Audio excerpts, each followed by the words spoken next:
The Blast TV CSGO Major in Paris kicks off in 2023 with a new and improved format. Teams from all over the world will battle for the lion's share of $1,250,000 in prize money.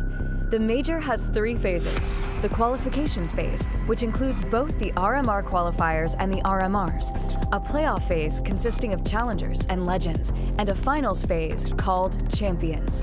The RMR qualifiers is the only stage at which competition is played online.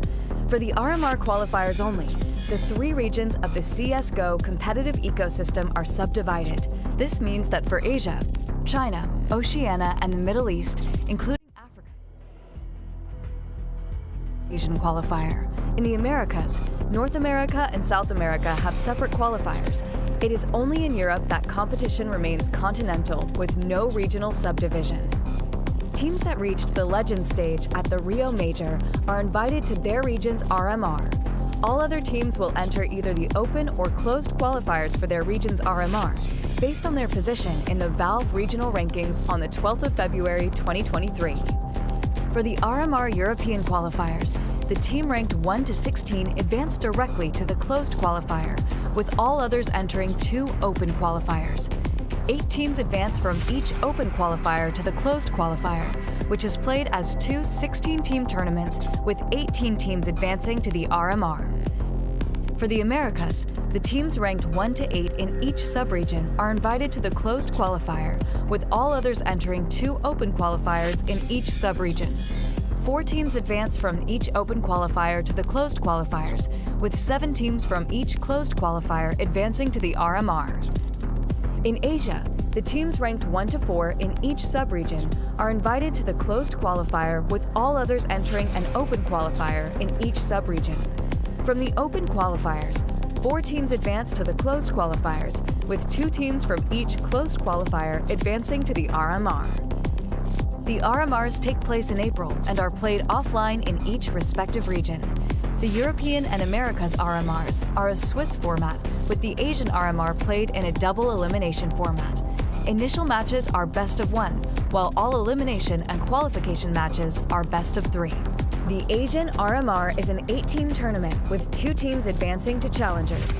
The American RMR is a 16-team tournament with 4 teams advancing to challengers and 1 team advancing to legends. The European RMR is split into 2 16-team tournaments, European RMR A and European RMR B.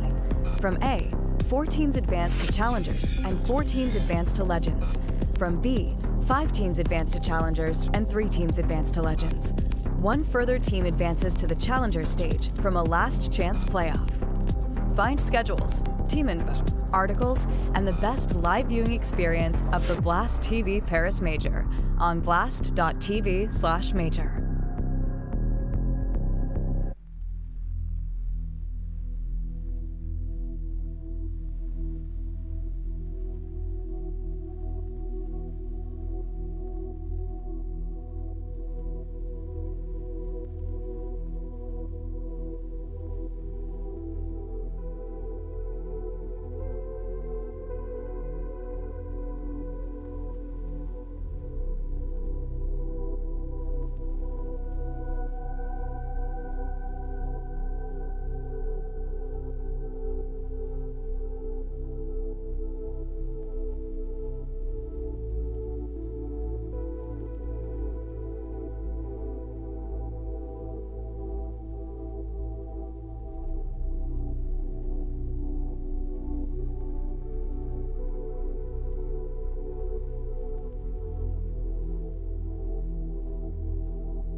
Oh baby, welcome back. Blast, EU RMR, Paris on the horizon, but first Counter-Strike and teams to get us there. We've got eliminated teams, we've got qualified teams, and we've got more heartbreaks and storylines to follow all throughout the day. I'm here with Harry, and I'm here with Neo, who's joining us on the cast as well. Thank you, my friend.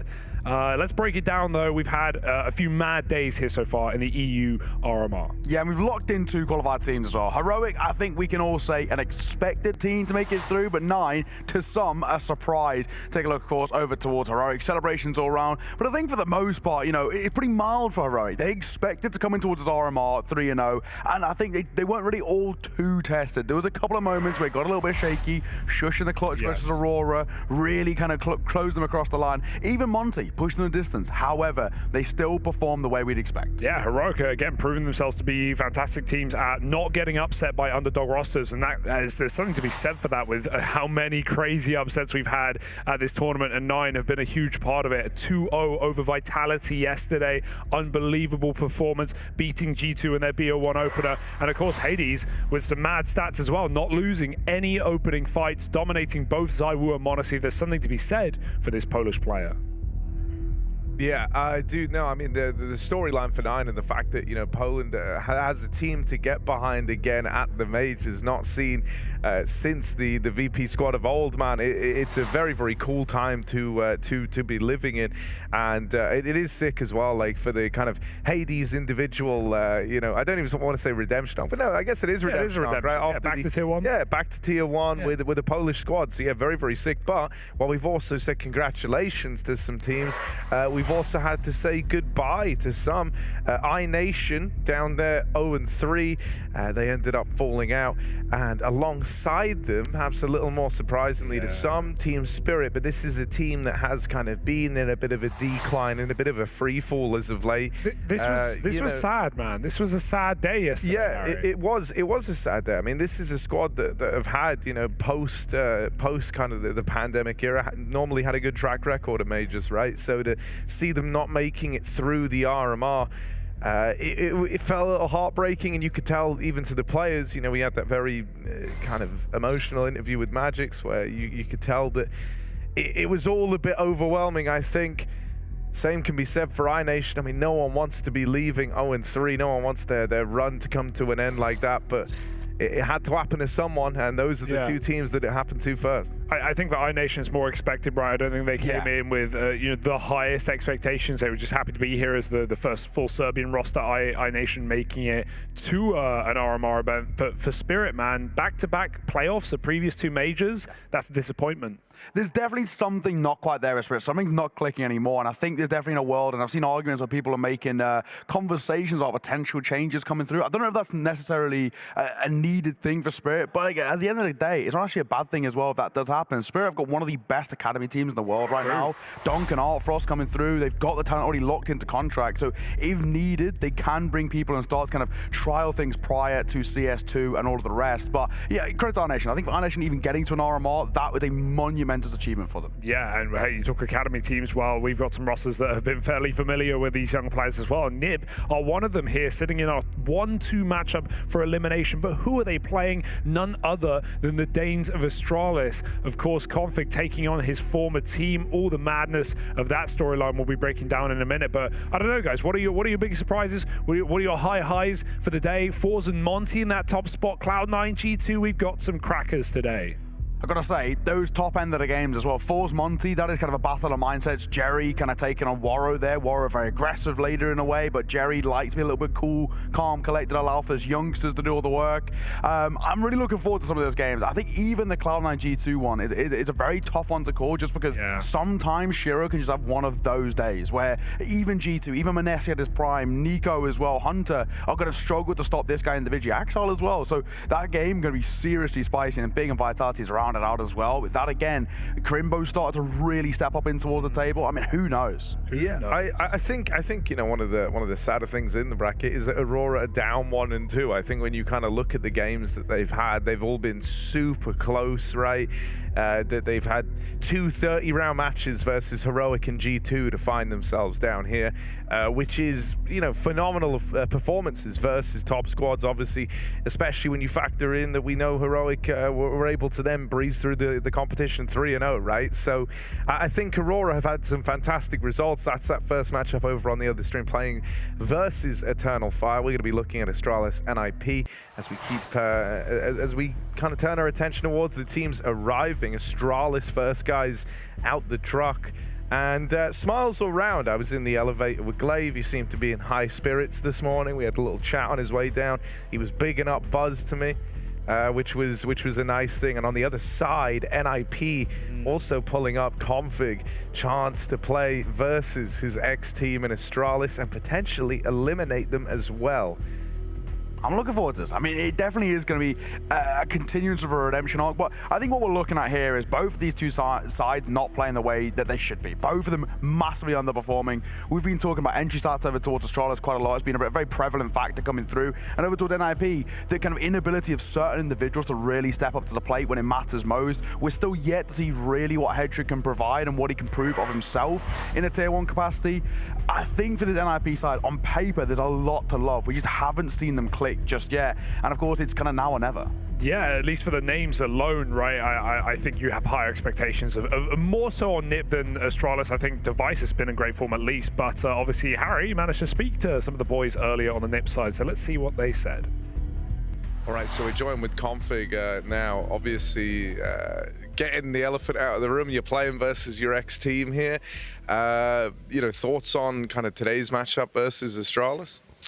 I mean, it's going to be an exciting match for me individually and personally because I want to beat them, right? And I think that it's going to be a really great matchup because they're a little bit of a slump, we're a little bit of a slump, so we'll see who gets out on top. Yeah, you know, then kind of reflecting, I guess, on the games that you've had so far, you've had some very close matchups in there. Obviously, those ones can end up hurting the most. It's left you down 1 and 2. But moving into the BO3s, is this like the area you guys feel a little more comfortable in?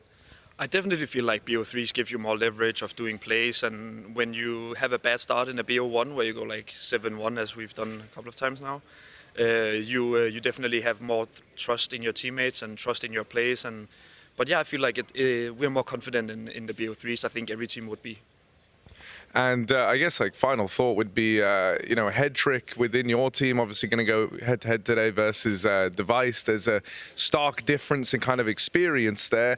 And Device has been pretty essential to Astralis's like opening round. But how do you think Hedrick's going to fare in that? I mean, I hope he's going to do good. I told him to relax and just play his game yesterday, and I hope he'll do that because we've all seen him play really good. When he gets a little bit nervous, he shuts down a little bit, but I'll try to do my best to make him as comfortable as possible. All right, love to hear that. Good luck in today's games, brother. Thank you. That was Config, ex-Astralis player, and let's move our eyes to this Astralis side because, man, he said he wanted to beat them, and right now this is an elimination game. It's not just grudges, it's of course someone going home from this matchup. You have Astralis on your screens right now. Boys, I think the most positive sign for Astralis in this event actually has been Device. That should be a shocking result since his return to CSGO. He's been playing some fantastic counter. Yeah, you know, I think Device is very much the guy to keep an eye on this team. So much of the opening moves hinge around this guy, and the numbers he's been putting up have been great as well. I actually got to speak to him a little bit earlier on, so really? Yeah, let's hear what he had to say, shall we? Okay, so now we're joined by a man who doesn't need any introduction, but I'll give him one anyway, Device here. Firstly, I just want to kind of open up by getting your thoughts on today's game. Obviously, playing these NIP guys, a team that features one of the ex-teammates of Astralis. So, thoughts on today's matchup?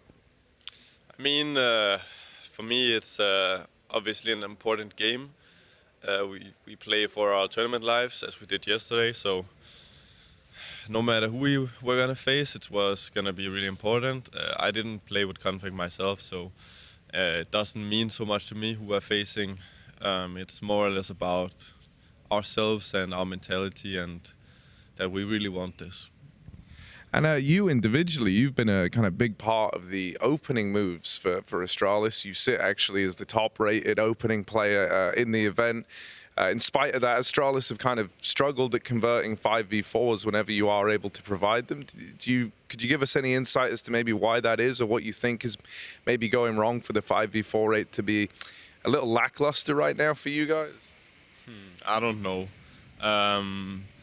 Obviously, our first day was not so good. So I think the stats are gonna be a little bit skewed because of that, and it was also 2 Vertigos. So I don't know specifically. It's not something we are looking to as much. Right now we're just refining small details in the tactics, trying to touch upon and fix the small things we can do between games. So I don't really know. And in terms of like the AWP head-to-head, you've kind of you got to face some legends of the game, which is pretty cool for yourself, being one as well. In terms of this head-to-head, though, UV head trick, is this one that you're feeling pretty confident about? I always study the players I play against a lot, and I think head trick is very capable. He is a part of what I myself call the Russian AWPers, which is a little bit more passive and supportive AWPers, like Wonderful is as well. I always feel good going into all matchups, and this isn't different. I think he is really good though, and I don't underestimate him at all. And I've also helped my team to like what they should be ready for. All right, sweet. Thank you very much, man. Good luck in today's game. Thank you. Device humble as ever, but hey, man, I want this guy confident. I want this guy feeling good. He had a great game yesterday, especially on that overpass finisher. I think right now we are looking at Device to make the difference. For Astralis, we're seeing a couple of individuals go missing in big moments and big games, and Device has been the consistent factor. And especially when we look, like you mentioned, Harry, the dungeon statistics, he has been the one really leading from the front, using his experience to make a difference. And against a side like NIP, who are a little bit shaky at the moment, and have got a few players who are land inexperienced, like Head Trick, Device can make the difference. Yeah, he certainly could. I kind of want to. I want to see how we're feeling about this game. So let's bring up the predictions here. Anders actually made the decision to abstain from voting on this one. He doesn't want to pick a team. He I respect didn't want to pick anyone. That isn't some like rogue squad that you've never heard of before. You know, we've seen 9 qualify. That's 10, I guess, if you're following like some Roman numeral arc. But yeah, Astralis looking like the favorites here for everyone apart from Jack, and I think that's fair. That's fair enough. Yeah, me and Neo we're all obviously. On the same team. Hell, man, we don't even have to really talk about this. We're all just saying, yeah, Astralis. Well, you're down on 13 points. We're up on 16. We're feeling pretty good. I'm here to win it back-to-back weeks, and I know your recovery arc will be great. But how will Device's recovery arc be as we find out going into this BO3 up against NIP? Stay with us, folks. We'll be back in a couple of minutes with a match.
Astralis taking on NIP, and those unicorn odds looking good for Astralis to start this one off. Obviously, let's take a look back to the matches we've already had from these two teams here in the RMR, as both sit at 1 and 2, needing 2 more BO3 wins to go straight through to Paris. Of course, there is that last chance decider, but no one wants to go there. FaZe are waiting.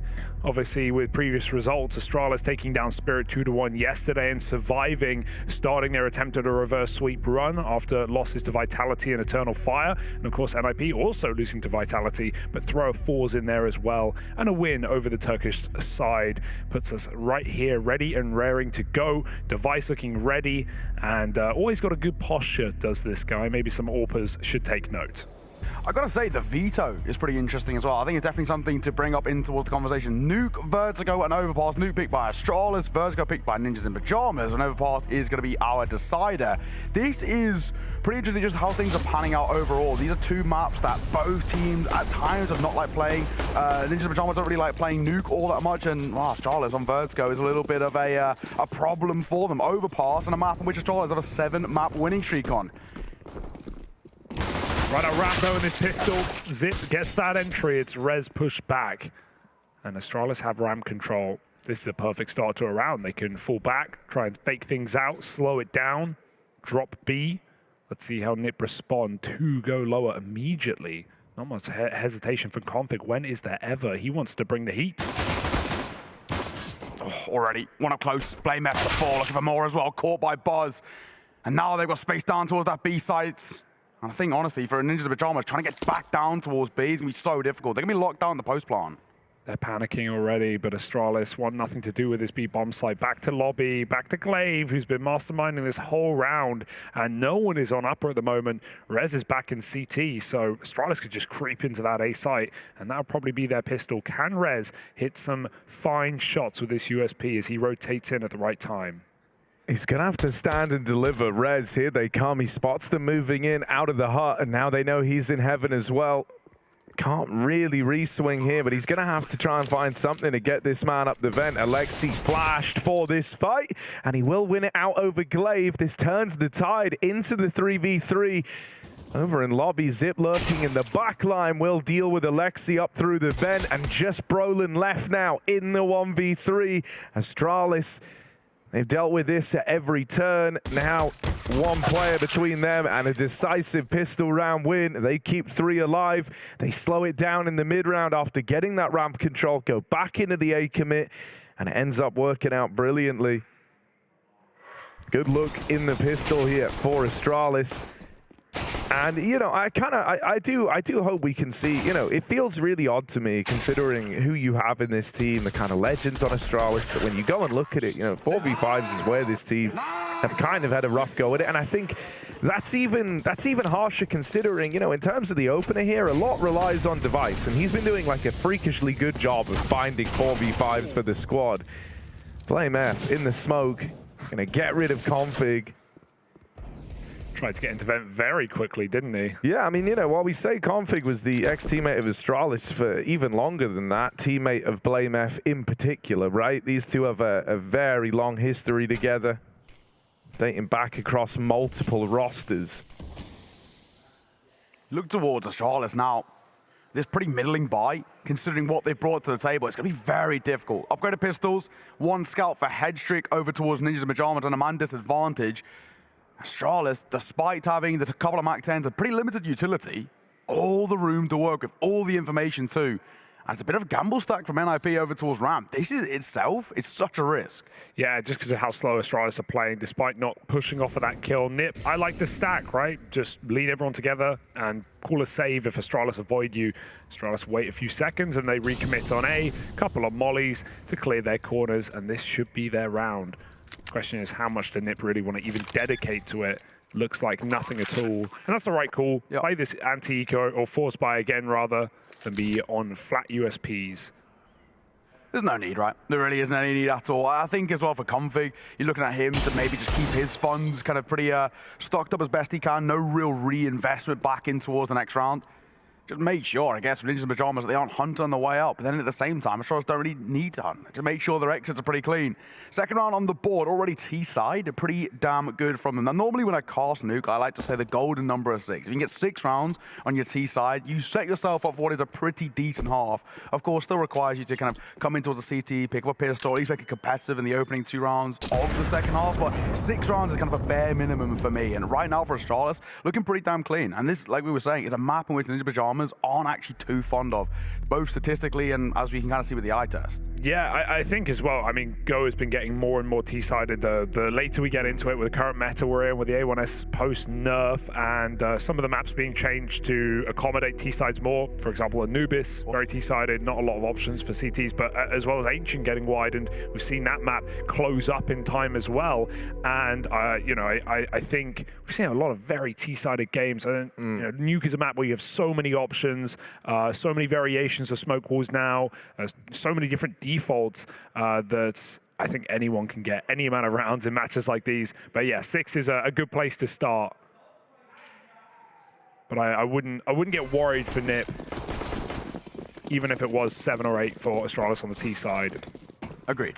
That being said, Alexi is going to be under the test today, I think. But Astralis going into yet this similar force buy. This time Blame gets down the vent. Config won't block him. Blame pretty wide shoulders. Just about squeezes through.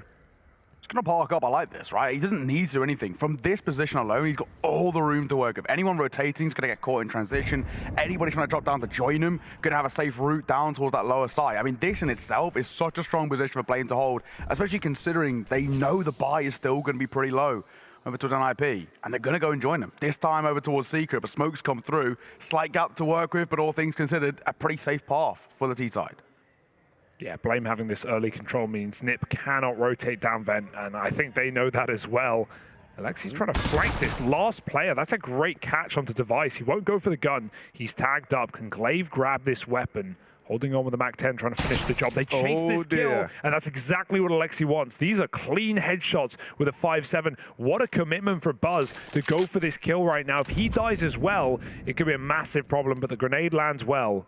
Buzz gets that bomb and resets for what looks to be an upper split, but they're getting picked apart. The scout pistol combo, another one connects. It's onto Blame up the vent. He finds a double, but they're right above him. Should be a dead man. Scout going to finish him off. Head trick with the close. It all starts with that Alexi B double kill over towards Secret. Nails 2 players, 1 man crossing down in Device, and then Glaive, who attempted the trade, even though he dies to the nade. That rotates in from NIP to try and fight that, to try and keep it contained while they know they have Astralis fighting out in the open. Was a thing of beauty, and they end up doing it with next to nothing, right? Still a couple of USPs in play in this round, and that's going to hype you up. Config really trying to energize the boys. That was something he put across in the interview. This, you know, he was saying, I'm going to try and keep the mindset good today. I'm going to try and keep the team pumped up today. And so I think winning a round like that is going to do wonders for the mindset of NIP. Especially when you take an insta-kill through a smoke off the back of winning an eco round. And Nip are feeling invincible right now. And Brola makes a hasty rotation to that B-bomb site. So the outside smokes that Astralis wants through are no fear for Nip. And they have the resources to dedicate a player down below. This is a perfect start of the game for Nip, considering Astralis won the pistol. Head trick holding for a boost or a jump across. But Device does not have an orb. It's a big early swing round as well in terms of the economy. Both sides are really going to struggle to reinvest, especially you look towards Astralis, no bomb plant, no round, and they're going to have no funds to work with. Config, tuck close and personal, ready for it, waiting. The double stack is fucked, but Resurrange will find one. Config up close, on towards Blame. Device quick for the trade, but the numbers remain in favor of NIP, and it's left down to 2. Rez doesn't need to swing this. He can just hold a really passive line. He's looked away at the worst time. Device crouches under his crosshair. Player falls into the back of the bomb site. Alexi, I think he did that silent as well, but up the vent, loud and proud. Brolin stabs him in the back. Oh, I wonder if that was the silent drop for Alexi. They did not seem aware. And the molly goes up in heaven instead. That's a nice crunch for NIP as Astralis try a desperate A hit and a 2v4. But Nip coming into play early. 2 rounds in a row as well, where I think the thing that costs Astralis is the calls. I mean, it sort of seems very discombobulated, very all over the place. do have to look towards Astralis, and of course, what is going wrong so far? NIP, they're not really doing anything too miraculous, winning out their 50s, but Astralis, a pretty bad read about how Ninjas of Pyjamas were set up then. And it comes back to cost them. And look at the buy, look at what they've got to work with in towards round number 5 on the side of Minimalistic. Yeah, 4 Glocks, a couple of Deagles, but if the Deags don't connect, this round will be dead in the water. Blame and Device. 2 of the handier players here for Astralis. Brolin's dodging all these shots coming through right now. Doesn't need to recommit. Yeah, I think it's going to be interesting here, you know, watching, because obviously, right, one of the things that we've talked about is how Device has been an essential piece of finding these round openers. The other guy who takes part in kind of these opening duels for the Astralis squad is Blame F, but he approaches them different to, you know, I think to call him an entry is almost just entirely wrong. That's not at all what you think of when you think Blame F, right? He's a little smarter in how he tries to do it. He likes to take, you know, what he considers to be good fights, and so you'll see him sometimes, you know, the kind of first minute of the round, not a lot will be happening. Blame will be trying to get himself situated to take that opening duel. And so it's going to be sick to see how he can rise to that challenge, because I do think it's going to be a little harder for Device's AWP to be pressing that issue, right? To be pressing that man advantage spot over towards outside, for example. Time to farm. Leg on the second. The rifle's here, though, and it's nice and easy for NIP. Brolin got 1-degged by Device from top main back to CT spawn. So Not a bad shot. Typical Device Deeg moment there, but not the end of the world. Nip will keep it clean otherwise. Yeah, I mean, only the one Constellation kill isn't going to make too much of a damage, so that's all well and said. We'll take a look at it once again. Oh, that's... It's a Device moment. It's pretty damn good. Yeah. Good to see Hedrick as well, pretty cool on the pressure. I think this has been one of the question marks about Hedrick. We know mechanically he's a very, very solid player. It's just, you know, when you're getting pressured by tier 1 players, you are going to start to falter and start to fall flat at times, and we've seen him really choke up in a lot of these high-pressure situations. Good there. Of course, yes, it's just pistols, but the precedence he's setting early in towards Nuke is really positive to see. He's coming with confidence, and I think a big part of that, of course, is having Config next to you. Very loud, very kind of, you know, energetic, I guess, which is kind of bolstering the team. They're delaying behind the wall smokes here. They're pretending they've gone down secret, and while Config has earlier dropped into position, the rest of Astralis have yet to make a move from behind red. They're going to cross. Brolin has the perfect position for this. Astralis want the gunfights outside right now, and nothing's being given to them. Do they have a flash for this? No, it's very dry right now. They've got to clear this manually. Glaive going in with a frag. Brolin will survive, but he can't readjust for the second. That's a lot of real estate for Astralis. Glaive sacrificed for the greater good, but they've got Garage now as a result.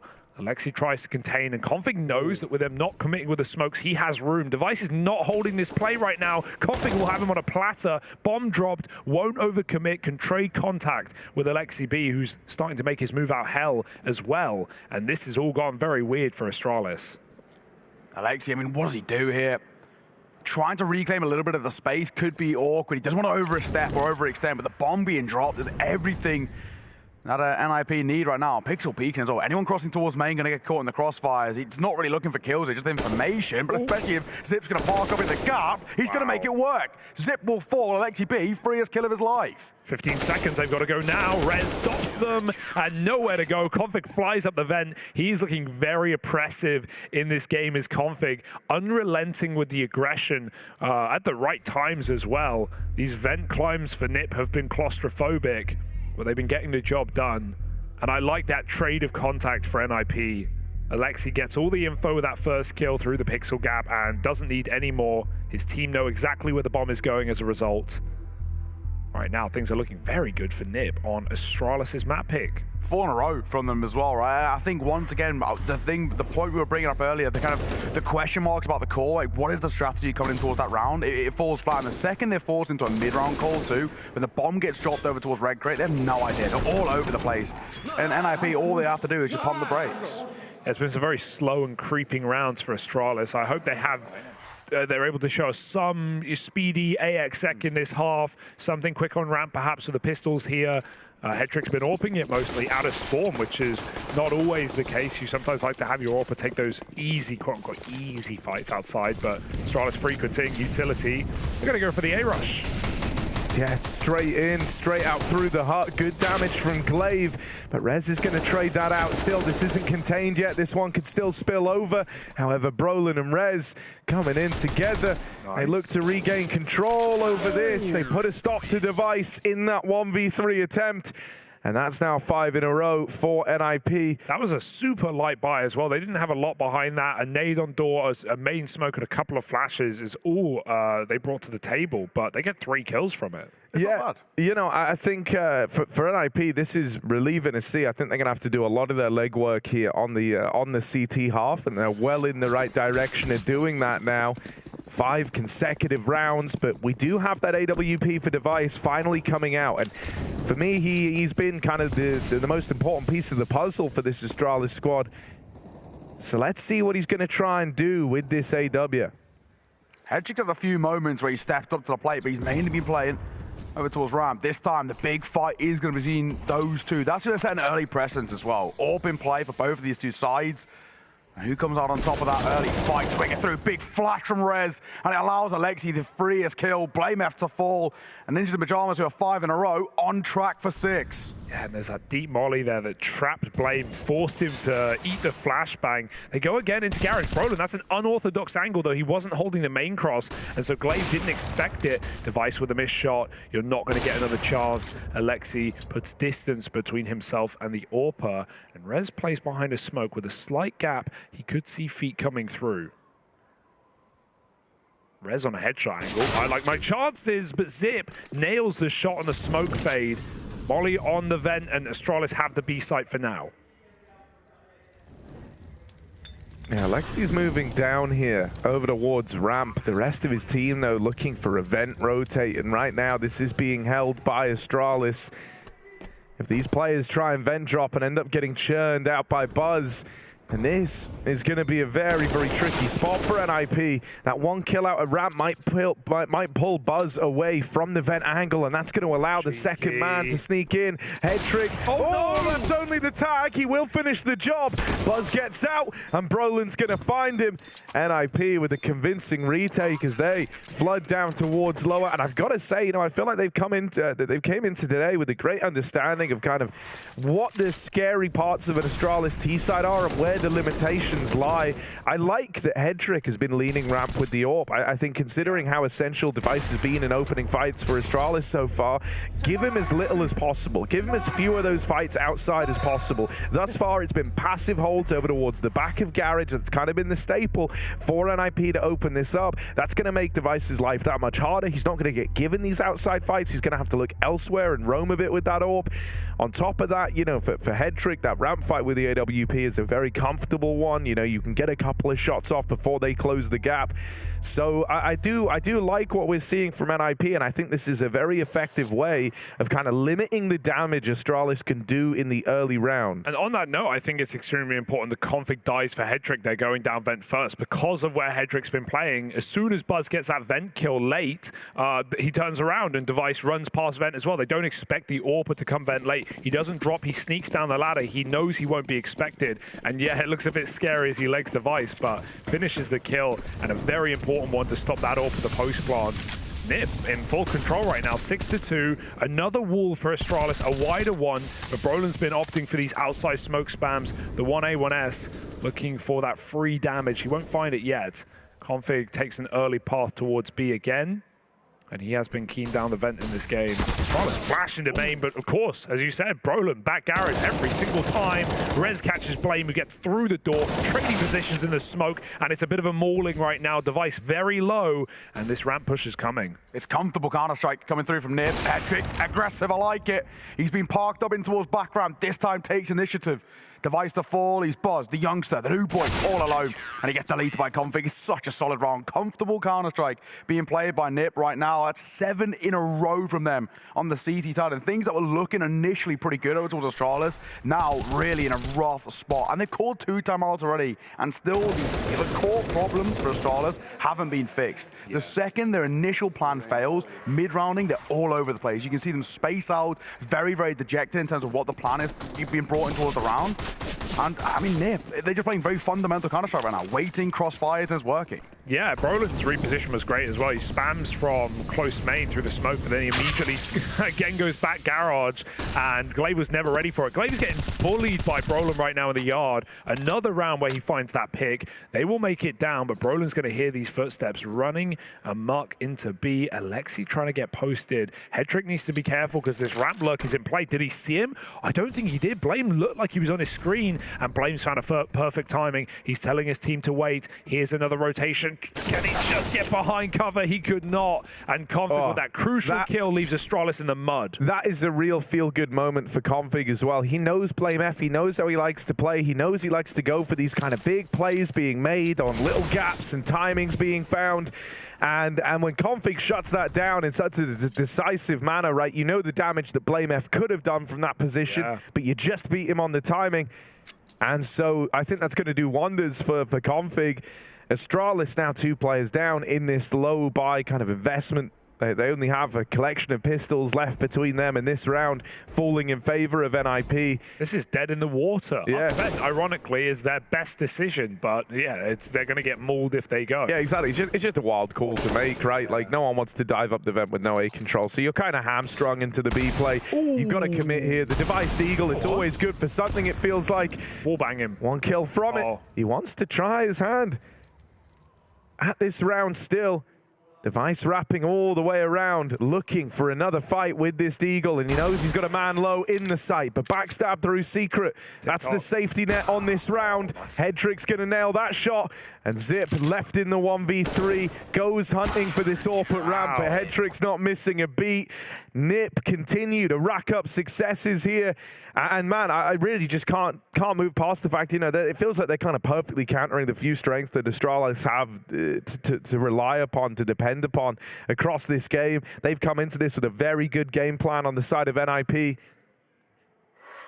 You know, I keep mentioning this Device kind of open and kill look. I just think it's an interesting fact that the Astralis game plan centers so much around what their AWP can provide. We've not really seen it. We've not seen an AWP on the T side for Device. And yeah, I mean, the time that he's had it, right? Like, you kind of think about the round that he got to have. He went outside, no one was there. Brolin was playing back garage. Shot, he missed it. Yeah, exactly. He had one opportunity to kind of get a shot off with the AWP, and that was the extent of it. They're doing an A hit now. And this might actually be the perfect time to do it because there's still a double ramp in play. Brolin's been frequent outside. It's only Rez and Config. Config this time dedicated to A behind CT Vent. Rez is going to get Molly, but he won't be worried. He just repositions after the fact.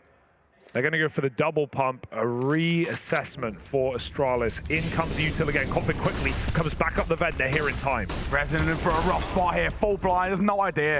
Into his backside, trying to find a fight. There's always going to be so janky. But Brolin and Alexi combining.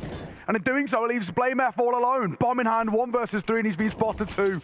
Once again, Ninjas in Pyjamas ready for whatever Astralis throw them. They're throwing the whole kitchen sink and nothing sticking.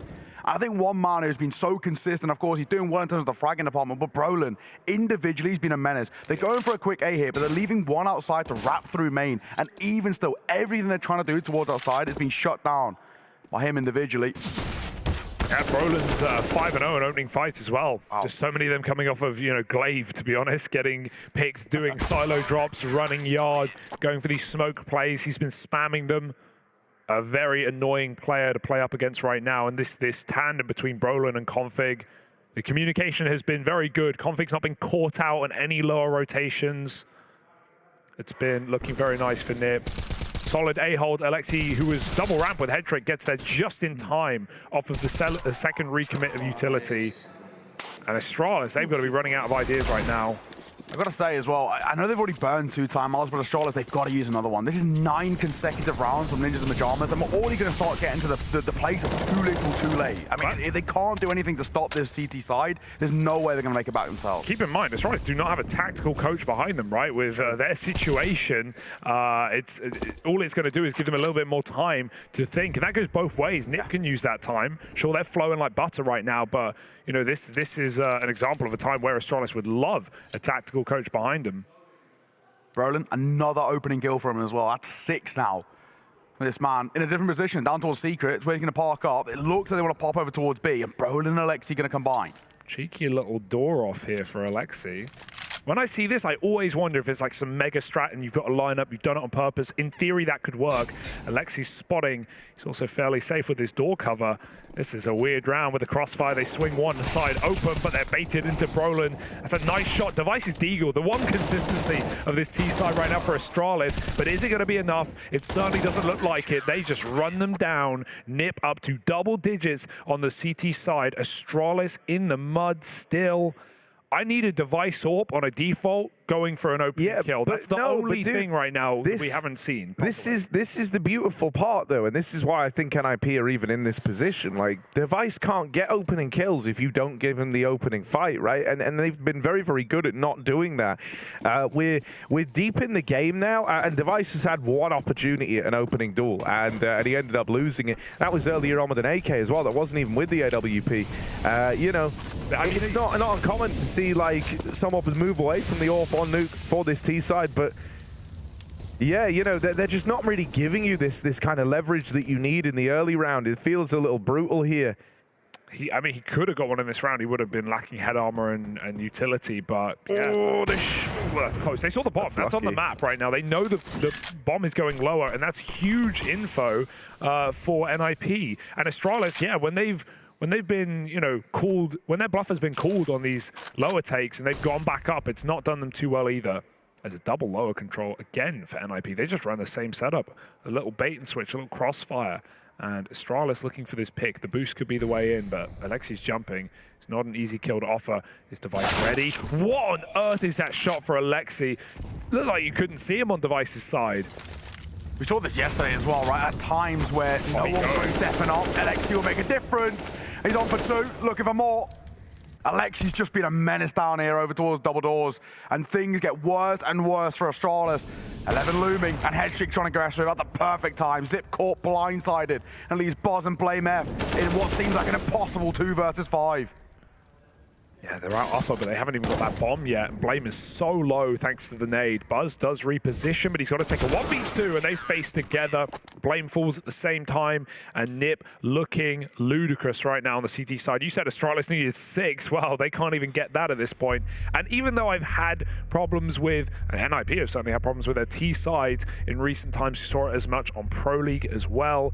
I think with them playing like this, a lot of those worries go out the window. Even if it ends 11-4, they are only moments away from taking Astralis' map pick. This is an orchestrated pick coming through from NIP as well. You know, they can. I feel like they've got an expectation that Astralis is going towards this map. It's Astralis' pick, but the way in which Nibble set this up, it looks like they've got a very good idea about how this Veto was going to pan out. It's a map in which, for a long time, was traditionally one of the bans of NIP. They didn't like playing this map at all because they couldn't really compete against well-orchestrated teams. But now, my God, they are playing some cracking Counter-Strike. And I think, once again as well, while Ninja Pyjamas playing really well, some of the individuals stepping up. Alexi B's having a mirrored game of what he had against Eternal Fire yesterday. He dropped 28 kills against Eternal Fire yesterday. He was farming in the server. And even seeing, you know, individuals like Headtrick come alive, having his moments. But this is still the onus on Astralis. This is just not a good play from them right now. Not good calls coming through, and they're being punished for it. I mean, every round has been the same thing for Astralis, throwing the same wall of smokes, getting to secret, and then getting lost in the source. And Nip have continued to make that read, have double rotates down lower, Brolin back garage. Headtrick's not really been required in this game, but he's not missed any of the shots he's been given. And so it's hard to see a way in for Astralis. They have to get this kill, and it can't be costly on Alexi. They need a clean 1-for-1 at worst case, and Alexi has proven to be a problem piece for Astralis. Good timing on the smoke, playing from the other side this time, but he's been playing ahead of their utility. Very audacious stuff for Alexi, and Astralis just get lost. So what's their solution here? Blame again lurking lobby. They make it down B without any casualties, but something needs to change here for Astralis. Yeah, I mean, as to whether or not Blame's super successful on his lurk really does hinge on how the guys down lower do, right? And if you end up trading here 1-for-1, Alexi will end up being pretty happy with that. So there's a device opener. These are often the prerequisites to rounds for Astralis. Device provides that opener, and now that allows Blame F to try get involved and cut down some of these rotates, but he falls getting nothing done. Very awkward fight on the player dropping down vent. Ooh, Rez is going to take a lot of time to get to this position as well. He's walking the whole way to allow his ramp rotates to also sneak in. Rez will have a 1v1 that he doesn't know about with Zip hiding in the vent. The timing game is everything here. The bomb's half ticked. Nip have got to go. This is rough. Brolin swinging in, will not clear radio at all. Zip and Device go on a piece, and Device will double it down. It's a good round from him individually. 3 kills to his name. It still just doesn't feel enough over towards Astralis. A little bit of a lucky one in terms of how their opening duels go. Caught blindside and not looking the right way. NIP maybe slightly not expecting the pace to come through off the back of the smoke dissipating. But they've still done enough in my eyes already on the CT side that it shouldn't be all too worried. Hedrick re-peeking in here for a second crack at the attempt, maybe costing him out. I would have liked to have seen him pump the brakes a little bit, wait for the rotating players come over from A, and then go for 3 players attacking from ramp. Then it could have been a different story, but all if buts a maybe. Oh my goodness, Blame's running out hot. Blame got spotted, and Rez is ready to give the results. Conflict trading out, and this is an ugly round again for Astralis as Glaive kills his teammate to take down Brolin. Alexi waiting for a footstep. The second he gets it, he can swing through the smoke and punish Glaive, although that might cool you off. Ice getting 1, and Alexi through that smoke catches Glaive resetting. Device scopes.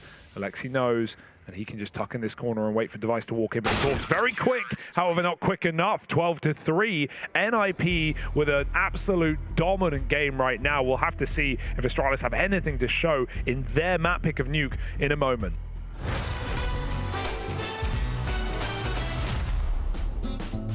I think it has to be last 4 finals, I think. That's 4 finals in 2021 in Copenhagen, in the Arena, with the last dance of the French team. That was like so fun to play. Just we did the final against Navi. We had a lot of fun moments playing against Astralis just before in semi-final. Like just, I said that a lot, like just making quiet the crowd. Yeah. It was pretty fun to be honest. I just had a really good moment back in the day when the French team stopped at some point, and we had that World Final in Copenhagen. I remember I didn't want to cry, but it came out without like asking. It's still emotional for me to talk about that because that was a really good moment with the French the team, and most likely with Extase we had like a really good like chemistry together, and we did a lot of things, good things together. So, but yeah, it's a good memory.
Astralis might have won the pistol, they might have won one of the 2 conversions, but other than that, they only took 1 rifle round in that T side, leaving them with just 3 rounds, moving into the second half of Nuke here. NIP lead the way on Astralis's map pick. they've run away with this first half, right? They went on a huge 11-round streak in the middle there. They even pick up the final round in round 15. This is so teed up for an NIP win. It's kind of wild how quickly this one went the other way. Astralis on the back foot, not able to stick the landing on any promises in that first half of play. I still want NIP to win this pistol. I think they need to win the pistol because they've just had such trouble on T sides as of late. But yeah, the game we're getting out of some of the individuals right now has been monstrous. Yeah, the thing I think that makes me worry about that a lot less than normal is we're getting a good game from some of the guys who play towards the front of the pack, Brolin being one of them. This guy's been a monster in opening fights across this map so far, undefeated. That's 7-0 for Brolin as he picks up this first kill in the pistol, and this is something Nip have that Astralis just didn't, is that opening power. They find a way into this round for the 4v4 at least. Astralis still in with a chance to retake. They've got one flash on Glaive that he's going to lob through the heavens to try and tee up the rest of his team. Yeah, Kit as well. So this is by design for Astralis to give up the A site. 4-on-4 is not bad odds. They come before the flash, so Config caught blind. Blame falls in. They're going to be able to trade out and get on that bomb. Device fakes it, but it's Glaive with the Kit who needs to drop out of heavens. He's using his position of power, and they are fighting downwards. Astralis find that pistol round. All the glory. And finally, I think we can probably say probably the only rounds I've always seen from Astralis where it actually goes to plan, where what they are bringing in towards that round, and especially the mid-round as well, works wonders. This has been the big thing for Astralis. We saw it towards their T side. The second someone would die, their mid-round cores looked very dire. They looked a little bit discombobulated, a little bit kind of jaded and sort of what they should do coming in towards the middling and end part of these rounds. Much better. Great core coming through. Glaive on the flash. Retake comes in. It works wonders. They know as well that they've got time to work with. Astralis cannot relax, though. They cannot relax because Nip have come in with a second round buy, as you would expect off of a bomb plant. That being said, a bomb plant, but not a single Galil in round 2. Nip have a lot of utility. This is not normal, and so they definitely want to run some sort of execute on the A site. 1-10. Prioritizing utility, it's risky, right? Just because that M4 A1S can shred you, but let's see. It's looking towards A as well. Yeah, there's the util coming out. Glaive realizes exactly what's in store. Mollied out is Buzz, got a jump. He has taken a bit of a beating. Is this a second recommit? Right, it was a lot of util. They're going to throw it all over again. Run it back. Dude, having enough to double pump the site hit like this is huge for NIP. They've got the limited util out of Astralis. And so they're allowed to run into a site where Astralis just don't have that ability to slow it down. They find the 4v2, and really you should just be looking to save these two M4s at this point. This round's already too far gone. I actually really love this idea from NIP, knowing that, you know, CT first rifle rounds do come with a fair share of limitations. They buy up enough util to lob in that first, you know, look of an exec. It gives the illusion of one. And once you hear that util coming out from the CTs, NIP are rubbing their hands together. They're thinking like, oh, Astralis don't realize it yet, but they messed up. That's a really good call because it's just so anti-meta, because Astralis are not expecting a second wave. There's no way they are. They think that utils are fake. They're probably watching ramp at that point. They climb back on hut roof as well, get re-mollied twice over.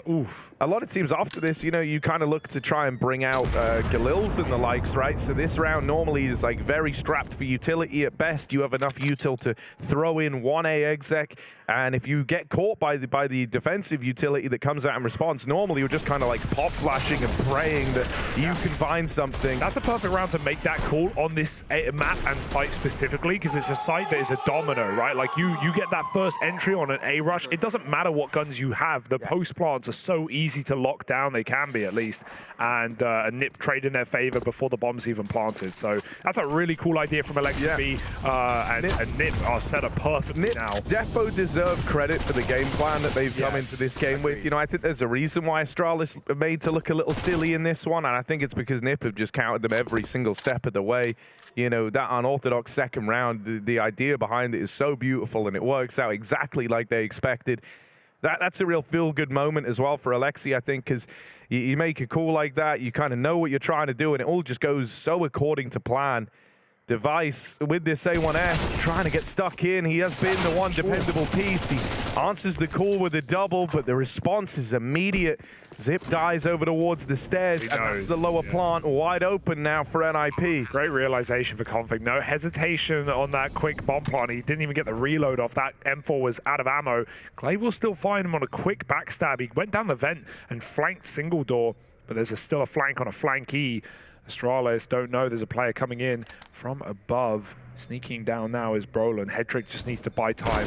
Needs this kill. He can't find it. Brolin now. The door's already open though, but they are sticking 10 seconds on the bomb. When will he reveal it? They've spotted him. Oh, he catches just ahead. And now Brolin shuts the door in their face. They have no kit. A second stick. Brolin needs his first kill, and Blame will deny it. They should just... Oh, wait. Oh, wait. Oh, wait. No, maybe not. I literally don't think they got it. Oh, my God, they don't. Just shy of a second. And it all comes down to the MP9. The head poking out just from round silo. Fine margins. It's rookie mistakes that are creeping in and continuing to creep in. That's why you shut the door behind you, Glaive. Of course. Bad manners, and they lose you the round. After Device's efforts as well.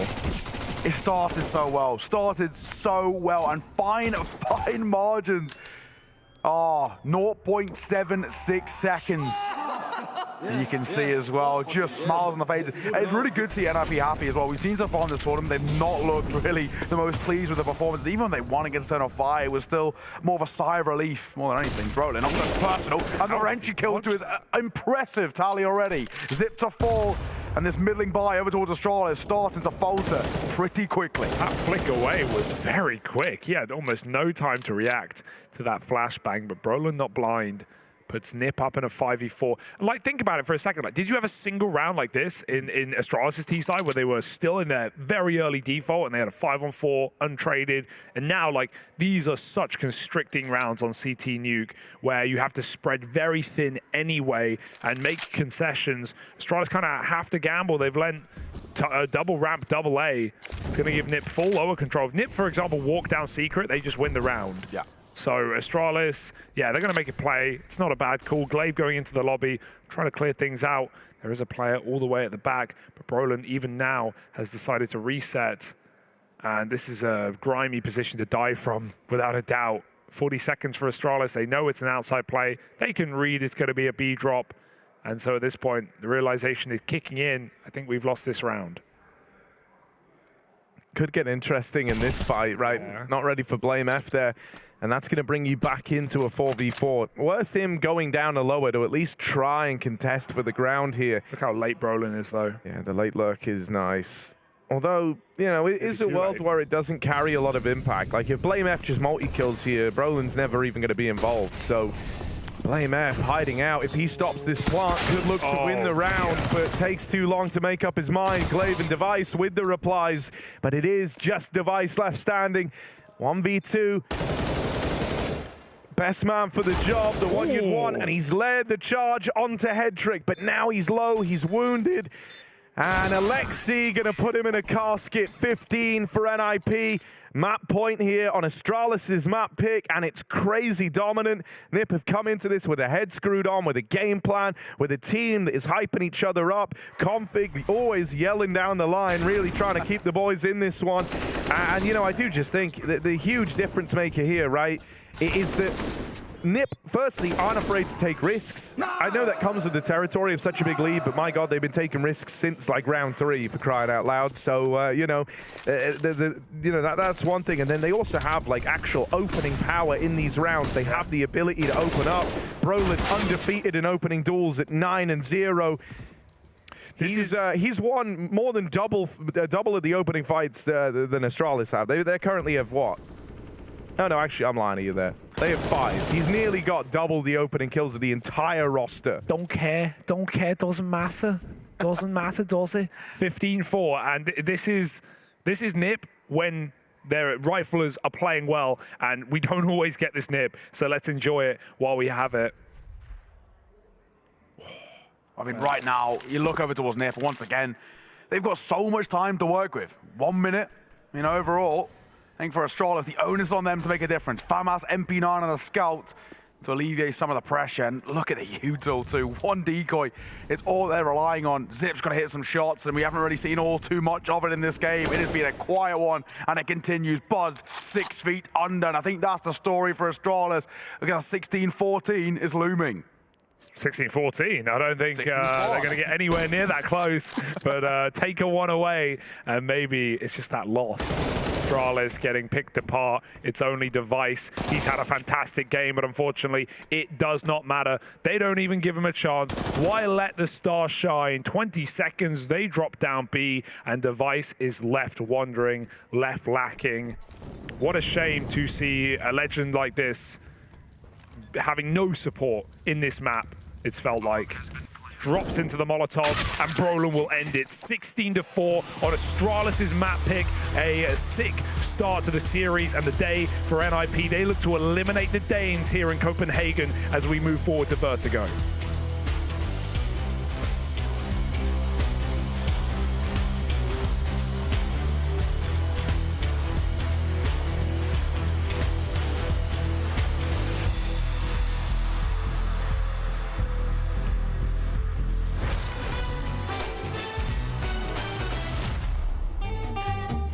Our first time Royal Arena, playing in 2017. We want to win the first time on Danish home soil. Device is sick. We have to play with Dennis as a stand-in. I don't sleep 1 second the whole night. I didn't even understand. I remember me 5 in the morning, going outside, going for a run. I was like, what is going on? Why can't I sleep? And then I go back, I try to sleep. My heart is pumping. I'm like, why did I do that? Why did I even go for a run? We go to the venue the next day, and I see the makeup artist, and I'm like, you gotta help me. I didn't sleep the whole night. We somehow managed to get to the grand final. Everyone is really happy, and we're 9-0 up on third map. And somehow we managed to lose that. We were 9-0 up on T-side catch. I'm never going to watch that game back. Never ever in my life.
Not the result you wanted to see out of Astralis here as they fall on their faces in the opening map. Their map pick of this elimination best of 3. Story couldn't be different though for the NIP squad, right? I think they came into this with a really clear and concise game plan. They knew how to go about countering this Astralis squad. They knew their strengths and weaknesses, and we saw them exploited in a very like startling way. This was wild, man. You know, across the board, everyone from NIP kind of rising to the occasion here. Brolin being the real lights out man to identify there. He had so much success in opening fights. It was wild. He went undefeated, 9-0 in that game. Over on the Astralis side of things, you know, not much to say. It was a very, very flat game. They were getting red, felt like they kind of run out of ideas here. But let's home in on NIP just for a moment and relive some of these moments that we had out of the gang. This looked like they felt very, very comfortable here. As mentioned, the game plan looked so clear cut. They weren't giving away opening fights over the wards outside. Brolin instead just electing to play around the garage. They let Astralis take secret control for the entire first half, right? They would gladly give that up because they just didn't feel threatened by this presence of Astralis over in secret. You know, you'd be fine giving it away. You kind of leave it down to some of these coin flip duels down on the B site that NIP were winning out more often than not.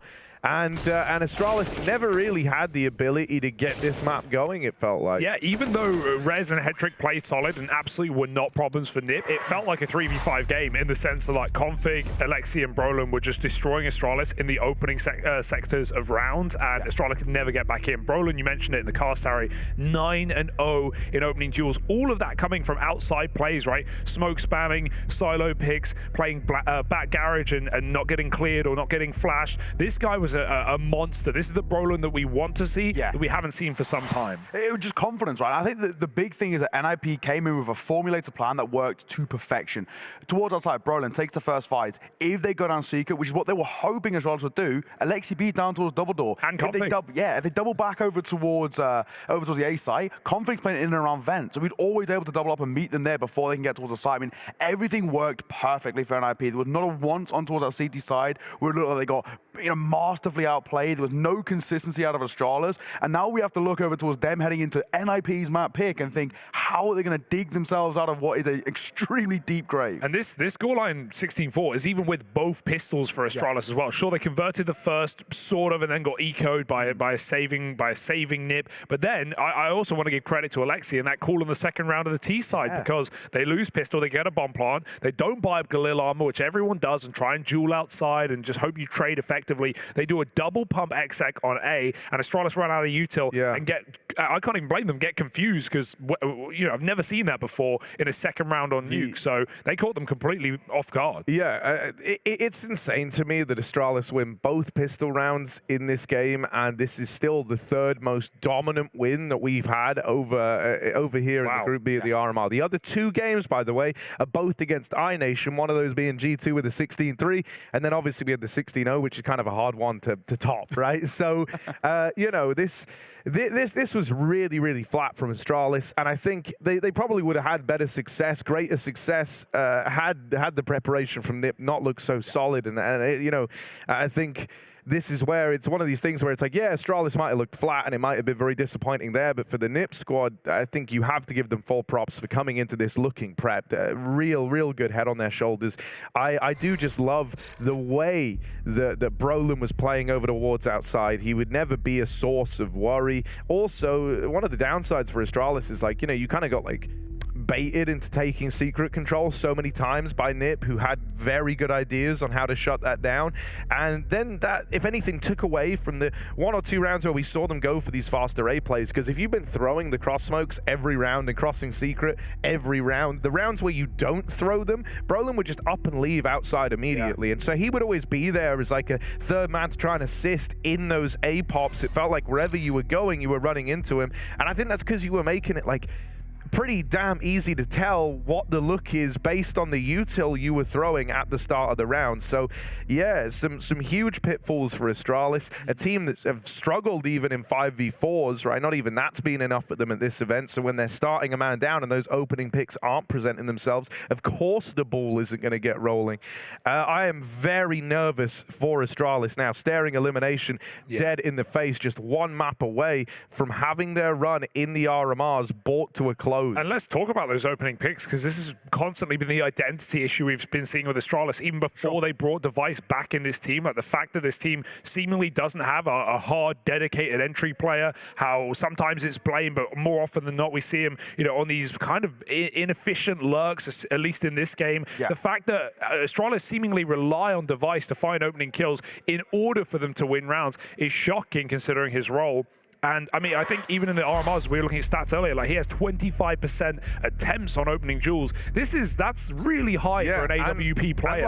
And the amount of times that Device is getting relegated to a rifle, sure, they have ideas, they want to run these smoke walls, but there were multiple instances in that game where Device could have bought an orb without the util, sure, and Astralis could have played around Device, let him go for an opening kill, let this player, you know, decide how he wants his round to go. That's what you have at the top level right now in Counter-Strike. Some of the star AWPers will pick how the rounds go via their defaults and via how they want to look for opening kills. And there are so many options on Nuke for different picks. Through hut, there's 2 options. Through door, there's a couple of options. Nade or swing the door open. There's ramp boosts that Heroic employ. Yeah. There's even outside attempts. Device was never put in these positions to go for opening kills. And it's sad to see, because Astralis are starting every round off the back foot. Yeah, you're dead on, right? Like, because on the NIP side, while they weren't giving him that outside fight, that was the one he attempted a handful of times, they never even explored ramp, man. They never even learned that that's where Headtrick played 15 rounds on the CT side, sat there with the AWP. That was just not information they ever had, because they never even thought to go check it. So, yeah, a flat game for Astralis. Not a lot of adjustment on the fly. They just kind of stuck to a one-note game plan of these secret splits, and they end up paying the price. And now we get ready to head to Vertigo, NIP's map pick in this series. They're looking for a 2-0. They're looking to send Astralis home. We'll find out if they can do that in just a moment.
Welcome back, ladies and gents. We're about to get underway in towards our second map. Vertigo is up on the chopping block, and it's Astralis' head looking to join them. Look at those unicorn odds, 1.3 to NIP.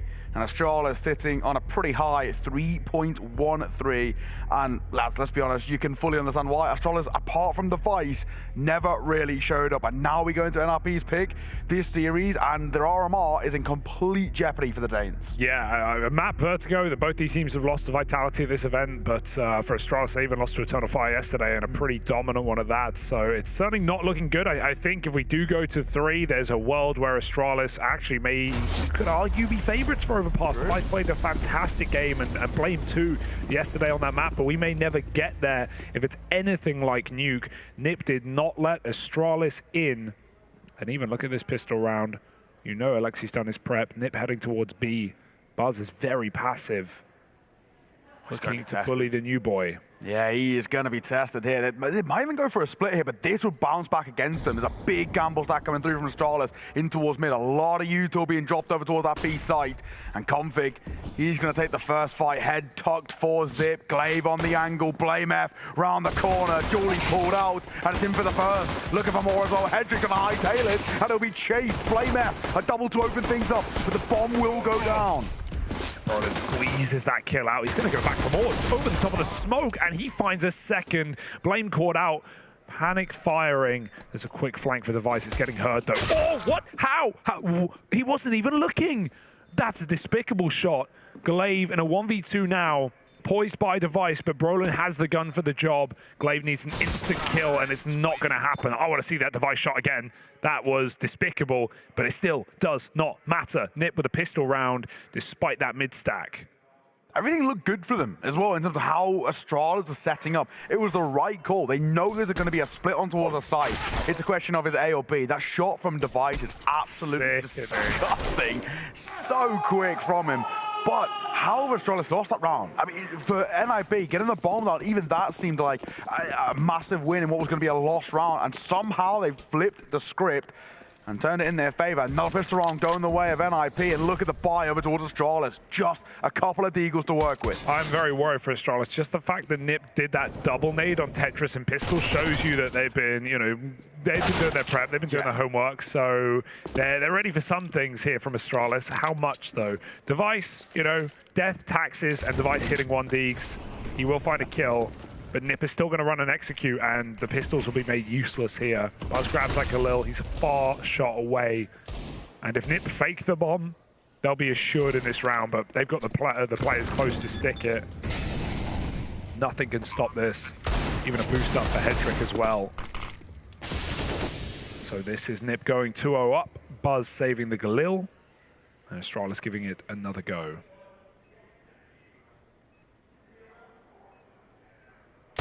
Man down in this one, though, and long way away. It is just going to be the save. NIP with the conversion, sticking the landing on this. And just this handful of saved guns brought forward. They might be able to trap him in, but the one cool thing is you can try and swing ramp late, try to keep them trapped in up on the top of the ledge, but the fact that Blame F gets dinked immediately, I think, has put them off that idea. Looked to be the game plan there. Try and do some economic damage right in at the end, but it's not going to happen. NIP, they get that conversion, and now one more kind of lowly econ round around these two saved players. Nip looking for that 3-0 start, and Brolin keeping up appearances, keeping up that good form.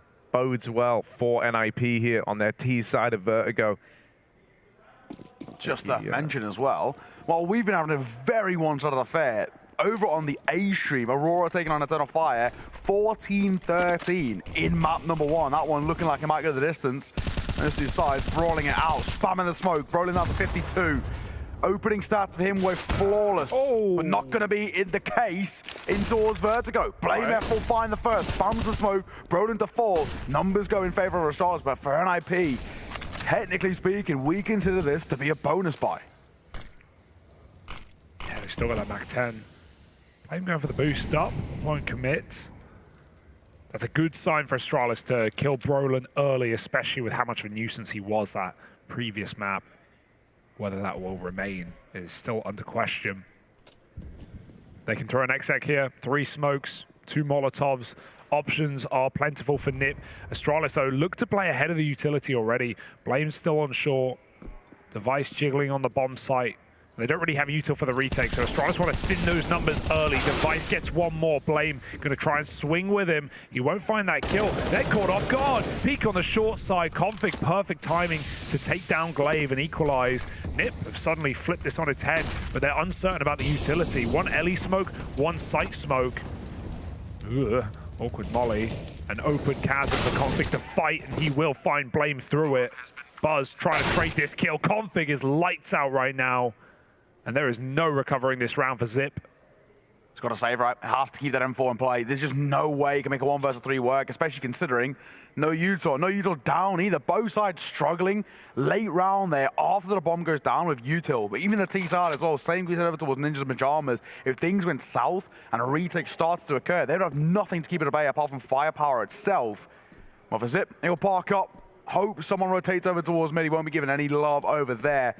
And I'll keep that M4 in play. Astralis, not a great start. They have just lost to a bonus round. And Ninjas and Pyjamas, they continue a dominant streak over from Nuke. Yeah, I'm surprised Blame's not holding that wide open gap at the site. He's looking for boosts, he's looking for jumps over the boxes, but yeah, it seems obvious the only route he can really get straight up fort from is the non-smoked side of the site. Config gets away with murder in that round. 3 huge kills. And NiP flawless so far. Yeah, you know, this one, the thing that's scaring me, Config has always been a very snowbally player. He is someone who can ride the highs of momentum. It's what makes him such a scary opponent. And I think, you know, after getting caught, not really offering up much of a challenge on that first map, his confidence is probably peaking right now. Even the way in which he fights in that 3-on-3 is screaming confidence, right? He has just stood still out in the open, full faith that he's going to nail those shots on the first possible contact. You know, it's a risky way to have tried to play it, but Config just didn't seem phased the whole time. And, you know, this is the scariest form for him to be in. And no one knows that like Astralis do, right? Like people like Blame F do, who have been with this guy for years, even pre-Astralis. They know when he's in good form. They know the games you've got to watch out for him in, and they're probably getting a whiff of that right now. That's a huge smoke. Zip calls for support, and Glaive runs over to save him. He got spotted going in ladder. This is something we saw more so in mid and late rounds against Vitality when Astralis made that big comeback. They were 14-5 down. They lost 16-14. It was off a solid 9-round streak on the CT side. Zip was very active in that game. He had a lot of impact. He was flanking down ladder, and so this is something that NiP should be ready for. I've seen it early though. He's repositioned. He's gone back to the A site, but right now it's NiP looking to crunch B as a unit. Right now, of course, all down to Zip. He has to alleviate some of this pressure. The only M4 remaining alive. We've already sung the praise of the Device on towards that Deagle, but right now it's Buzz, the youngster, who's going to be tested. Good smoke, good timing too. Will really have to chip away at the clock and leave NIP in a little bit of a predicament when it comes towards an execute. But they have a lot of util on the belt and a flank starting to come through. Yeah, this will take some time for this flank to develop though. So Buzz, he would love a kill inside of the smoke. Sits in it, couldn't pick a target. Alexi takes him down, covering his teammate. Glaive getting just spammed away. Hits a little bit of damage, but it's Rez with another entry, and NiP just run wild. At this point, they have the players to dedicate to a flank. Hope to see someone turn around soon, but it's a flank that will never appear for Astralis. Zip rather already looking to save, and Device and Blame have armor as well. So NiP 4-0 up. All the signs of a great T side right now. And I like how they're abusing B, because you do have that newest player in Buzz in this site, and it's a very hard site to anchor down solo. Even in that game the other day, we didn't see him getting a huge amount of support. The occasional flash over from mid, but I think NiP have identified this as a weakness of Astralis, and we'll probably see a lot more of these. See how Buzz fares when he's getting these executes. Could be very difficult to go positive on the B side of Vertigo when you're on your own, considering how easy it is to molly every conceivable spot. It's one of those positions as well where you look towards Buzz and you can't actually really blame him for it as well. Astralis can't afford to overcommit over towards the B side. Even if they drag one player over from mid over towards B, it leaves mid exposed, or leaves ramp exposed, and that's where NIP are going to continue. I guess it's just to play the mind games, really. Right now, 4-0 start, but thankfully Astralis in towards a full buy. Device in towards the AWP is good to see as well. Ninjas Pyjamas not really needing one right now. Over in the other stream too, 15-14. OT could be looming there, or maybe Aurora going to close that one out in the final round, final full 30. This is nice. Zip helped Buzz to get him in position early, and they play a layered crossfire where Buzz is on the bottom side. He is committed right now. There's a molly on stairs. Buzz has to fight for this position. Great lineup by him and Zip. And now Nip know what they're up against. They're going to try and fight their way out, but Buzz covers his teammate very well. Fantastic round out of Buzz. Still Alexi trying to punish Zip. That nade puts him down to 7. One shot will do it, but he can hear the steps of a teammate coming in. Glaive attempting to get his guy out of this fight, and he will. Winning another one to Brolin. Alexi is too low. And that is it for Astralis. That's how you deal with the contact Bs that Nip have been offering. Alexi just waiting, but he'll get given nothing. And even if he takes one out with him, there's a guaranteed trade here. Astralis get their first round on the board. That's a good solution. Double B play. We'll see how Nip adapt. For now, take a breather. At this sort of stance, I think we still look over towards Astralis to try and make a difference. That's much better. Taking owners, taking early fights. It's good to see Buzz coming in towards the fray as well. I mean, he's a player who I think gets affected by confidence just because of his age, right? When you're making that big step up in towards tier 1, we're still yet to see consistent performances coming out of him. Now, if we can get him confident, if we can start to get him taking a little bit of owners over towards that B side, controlling it, forcing NIP into rotations back towards ramp, back in towards the pack, that's where potentially Astralis can start to claw their way back in towards this game. But momentum-wise, still isn't looking all too favorable. Yeah, when Nip are this loud towards A, Astralis can't own the B stairs, really. They have to play a safer position. So Buzz is jiggling. He's on his own now. And I want to see if Nip adopt this seesaw to go back towards B in late rounds. Rez is waiting for aggression. And in this round, Nip will crunch mid as a trio. I'm getting a bit nervous here. 2 over in mid. From the side of Astralis, they could look to play like this layered crossfire where you get up on the pallet, but instead they're just going to fight side by side. Glaive playing anti, that's the bomb. Getting away from Alexi, the flash comes out after the back, and they're both blind. Glaive was playing anti-flash at first, but right as he turns around, that's when the flashbang sails in. And now Buzz has got to do it. Only 1 kill from the B hold. Blame F and Device, with Device dead, back in the elevator. Blame F can't really get a handle back over this round. Gonna do a bit of damage downrange on a head trick. If he can get this kill, maybe he's on for the clutch attempt. Oh, it's so The head trick's full blind and puts a stop to Blame F's clutch. Damn, that was a really nice try for Astralis, I've got to say, right? The double mid setup looked good, but a fantastic flash for head trick. Poise is config for a double, and I like how head trick, you know, he doesn't doubt himself when he's on con, even though the bomb is right behind him, and he could have made an argument to run back and get it. He knows he has the power position to kill a rotate. He makes his team get that bomb. It's a ballsy round from him as well, right? I think that's a really nice shot to finish things off. Good to see him really starting to take some control now, get a bit confident. Brolin, already spoken time and time again about his opening stats, but he's struggling a little bit over towards ramp at times. Already getting spammed down over towards top.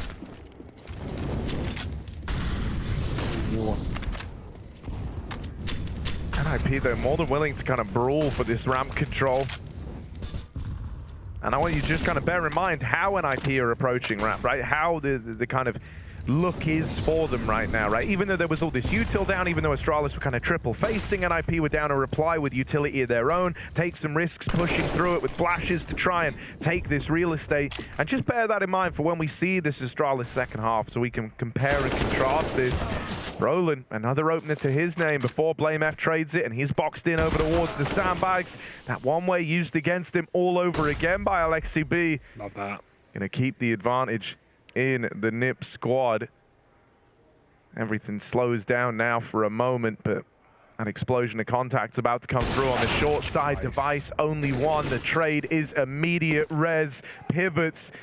Knocks out Zip as well, and Buzz on this rotate's been heard and commed across by Config. They know that that B player just left, and so the bomb's even coming back. They are playing this as safe as they possibly can.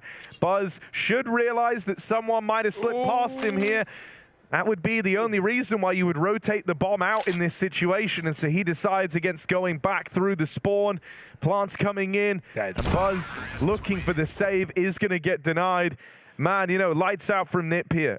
Brolin, again, such a key player in this game right now. Not afraid to throw himself into the fray, not afraid to take these opening duels. He opens that round. He has full faith in Alexi to collect that trade and maintain the advantage that they worked for. And then Rez does this, which, you know, fair play to Zip. He's trying to re-aggro. He's trying to catch that timing. A shot's been taken where maybe, you know, he's like the unknown factor swinging in from top ramp to get the trade. Does feel like a day where everyone's on for Nip, right? Like, there's no weak player right now. Anyone can be relied upon. Config in middle will get picked by Device this time. I like that start for Device. Making the AWP sick. Glaive caught reloading as Brolin runs through the smoke in anticipation. And Zip will activate. I like a move like this. Nip are so committed with 4 up on A that he will have timing to find a flank. Blame needs to try and live here. He's trapped right out on short, chases that kill in front of the Molotov, and even kills Headtrick with the pistol. That's a very awkward round now, and so Zip doesn't need to play this flank just yet. Headtrick's got to hit that shot, right? We're looking towards Rez now. Spotted out, back turn. He's dancing between 2 angles, a rock in a hard place.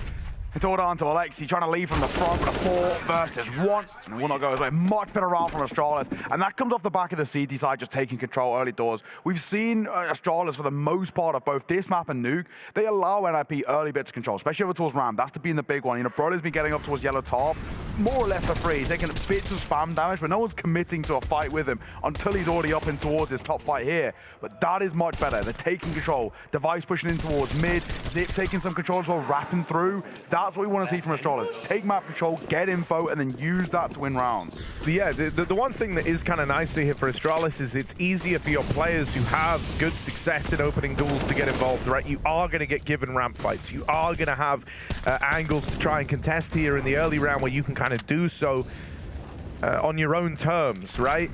We've already seen Device try and make another play over in middle, looking to get stuck in with that AWP again. Blame F will always try and challenge you and harass you in some of these ramp fights. So, you know, it's a better look for these opening round players to get involved for Astralis, and it will be harder for NIP to avoid these gunfights. Buzz burnt out over towards B, rough way to go, and it doesn't surprise me that we see Nip go back towards this side of the map, considering the players they're running into over towards A and where they succeed. They get that opener at B, and now I like this slowdown in the mid-round, right? They're going to try and get a bit tricky with it, try and cut off the flow of info. They don't want to run into that Device AWP that they spotted over at B either. This is their time to slow it down, but Zip could throw everything through a bit of a loop here. He's going to get the info that B only has 1 man at it, and so that's going to free up Device to rotate away with this AWP. I fear he doesn't see Rez here unless he goes wide. There it is. That's a big kill, and as you said, Device is running away right now to get into position. 30 seconds, Nip. They haven't got an exec here, or rather the smoke's already out. They are down on the site. Blame is committed ahead of them yet again. This is going to be rough.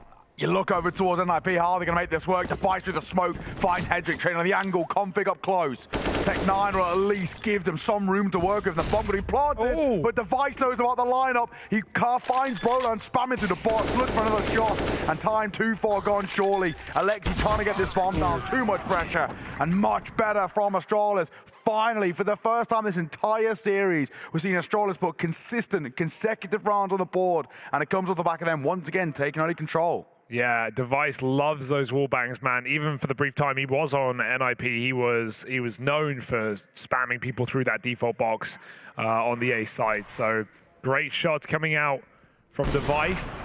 1 ahead and 1 inside. Just a feeling. And Device has got it. But Nip, very close round.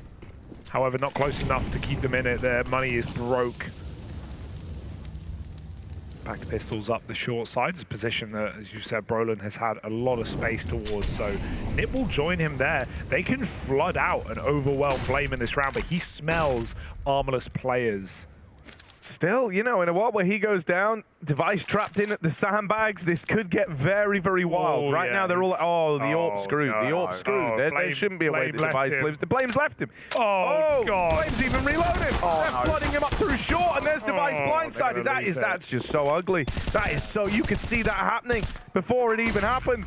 Glaive trying to turn the tide, does come running in and mop up Alexi at least. Still. Config armed with the AWP, still in with a chance. And I mean, you're already very content with the damage and the plant found in this round. If you're NIP, now you're seeing if you can make it even sweeter. Config staring down the barrel of this AWP, is looking to thin the herd as Astralis move in for this retake. Flash goes high. Config seeing a little leg there, knows that someone resides out on headshot, but tap on the bomb, forces a peek. Just time for the defuse here. Astralis will get that round over the line, but at quite the cost. Considering what NIP bring into it, you are more than happy with how that round panned out. Yeah, that's a great call again, man. I feel like, you know, Alexi's had some fantastic ideas in this series. Coming up on the short side with all 5 players and no info. Because of how aggressive Roland's been on short, Glaive has stopped going through this gap smoke and stopped fighting for yellow. And so they just get all this room for free and overwhelm Device and Blame. It's an ugly round, though. I mean, at the start, it was like watching a car crash in slow motion. Yeah, you could just see it happening. It was coming. It was horrible to see. Thankfully, at the very least, they're bailed out by Astralis. And you do beg the question, if NIP had a little bit of armor to work with, that round could have gone south in a matter of moments. Nade will find Brolin to open things up. He's now really starting to struggle over towards top. They've got a good read on him. And Blame F pushes in front of it as well. Oh, if he stayed on that angle, he would have found Head Trick throwing the flash. Blame aggressive, drops the bomb with 2. That's a big move for Blame to take that space after Brolin's death. And Blame has more to say. Smoke comes down, he plays below it. He plays inside of it. Blame wants to end the round right here, right now. Him and Buzz will. 4 kills from Blame F. Very proactive move down A. Notices a gap, takes it, and destroys NIP. This game's closing up. Yeah, funnily enough, you know, I think Astralis are a team that have shown us some struggles in mid-rounds, but Vertigo is actually one of the maps on this CT half where I actually quite like watching them, right? Because Blame F does try these aggro short plays. Device is down a fight towards the top of ramp, but another player I think sometimes just flies under the radar a bit is Zip. Zip is someone who quite likes his mid-round plays here on Vertigo, right? You'll sometimes see him going for like an aggro mid-push in the mid-round, trying to get down the ladder, trying to come in on backstabs. That round it's Buzz over towards B, like coming in with the B aggression, thanks to Blame F getting all the info that everyone's bottom ramp. But, you know, this CT side out of Astralis is a little more mobile on this map, and it does flow around a little bit more. So these kind of aggro moves are not too surprising. NIP had to know they were going to be coming down the pipeline at some point. Yeah, to put numbers on that, Zip went, you know, after the first half against Vitality on T-side, he got 4 kills. He ended the game with 22. So he had a massive CT side recovery, and he was being super impactful on these flanks. So we're already seeing him try and do this game. He's just not been punished yet, but he's not even been needed, really. Astralis have been dealing with NIP before he's come through. They know that in the back of their mind, though. This is one of Zip's options. Roland's been honestly getting bullied, you know, on short, getting spammed through this yellow position. Blame will kill him again. Started better than has been going on recently. Zip very blind, but they don't clear Buzz, and he's going to be able to feast 2 kills, overwhelmed by a pistol. Flash is good, but Device doesn't care, and it's going to be Astralis leveling the playing field 6-6 right now. Much better. A couple of individuals really making their presence known. Blame F having a great game so far as well. That's what we need to see coming out of this Astralis side. Take some control. We're now seeing this side chain rounds together, which even that alone was rare in towards the opening map of this series. And I think the pressure is now starting to flip for the first time. We actually are looking over towards Alexi to try and rally the troops here. They've gone a little bit quiet. You can see how they're a little bit dejected in terms of how they're playing so far on Vertigo. We need to see some of that noise come back, especially with the likes of Config, right? He's such a confidence player. We need to see him getting loud, getting proud, and starting to take fights. Use what he's best at, mechanical prowess. Those first couple of rounds were really nice on B because they were just abusing Buzz solo, but then that one round where Buzz and Zip played a layered defense and destroyed NIP has scared them away from the bomb site. They're barely returning to it in rifle rounds, so I'd love to see NIP go back to, you know, do their A default that has been pushing Astralis back into the bomb site and try and end us on the B site with Config on a mid lurk. Something like this could be nice because still we haven't really seen Buzz, you know, like be needed in gun rounds for Astralis. One thing as well, I've got to say, I mean, while he has been getting, for the most part, pretty bullied, I've got a lot of respect for his brother, and he's continuing just to be such a thorn in the side of Astralis and continue to make things awkward. Flash will come on the corner as well, but Rez gets away in time. Doesn't make any noise either, so at the very least, they've got unconfirmed information of presence down towards these B stairs, but Rez going to stick around. Yeah, this is going to change everything now for Nip, who had Rez holding very passive. Buzz is freed up to rotate. Zip stays in a power position. Device looks for a one and done in middle. Ooh, Flash did nothing from config. Device misses the shot on timing. He's gonna go through the Molotov. Device, careful here, buddy. Hits that flick to the head of config. Fantastic shooting. Blame aggresses back on short and finds Brolin. So Astralis can sit very comfortably in this round. You see even Zip peels back as the rest of Astralis leave short as well. They are in full control right now. We need a hero.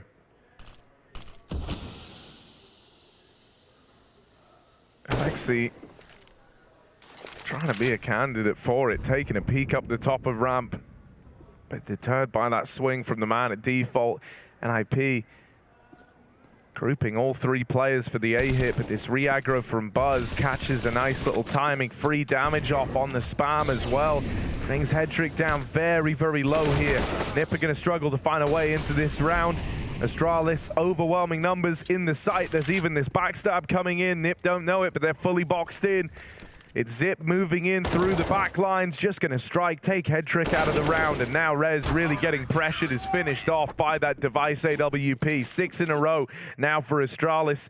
The CT side, it's where they do their best work, right? So it's reassuring to see them going on a streak like this to recover. The one worry I have is, you know, we've seen this map crop up twice for Astralis here already, and thus far, in the 2 times they've played it, they've been able to get 6 T-side rounds total. 1 round in the Eternal Fire, 5 versus Vitality the other day. So, you know, it's the T-sides that have been the problem more often than not.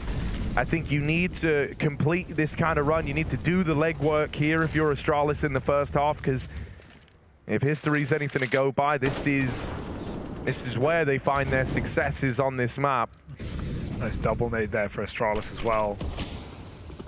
Gotta say, the big thing that I want to come back to something you were saying earlier, that double layer defense that really kind of scared NIP away from these stairs. We're still seeing it. 1 Molotov from Zip, and they completely give up on even the hope of going over towards B. Right now, they're being completely shut out by raw numbers over towards ramp. And all it's taking is the smallest amount of presence. Yeah, they've drawn a lot of attention away. It's only Blame here on A left, and it's because he has a lot of control, but not for long. Traded out with a flash peek from Brolin, and Device is on his merry way round. They're going to re-aggress, try and catch these pistols, setting up nades. Zip, tap, that's a destructive kill from Brolin. It's up to Glaive, he's on the clock. Device with a missed shot, Deagle out, and he's fallen off the box. This could not be going worse for Astralis if they tried. Hedrick with some crucial entries on this eco round, and the bomb's going down. It's off the Buzz.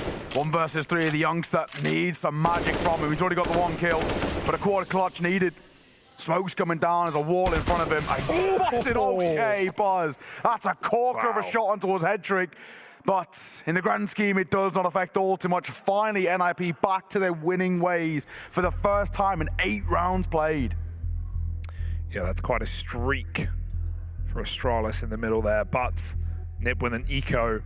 They put so much pressure on B that they draw everyone out of the A site. And usually you would just see the AWP hold deep ramp, but because Device has not really been starting A and going for picks and playing for mid openers, it's actually Blame who takes that space, takes that mantle. But that's exactly what Nip want. It gives them a 1-for-1 at the bottom of ramp, and it arms them with a gun that goes on to kill 2 more. Oh. That's sumptuous, I've got to say. And one of the things, you know, I think a constant narrative and reoccurring thing that we've been talking about is entry killing over towards Astralis. Right now, Blame 6-0. He's been having a lot of success over towards ramp, and I think that's where the onus comes over towards Brolin to make the difference. But he's really been struggling over towards top, and he's getting bullied, as we spoke about. Yeah. Naded down so low that spams are just his demise. Blame doesn't mind, I think, making plays on CT side. It's T-halves where we see the main issues.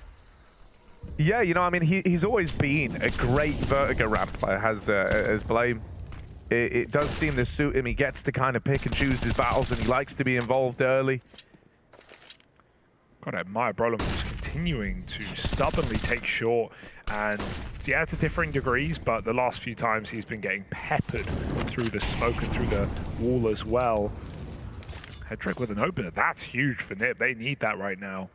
Taking a man advantage on the A pick, and Headtrick is given time to relax and look for more. Device is going to come meet him here. Headtrick changes sides.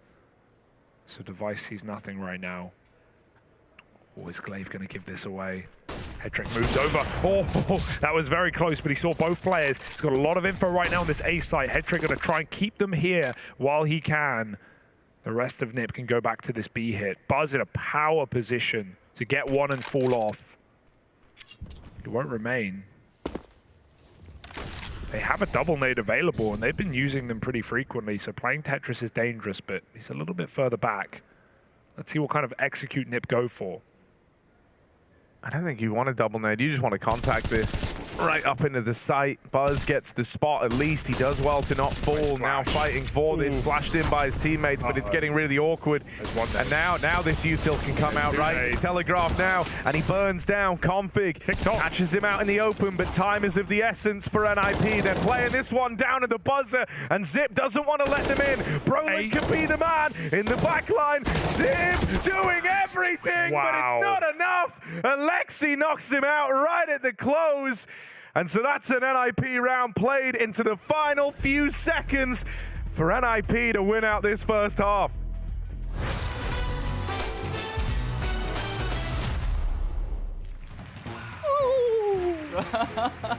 So I just immediately like...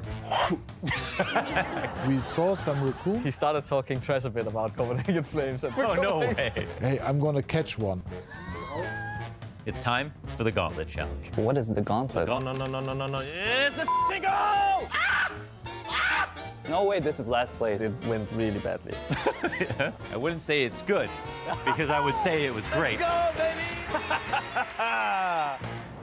It's now time for Dupree to show us how much grit he's got. Will he bring vitality to this challenge? Will his movement be good enough? Or will the new map take the spring right out of his step? It's time to start the Gauntlet. Ooh, interesting. All right, let's get this show on the road. Ah! So this is another long jump thing. Oh, I jumped too. No, that's very nice. Oh, surf. Oh, no. Oh, yeah, I made it. Oh.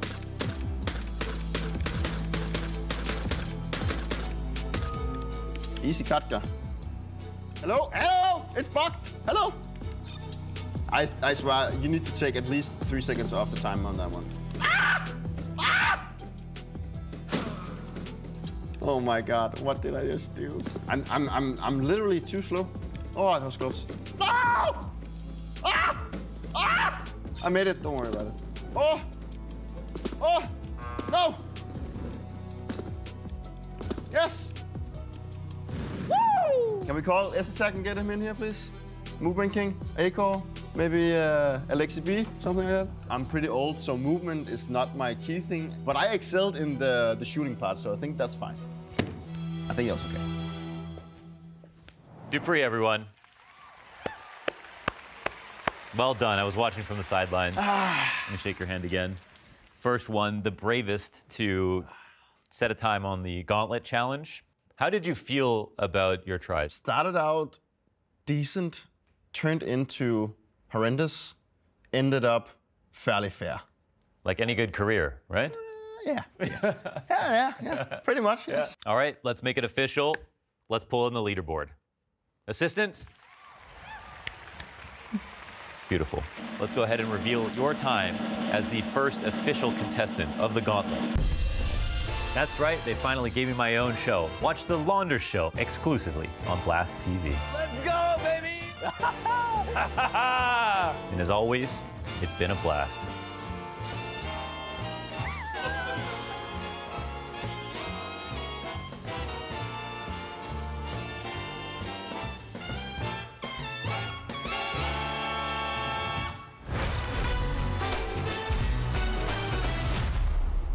Zip, the Vertigo right there, mauls 4 players at the end of the half, but it's still Nip to come out in their winning ways with 8 rounds rather, despite his best efforts.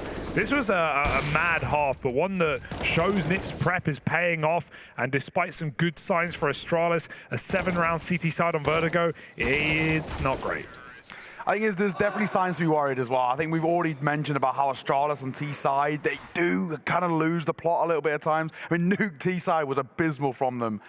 And it does worry that that might leak over into towards Vertigo. I think right now Nip have done probably just enough to really give them an opportunity. And we'll look towards Brolin to continue his winning ways from Nuke, because he was a little bit quiet at times here. Yeah, you know, I mean, I'm not too worried about Brolin just yet. You know, entering up ramp, especially when you look at who he's trying to entry against, it's no wonder why he's not looking as flawless as we saw over on Nuke, right? But yeah, man, I don't know. The one thing that maybe frees up Astralis a little bit here to call a little looser than maybe they normally would on a T side is like, man, it's do or die at this point. Like, there must just be some rounds where you want to just kind of let the dogs off the leash, as it were, and see what they can do. And maybe that's something that comes out with this potentially being your final half in the RMRs. This round, it's out through mid. Looking to pour over the top of construction. They find that first. Alexi dead. Config also dealt with, but the dualies still pose a threat here. Rez is run down. Too many bodies and not enough guns. It's much better already. Brolin hat-trick. The youngsters really got to do something magical here. This is seriously difficult. Blame have to fight. Hedrick left all alone. A kit in hand and a smoke. This one's surely done. Yeah, locked out by a quick mid to B, and it gives you hope for Astralis' T side here, but it's going to be a long way back to recovery. I agree with your point there, Harry. I think if there was any time for Astralis to play a little looser and show us a better T side than what they've shown us all tournament, this would be it. Worried or not really? It's hard to say. It's hard to say. I'm just been impressed by NIP all day, really. And yeah, Astralis, they've got a pistol, but I don't want to get ahead of myself by any means. Yeah, and a buy coming through, of course, over towards NIP. It's sort of the standard meta right now. Utility in the same fashion, a priority, but they can only invest into a little bit coming through here. Spoke on towards Sandbags, not used here, so it does mean that peak is a little bit open. Device going to take the first fight. Yeah. What a mid setup though, and this is the bomb. This can get very awkward. Device with some crucial kills. Glaives push back low, but they'll take those entries and reset as a group. Leave Zip here for a late lurk. 5 on 3.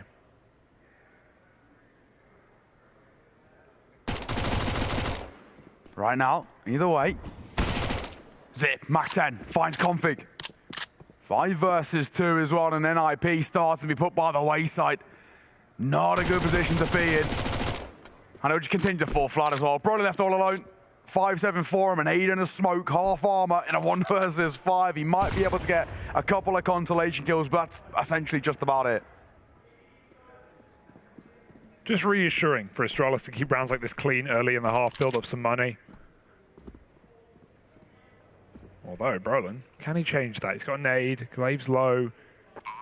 They've walked past him for now. He's got a little 1v2 in the bomb site. Buzz with an AK or Galil will end it with ease. So Astralis, flawless second round, and now the full eco for NIP for them to reap their rewards of winning that pistol. They've got some breathing room to work with. I think that's the important thing over towards Astralis now. They don't really have to be all too scared about what NIP are going to bring in for the next couple of rounds. Double eco situation for them.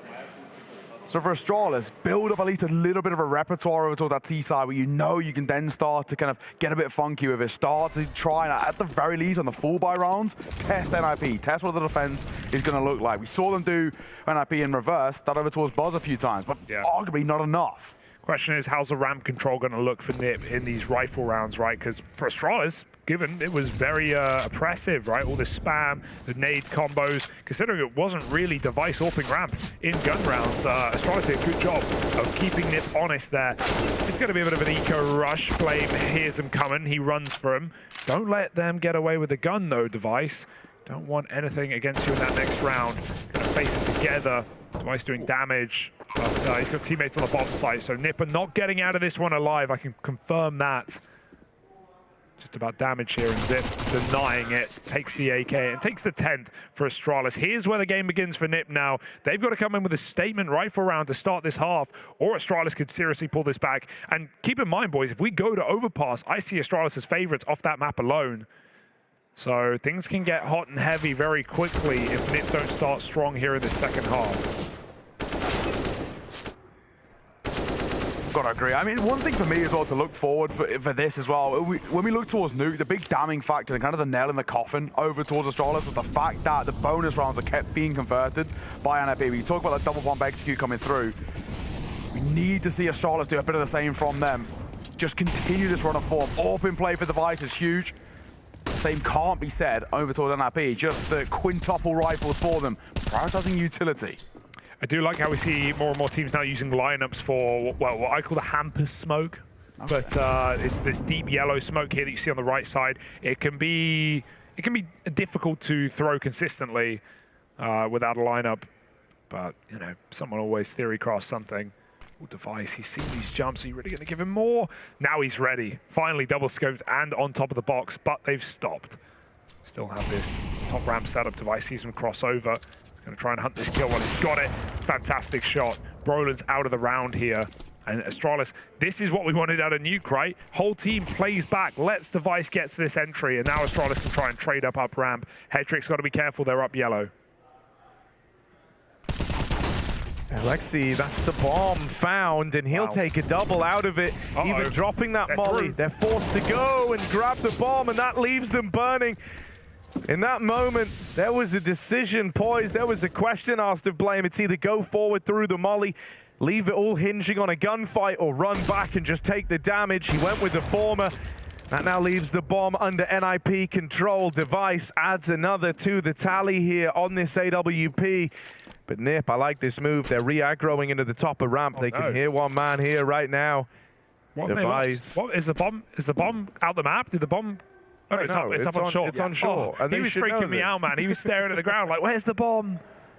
Well, I mean, our save's coming through. I guess it's the right call, technically speaking. They could have given that a crack, though. I'm blind. I guess he was looking for nades. Too far removed, right? Too far out of the round. One man all the way over on the other side of the map. But yeah, you know, this is kind of the sad part for me, right? This was my big worry about Vertigo, and that's that. You see rounds where Astralis will go a man up and then they struggle to convert it in spite of that. This was the first example that we're going to have.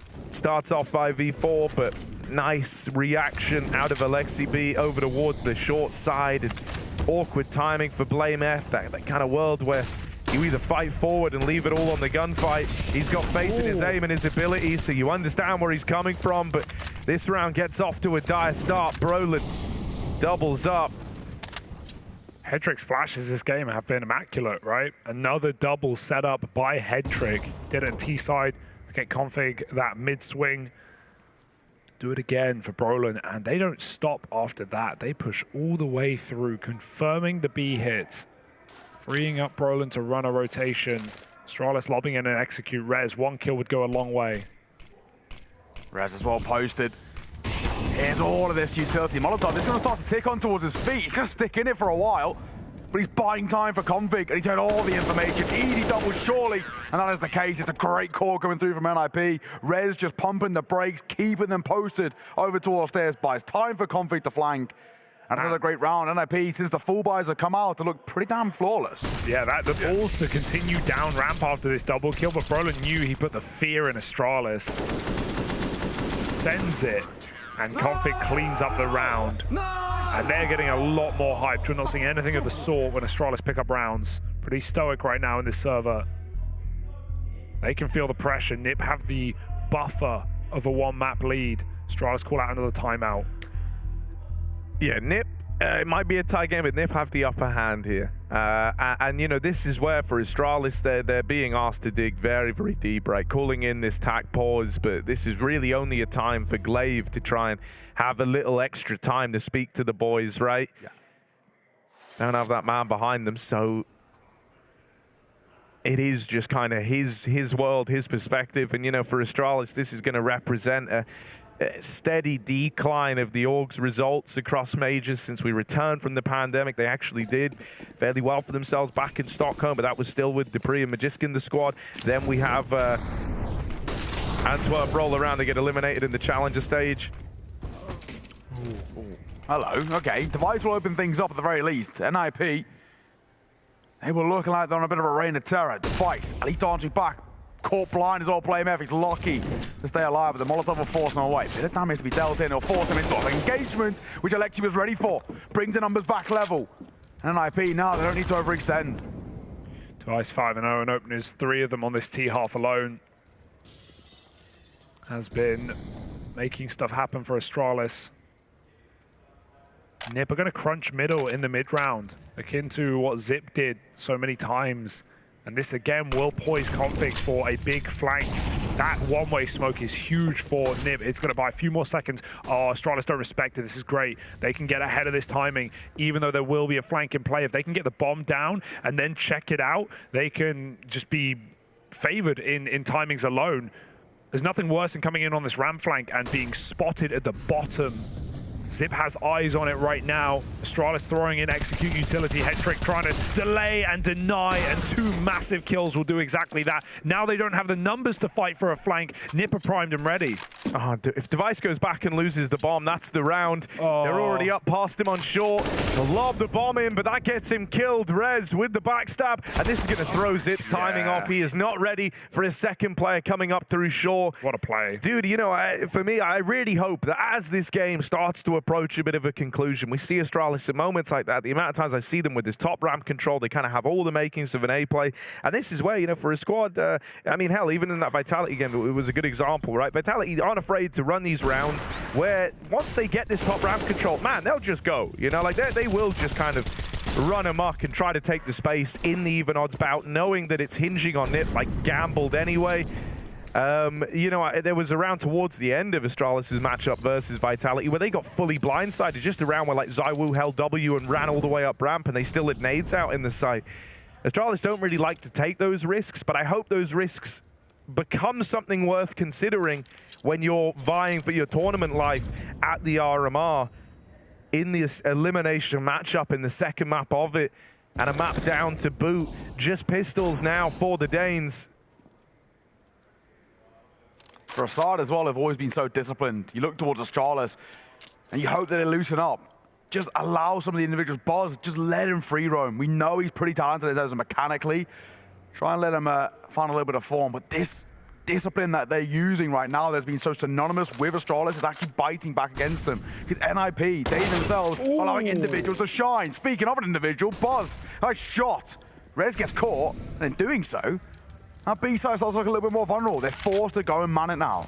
The Device is also looking for a pick on default. Config might give it. Ooh. And there's a double D opener for Astralis. This would be a insane round to win right now at this point of the game, but Alexi B's on the site, going to drop a smoke to try and play behind. Brolin picks another apart, and Astralis getting sliced and diced in this round, isolated as they die one by one, and with no utility. Oh, this is awkward now. You hear this as well. They've got to run because they don't have time to go slow. They don't have time to sneak this. So for Blame F and Device in the 2v3, you're just relying on the Deegs being true. That was a collateral for Headtrick.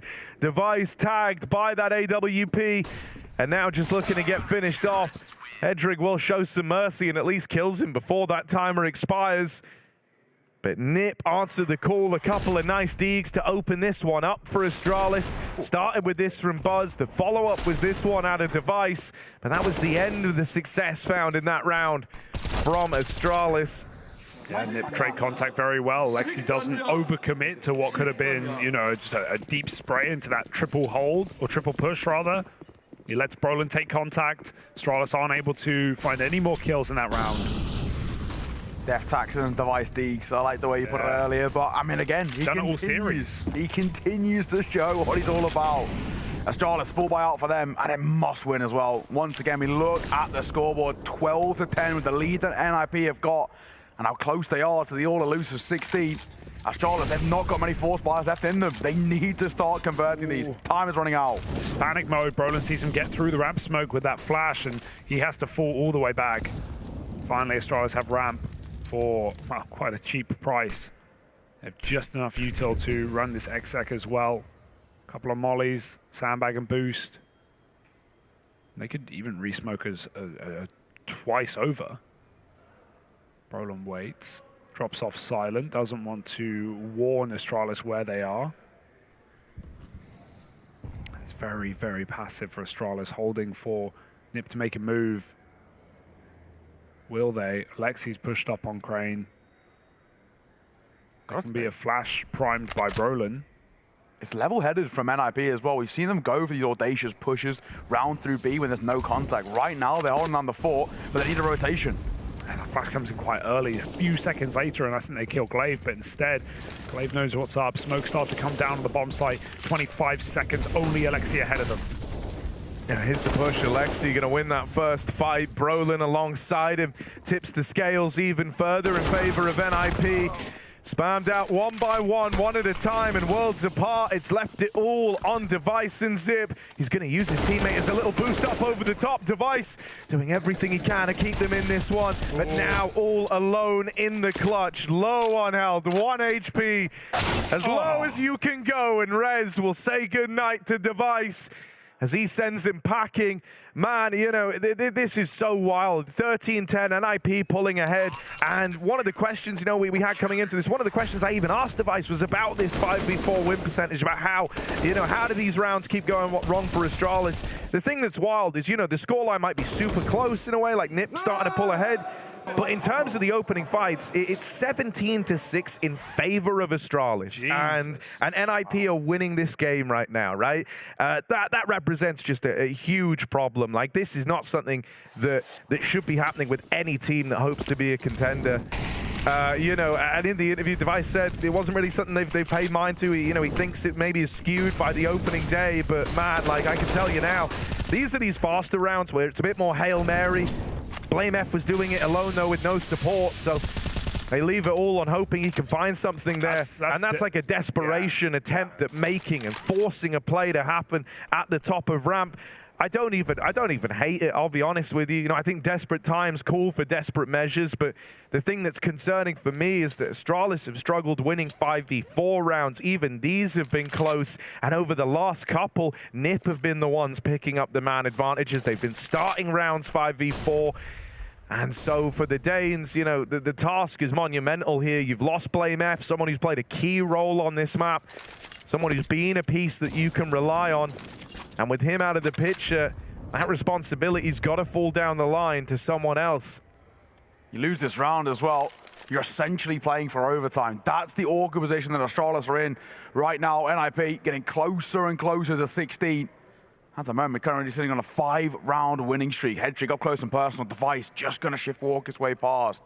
They've got room over towards ramp. And a good flash will at least keep them at bay. Nade off the back of it as well. Headtrick first to be tested. Oh, will he convert? Well, there's one. Falling away. Side turn. Boz will find him. Nice trade, 20 seconds though, and there's already a flank starting to go and play, and Brolin has been just so oppressive, even with smokes down, but finding kills through them. Does pick another player out, allowing the bomb plant. Nip not letting Astralis get comfortable here.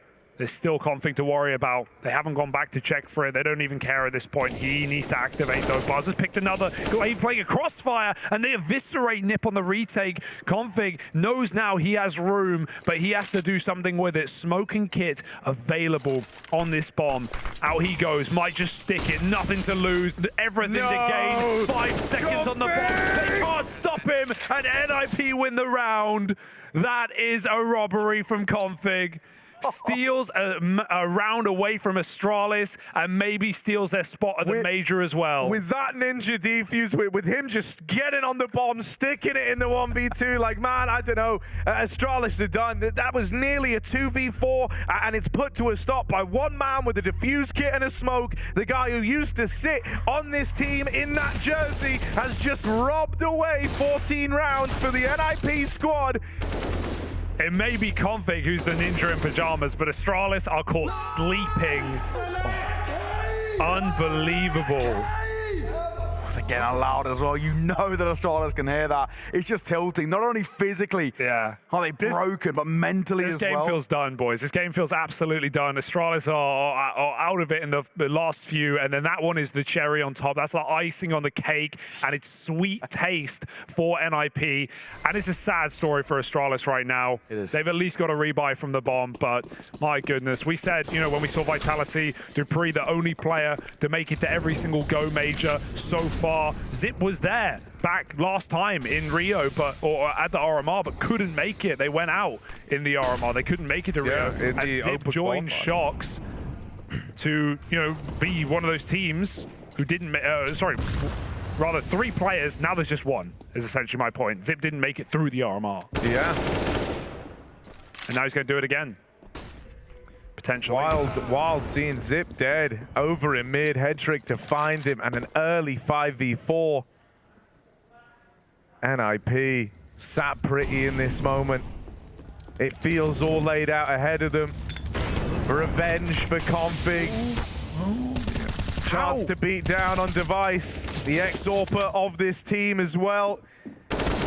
And so revenge arcs of plenty for NIP, as they are just 2 kills away from moving on to match point and looking to eliminate Astralis from the RMRs.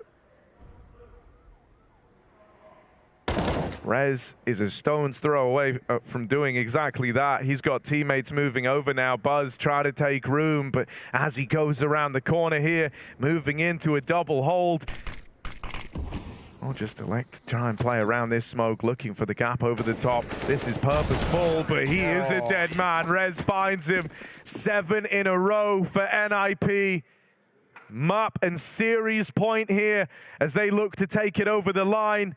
And it might all end with a whimper for Astralis. 3 rounds on this T side so far, all of them coming off the back of the pistol for the Danes. And from the moment these rifles have come out, it has not been a contest. It has not been a competition. How does Berlin get away with a kill there as well? Over to a sandbag. It never should happen. They know he's there. He's smoked out the Molotov. You've just got to leave someone trained on the angle, and they're flying in. This is desperation now. Blamef gets deleted, and Brolin going to close this game out on a Zip. Got other ideas, down to a 4 versus 4, and Buzz will answer back. Yeah, that will draw everyone back. You can run, you can reset. That's a massive kill for Buzz. It seems like Nip wanted to close this a bit too soon. They've still got to work for it. Even Glaive retreats. Alexi re-aggresses. He will get this info soon. The entirety of NIP on this ramp control. Glaive a great position to punish and get that info that they are indeed flanking. But, oh, Alexi's dead. Glaive swings for more. That's a lovely double. Config now. Now, this one's a little too hard, a little too far. And so Astralis might just survive the night. For now, at the very least, right? I mean, AWP in play.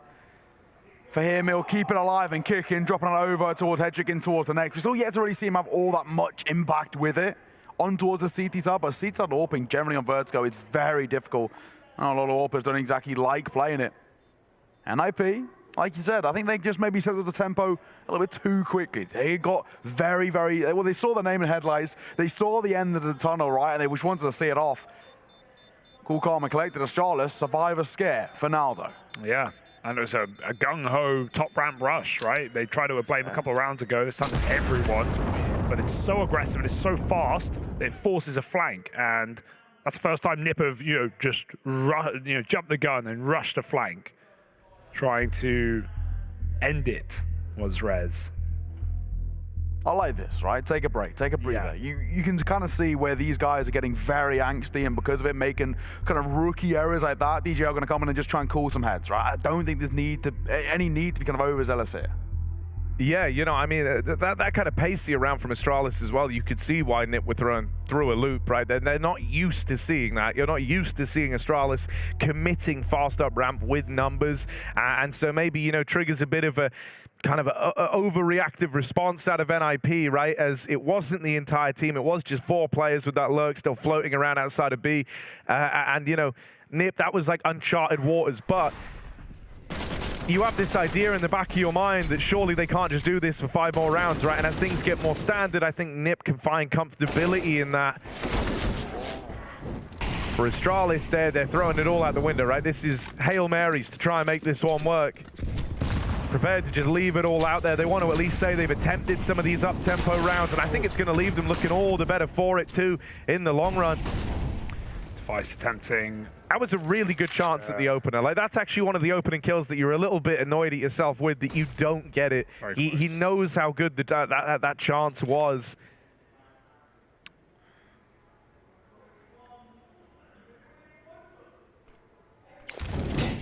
At least for now. All goes a little bit quiet. Hedrick, once again, waiting for an overextension. There it is, nice shot. Blame F. He's been struggling to get up towards top ramp, and Config going to be tested. He drops the bomb. This round starts to go by the wayside, and as Glaive and Zip left all alone, the old guard of Astralis to keep their dreams alive. And NIP are 2 kills away from knocking them out. Make that just 1. And it's Glaive, the IGL, who needs the lead from the front. Yeah, a legendary team, legendary players, a legendary organization, but they will not even make challenges here at Paris, the final CSGO major, and NIP are still fighting for that spot. They go 2-2 after a 2-0 against Astralis. Jersey swapped for Config and Device alike, but it's the Dane on NIP's side that will be going and celebrating today. That's a big win for NIP to do it in 2 as well, off the back of what was a decent first half for Astralis on this map. That's going to be a celebrating day for NIP, but the job is not done yet. One more match at least to make it to Paris. Yeah, you know, sad times for Astralis on the other side of things. You know, this is a rough way for it to go. An organization synonymous with success at majors in the past and in recent memory, at least making it to them. But, you know, fall off at Rio now, similar repeat status here for the run to Paris. Astralis are gone, and reality setting in as the fist bumps come down the line for NIP. This was a great day in the office. They had a good game plan coming in. We had Config talking, fighting talk in the interview to open. He said he wants to beat them. But after the game, once all is said and done, he'll give them that little hug down the line. All mates. And yeah, for Zip as well, you know, attends every single CSGO major except the last 2 back-to-back. Devastation, I think you could say, for Astralis, who have been trying to reform and refine their form in the last couple of years, but it's very hard to reach the heights that once was. And I feel like it's especially disappointing for Device, who has put on an incredible tournament as an individual player and been seemingly one of the only ways that Astralis can find success inside of the server. Yeah, worrying signs, worrying future for Astralis, but for NIP, at least for the time being, they keep their heads above the water.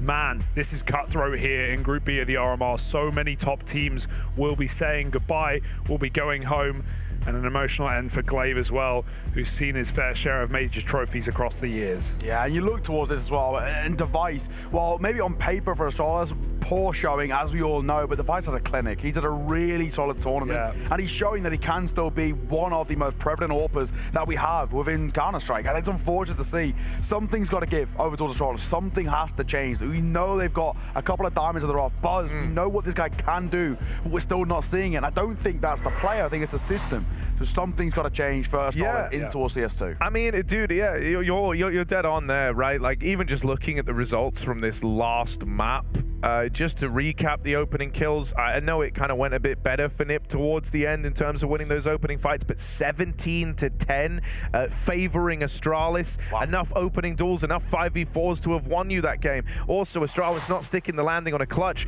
throughout that series. On the other side, it was 6 clutches total for the NIP boys. And I think, you know, when you look at Astralis, when you look at who's in this team, you've got Zip, you know, used to be the clutch minister, used to be the guy for the job. You've got Blame F, who is prolifically a very late round player, normally meant to deliver in those moments. You kind of have 2 guys who can fit the bill for these clutch rounds, and they would never come through either. So, you know, it does become a bit of a question for Astralis. It's like, man, where do the strengths lie when you're getting openers in 5v4s? You can't win rounds. You don't have the staying power to win clutches. And on the other side of thing, man, for the NIP guys, I want to give some credit to Alexi. I feel like he came into this with a good game plan today. The calling was lights out on Nuke, over on Vertigo. I don't think they were worried for a moment, even though that first half was close, I think they knew that they still had the best side ahead of them and Astralis' worst side ahead of them as well. So I think confidence was at an all-time high. Config in the interview said he was going to try and keep Headtrick in this game and motivated, and I feel like that was happening today. Config was a very good emotional spirit level of this team,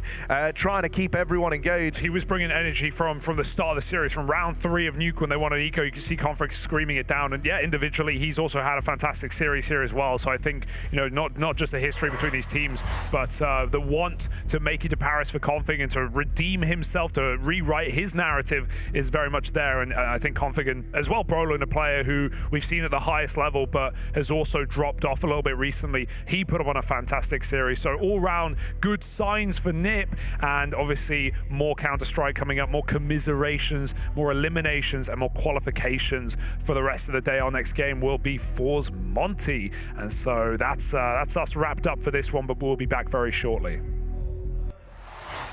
And round 5, what do we get now? Okay, so we got Elise, we're going Elise again. I'll just try Carrigan, because I think Carrigan is gonna give me a lot of hints. GKS, Justin Savage, Justin Kill Savage. He's older than 24. AK-47, more than 5 majors. And it seems like he is not European. It could be Nitro, but at the same time, I think he's been... I'm gonna try Nitro, actually. That's exactly the same result. Not so familiar with all the NA players, so it's maybe a bit tougher on me, this one. Okay, let's try... Nico. The team is not Liquid, so no one from Liquid could be it. Maybe Rush? We can try for Rush. Twist is Canadian, so not that guy. Naf. But then again, it could be Naf, but at the same time, but maybe Canadian, I'm gonna try Naf. Hooksy. Wait, it's not European. Electronic. More than 8 majors, and it's not even close to the Russia or Europe. Rush is not it, but I have the age, range pretty clear now. American teams is Liquid. Liquid? Only Liquid. It's not OC. Stop thinking Liquid. I'm only thinking Liquid. Who else is playing in North America? And he's played a lot of majors, it seems like, so it seems to be like an obvious name, to be honest. Stewie 2K. He's from America.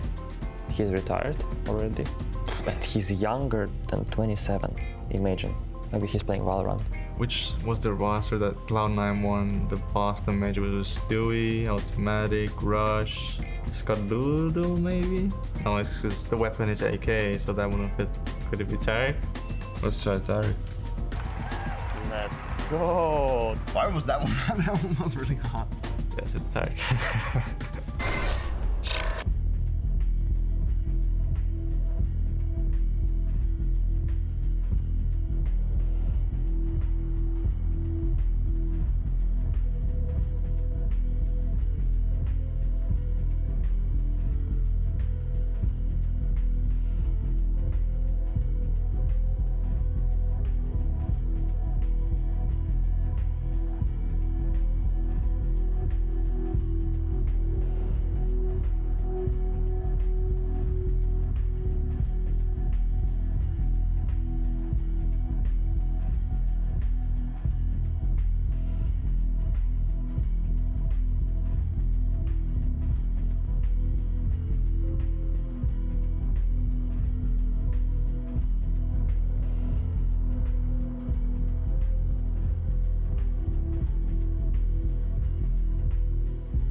Welcome back, folks, ladies and gents. It's another Elim game here over on the B stream. We've got 500 taking on Ence for this one. Ence looking to make the reverse sweep, Harry. They had a pretty shaky opening day in the BO1s, but once we moved forward yesterday, they looked fantastic. They took on iNation. They destroyed them 16-0. We then had a great map for iNation where they managed to take Ence all the way to 30, but it was still Ence coming out with the goods, taking a 2-0. And I want to ask you straight up, before we even know what happens here and a potential third matchup, OG did it last group. Do you think Ence can make the reverse sweep? I would like to believe they can, right? Because, you know, when you think about this team, they're a team that is supposed to be successful. They're a team that have a lot of talented pieces in, right? You have some very complimentary figures. You have like a seasoned, grizzled IGL in Snappy, someone who's been used to building up entire rosters throughout his career, you know, and so I would like to believe that we're going to see a reverse sweep out of Ence, you know, especially when you think, like I'm saying about the pieces, you know, looking down the line, you have some Pyjamas who obviously they take out of that Movistar squad, which actually, as we then went on to see, you know, in hindsight, ended up kind of destroying the Movistar riders for a while, right? And some Pyjamas was this lights out AWPer, even back at Rio, had that insane game versus Vitality where he best ZywOo, having their run come to a close earlier than they would have liked. On top of that, they have this new addition of Nerds, someone who has looked so impressive since his debut with the roster. So I would like to think that on the individuals alone and the kind of merits associated with them, that they have a good chance of pulling the reverse sweep. But we actually spoke to Snappy earlier on, so let's see what he had to say. Snappy, welcome. You guys are currently in the 1-2 group. It's been a little bit of a difficult run, but now you're going to be playing up against 500. What's your read on this team? How do you think they're going to be playing? I mean, we've been watching demos like we usually do on every team we face.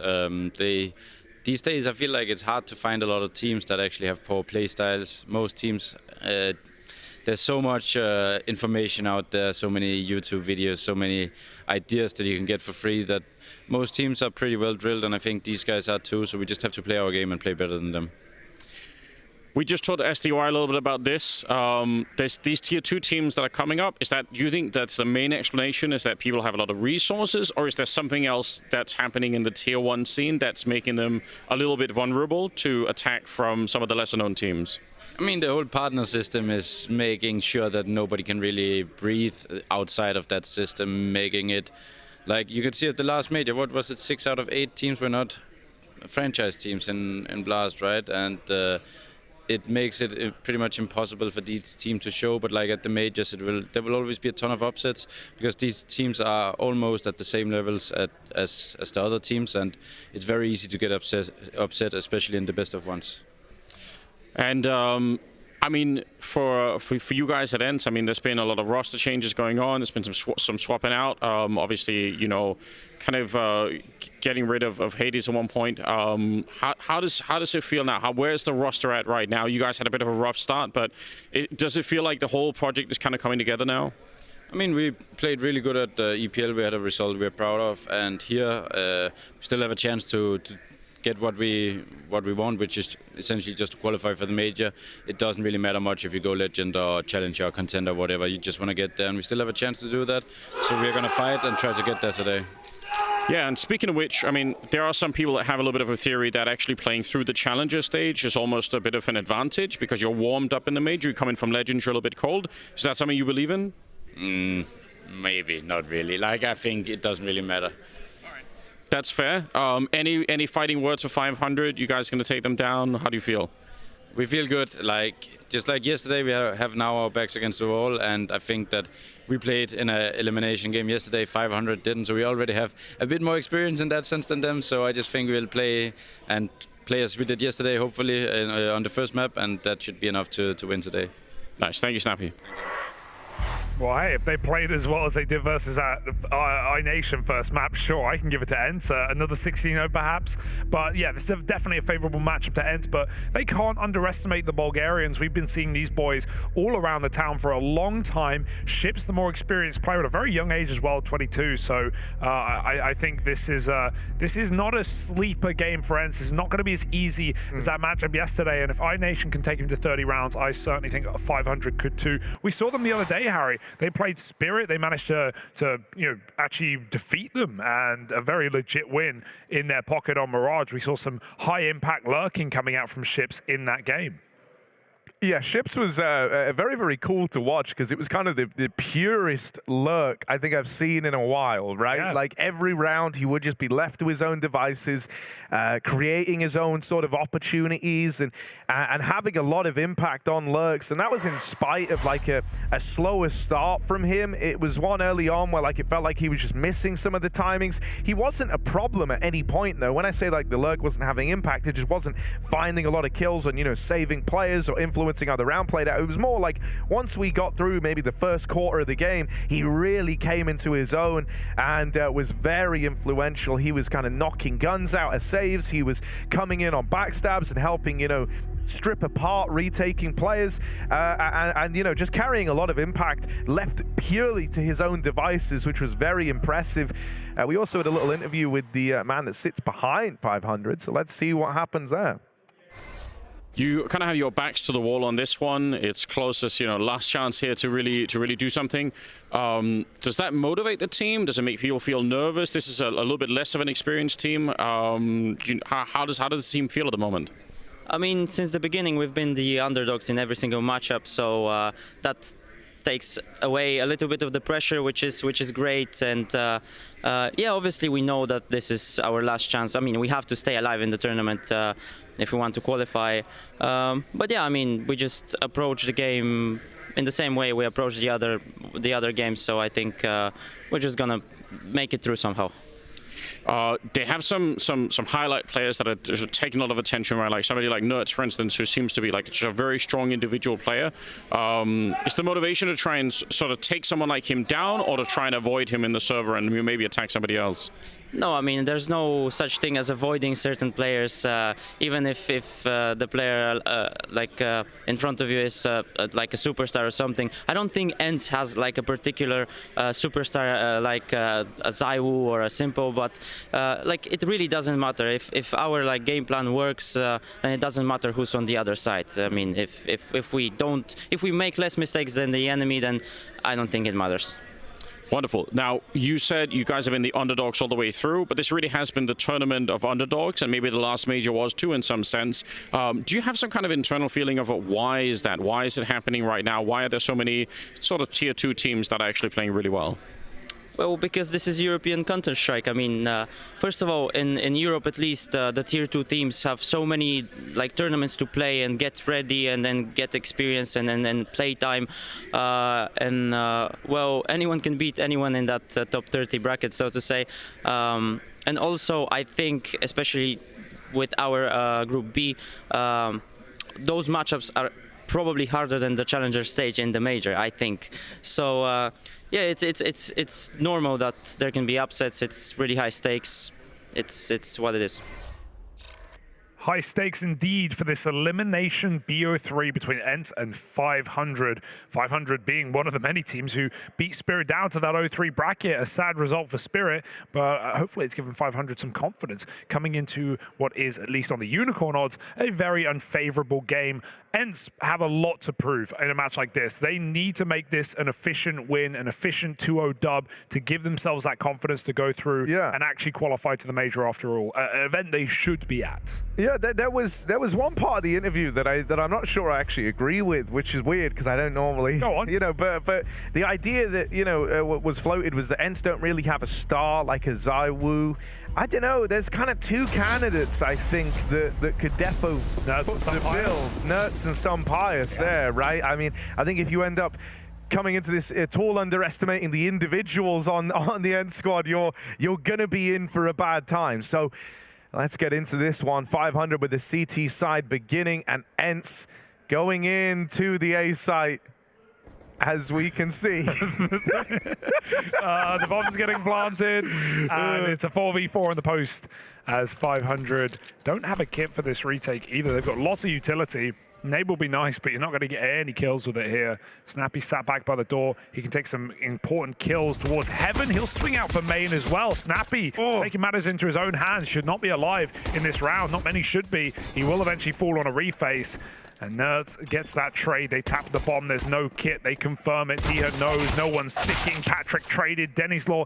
There's no time for this one. Another tap. Nerds ain't buying it. He'll check and he'll win the round for Ence. 3 kills off of the young Israeli star. You say there's no star. Well, this guy is the person I'll be looking to in this series for Ence. He had a phenomenal game on Mirage yesterday against iNation. So if Nerds can bring anything like that level, Ence may have an easy time.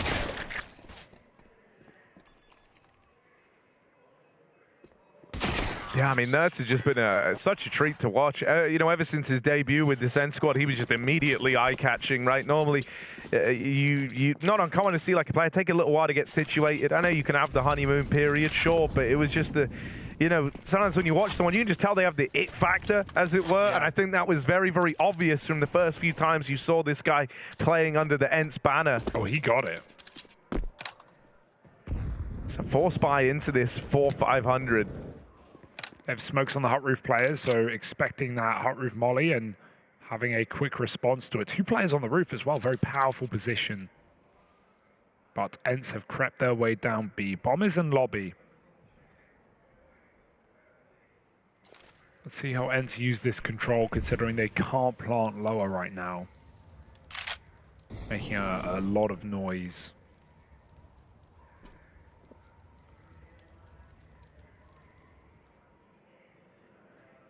.500 being uncertain, but just relying on their gamble, committing to their stack.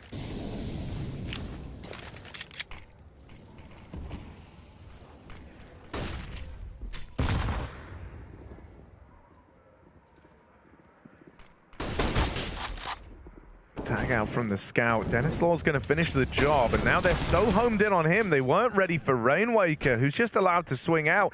This is a problem for Ence. They have lower. They were hoping this bomb was going to come and join them, but no chance for that. They now have to go and retake the bomb with only 20 seconds left, and in doing so, they give up the B site control. So it's like even going back down is dangerous. Even going back down to B is risky, and that's assuming they survive the journey there. There just isn't time for Diha to win this round. And so 500 immediately go against the grain on this one. They come up with a force buy win. Lovely little bait and switch setup over towards ramp, and 500, they've hit the ground running here. Yeah, nice double setup on ramp, and Scout is very efficient as well. Oh, 5-7's just so good right now, isn't it? 3 kills off of it in that round. An annoying one for Ence to lose. They can't get control early of the game. Already being put to the test here on Nuke. It's their pick. And they do have the reps on it at least. Madden, come on, you got it. There we go. Makes it on top. Snappy taking the bomb outside. Dennis Law will have fights offered up. Right now, there are no smokes down, but there are 2 more available. So will Ence get these in on the fly, or are they just going to let Diha try and hunt for kills?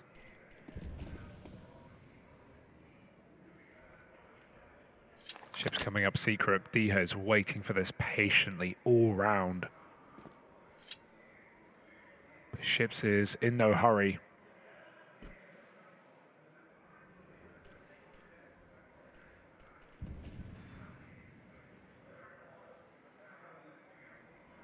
This is such a slow round for Ence, but they're going to find out eventually. Chips isn't coming. Pistol goes first. That will set his crosshair off, but he still converts 2 and gets a 3rd. Loads of damage. Nikki will finish both those frags, leaving Nerds alone in the lobby. Very easy shutdown round for Ships and Nikki. 500 look for a 2-1 lead.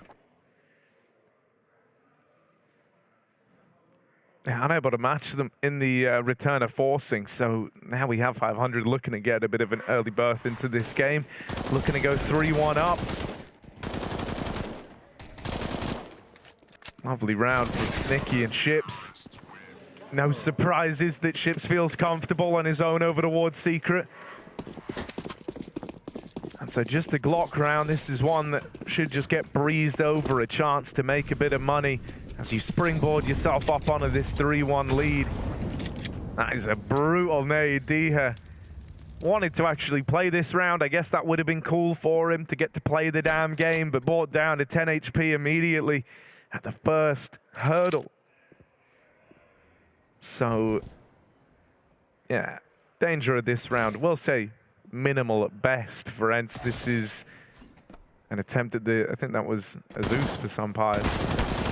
Tried his luck onto the man at top hut. Always appreciate the effort, but there's the 3-1 we were looking for, and it's kept flawless, as expected. Now the guns are going to come through for Ence, though. This is where things get interesting, and this is where we get a real taste of just how much staying power 500 are going to have.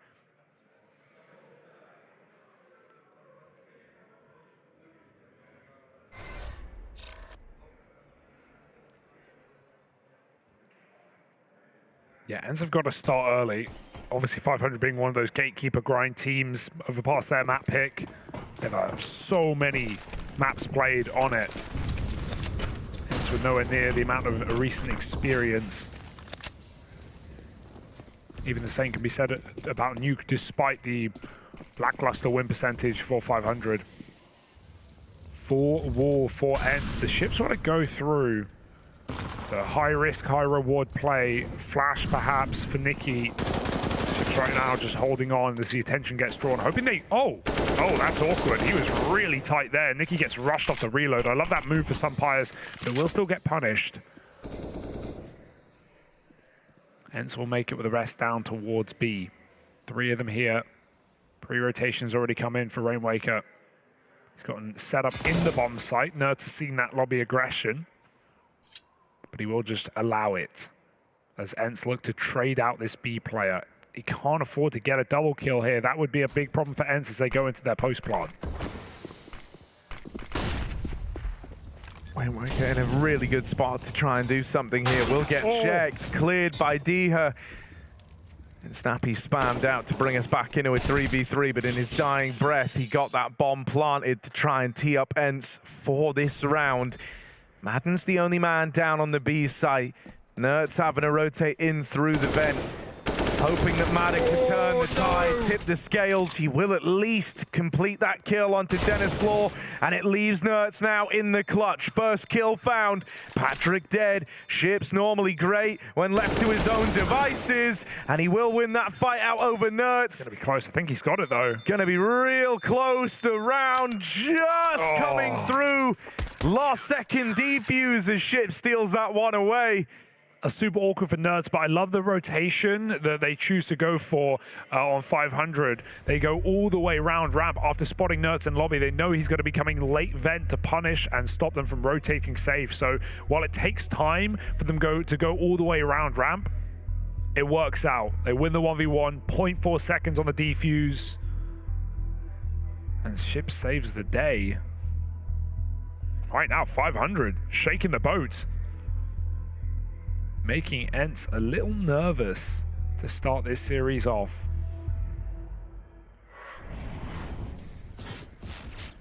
I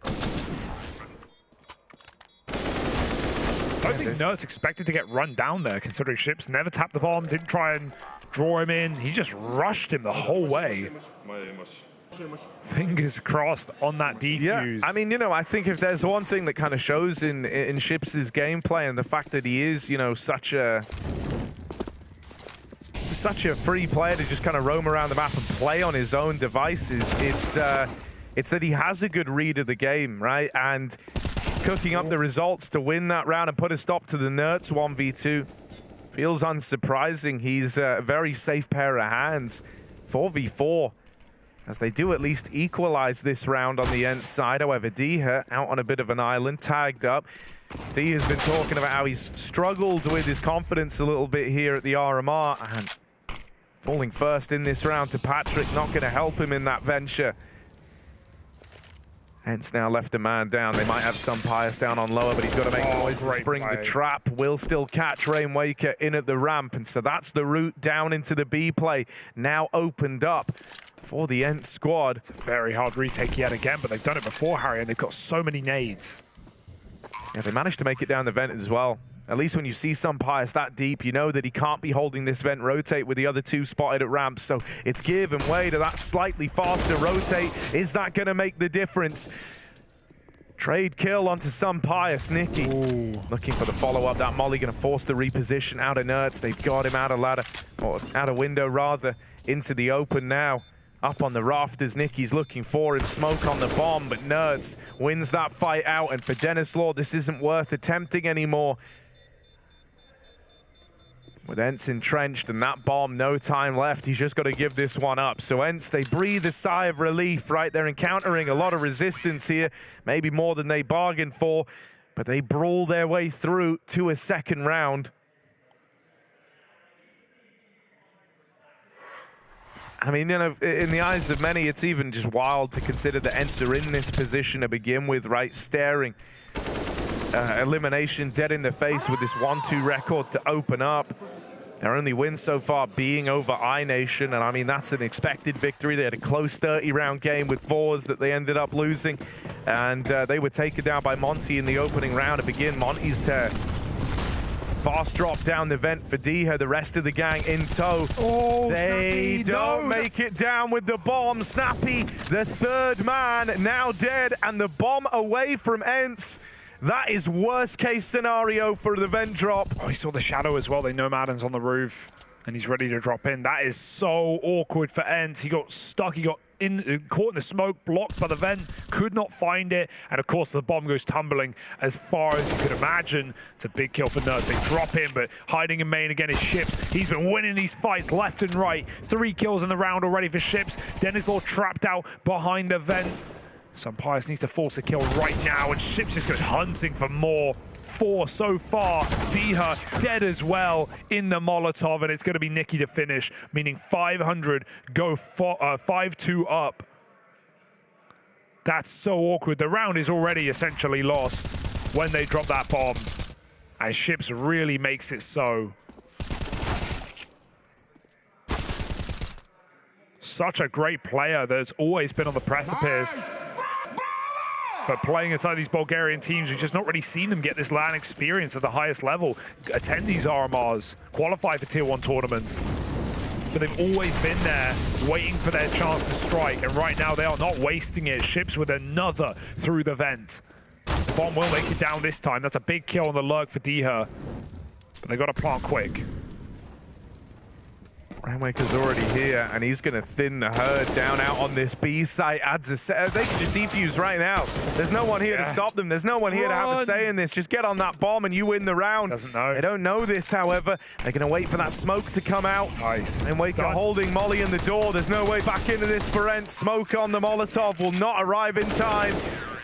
And so 500, their quick reaction to stop that play in a lower works out swimmingly. This is a great start over on the CT side for the 500 boys. Sure, it's very early in the game. You know, Ence, it's an eco round. They get a bomb plant that went well. That's what they wanted to do in the previous round, just to, you know, with the guns. And, you know, who knows what that could have been. But, 500, you could tell they had to play today. They are not going to waste their opportunity. Whereas I looked at Ence, to be honest, and thought 0-2, iNation, 500. This is the reverse sweep setup. These are the easier teams inside of the group. These are the games Ence should be winning. And of course, there's still plenty of time. But with how these rounds have been just grabbed out of their hands, slippery fingers for Ence, it's not filling me with hope yet.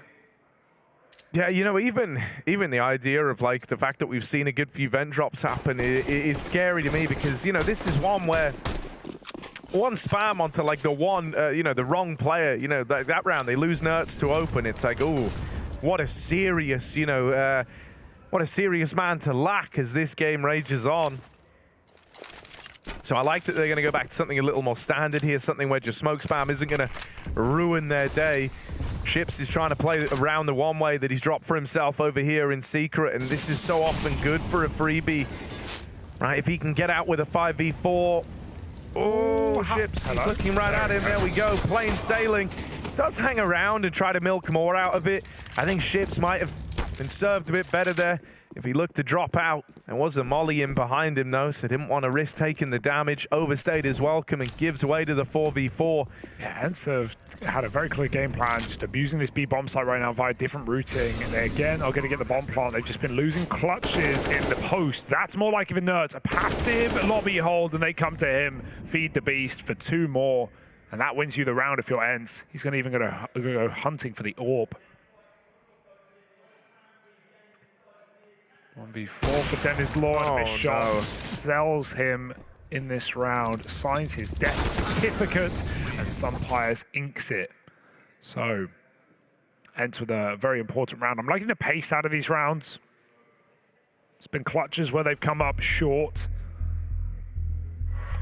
Yeah, I think if you're an Ence fan here, you're really wanting to see, you know, this be the beginning of a streak. This be where they step it up a notch. You want a couple of dominant rounds in there just to feel good about it. I mean, you know, for this Ence organization, since we came out of the online era that they've attended, all the majors that we've had go on, even with that good, you know, playoff placing back at the Antwerp major, making a deep run there. So, you know, even the idea that they're in this spot where they might not make it to Paris is wild enough. And I think it would have been one thing, you know, after the loss of Spinks all that time ago, if, you know, we never really had, like, someone come in and try to fill those shoes in the same way. But, man, like, Nertz has looked like the real deal. He's felt like the real deal. You were believing that Ence had more than enough to make it through the RMRs with his addition. Yeah, just especially considering their recent form, right? Like, we saw them back at EPL. They made it to the playoffs. They beat G2 in there, 2-0. They had some really good games. Defeating Vitality as well, only just falling to Cloud9. This was almost, really, you can make a very good case for Ence, again, being in the EPL Grand Final, and now they're in a 1-2 elimination game here.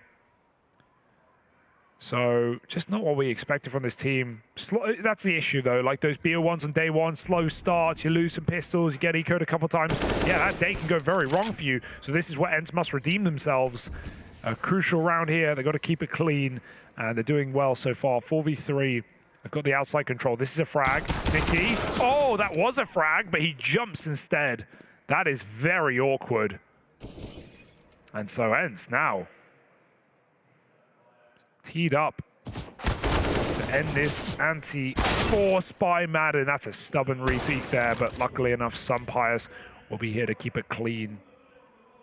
And it's only ships on the site, but I don't know. I don't want to count this guy out for some reason. He's looked phenomenal in this position. Snappy drops in. Now he needs support. Just trying to buy time with the Molotov. Ships is hunting this kill. Dodging the flash. Snappy plays the smoke, and it's perfect. So Ence keep 3 alive.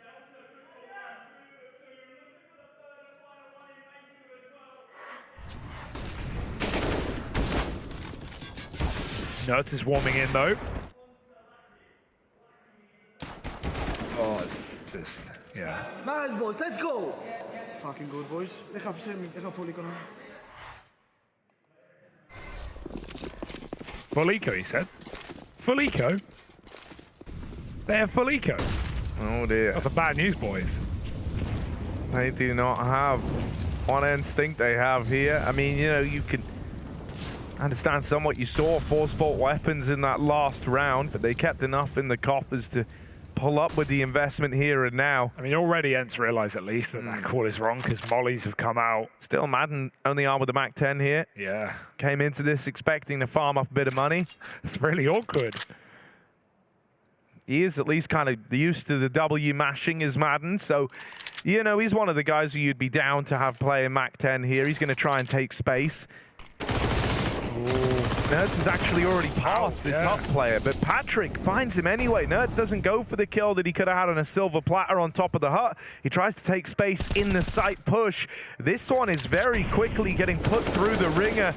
Down to just 3 for Ence.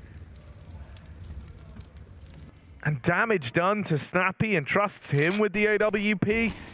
Taking it out of the hands of some pious. Madden deleted through this smoke. Yeah. This one is a very rough look at a round for Ence. It did look like they completely miscalculated that one, right? Hunted all the kills in their B hit where they found the orb. But in the rounds of 501, they kept enough players standing to have a bit more spare change. And yeah, Snappy just going to save, get this AWP out of there for his teammate.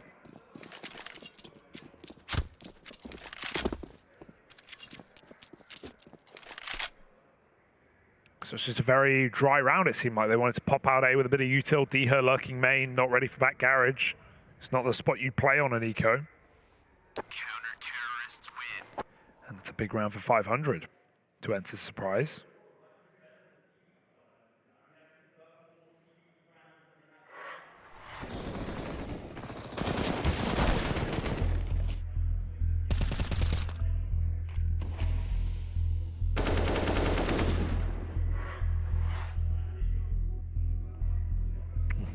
Very competitive right now.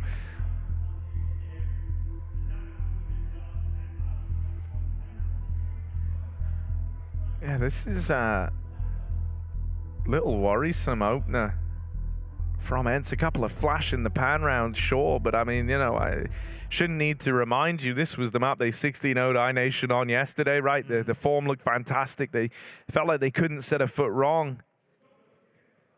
Now, admittedly, did get to start CT side there. So we still have all that to look forward to with this being their map pick. Something they've got up their back pocket is a strong CT half. But, you know, just some early misreads of the situation. Some of the usual gems like the vent drop getting countered. Yeah. Promising signs for 500. But a bit of worry for the Ence camp. Still time to course correct, though. First half is not near over yet. They're going to creep around the back of the silo. D-Her looking to be involved in this one. AWP lies back towards credit. Not with an angle open to silo, and Ships has even heard him dropping down. Ships now knows he's unaccounted for. Wasn't spotted, wasn't seen, tries to play fast. Off the back of the contact being made outside, but D-Her is going to win that fight, and an important one to win at that. When you deal with Ships, you breathe a bit of a sigh of relief. This is a guy who's very mobile all across the map. And you know you've got that much more room towards outside. He's the one who's been crossing secret, harassing you from there. And so right now, the guess is that 500 are worried about this outside area. Ence try to pick up the pace with the A play. Nikki, the one line of defense, the one man that could make a difference, is overwhelmed. And some Pius holds on, deals with Rainwaker to finish. Far better split for Ence, very well timed. I also like how D-Her, he doesn't rush that kill outside, but the second he sees the smokes appear and bloom, he jumps over blue. He knows the AWP trying to cover is going to be able to do nothing about that, and he can just take that quick kill to the close outside player. Nice split timing. No more back garage issues. 500 overwhelmed from 3 different points of attack on A. Now they're broke again. Brought up with 3 rifles. Oh, Nerds is crazy. Delayed pop after they spam. He hears the mag reload. He's just run right by a player. Where's he gone? In the lobby, Nerds has got to have communicated it. They're ready for this play. D-Her spamming. Nicky's up close, and Nerds knows what's not being harassed. Must be where he stands. 2 M4s out of 3 going to get saved, or at least attempted here for 500. I love those delayed A-pops. It's not one where you're waiting 30 seconds and setting up all this perfect util, but you're just going after 500 do their insta mollies and their sprays through the smoke, right? They think a rush is coming. They use all their weaponry, all their ammo, and then Ence come 5-10 seconds later. Yeah. No, this is really nice. Ence kind of finding their footing in this matchup, and I think this is one where for Snappy, he's going to be tasked with coming up with solutions on the fly, right? Because with Ence being the favorite and having to, a lot that 500 will have undoubtedly studied coming into this, it's one of these things where when Ence do their prep, especially in this first half where it's the CT side, there's a bit more you can do to try and counter the T side setups, right? And so there's going to be like this kind of learning period almost. I think that's what we've gone through early, where Ence are trying to figure out, okay, this is how they're countering the plays we like to make. This is how they're trying to counter our ideas. That round was a good example of it, right? Kind of waiting for that smoke spam that you've seen come through now whenever you've been dropping this util out towards the A site, and then pushing on the back of it, playing off the back of it. Nerds is very much the man for the job there. we're going to have these kind of rounds where you just go tit for tat, trading ideas and how to counter different plays. Snappy's very, very good at on-the-fly problem solving. Oh, so much damage. Here's the other rifle though, but it's dead immediately, and that's the round. You'd like to think French. Sure, Ships grabs it, but no armor, out of position, and Ence have faked them out completely. He's probably going to drop B because of this outside control. The bomb getting spotted crossing has reset back to lobby, or back to outside at least. And so Ships making what should be the right calling, going B, but Ence don't need to end here now. Gonna see what options are available. Even event smoke will freak 500 out a little bit. And I love the slowdown here for Ence, making sure no stone goes unturned. Ships has taken a more impactful position with earlier information, but it still is going to be too late as Ence come back up secret and crawl into the A side. Now they start running, and now 500 know what's up, but double check does clear, and double up for Nerds is here as Ence look for a 7th round. Ships is buying anyway. He may as well send it. But this is a great recovery on this T side for Ence. The A hits have looked phenomenal. Something we've seen this team do a lot.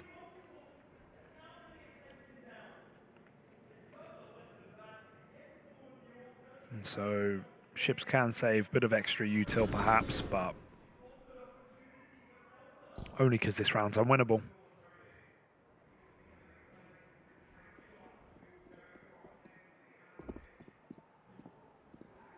Oh, Ships trying to maximize damage. But D has laid out, and yeah, that one would, you know, you'd be like, well, why is he so late? Everyone else is already up and left. But caught trying to creep on the garage save.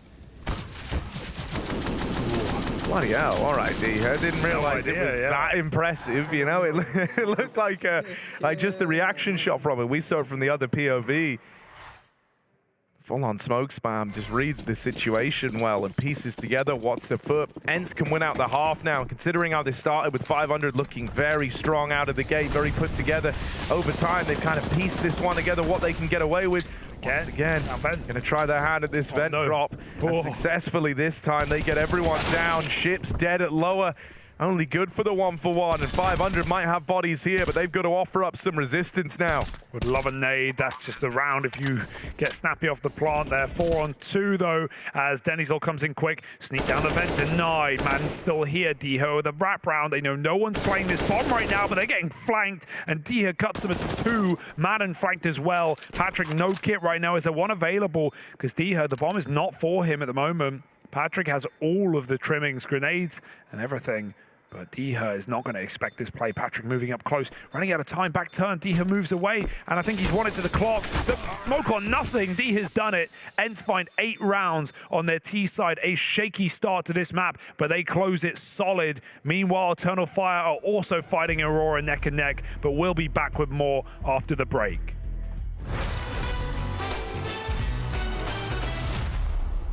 And round 5, what do we get now? Okay, so we got Elise, we're going Elise again. I'll just try Carrigan, because I think Carrigan is going to give me a lot of hints. GKS, Justin Savage, Justin Kill Savage. He's older than 24. AK-47, more than 5 majors. And it seems like he is not European. It could be Nitro, but at the same time, I think he's been... I'm going to try Nitro, so that's exactly the same result. Not so familiar with all the NA players, so it's maybe a bit tougher on me, this one. Okay, let's try Nico. The team is not Liquid, so no one from Liquid could be it. Maybe Rush? We can try for Rush. Twist is Canadian, so not that guy. Naf. But then again, it could be Naf, but at the same time, but maybe Canadian, I'm gonna try Naf. Hooksy. Wait, it's not Europe. Electronic. More than 8 majors, and it's not even close to the Russia or Europe. Russia is not it, but I have the age range pretty clear now. American teams, it's Liquid. Liquid? Only Liquid. It's not OC. Stop thinking Liquid. I'm only thinking Liquid. Who else is playing in North America? And he's played a lot of majors, it seems like, so it seems to be like an obvious name, to be honest. Stewie 2K. He's from America. He's retired already. And he's younger than 27, imagine. Maybe he's playing Valorant. Which was the roster that Cloud9 won? The Boston major was Stewie, Automatic, Rush, Skadoodle maybe? No, it's because the weapon is AK, so that wouldn't fit. Could it be Tarek? Let's try Tarek. Let's go! Why was that one? That one was really hot. Yes, it's Tarek.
Welcome back to a must-win matchup for Ence right now. Favorites and favored at the end of the half, 8-7 up against 500. The Bulgarians looking to shake the boat here in the RMR. 1-2 right now. Both these teams sit away from Paris.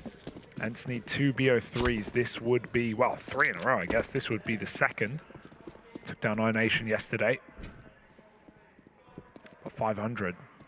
Not their map pick, but one they do play frequently, so they've got some tricks up their sleeves. Smoke goes into main, drop on the roof, ships with a wide berth towards Secret, but it's all a fake out. Diha wins that opening kill. And even on ramp, Snappy finds success. He is very keen to fight here with his teammate by his side. Unrelenting. Oh my god, they're flanking lobby. Ence just do not respect 500. This is a very split pistol round, and every part of it has failed. That's the issue when you don't play a big grouped rush together on these T-side pistols. So much has to go right. We are playing a very uncomfortable mid-round, and a bit of trigger discipline gets ships killed. Putting Ence up 9-7.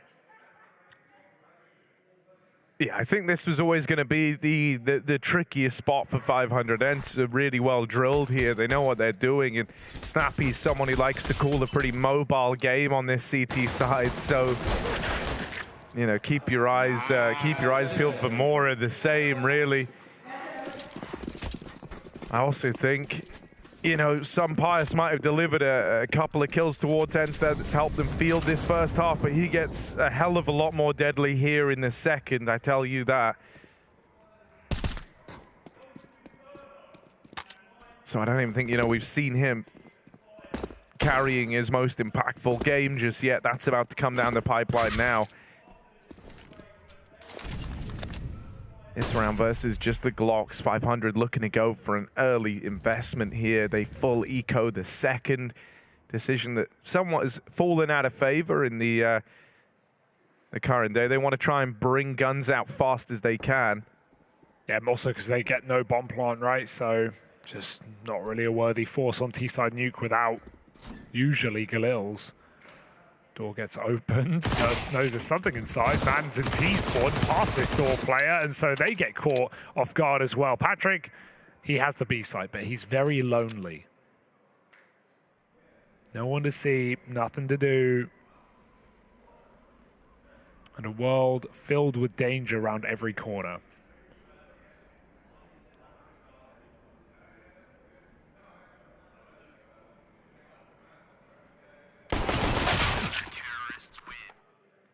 Another flawless round. Ence will take that.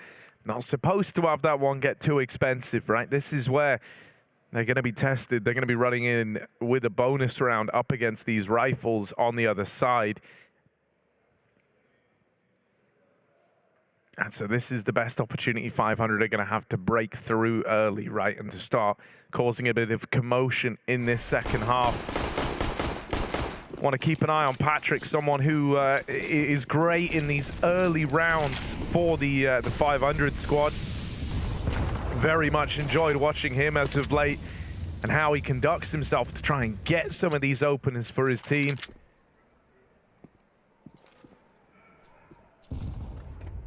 Ence are going to be pretty light towards outside, so I like that this is where 500 try to take early in this game, right? You know that in a bonus round, you are just going to be lacking the kind of facilities to fight for this outside control.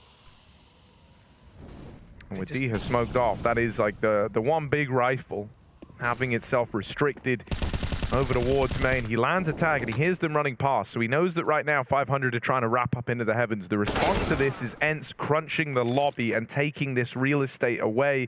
They've now also upgraded onto an AK. So making this bonus round look a little prettier. They've traded places right now with 500. Yeah, it's a great position for Ence. Even though they have heaven, Ence is not going to catch them off guard. They're so aware of it. They check it, they drop. And a couple of rifles here for Ence might just be enough. Oh, that's a spam. Diha, I guess he saw something. It's not even on the kill feed as a smoke shot, so might have shot his legs out from underneath it. Diha's farming. Okay, now he's just spamming smokes. He's killing everyone right now. This 1M4 being put to use and putting 500 in the dirt. 1v5 for ships.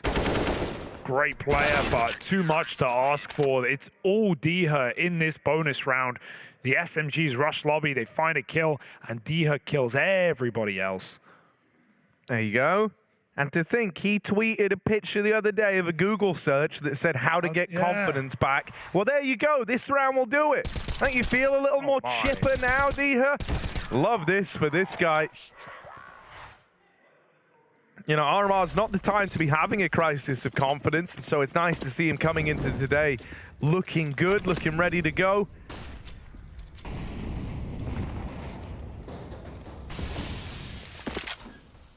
Especially as well, you know, after the success of Polish Squad 9, you want Diha to land on his feet. Oh, Diha. Well, he just jumped back into main there. Ships did get that 1D on the hell, but Diha's here to send them right back. Nice trade. Gun to grab. Getting out of dodge, but the lurker's lost in the lobby, leaving just 2 up for 500. They can reset spawn, but Snappy's seen a play across either which way. He's got a lot of information right now, and Snappy wants to confirm. Denislaw has great timing here into main. Snappy going wide, but he's missed this by the skin of his teeth. Goes both ways. If Snappy was Garage, he would have already fired. Denislaw does not think there's going to be anyone here, so Nicky might get caught with the deagle going late outside. Snappy spotted. Now, will he really go back? This is a long route for Denislaw, and Nicky's on the clock as well. They are at T-spawn chasing him down. Denislaw, really awkward. Missed all these timings. Will catch that kill, but a 1v2, 30 seconds to do it, and they've got a crossfire. Where's the gun gone? Couldn't tell you. He's going to save.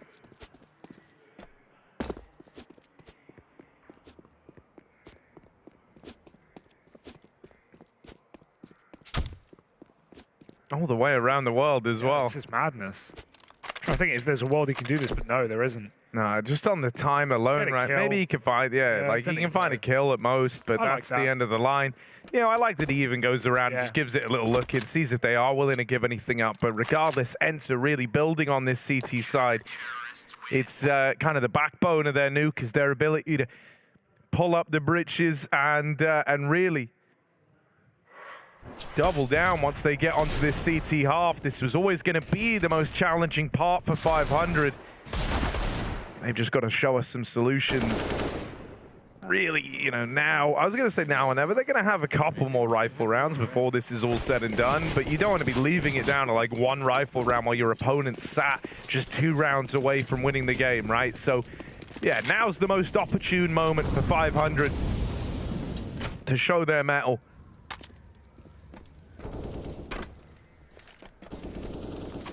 Have they got that Tuscan steel, Harry, or is it just aluminium? And try and break it over their knee. What's in the silos? That's what I want to know. Waste, probably. Waste, yeah. if I had to guess. Nuclear waste or human waste? If I, think about the map name, think about what it is. Probably the nuclear option. Yeah. And 500 are going to have to bring their own nuclear option here, right? They need something big. Some Pius is donning this AWP over towards ramp. They haven't had to contest with it just yet, so that adds a whole new element into the round, really.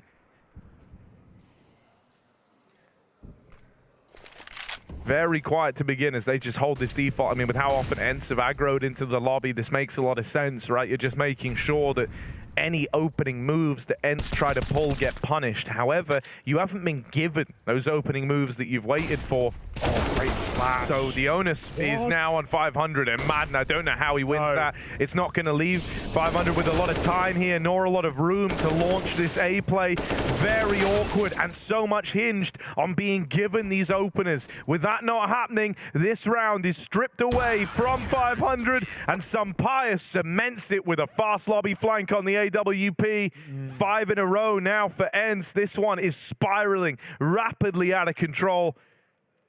Yeah, when that first kill goes the way of Madden, you lose hope immediately. That was a really nice idea from 500 to throw a flash in front of Garage. The guarantees the main player is blind, but he just shoots into the white screen and takes the kill. And that's the first domino on the A split. 500 now put to pistols. They've got to respect the 14th round for Ence.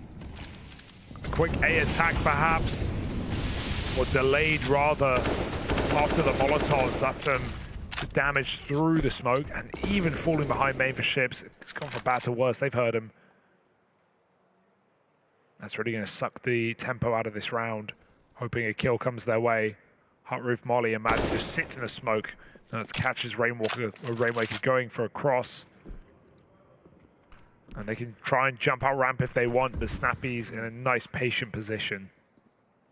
An off angle to grab a free kill and depart.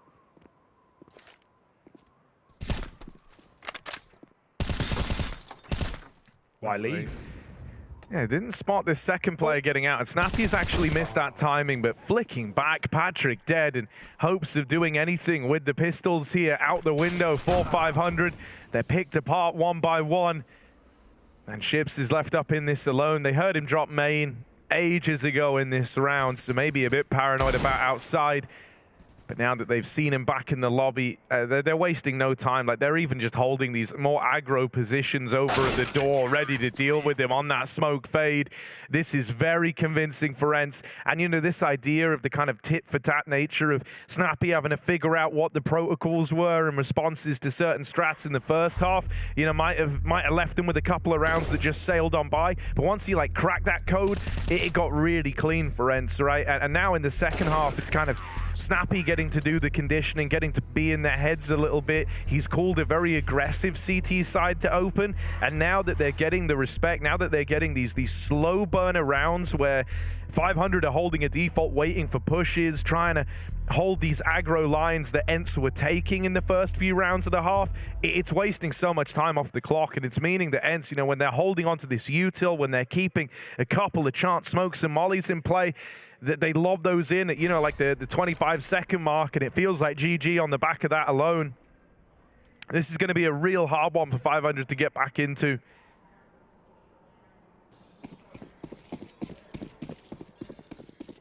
It starts to feel almost damned if you do, damned if you don't, right? You try to go for these slower rounds, well, then you end up having the clock working against you, and Ence normally aren't giving you fights. You try to go faster, and it leaves holes, it leaves gaps that Ence are going to exploit.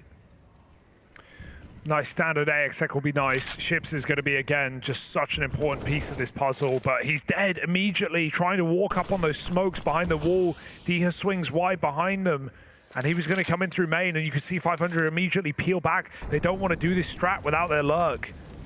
And it's rounds like these where you wonder about the depth of this team. What can they even do in this position? Yeah, I mean, such a difficult map to get away with this kind of round. Yeah, it's really sad because they had a game plan coming in, right? They had an idea as to what they wanted to do. They were set up to follow through with a bit of an A split here, and that just throws you through a loop entirely, because now look at what you're left with. You don't know what's happening outside. You're even worried that Ence could be pushing and taking space. So you're just holding lobby and hoping that Ence get impatient. And Ence know that in a 5v4 like this, the pressure's not on them. They don't have a reason to take lobby. They still own outside, so you're not going to force that reaction. That's a nice kill out of Rainwaker at least, but here's that late round util that I was talking about, right? Molly in the door, suddenly you can't actually explode down the vents like you were hoping for. Madden makes it across, but he will falter, will fall at the hands of Nikki. They try to commit through the smoke, and that's a decision they're going to come to regret. Nerds lights them up, out through heaven, Snappy dead as well. Some Pious down on B, and the bomb's up in the A site looking to get planted. 500. To their credit, they battled through this one. This was not a round that was looking pretty for them to win. Ence had quite the advantage. They dealt with the smoke push through the door, but the individuals battled back into this one. And now it's just the Spaniard left to beat. 1v2, or moving into the lobby. Not even a round you're looking to retake. Yeah, the kits are in main. He doesn't have time for this. He's just saving.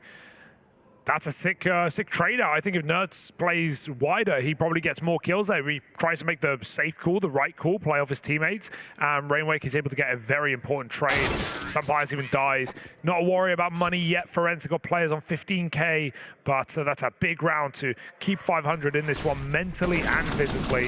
Nerds and Diha with some nice shots coming through. But 500. They find their first T-side round. Better late than never. But is that it, or can it be more?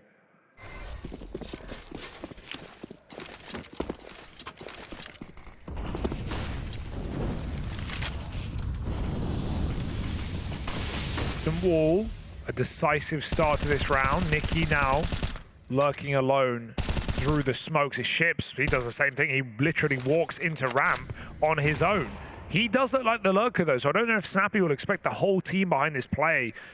On the fade, he plays close and he will die, but Diha now ready to receive and does a lot more damage, but still traded out 3-on-3 right now. If Nikki comes back up, he will lose his life to the AWP. They have to commit to this lower control.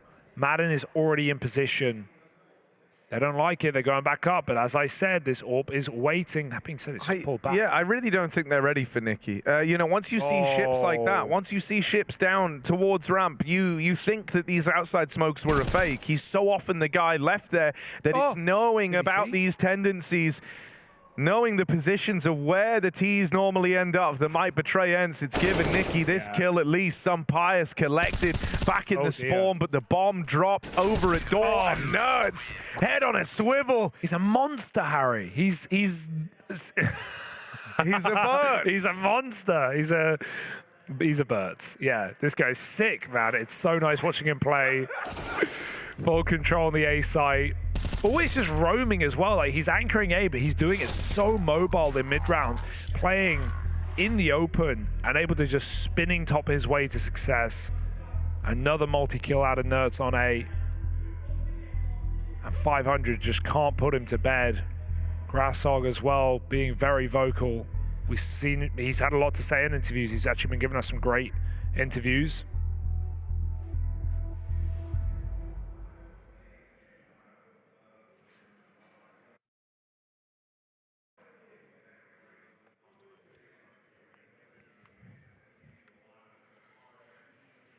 Well, this one is getting away from the 500 boys.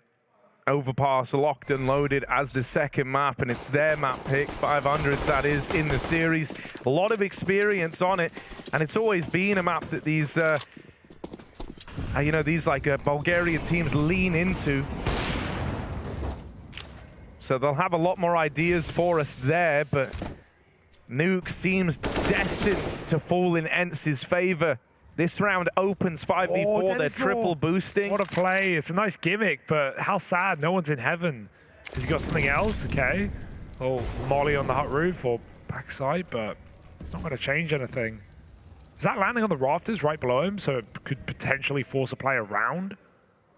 I think he just eyeballed it, if I'm honest. Looks like backside. It looked like he just eyeballed the molly in, and so it doesn't displace anyone. That boost gets nothing. Still, you're picking up advantages left and right at 5v3. If you can't convert this one, you weren't supposed to win, Nuke. One man to get past. Oh, man, new quick switcher. That so nearly betrays him, but dropping down, he will still get found by Patrick on the entries in at A. Nuts holds the fort, though. Don't underestimate this guy.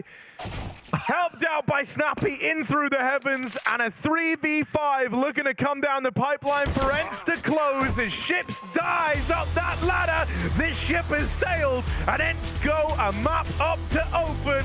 They want to dodge elimination and live to fight another day. Yeah, Nuke in the pocket for Ence. They do look really, really nice right now on this reverse sweep attempt. Nerds is an absolute monster. Another 30k round or game from him. He's got more in store, and we're going to find out what happens on Overpass, our next map of the series.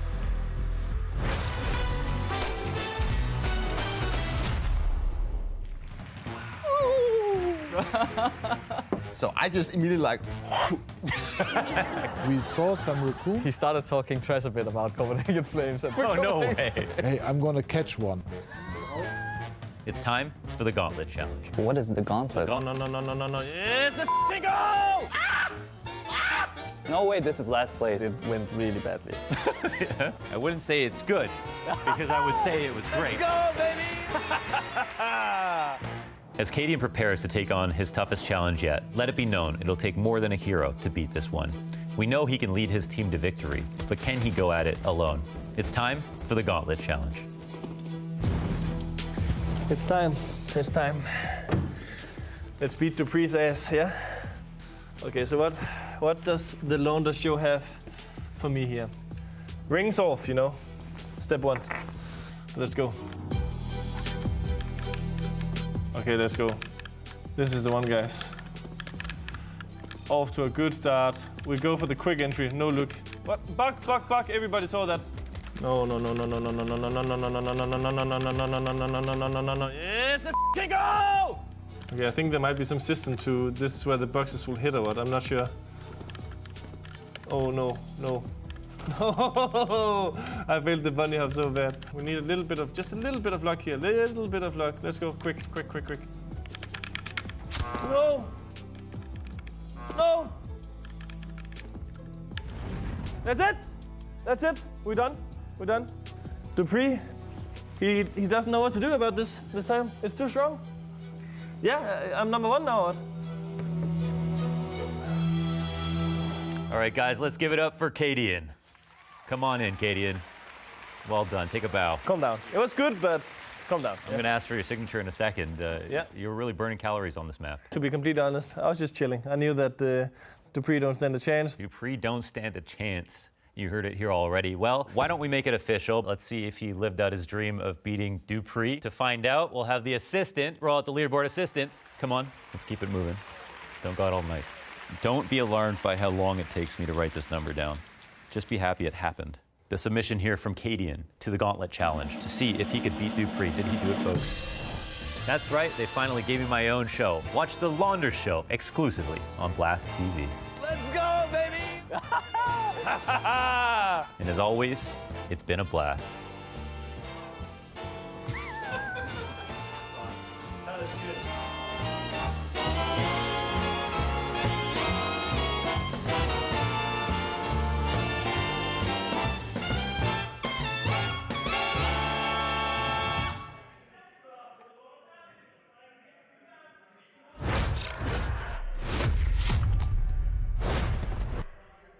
Ence erect a stellar defense on that CT side. They show up in a big way, and they take this one dominantly, even closing it out in a 3v5 to find this map. Walking it over the line, they now sit one step closer to that 2-2 break and looking to make the redemption arc run. Ence, it was kind of shocking they even found themselves here, but they are at least looking for that path to salvation. Yeah, for sure. And again, Ships does what he does best and puts up fantastic games for 500 on the other side. So it does hurt to see more losses for 500, but I think we're all encapsulated by the idea that Ence could make this reverse sweep. It's going to come down heavily to that final draw, which I don't even want to think about right now. But yeah, Ships, great game. He went 8-4 in openers, Harry. A very active lurking player. Wasn't always at the back of the pack. Was making a lot of rounds happen off of outside control. But yeah, Nerds was a real star of the show. no doubt about it. 30 kills on the A anchor. Door was closed even when they naded it off, and it's seemingly pulling back all these 2-on-4s, 3-on-5s for Ence. Began with a 3K pistol clutch as well for these boys, and this guy is the next hot thing. I think we've been saying it ever since EPL, but I want to continue to give the management and the organizational side of Ence a lot of credit for being able to continually find these star players and buy them out. And I don't know, it just always seems clean. They make great transfers in Counter-Strike, and the people behind them, like Ursula as well, who we have even talked to on interviews as well, and hear about, you know, the more psychological side of the server for Ence. I think there's bright futures for many of these players, and hopefully this team as well. But they are still in a predicament, being in an elimination game right now with Overpass coming up. Yeah, one of the comments made in the pre-game interview from the 500 camp was this idea that they don't feel like there's like a star on Ence in the same way that you have, you know, like a Zaiwu or like a Simple or something of the likes. But dude, Nerds, he fits that bill, I would say. Yeah. This guy really is the kind of shining star of this Ence squad. Speaks volumes considering how fresh-faced he is as well. It's just been a joy. I feel like every game you get to watch, Nerds, you're seeing that X factor more and more, and the idea that he's still so fresh to the journey is very exciting. Fantastic game from him. I feel like at least once a day you're going to get a 30-bomb map out of him, which is a terrifying idea to have in your mind. For 500, yeah, dude, the buck kind of stopped with ships. He was the guy trying to get the ball rolling. He's been a key player for the squad throughout their RMR run. But struggling to get off with the same sort of lurk-heavy style that he leans towards here on Nuke, right? Can be a harder map to get it going, and I think on top of that, Ence definitely a team that will have done their homework, will have done some review of the 500 boys. They kind of know what to expect, right? That's the one downside to having him be such a dedicated lurker for the team. You know, you did see that almost portray them in a handful of rounds where they would like find him in with the pack and you would have Nicky lurking instead. But, you know, I think for Ence, this is very reassuring. We head on to Overpass now, though. This has always been a classic map for Bulgarian Counter-Strike. I remember, dude, casting, you know, so many... Which versions? Scarlet, yeah, bro. B-Pro, Outlaws, even go back, like, you know, like Wendigo, yeah. Yeah. No, where do you go? It's crazy. You know, there is a lot of history for Bulgarian CS here, so they're going to have a lot of ideas as to how to approach it, a lot of different thought processes, and it is a map that Ence are a little more 50-50 on. So I don't actually like dismay the odds too much here for a chance for 500 to get stuck in and try to make this a 3-map series. Just a map that they play an awful lot as well in this online region, right? And that's why we talk about so many of these tier 2 teams coming up and like making upsets here, even if this isn't one of them, right? With similar to like 9, have an insane amount of games played, and they're the same here. They've got 23 maps logged in 3 months for the side of 500. So crazy results, but the same thing going on the B stream as well, or on the other stream at least. It's Aurora, Eternal Fire, going into a 3rd map here, Harry. Very tightly contested game. Yeah, going the distance. I mean, you know, for both of these squads, they've had close matches throughout. So, you know, I think it's, especially on the Aurora side, when you look at the kind of tier of competition that they've had to play against throughout, I think that's what's going to make this feel that much worse if they end up taking the L, right? Even pushing teams like Heroic to the very limits, who went through 3-0 straight to Legends. So, yeah, you know, this one's really heating up. But we'll be back with Overpass, our 2nd map, after a short break.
Oh, we figured with so much on the line, why not bring in the best guy we got? I got a yellow shirt on today, Harry, and I'm feeling good. This is a spicy shirt for a spicy map, but this is going to be cool. I think the Bulgarians have a chance to maybe come into the series a little bit more, right? Ence have been on a bit of a tear, cutting through all of the underdog teams pretty swiftly. 16-0s yesterday, kind of screwed up a few people's plans, but they're looking very good here. And the Bulgarians, they're a team that never really go down without a fight.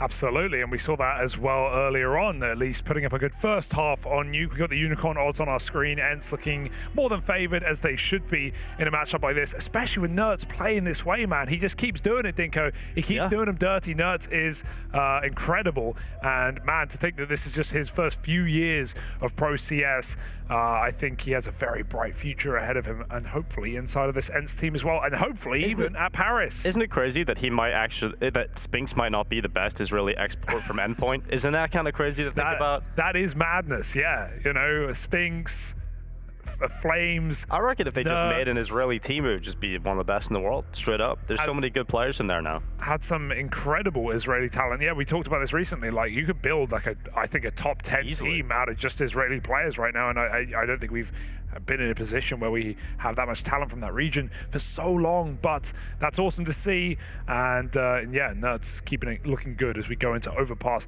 A kind of underplayed map for Ence, you could argue.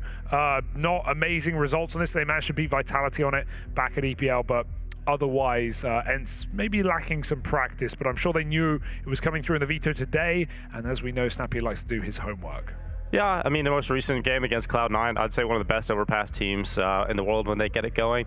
So definitely nothing to scoff at when you look at the teams that they've played here. When they've played against like the likes of Vitality, that's a massive result coming through for them. I think Snappy, I was talking to him after their 0-2 day and just saying, you know, you guys felt like you didn't really get going in the BO1s, very slow starts into both games, and when you get into the best of 3s, you have the safety blanket, and it's kind of crazy how Ence have turned this ship around, because it did not look good on day one, but it's all started to come together. And sure, their road has been probably a little bit easier than some other teams in the competition that they've had to play, but you can only play the opponent in front of you, and getting through 500 today will put Ence one step closer to feeling very happy about this.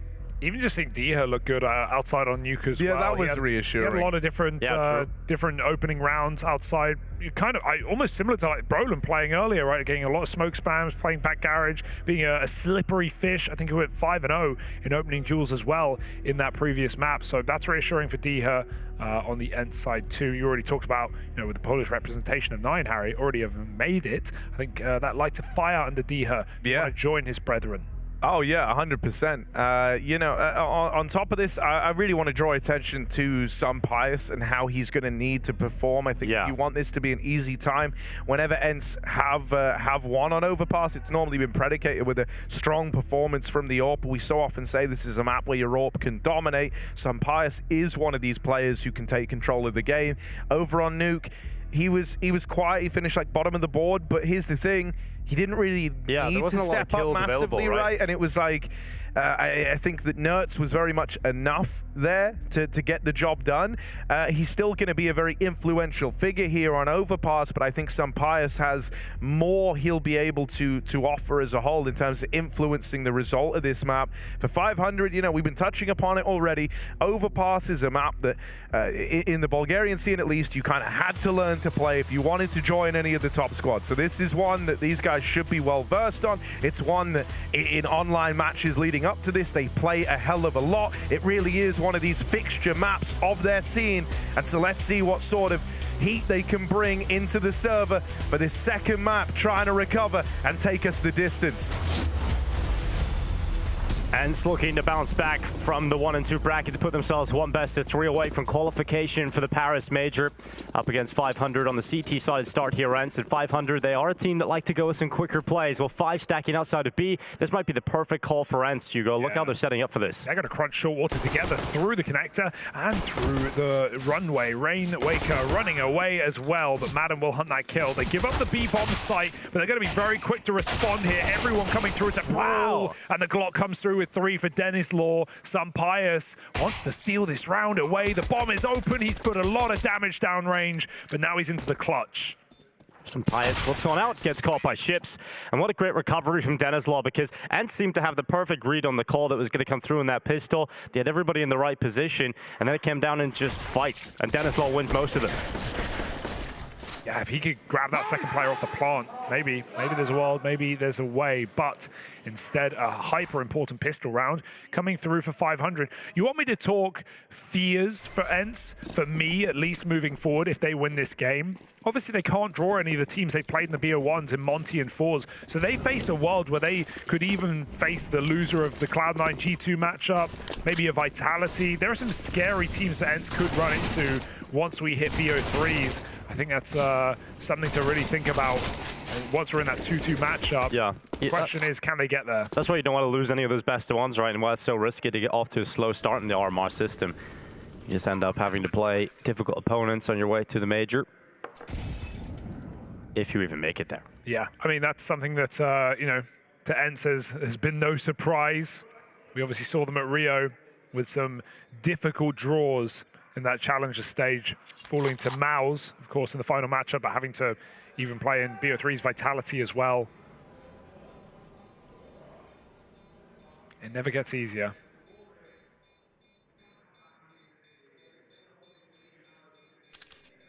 But, you know, the fact that even when you go back and you look at like those stats, the fact that you're drawing them from challenger stage, from the major itself, that's what really like makes it so wild that Ence are even in this position, right? With an arguably better team. Yeah. In better form. Or so you'd like to think. But hey, even the coach of 500 coming into this game said that, yeah, man, the RMRs might even be more competitive than the challenger stage of the major at times.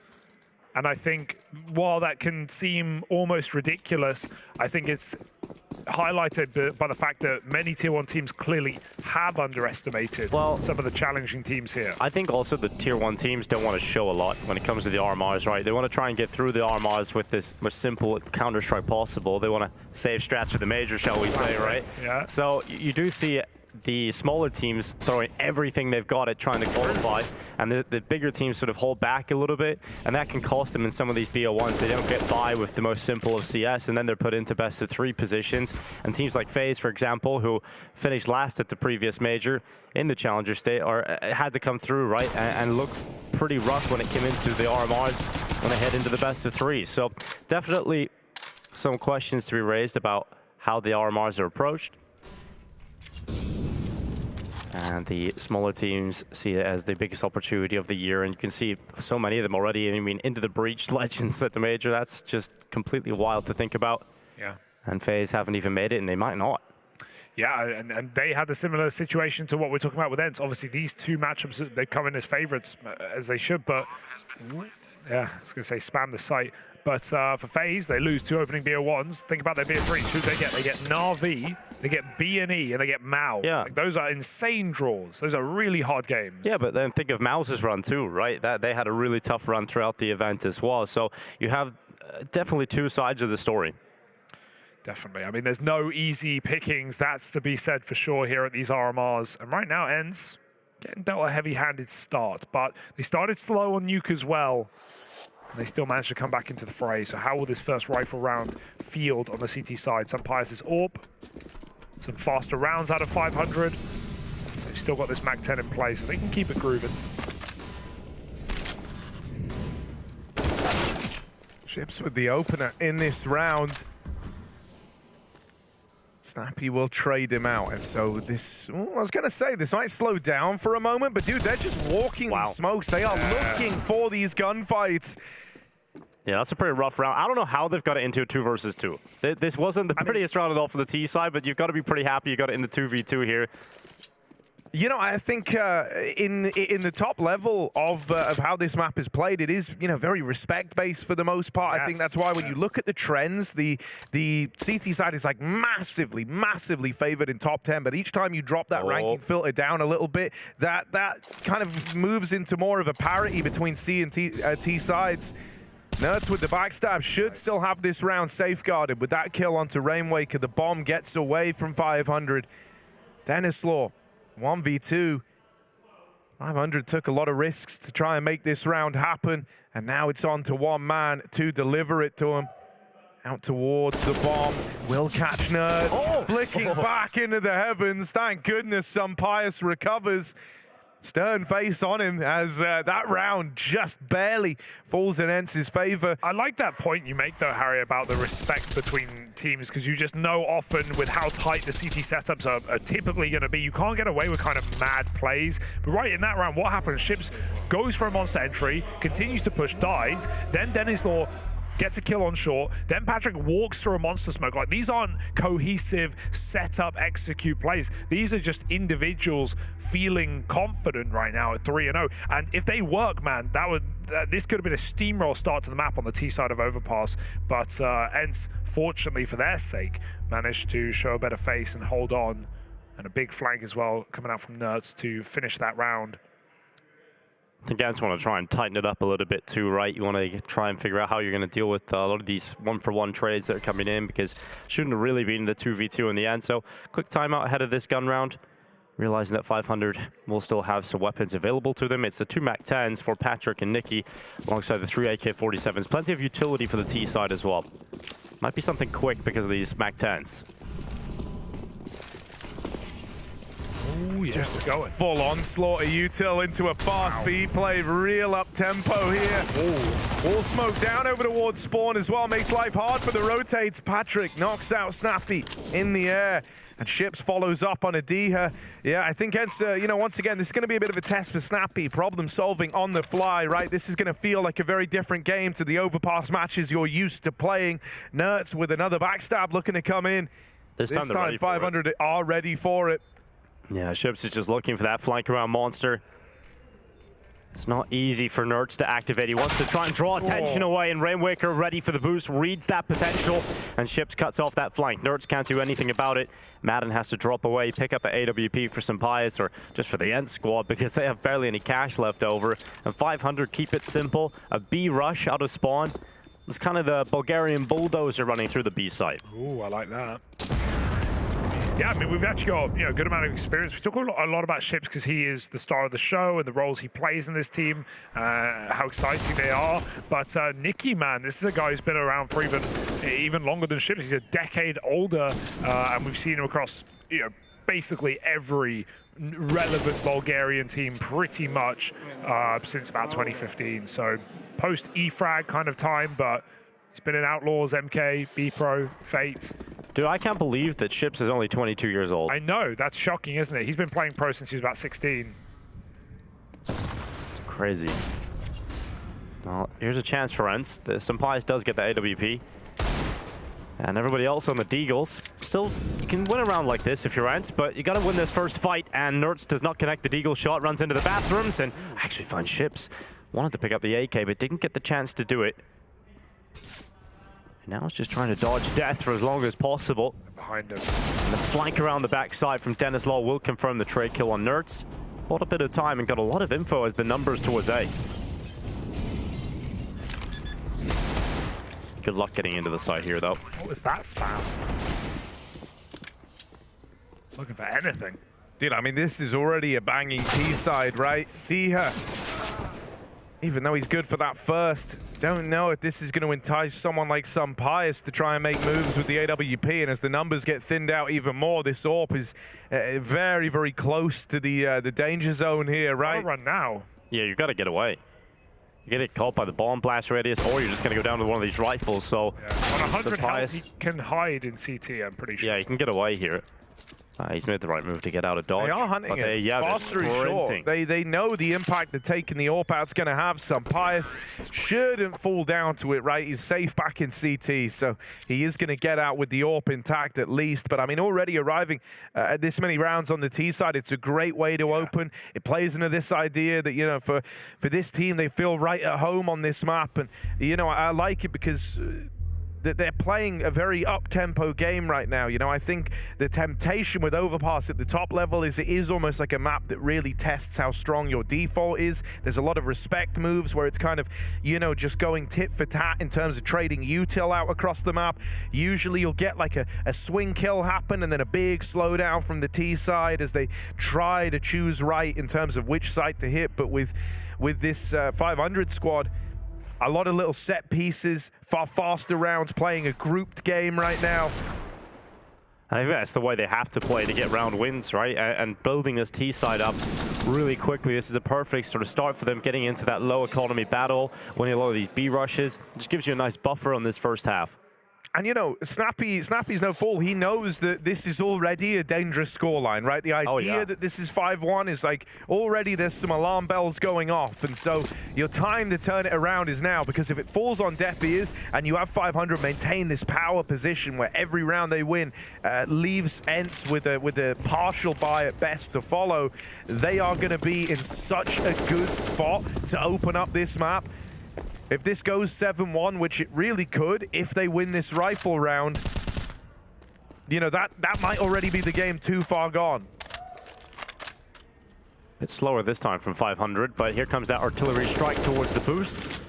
No one from Ence there to meet it. I really have liked the pace of this T side, and it looks like they're not going to stop while it's working. A B hit at about a minute mark now, while a player up on middle lurks. Nicky trying to sell it. Rainwaker, big frag. The Snappy uncrouches in the water. And that might change things for 500. They're not going to let this lurk go. They're just going to walk out dry out of Monster. This is dangerous. You're offering up 1v1s, and Madden will take them every day of the week, not supplemented by any utility, despite the amount they've amassed. Patrick trying to get this trade kill. Madden's so low, living on borrowed time. Smoke on the site does nothing, and 500, a bit of a wasted opportunity here. That AWP fires off for 3 damage, but it doesn't matter when Nertz is nearby. And 500 with a 5v4, dry contact out Monster. That ain't it, Chief. The round they'll just have to throw away, and that'll allow Ence a second. And it's good news for Ence as well that it doesn't get scrappy at any point, right? 4 players stay up. They didn't have a lot of residual cash left over. So once you keep these 4 players, you can start to build that economy back up. And that's going to be important to not allowing as many rounds as possible to go the other way here. You want to try and keep this clean if you're Ence. You've already suffered the 5 already, as Harry is pointing out. So at this point, Ence are looking for a huge string of rounds to just take control of this first half.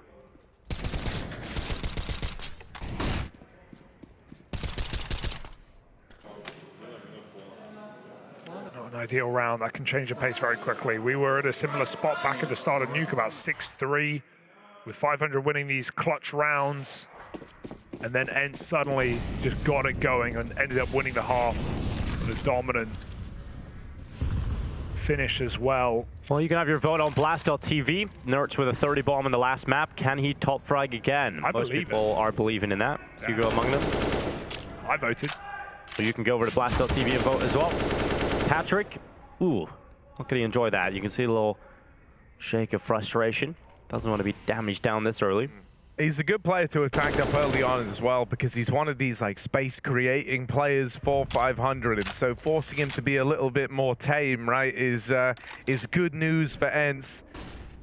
Denislaw run boosted for a long peak. Nertz resides here, but with only the AK, don't imagine he's going to look to go for some mad dash down the long side. Instead, just waiting until they creep up close.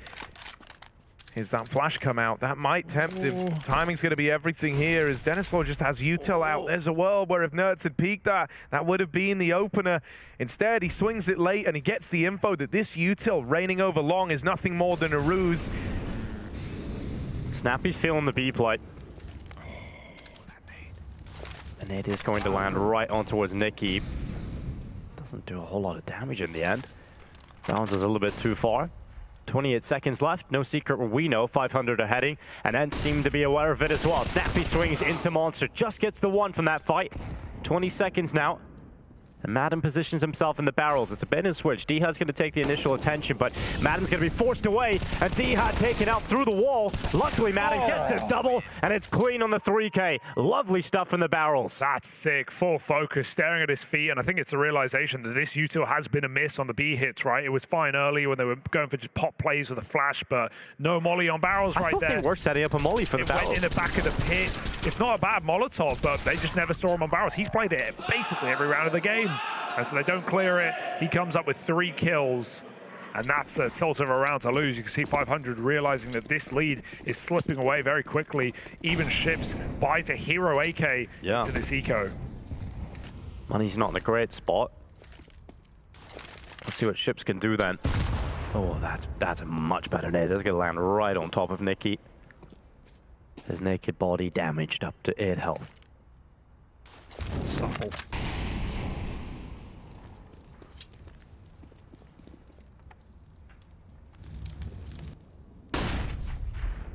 And Ships now with a hero AK. Goes towards Monster, hasn't seen anything yet, but Madden is starting to make an information move for Ence. Getting in towards water. Notices a couple of players on that right side, so if he's patient enough, he should catch them crossing over. Ships has actually managed to catch Dihad. He peeks Monster for info, comes back right into Madden, who is ready for more. He's not happy with just Ships, he wants another kill, and he will get it. Oh, so clean. Great work with the low ammo. Just has to be accurate. Now Rainwaker strikes out from Con. Nicky's got a kill on Snappy. And now suddenly it's a 2 versus 2. It's guns everywhere. They'll grab him, but they won't last long. Nerds rips the head off Rain. And it's up to Nicky in a 1v2. Walking into the angle, expecting nothing less from Nerds, who puts up another stellar performance. He's been very active on these flanks, rotates down Con, pushes through T-spawn. And yeah, despite that, you know, it's Madden, who is the hero, 3 massive kills, delays and denies them from picking up that AK.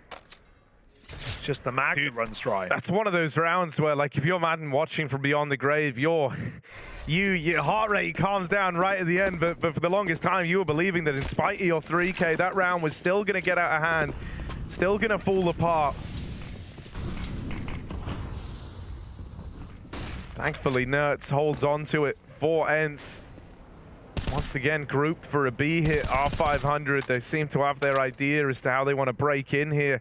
And it's over towards this B site. Madden gets an opener, might be blind, but still going to walk away with the man advantage. The numbers getting thinned out, and also 500 have to worry about short. They know they've lost this real estate. This is an impossible round. Lovely done for Ence, who take 5 in a row. You know, for the side of 500, they're probably getting a little frustrated now, right? It's not just about the equalizer being found, but this is the idea that you were once really in pole position. You were in this spot where every round you could have won hit like a 2-for-1. That is the most powerful place a T-side can be in on overpass. And not only has that gotten away from you, but now it's consecutive. Now it's become the norm. They need to try and break through. They've called in a little tag timeout, trying to cook up some solutions to this problem. And I don't think 500 are a team right now that are going to be able to play that tier 1 style that you were saying, Harry, where you're going to play the standard defaults into the solid mid-rounds. It is going to be these little T-sided gimmicks. They're trying to break through the B side with some pace. They've tried that. I think they've come to the end of the road of that, Hugo. Now they're just trying to figure out what other ways they can get into these sites. Well, we haven't seen proper A defaulting really in gun rounds, and Surprise's AWP is just waiting for that to happen. We talk about CT overpass being an AWP's paradise, and it's not even been a necessity. Ents have been locking the door shut on B, and wow, the mouse might take a bit of a beating on the way in. I think I'd rather a monitor punch than a mouse punch. You need that to be pinpoint. You do. You know, we've seen a few players get frustrated at that point of this competition, and smashing the mouse, well, that's only going to make things worse. 5 to 5. Quick play into B once again. Madden readies himself, and the molly steadies him. He'll draw back and forces 500 to call off. The quick approach towards Monster has baited out some utility. But they're not thinking about B right now. They're going all the way back over towards the A side of the map. Ships jumps around the long corner. Nerds hasn't seen anybody just yet, but maybe he'll get a shot. He's got to aim a bit higher, a bit further far. Nerds holding for a close peek. Actually, he's going to get it. Ships is walking in. Nerds goes for a clear, and he sees him at the right time. Couldn't have been better for Nerds. Here's the orb. Time to shine for Sun Pius, but he gets one deke out of the server, and Diha has to continue the spray for 2 beautiful headshots. Nicky now on damage duty, and they're giving him nothing. Saw a player there at the end. Good pre-aim, but can't find him. Gotta go back. Look elsewhere. Snappy's not actively flanking yet. He's just playing to contain. And with the bomb controlled, Madden's on the move. There's always one. Madden. Here we go. Dun, dun, dun, dun, dun, dun, dun, dun. Oh, Sticky Nicky. He's got himself a chance with the dig, and Nerds will bring Ence on fire. Gotta wash your hands after that one. That is Ence in the lead. Finally, after, again, similar to Nuke, a very strong early start from the Bulgarian boys. But where is the bulldozer, Dinko? Is it running out of fuel? It is. It's dead now, stuck in the mud. But that's some really flat mud. It is really some flat mud, indeed. Stuck in the sewers, not the best place for the bulldozer. Construction's finished here on overpass, and 6-5, Ence. Oh, now fire of success as Nerds peeks into mid and catches ships. And they've seen nothing like that as well. They've had a player defaulting mid on their own most of these rounds, right? Dennis Law or Nicky throwing utility and taking some control, keeping Ence in the bomb site. We actually don't see a lot of mid taking really much anymore in the meta. Blame F was doing it a lot yesterday with Device on the A site, but... Oh yeah, that was crazy. How many times they got away with that. Device was just... You basically could have moved towards the A side on the T side, otherwise Blame F was in the playground. As soon as you take him out, Device is there with a multi-kill. Definitely a completely different game we're witnessing right now. Yeah, but Nuts, he goes for a frag, he gets it, and he gets out as well. So Ence sitting a man advantage after those trades come through, and 500, of course, group back towards B. It's a 2-man hold here. Let's see how this util looks for a change, if there is any, because they're outside of Monster. Oh, Dennis Law, 1 kill off the orb, but that's not going to be enough. If they keep leaving these sight lines open, if they're not pressuring him with the flashes, he's more than keen to meet them in the middle. Came into day one, had a bit of a crisis of confidence. He's kind of worn that on his sleeve, right? He was honest that he was just feeling a bit out of it at the start of this, was not feeling sure in himself. But as we've gotten into the BO3s, he's looked to come alive. I guess when you Google a question, you always find the answer, right? So he's found that confidence. He's followed the WikiHow. The WikiHow, step 1. Step 1. Affirmations. Right. But no, man, I mean, you know, he's confident with good reason, and little sequences like this only bolster that confidence. He kind of knows that he's been given some easy fights there, and knowing that you follow through on those sorts of opportunities is just good for the confidence overall. Up in the lead now are Ence and starting to run away with this at 7-5. Low money once more for 500. That frustration that we've seen creeping into the team. Yeah. Not going to do them any favors here. You've got to remain composed if you want to beat a team like Ence. To the very last drop, the very last breath. I think it's frustrating because, you know, something we were giving Snappy credit for back on Nuke is this idea of on-the-fly problem solving. I think he's super good at that. I think he's one of the best at it. And so he's cooked up solutions all throughout this. Damage from Snappy, he's getting run down. It's awkward, it's really awkward. Is he not dead? They don't kill him. And so Snappy, the one that got away, finally chased down and punished, put in the dirt, but there's more where that came from. Rainwaker with a couple of kills back the other way, but some Pius puts a stop to it. He had to hit that one D. That eco was getting out of control, Dinko. Yeah, I think Snappy, you talk about his problem solving. He was the problem right there for 500. He couldn't figure out how to kill him. He was just standing in the open for so long, and Madden sure defends him, but should have at least got one of these fights going your way. 500. I mean, he ran out of ammo and was full blind the whole time, so I'm willing to give him the benefit of the doubt. I'm wondering why Madden just stopped shooting. We had that yesterday. Some Pius won a 1v2, but he killed a player. Then, he didn't kill a player, put him on 10 health, thought he killed him, killed another player, and then pulled his knife out like he won the clutch. Had to go back, finish the job. Ence jumping and joining the chance at ending this map and at least the half. Dennis Law goes very aggressive with the orb. Snappy will punish. Yeah, such a low percentage chance of making that one happen. Oh, his teammates can start to recover this. They pulled them back into the numbers advantage position. I like how some players realize like they're just not going A. I'm gonna just start playing B with the AWP, and he's had a lot more success in the last couple of rounds. Now they go A. And Diaz coming back up the stairway. He's realized that and misses. For one of the first times, Dihad does not connect. There's now some Pius and Madden left in the 2v3. This is the best chance 500 have had in a while. It's a huge round. This could be 6, maybe even 7 at the end of the half. So 500 do not bungle this opportunity. Oh, Pius seen through the gap, and he hits a despicable flick into the 2v2 now. They may not want to commit, but every second they waste is buying time for Madden on a flank. It's being held, but not the right angle yet.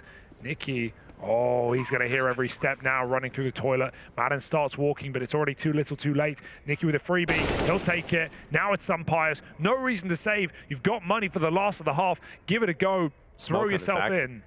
He's got smoke to play with here. He's going to smoke the site. He's so low, though, that just a stray bullet through the smoke would cause him so many problems here. He's trying to draw Nicky into the fight and goes into it himself. Yeah. Now 1v1. Jumps up on top of the dice box. Now taps, realizing there's no peek coming in. He gets the position of Patrick, but he will win the clutch for 500 and pull through in the 1v1. That's terrifying, because you know he's going to get a fight there. Just a tap and a smoke in a 1v1 at this point in the game. You have to put every bullet you've got that direction. You have to check it, and check it some more. Nice round out of 500. Sure, it's not going to put Ence on pistols for round number 15, but it will give 500 just that little bit of oomph, an aim hit that works out. I think it's, you know, important for them to not feel like they were only competitive right at the start of this. You know, I think that's why we're seeing the frustration set in, is they've had some of these opening picks, they've had some of these good moments that you look for, and still it was feeling very decisive for Ence, streaking all these rounds together. So you find one back in at the end of the half, taking you to 6 T-side rounds. And I mean, even if you fall down here, I think you should be happy with 6 T rounds. Some Pious, quick work made of Rainwaker. Look at Nerds. Yeah, look at Nerds. They have no idea. He has no idea, though. He has no idea. Oh. And he is the one that actually gets flanked. Wow. That is crazy. Good clear from Patrick. Forces the Snakes out of overpass. Maybe that's the flash as well, right? Because Ence flashed Nerds into Playground, even though 500 never saw it. They heard the flash. I'm wondering what's that for. And they go and clear it later from the other side. So that's a very nice check. And actually, Ence, after losing the last round on A, are going to make a gamble. I like the call, but it's wrong in this instance. Moving everyone but Snappy up towards the top site. 50 seconds. They have a lot of info on A. That's a surprising part. And they also have to flank, really, from these positions down connector. We'll see what Dennyslaw does later on. He might just poise these players. They're going to contact, which has let them down. But in this round is a good play. Snappy set himself up with a smoke at the barrels right now, so he's got a good position to try and peel away with one kill. Madden flanks the connector player. Dennyslaw unable to activate. Just Patrick and Ships looking to recover this 2v4, but Snappy's done a great job at delaying on his own. He was the only player in this B site, but perfectly sets up that smoke. And now Ships trying to recover it. Won't be able to do it, and Ence will lead in this half. 9-6 scoreline. Join us for the break.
Thank you for joining us for the break, and welcome back from the break. We've got ourselves the action. I was going to say the same thing. Exactly the same pick. Ooh, look at this over on the B stream. Aurora pulling ahead, up 12-10. They're in the third map there. This has been a rager of a series. It's sad because I want to see Eternal Fire do well. I want to see them make another major as well with this finally having the full Turkish team together. But this, that's a 1-2. So yeah, but they still can win. Yeah, they can still win. Okay, sure. But on the flip side, I hadn't finished my point before you interrupted me. On the flip side, Aurora have proven themselves against two of the best teams in this group in Heroic and G2, going 14 rounds apiece on either of them. So seeing them actually get a chance to qualify would be nice after they've had two very close games stolen away. But will Ence steal this series in two? They're going for the B rush. Good old B rush. D had the front, and Nerds with him. Fire trying to separate them and force them into ships. His Joe Berettas is just one from short. Madden trades it out. Where that came from, though, there's a lot more bodies on this short side yet left to chew through. Snappy and Madden with kills apiece. I don't know where Nicky is yet. He's sat back over towards spawn. They haven't seen him. He's keeping them boxed in. You've also got Rainwaker ready to swing based on his contact, based on what his teammate comms over. Ence, kind of a weird spot here. They might look to go aggressive and hunt down one of these two isolated fights, right? I think that's probably the nicest way they could look to approach this. They go looking for Nicky, but he's aware. He knows their tricks, and so he's just going through the motions, falling back after each of these fights. Keeps this in a 2v2. Good read on the game. 500 still in with a chance in this pistol round. They're doing it again, though. This could dig them a deeper grave. Another 1v1, and it's not just sticky Nicky, it's tricky Nicky in this pistol round to take it away and put 500 back in the game. That's a reset after a pretty dire ending to the T side, right? It may have started really strong like on Nuke, but only one round right at the very end as Ence go on a streak of 7 rounds. Yeah, you know, I'm never going to judge the team too harshly, though, if a team racks up like a huge CT streak on this map against you. I think it's a way some of those rounds went. Yeah, but, you know, I think, you know, building back in now, you win this pistol. If you can stick the landing here, I feel like 500 are renewed all over again, right? They know the best half is still ahead of them. They know that they're favorites in this second half of play. Well, this one should be freebie. Old Denny, he's hungry. And he'll get his waffles in mid. Well, Nerds is going to be a little light snack for 500 as Ships removes him from the connector. It's a clean round for 500, and this scoreline is now looking pretty good for their chances, at least setting up a competitive second half. Look at this, though. Money made, farms them up, makes a nice bit of cash. Ence pulling up to the drive-through and getting drive-by. Sir, this is a Denny's. Law. Very nice. Can see you setting something up there, Harry. Something was cooking in there. Yeah, and hold up. Let's let Ence cook in this gun round, because they've got a few AK-47s here. I've heard these guns are pretty viable. Moving out into middle.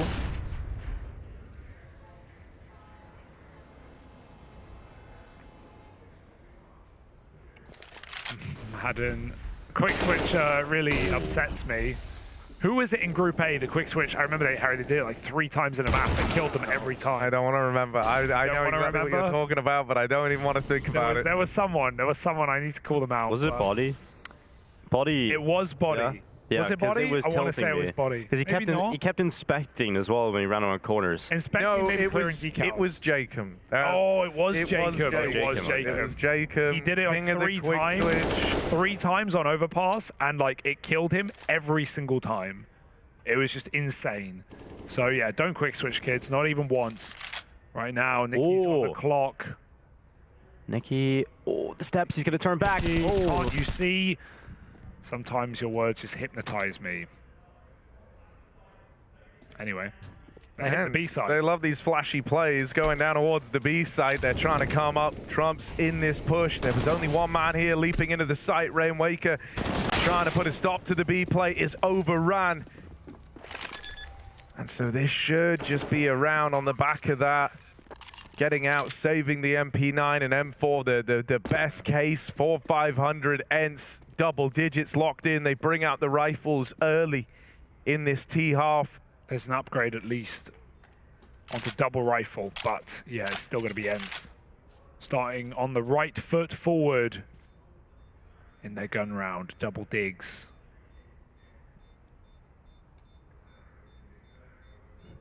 Well, the double figure is certainly going to make them feel more comfortable about this. Interested to see what Snappy's approach to the T side will look like versus 500's defense. For 500, they're a team that have to get wins by playing disruptive, and I'm intrigued to see what some of the aggression they're going to throw in here on the CT side, how they're going to make it uncomfortable for Ence. This is Nerds in short. Ships usually thrive in water, but this one didn't even get to leave the dry dock. Good easy kill for Nerds to kick it all off. And will Ence start to control the second half from the get-go. Dennis Law with the AWP. He's fine making aggressive plays and looking for openings, and that's exactly what he's doing. He's a little late to the position. One player has already crossed, and he doesn't feel good about sticking on that original spot, so drops back to watch.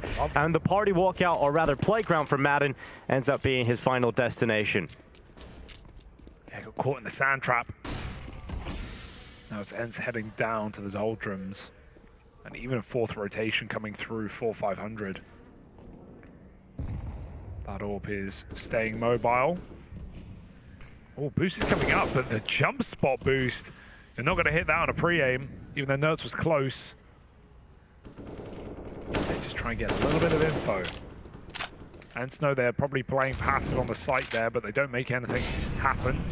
Don't jump the gun. Good Molotov. Denny really didn't want to be open to short there. So he takes 82 damage from a Molotov. Meanwhile, Snappy's walking out monster. He has no support right now, no flashbangs. This is a dangerous move from Snappy. His team are finally coming in, getting ready to prime some nades, I hope. This is still a stacked site. Oh, first kill goes the way of Snappy. Nuts! They line up for him. Okay. The stars seem to align for this guy like it's meant to be. Little double out of him. And some Pius follows up with another. This T-side from Ence looking good to open up. And, you know, similarly to when 500 were in this spot, Ence now recognize that they're the ones in this power position. Right, the money bottoming out for 500, forcing them down to pistols in the next means that 12 rounds should be very obtainable for the Ence squad on the back of this victory. That puts the rifles back in the hand of 500 up against 13 for Ence. And, bruh, you know, you're in this position now where every round you win and starts to hit like a 2-for-1. If Ence can keep this up, then they're on easy street. So the onus is going to be on 500 next rifle round to really leave an impression.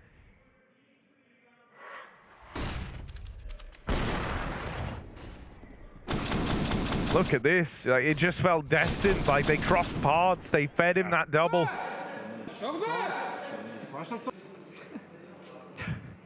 And the vibe is very, very different between the two teams, you know. A frustration for 500, feeling like they had the kind of cards up their sleeve coming into this map, right? They start off with this lights out 5-1 lead. It felt like they couldn't set a foot wrong. They only get one more on the half. I wasn't too worried to begin with. But the start of the second half definitely has to have you worried, right? Hasn't been convincing at all on the CT side. Ence who just found it far too easy. Money's not there on the CT side, and Nerds is freed up because of that. He can just charge into the weaker guns. Patrick gets taken out immediately. Dihas should have some easy kills in connector, and it's well controlled. His sprays are immaculate this series. They're so good. He was doing it back on Nuke as well. Some of the, even just light transfers are not easy.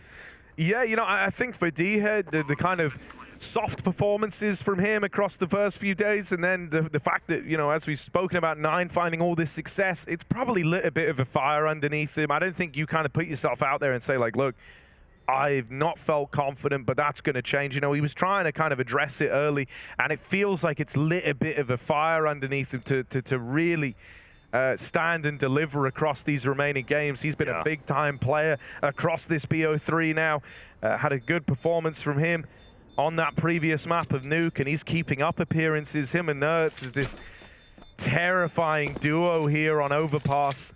Yeah, you don't want to see your ex-Polish teammate, right, who was just with you guys last year, go ahead and qualify as legends, and you not make it at all, right? It's got to feel a little bit rough if that was the case, so Diha certainly stepping up. And this is a team that Ence should be beating. I don't think we can really sugarcoat it. 500 aren't a team that should be on Ence's level. And they have had quite a nice bounce back with the two teams that they've had to play. You couldn't have asked for two better teams to come up against to recover your major run. I still, you know, we don't know, but I still am just prophesizing the worst case scenario for Ence. Sure, it's still difficult ahead of them, right? I think they're going to get a hard draw, and, you know, maybe I'm wrong.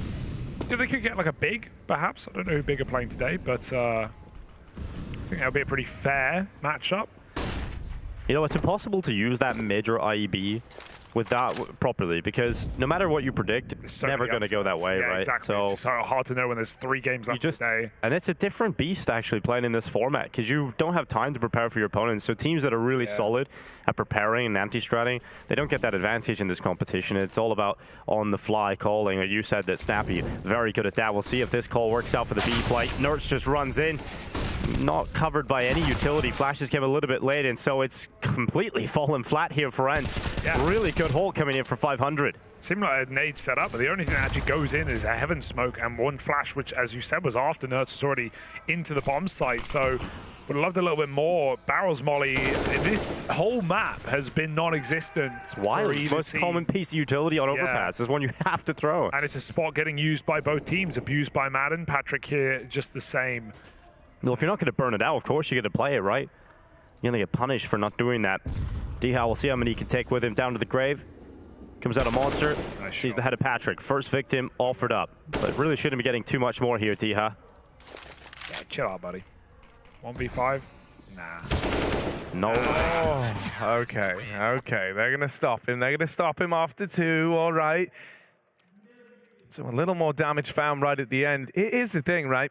I think as good as Ence have looked, 500 winning that round, keeping it nice and clean and putting a bit of a buffer now between them and this power position that we were talking about for Ence is massive, because, you know, Ence are not immune to fall down on the T sides. You know, the one thing that's giving a lot of faith right now is these commanding performances from Diha and Nerds, but, you know, out of the 67 rounds that they have won on this map across the last 3 months, only 18 of those are on the T side, right? So they historically do struggle here.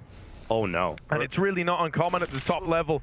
This could get a little bit weird inside of the party. Madden, I can't believe he's the one to pick that up. Thankfully, Ships was here to course correct and find the 4v4. An ugly way to open up this round. It could have been so much more for 500. That's what you're left thinking. But at least you dodged that worst case scenario of having it be a 5v4 that goes untraded. You've recovered the numbers somewhat, but on this map, you know, 4v4 is pretty good for the T side. They'll take that. It's going to force you to stretch these resources a little bit thinner. You can see that 500 have lent heavier in towards the B site on a bit of a read. A lot of these rounds culminating down towards B, so they've tried to reinforce this side of the map, leaving this A-hold to one man in the toilets, this forward position. Oh no. From the A site hold. It's huge. At least allows them to maintain the triple B lean. They're going to have an early warning system. The one fear I have is that Nicky is now committing to this push. Now, in his mind, he's going to try and get to party and hold on to connector. But the timing is everything here. Ence are already moving up the short side, and so he doesn't realize it yet. But this is going to have to be won with a backstab. All blind for Dennis Law to find the first. Nicky now picking up momentum. It's nice that he started running here. He's here way faster than Ence are ready for. They've got to battle forward into the site.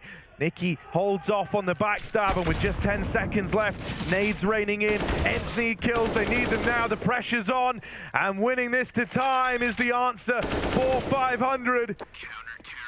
They'll find this round. Yeah, excellent flank for Nicky. You know, as you're saying, it's looking like one of those rounds where maybe you completely flank the wrong bomb site even and go all the way around, but that orb confirms it, and he finds the gap he needs to. And then even after he gets that kill on the flank, just hiding, biding a few more seconds. If you don't do that, Ence just goes straight for the stick. They trade you out, they plant, and suddenly there's a way that their heroics can come through and they can clutch out a round, but just doesn't give them the satisfaction. 12-10, 2 rounds in a row, and 500 making this map interesting finally.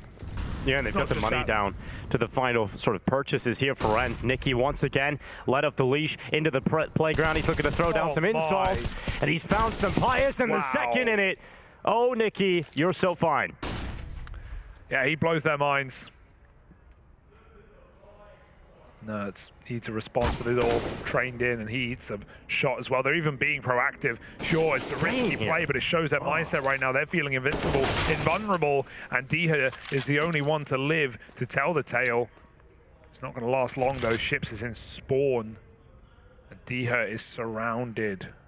That's the money gone for Ence, right? Because they don't even get a bomb plant here. But Rainwaker's offered himself up to Diha. One of the options. Definitely one of the options you can go with that. But there's 2 players holding the bomb right now. So Diha shouldn't really be getting away with his life. No, and they're playing it smart. This second guy just going to swing on the contact of ships back in spawn, and with Diha already low, that felt like a very safe bet of a fight. So, yeah, you lose 1 player more than was necessary. Over on the other stream, Aurora 15-13 up. Interesting matchup there. Also, you know, same predicament as this one. Also an elimination matchup, and Eternal Fire having to go for like a late game comeback. But everyone's been trying their damn best in this series because we are a BO3 ahead of them. So that has been a neck and neck affair with surely a lot of slow calculated rounds that maybe even has overtime in store. Does this one? Oh, Nicky's burning.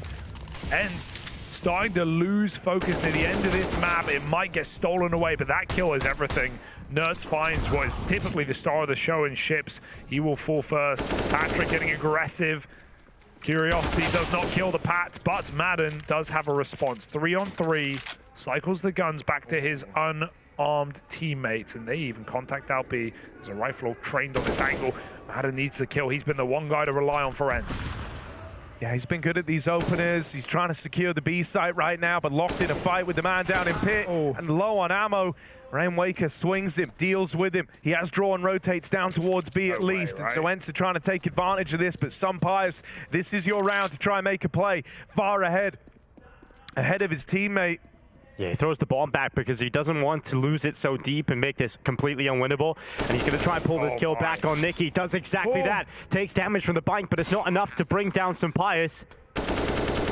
And he's going to finally be removed by the nade. But Diha's been set up. It's a difficult clutch ahead of him with just a Tech 9, but it's doable. It's very doable, but he's going up against the pistol on the AWPer, but doesn't hit any of his chances. And 500 able to reclaim control of the site. Give him the rifle. Suddenly that's a power position for Diha. If he was a little better armed, maybe there's a way. He really found a nice spot to hide out on the bomb site. But armorless, gets aim punched immediately. Very nice try from some Pyjamas too to take that space. And it does seem like that overtime is on the horizon on the other stream. Aurora Eternal Fire for elimination as well. Yeah, I mean, you know, that's a wild way for it to go, considering the story of Aurora throughout this has been pushing teams to their very limits, but not quite taking those games over the line. And while early on that looked very commendable, when you looked at the opponents they were up against, it might actually represent something a little more significant in just struggling to close out these games. You know, I think the first time it happens versus G2 and Heroic, you're willing to go, all right, well, damn good effort to take them the full 30 rounds. But here versus Eternal Fire, who have played their hearts out throughout this tournament. One that Aurora was sat on 15 on for a little while now, and it looks like that one's going to get run back and decided in OT, where I think at that point Eternal Fire do become the favorites. Scary stuff, and the same can be said for Ence, who are losing momentum now with 4 CT rounds in a row on the harder half, playing reset rounds every other round. If they're not getting bomb plants, they are back to pistols. They can feel the burden that 500 are bringing. And we've started to have late activations from Denislaw, from Nicky. Just the amount of aggressive mid-takes as well that we've seen 500 pull out. Ence had one where Nerds went for a 1-for-1, but nothing like what we're seeing here. 500 now in a hyper-important round. Play it a little safer. Let that AWP roam on the A site. Some Pyjamas looking for it. Lurk smoke for Nurse, or Nade rather, trying to get close damage off. You know, something that's nice in this round for Ence at least is the util's very limited right now for 500, right?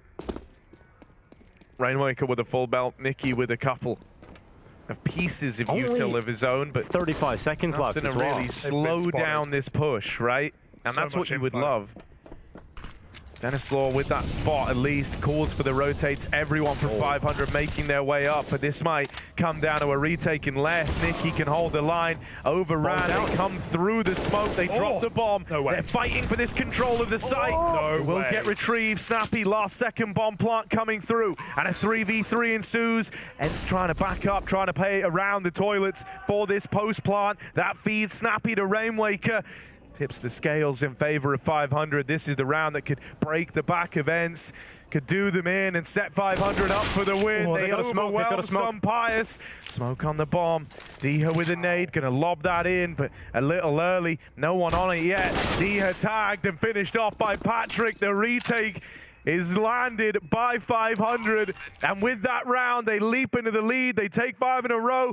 They're starting to run away with this now on the CT side. Yeah, they're looking really comfortable, and for Ence it's the opposite, right? They don't have a lot of utility, as you pointed out, Harry, but it's the time as well. They get spotted at long. There's only 20-odd seconds left. Nicky hasn't been cleared out of this position. Ence don't have a lot of control for this late round play into A, and don't leave themselves with a lot of options. Snappy has to cross into a really difficult and unsafe position to get the bomb back even. It was a question whether or not they're even going to get the bomb planted. They do, but in that 3 versus 3, just so solid from the retake from 500, and now they head into the lead. And for Ence, it's the final timeout being taken.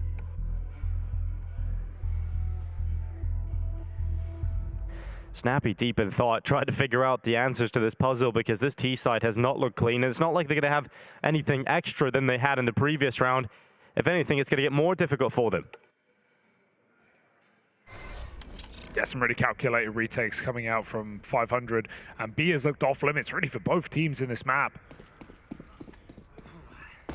Do Ence have anything left in store?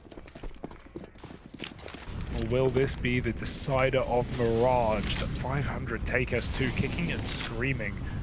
That's perched outside of Monster. Oh, Diha. I thought he was going short water. No, he wants to fight this player. Nicky getting pushed back, realizes his mid could be corrupted. Look at Nerds, he's in the monster smoke. He took damage from those shots too. Ence taking some really loose, risky plays individually in this round, but desperate times, you know the rest. Perhaps Stampy's just called for this round to just believe in the individuals on his team. Go and pressure multiple locations on this map, see if you can win a fight. Give them an advantage to play with early in the round, but none of those engagements have gone their way. But what has worked out is they've forced them back into a more passive setup here from 500. They don't get a lot of info with how they're playing the CT side. Yeah, they've not offered up any early kills though, but even when we've seen Ence in 4v4s, 3v3s in this map, in this T side, they have had trouble closing them out. 500 have been playing tight, no denying it. Look how little utility they have left on the CT side here though. They're down to just 2 HEs and a smoke left. Hey, that goes both ways. Molly smoke flash from Execute on overpass. That's not enough. Ence are forced to go into an A hit. They're contacting up. If anyone swings here, it might be dangerous. Snappy throwing utility. Nicky gets spotted. They know he's close. He wants to go back for more. No flash for this play. He's just going to wait for contact. Diha runs in. Wow. That's excellent for Nicky. 2 kills, and they haven't even run into the orb. Denny's all with a missed shot. Ship's right behind him. Trading contact, trading peaks, and running out of timer Ence as they get overwhelmed. No one gets in, and that's 14 rounds to the 500 boys looking to take us to a third. Oh, Ence just not looking very good on this T side right now. So many individual fights looking to try and open up the round. They don't get anything from it. And then, as you pointed out, Hugo, the lack of util for the T side, not a comfortable execute on the A side, so you just run in here. No one's really getting flash from 500. It just gives the CTs such easy kills. They know what it means. They know they've got Ence right where they want them. 5 rounds straight and broken are Ence. Madden has had enough of it. Not only forcing in this eco, but running through a Molotov to 40 health. He's dead to the orb. And now it's on a retrieval mission for Ence. They want to give that AK another go. They've got nothing to lose. They'll grab it safely. Stay away from Dennis Law. It's actually even worse. You have 6 rounds in a row now for 500, so it's looking unbelievable on the CT side at the moment. What are they going to do at B? Is this really the way in? Sure, Molly for Diha, get it on the barrels. FORZE was usually been Patrick out of position. But have they got anything more? With only 1 rifle, Nerds, he has to dig deep. He had an incredible opening map. He has been tamed in this T side. Entry or lose, that's the option. Well, here comes Nerds. Where's that Molly? Slipping on out, no Molly to clear out the barrels once again. The CTs can just stand there comfortably, but Snappy's gone through. The Tech-9 cuts one of the members down. Rainwicker still in a strong spot though, but the bomb plant is coming through for Ence. Oh, Nerds with 1, but Ships goes forward and denies the bomb plant. Now they have to go for it again, and it's denied again. Ships just peeks in and out. They keep trying to plant the bomb, and Ence now down to 2 players, no bomb plant. This heavily favors 500. They wanted to plant because they have the smokes down, but they know that 500 is still close. That pressure will not stop. Pius tries to save the day, but 500 put them in the dirt. That's crazy. The Snappy tries to recommit to the plant, knowing they're right there on the bridge, and his rifle isn't covering. It's down in pit. There's 2 sides to the site. There's 2 sides to every story right now. It's 500 right in the book. And, you know, this was why coming into this game, when we had the strong start for 500, when they went 5-1 up, I was already nervous, you know, like historically, Ence on this map, the most T-side rounds we've seen them put up is 4. That was in a win over Rare Atom where they 16-3'd them. So, you know, just kind of getting the 4 rounds they needed to win the game there. Other than that, 3-round T-sides are a common theme for this Ence squad. This is normally all they offer on this map, and you were hoping that they could rise to the occasion, but 500... looking to take us a distance. Snappy, all right, Snappy trying to take matters into his own hands. Nerds alongside him will follow through, inspired by the captain. Ence about to pick up a 4th. If you're 500, you're not in any position or even justified looking at this round. But it might be too little, too late for Ence, right? Up on a 13, reinvestment still ready to come down the pipeline for the 500 boys in this next round. Where it does get exciting is Ence do have an option to play into overtime, right? If they're able to get to 14-15, you're running out of money on this CT side. That's annoying. D has been holding that all round as well, but he was literally holding the ladder for about the last 15 seconds. Still, 500, yes, important guns to be saved here. They get caught by a B-pop, but that's the thing, there's no way Ence can run that again. And as you've already talked about this struggling T-side for Ence, it's not like they have a wealth of effective rounds they can run at this point in the match. I don't even know what you can call at this point of the game, because 500 have had answers to every single one. The orb starting long, always getting a kill. The aggressive mid-rounds. If 500 have the balls right now, they could go back to that because it never got stopped by Ence. The double molly mid-take, getting a player in playground. They could do it. I don't think they will. And this is the pressure we talk about at a stage like this. Heavy B start, orb going mid. Unlike in times gone by, though, for 500, this round is one where even though they're sat on 15, even though they have a tiny 2-round gap between them and a comeback, they need this round. There is a lot of pressure on this round, right? It's not like in ones gone by where you can afford to let it slip past because you've still got better rounds ahead of you. You've still got chances. They lose everything if they lose this round. They're going to be strapped for cash up against the threat of OT.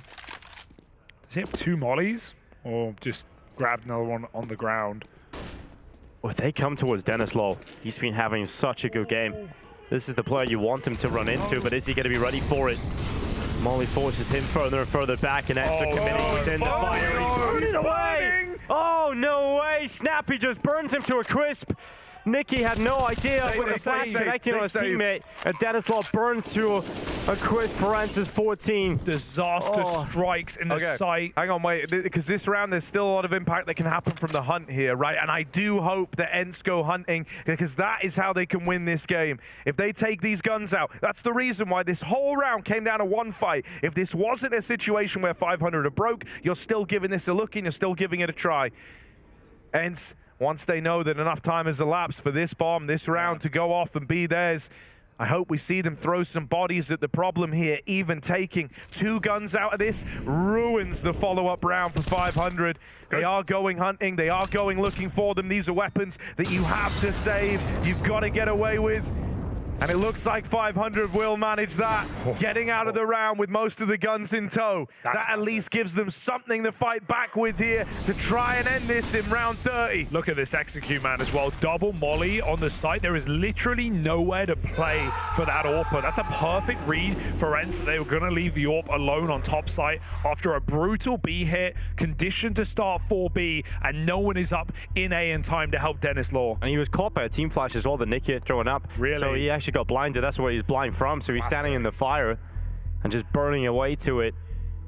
A little bit of a fumble on the A site from the side of 500. Unbelievable scenes. If Ence make this overtime after an absent T side, 7 rounds in a row for 500 to pull this comeback into map point to take us to Mirage, and Ence now have the chance to reset reg and go into bonus play. Wow, we could get overtime, just like the other stream, which has just concluded in favor of Aurora over Eternal Fire. But here we head into round 30 of Overpass. It's not been the easiest T side here for Ence, but one last chance to force OT. Oh my So goodness, Pius, they're coming. They're charging him down, aggressive on the CT side, and they've got the blind side. Dennison's right beside him, and Pius catches enough to turn on the flick. He double scoped. He didn't hear a thing. It's in this moment. Your hands are shaking. You don't want this game to get away from you. Someone has got to be that hero, and Ships tries to be that man. Pius gets out with the trade. 500 can feel that this whole map is starting to slip into the unknown. Grouping B is such a good call right now. Yeah, it's perfect. No one there to defend. Snappy could have chased that frag onto Patrick and tried to trade that kill. He heard him step back, but he wants to keep it tight. He wants his team to play together and end this as a unit. Snappy, if he stays here, he kills rotations. If he goes, he risks offering up this 3-on-3. Patrick is patient in con. Snappy wasting time while his team walk out Monte. He's making it look like they're still clearing the map. They are committing to a bomb site right now. He will die to that lurk of Patrick, but there's still the site taken by Ence. I don't know. There's a nade. There's a nade right now on the hands of Rainwaker, and also Pius is so low. The nade goes to default. Oh, they got deny it. They got Just about gets down. The nade was thrown out a little bit too late. And now Nerd starts to activate. He wants to try and get behind on the flanks. Diha is left in the site alone, forced out of the water. Has to change his position up, is allowed to do that. And now Diha looks towards heaven. Nicky's head dancing in and out. In the meantime, Nerds has struck onto the back of Patrick. Diha! What a transfer! 15-15, overtime, pulled by the pole. That is the transfer we've been talking about for Diha. He's been doing it all series. The spray control on this guy is gnarly, and somehow Ence clutch out these rounds. I don't know how they do it. And the balls for 500 to go for that mid-take we were talking about the round prior, saying that surely they wouldn't do it when the pressure is this tight. They risk it all, and they die trying. Oh, yeah, that is frustrating. That is the realization that your chance to take this map over the line could have just been abandoned, might be behind you now. Ence find these last couple of rounds to bring us into overtime. And it's Diha, the man to get them there. Just think how much more difficult it becomes now that you've headed into overtime, right? You don't have the problems that Ence have had in the first few rounds of the T side where they don't have enough utility. Ence are pumped, man, that they've even given this a chance. 500 are pissed they wasted their opportunity. We see that those frustrated faces. 4 on B. When they've done this, it's been avoided, but that's how the round opens. Diha spams Nicky out. Uh-oh. This is getting dire. You know, these are the moments where if you're an experienced team, you've at least been in these positions before, you've got past experiences to draw upon and try and calm your nerves. 500 don't necessarily have that, and this is the biggest opportunity they've ever had. Dennis Law with the reply into the 4v4. Might have saved 500 in this round with that little equalizer. Info spotted as well as Patrick darted across over towards the monster side, but it's in these moments you get a little shakier. The pressure is building. You're coursing with adrenaline right now. Gotta go away. They've just been locked out by Util. Oh, the wallbang again. Both kills for Ence in this round have come through the same spam spot. 500 find out the hard way. Dinosaur's got to be that guy. Dinosaur's got to be that man. They're coming up through short. One man over at long. He gets the info on that jump peak. This orb has got to deliver now. Flick in. We'll get rid of Diha. and the nade could follow up. One man inside, and there's Rainwaker lending a helping hand, but it's all Dennis Law's AWP. 2 in the round, and some Pyjamas left up against it. Doesn't have the time to slow this down. No scope misses, and 500, they breathe a sigh of relief as they respond. They might lose 2 players to spam down on B, but they recover that round. What a recovery. It's insane. These first 2 kills, you can't even trade them. There's no opportunity to get the trade kills back. Same position, 2 kills at different points in the round. Ence have everything going their way, and they challenge down Dennis Law. He just steps up. He continues to hit shot after shot. And that's going to inspire 500 now in this overtime. You picked up the first round of OT. Yeah, especially with the way it began, but Ence want to finish it strong. Going to go fast for this rush, smoking the Molotov. Great HE grenade, churns up 3 players. They are out and about. They are in the bomb site, but there are smokes in the way. No one can see anything. Rainwaker takes a double. There's the second orb down on B as well. Ship strikes, and Ence can reset. They've got 2 healthy players, but they haven't got the bomb. Yeah, they have to go back and get that, and Ships covers off. Some Pies can get nowhere near the bomb itself, so it's on to Snappy to try and clutch this one out. He's an ace. He has got a molly available, but he's trying to play a little bit of a sneaky game right now, Snappy. Trying to slip as close as he can towards them without being detected. He has managed to get across. He gets it into the 1 versus 1. Ships had no idea. This would be an ace for the captain in the clutch attempt. Snappy, I mean, arguably, Snappy was the guy who began this run to even bring it back to overtime with some of the rounds he gave us down towards B. And now he has time on his side in a round where he's picking up so much steam. 1 man left to B. Oh, he's faking the run back to come back to B. If you're Dennis Law, you don't move a muscle. He hasn't. And this could be a big problem here for Snappy. He's got a smoke and a molly left. But Dennis Law is still on the correct side of the map.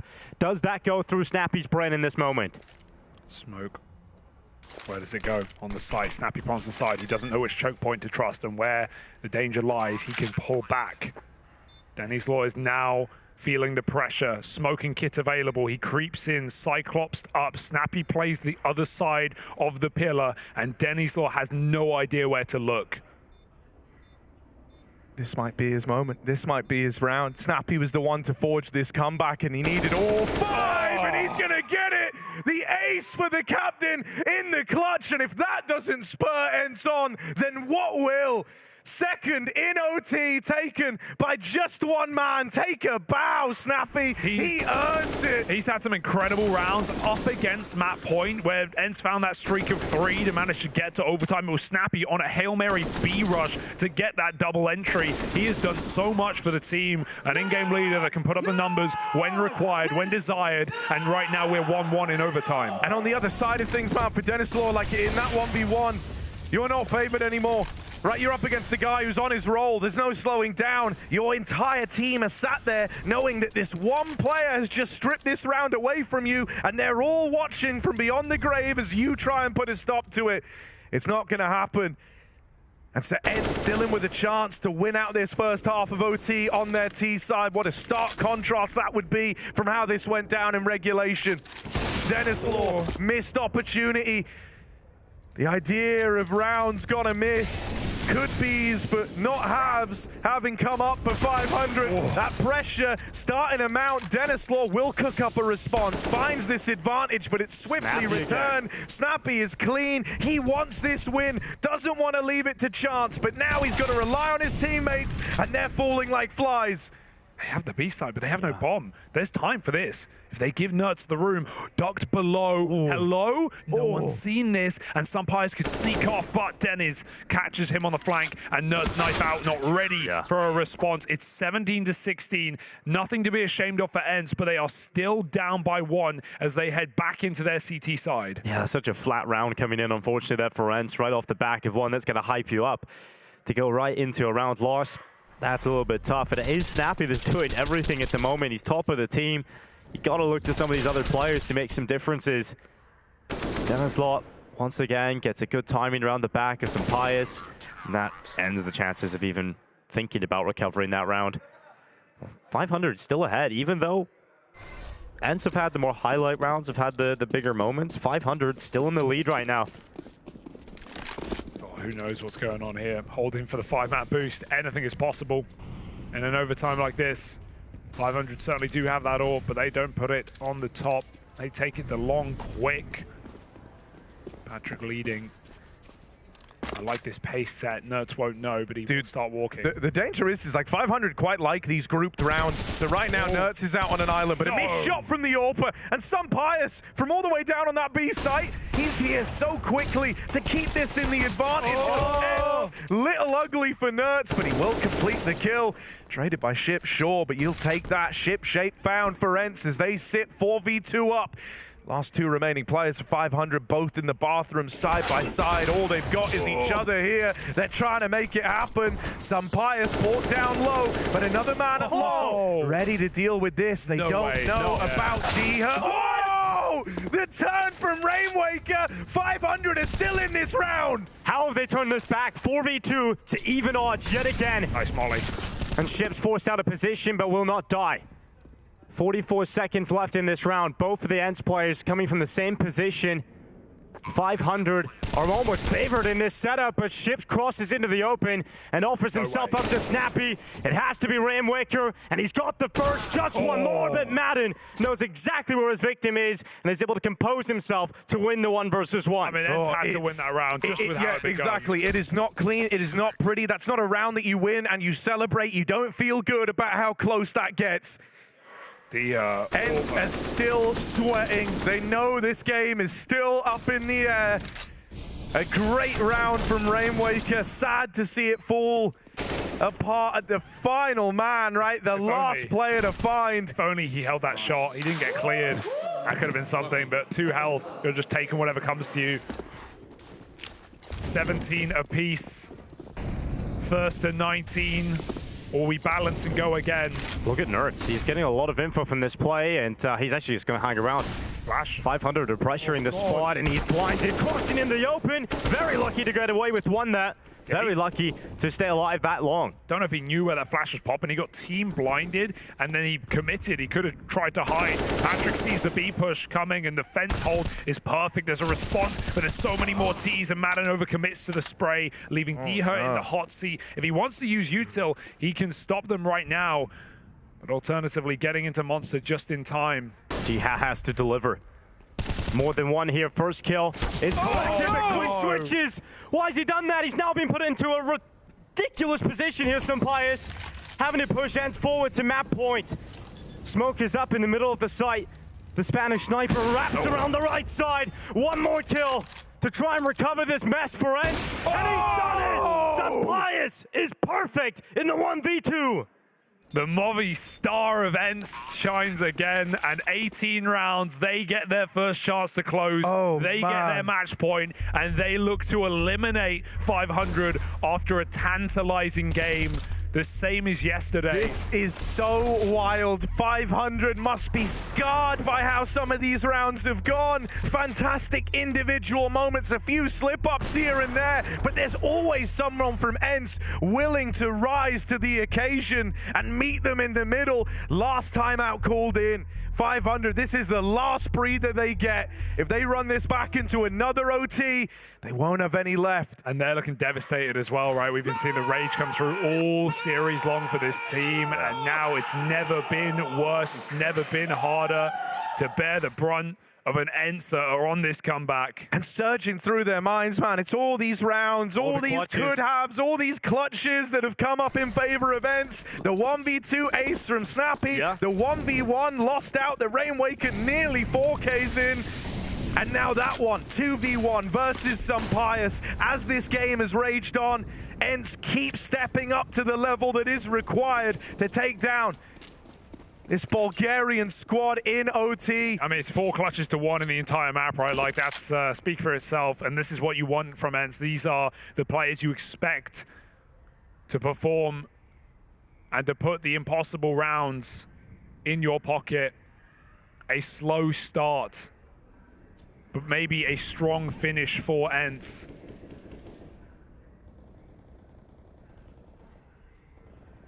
And Ence, who have been looking very, very tame in a lot of these player cams, right? And now you see them starting to celebrate. They know that that round is a bit of a backbreaker. They know that that's one of these rounds that even versus the most tested, the most tenured teams is enough to take you out of it.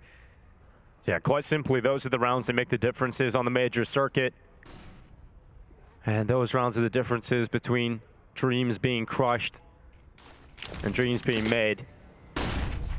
Ence take the first. Sampaius chimes in towards long. Ships is the first victim of possibly the last round of this series. And that hurts. He's been a phenomenal player in this entire tournament, but this might be the end of the road for 500, a bloody path. Ence walking the walk, talking the talk, and hitting the shots to get them over the line. This is the moment, and at this point, 500 can feel that it's done. It's all starting to set in. The anger is giving away to sadness. Rainwaker dead, and Ence do it 2-0, remaining resilient. It all starts with Snappy, the captain, carrying them through into OT, and once we get there, the stars shine bright in the eyes of Ence. On the other side of the field, it is a disappointment, a crushing feeling like no other for 500 to know they had Ence on the ropes. They had chances to win this map and stay alive for one map longer in the RMR, only for it to be taken away. Yeah, that's that clutch factor, and I think resilient is the right word for Ence. They knew they had to be after going down 0-2 in the BO1s to draw this all the way back through on their road to Paris and win 3 best-of-3s, but there's 2 ticked off right now, eliminating iNation, adding the Bulgarians to their kill list, and 1 more team stands in the way of Ence from making it to Paris. They are being resilient, not just in the server, but in the grand scheme of this Swiss bracket. Ence fight and they survive another day here in Copenhagen. And think of it as the Bulgarian side, right? How many times have they tried? How many times have they been here at the RMRs? And it just gets away from them at the final time. CSGO's majors are now over for the Bulgarians. They will not be able to attend in Paris. And I think all of that is beginning to set in. They definitely have their chances on this series. Who knows what happens if they go to map 3? Bringing the Bulgarians to Mirage, it's always a scary matchup. But unfortunately for eliminated side 500, it's the end of the road. Yeah, they showed a great face in this tournament, though, I think, right? Obviously, taking out Spirit as well, you know, a back-to-back top 8 major team, taking Ence all the way in this one as well. That one's going to leave a bitter taste in the mouth of the Bulgarians, but for Ence, I am relieved. Yeah, there are some rounds that stick with you, and that 1v2 out of Sampaius, that ace round for Snappy, there were a couple in this game, and these are the ones that you never live down, that you go to bed thinking about for weeks after the matchup. And I think for 500, you know, we can sit here and say they showed a really good face at this tournament, that they played their hearts out, they took Ence the distance, the pressure was on. None of that matters to these guys. None of that matters. All that mattered was the dream of making it to the final global offensive major, and that's shattered now. So I think there's no real words of condolences you can give there, right? Not as they see it, at least. On the Ence side of things, you know, great to see that this team can dig deep in dire moments and offer up these clutch plays. I was a little nervous for a while there, right, with Sampaius, you know, struggling to get going on the AWP, Nerds seemingly hitting a bit of a roadblock in the middle of that game. It really was Snappy, for my money, who was the guy who brought Ence back into this matchup, right? He was the one having to try and inspire the troops, keep them calm, keep them collected, all while cooling these T sides. And on top of that, his individual performance matched it every step of the way. We actually spoke to Nerds, so let's see what he made of it. Nerds, thank you very much for joining me, man. Let's just talk through the thoughts. How are you feeling? I'm feeling great. I feel like this best of 3 we actually played good. Yeah. And talk me through your performances individually. Right now, coming in towards the game and off the back of map number 2, you're the highest rated individual in the entire EU RMR, both B and A. I mean, wow, you're playing so well. Talk me through your thoughts and your performances. Yeah, honestly, like, I feel great about it. I didn't know about it.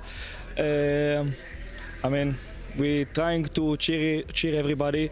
Like, my teammates try to cheer me up, to give me confidence. Like, everything working right now for us. So this is why.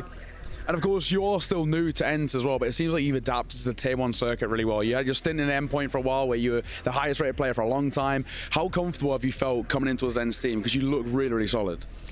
I will say it again. I mean, I feel like city side, everything okay. I'm kind of have the same positions. The T side, I wasn't actually understand what to do when I'm lurker, but as you can see, I'm actually understand how to play lurker right now. This is amazing. And last question, I mean, you're one more game away. What would it mean to you personally to make it towards a major, the final ever CSGO major? What would it mean for you personally? I mean, just to hear this question, I want to cry. Like, honestly, like, I gave everything to this game, and I really want to qualify for the last major. Well, congratulations, brother. Thank you very much for joining, and best of luck into your next game. Thank you very much. It really is incredible to see Ence make this dream run look possible, look doable when no one expected it. And you talk no expectations. I wonder how 500 are feeling after a matchup like that, right? Did they come into this RMR expecting to go to Paris? I think everyone is, right. It's a disappointing finish. It's never nice to go out like this. Well, we have got Ships. Unfortunately, his Ships has sailed here in CSGO. We'll take a loser interview with Ships and his thoughts on being eliminated from the RMR. Man, thank you very much for joining me, mate. Let's just talk through your feelings. That was a close game. That second map as well, in towards OT. How you boys feeling? We're feeling sad. I think we had it in the back. We had like 3 map points, but just the experience took over.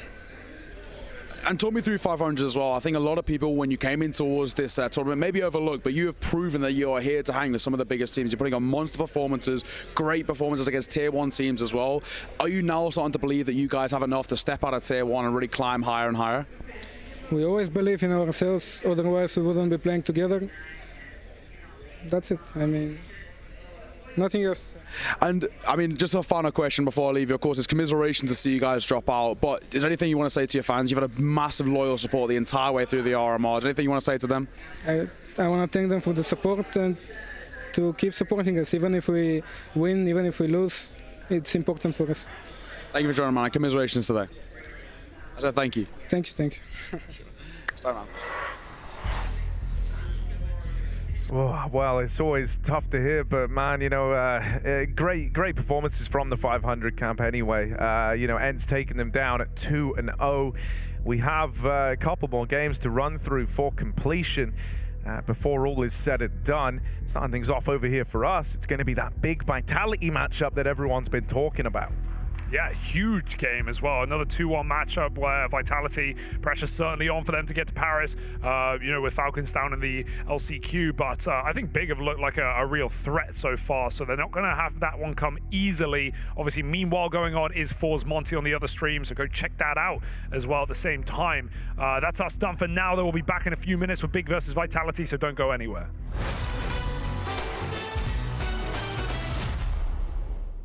Round 2. Let's go for a rifle, I guess. So we got one from Europe. So now I'm beating the game, and I think we're going to North America. So I am going to say Elish. Okay, never mind. Let's type Bit. He's AK-47. Older than 25. He's not from Ukraine. So there's a big chance he's a guy from Brazil. So I'm actually gonna say Colzero. But is Colzero old enough? I'll go for Shocks. Rain. I will write Rain. He's older than 27. The mystery player is older. Let's go, guess right. He played more than 14 majors. Insane, who is this guy? Actually, a European guy maybe, and he's very old. Maybe he's myself. Damn, I'm getting old.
right, we're ready. The game is going to be coming up. It's big and Vitality, and I can't wait for it. Oh, it's going to be a treat, mate. I'm excited for this, Anders. We get a little reunion as well, me and you back on the mic again, and what a best of 3 we've got in store for it. It should be quite a fiery game, this one, I have no doubt. Big and Vitality. It feels like Vitality are kind of almost, they should be destined to make their way to this particular major of all majors. Surely you want to see Vitality represented, but Big have definitely improved since they picked up Hyped. They look like a stronger team still. No, I'd agree with that. I think especially the RMR as well. He's been looking pretty damn sick. The Anubis game I had the pleasure of covering I think it was them versus iNation. It was where he was really creating so much space for this roster. But you've got other players to fall back on as well, man. Faven seems like a safe pair of hands in some situation. Keto's actually been impressing me quite a lot at his run at the event. So I think this team actually is kind of getting slept on quite a bit. I think they're a lot better than the Big of old, even just a few months back.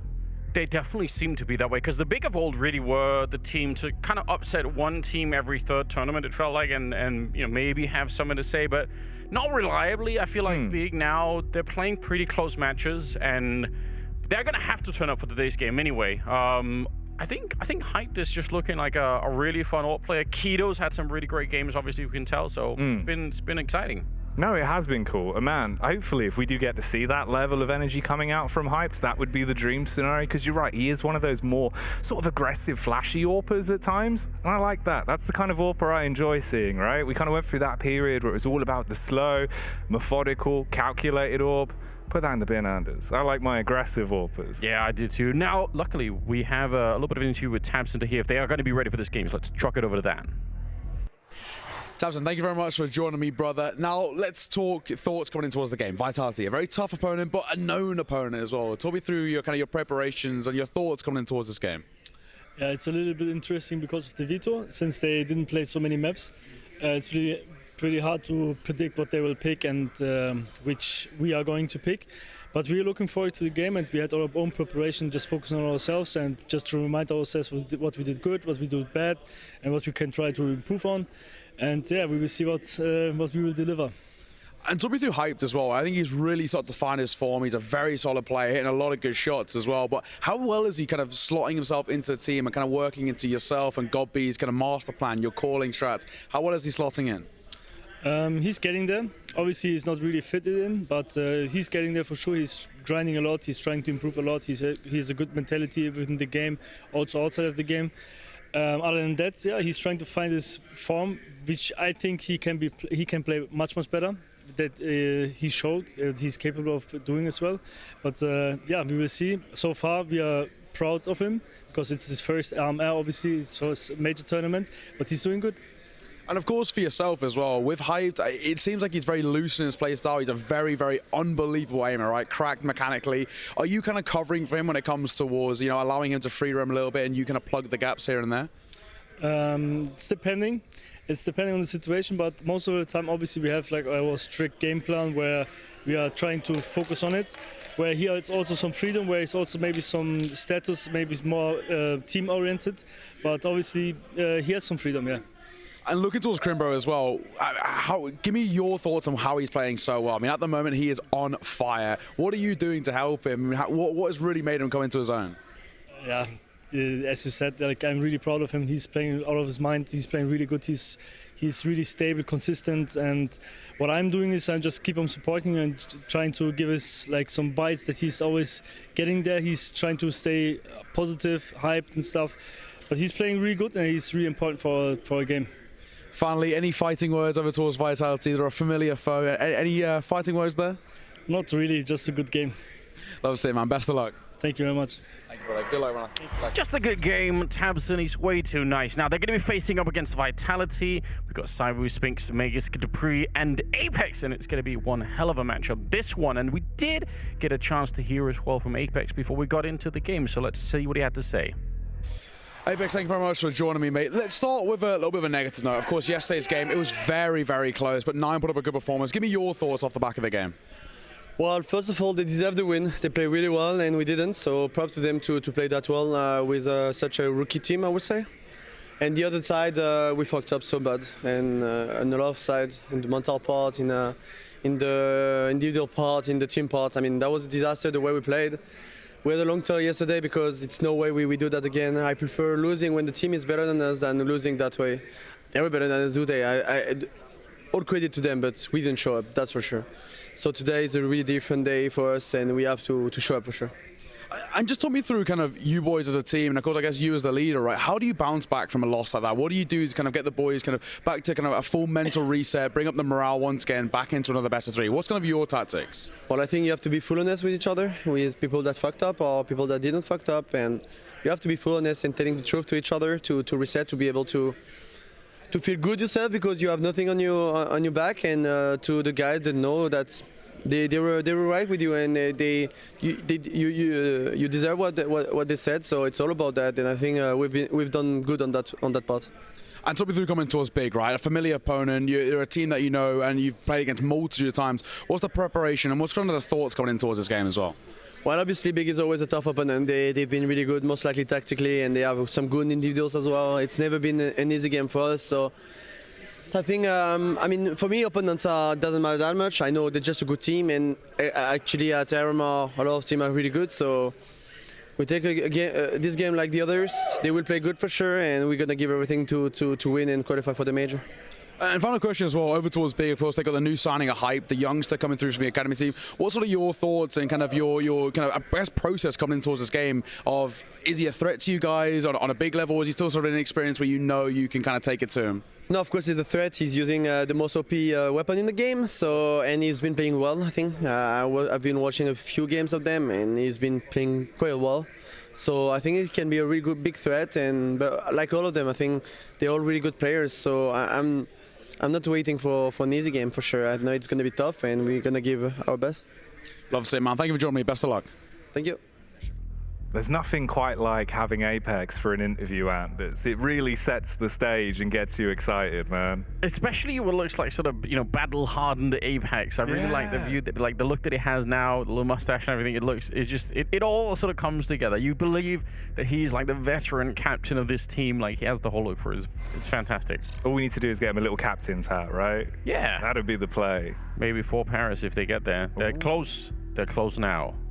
The odds right now over at Unicorn are looking favorable for Vitality. I don't think that's surprising, but I think an understandable level of respect there for Apex. Obviously Big, they are a tough opponent. They're not necessarily easy to play, and everyone of the RMR is just super motivated. It's been a tough tournament for everyone, it feels like. No, it's been insane in terms of the level of competition, right? And I think Big actually have impressed a lot of people already. Even I was one of those that you're looking at it, you're kind of thinking about it, trying to compartmentalize your own bias and thinking Big at the minute for me. Have they really got the stock to be able to make the run they've mounted? I didn't think so. But after watching their game, seeing how they played here today, it's been a whole lot different. And we are strapped in position. Mirage, Nuke, Overpass for a best of 3 banger between these two squads. Vitality on the CT side, as Big will be a tease for this one. And you also just feel like so many of us have been on the big hype train in the past and been let down over and over and over again. So the hesitation is a little bit there, but this does feel like it's kind of the dawn of a new day for this lineup. It's going to be the case right now. They're starting on the T side of Mirage, and on the CT side, Vitality are ready and waiting. Cyber's going to let go of 1 bullet. Just a warning, fair warning for anyone showing up in the middle. And it looks like it's going to be a crunch to the A-bomb site right away, Jackie. Walking their way in through the connector with the ramp man as well. Seeing if you can find much to work with, but you've got to get past Spinks, who could always be a big old thorn in your side, currently sat in the sandwich. Audio cues confirmed. Ooh, fast flick onto the second as well. Denies the plant and keeps them in check into the 3 versus 3. It's a pretty decent start. Gotta find a bomb plant sooner or later. The smoke is gonna be fading, and actually Crimbo, he steps into the smoke to take the fight with Cyber, and able to bring him down as well. Apex will drop to Keto, and Dupree, he was on a very, very long flank, and that is way too late for that kind of interaction, so I don't even know if he really wants to go for this. It feels like it's just not gonna happen, right? He's so far away. If there is a kid, it's lost somewhere at the back of the side, I think, so he's just gonna save it up, save the armor if he can, and it'll be Big to pick up the pistol round. Yeah, throw in the towel for that one. So, pistol round prowess already being displayed, and Keto, the man to keep your eye on there, punishing with a P250. And if Big already find themselves a pistol. I think that's good for the momentum. The way I've kind of been building my storyline for this team as well is that they really need to feed the hot hand. In my mind, that's Hyped and Keto, Faven as well at times. You've got to build them up in the early rounds, right? Because then they really start to steamroll. Yes, and maybe especially true for somebody like Hyped when it comes to the AWP. I mean, the confidence you need to take some fights, that confidence probably going to have to be even more impressive when you're fighting Cyber on the other side. You just know that every single time you step in with the scope out, you could be dead in a millisecond. So this though is pretty impressive, and I mean, Spider Sphinx doing the best that he could in that corner. He just gets overwhelmed. Defense not quite ready for it, and Cyber actually doesn't really do much of anything in that round. So yeah, good start. And Apex with the classic emotes, which we do love. Very animated reactions from Apex. They always draw me in. It's one of the best parts about watching this team, to be perfectly honest. But not the only part. They have some pretty banging players on this side too. Megas has been playing pretty well, from what I can tell. So I don't think I've casted any of Vitality out the RMR yet. So happy to be picking up a game here to get a little bit of a closer look at them. Get him under the microscope and see what's moving. ZywOo already swinging into position. Wanted to see if he could catch a timing with a scout to open things up, but no one going to give him a freebie. What's your take on the scout buy? Is it just a single scout, or do you want more than one scout in a round like this? I've always preferred the double scout with Deagles to support, and then kind of send the Deagles in, get the tag, and then rely on the scouters at the end, right? I like that too. Obviously, I just like the scout in general, but if we get the tags in early on in the round, those Deagles could really come into a little bit of a world of their own. Good little pop flash coming out. Smoke from all the way out of the hallways to block out the market, and because the Apex has already fallen away at the start of the round, they're just going to save this into the next one. There's no point in going for a retake here. So kind of an uneventful round in many ways. Yeah, the classic though, you're just there playing towards the back of the site, jump spotting. If you get the contact, you've got the HE, do a bit of damage. Maybe you soften them up enough that those 5-7s can sing. Instead, none of that went their way. And you don't want to throw away all this armor. Free players with the armor investment, you've got good guns there as well, so just carry that into the next. So big, already finding themselves 2 rounds, putting together the puzzle here, starting with the edges, Anders. As you're meant to, right? Yeah, that is the strategy, I believe. You big on puzzles? I used to be for a period, but then I really just slipped away from it. I could just never quite line them up. I don't know what happened. I did a 1,000-piece Pokemon puzzle back home with the kids. Oh, yeah? But we started it together, and about 30 minutes in, they were bored and left. And then I just did all the rest of it. You're just there finishing the whole thing? Yeah, I can't leave something like that undone. You know, once you started, you really gotta follow through. But you gotta commit. Yeah, but edge is the way to go. Not a lot of attempted mid-control, speaking of which, we're keeping with the puzzle analogy. Some of the big haven't had to do too much yet. They did obviously split it in the middle, but in this previous round, they just kind of left it alone. Always curious to see how teams attack it on this map, because there are really 2 distinct styles. There are some teams that are it's really important for the T side to take mid-control. They stage all of their strategies from that position. And there are teams that really don't worry about it nearly as much. Sometimes they'll show up, but it's not like a core piece of the puzzle for them. So, yeah, curious to see how big are going to end up playing this one.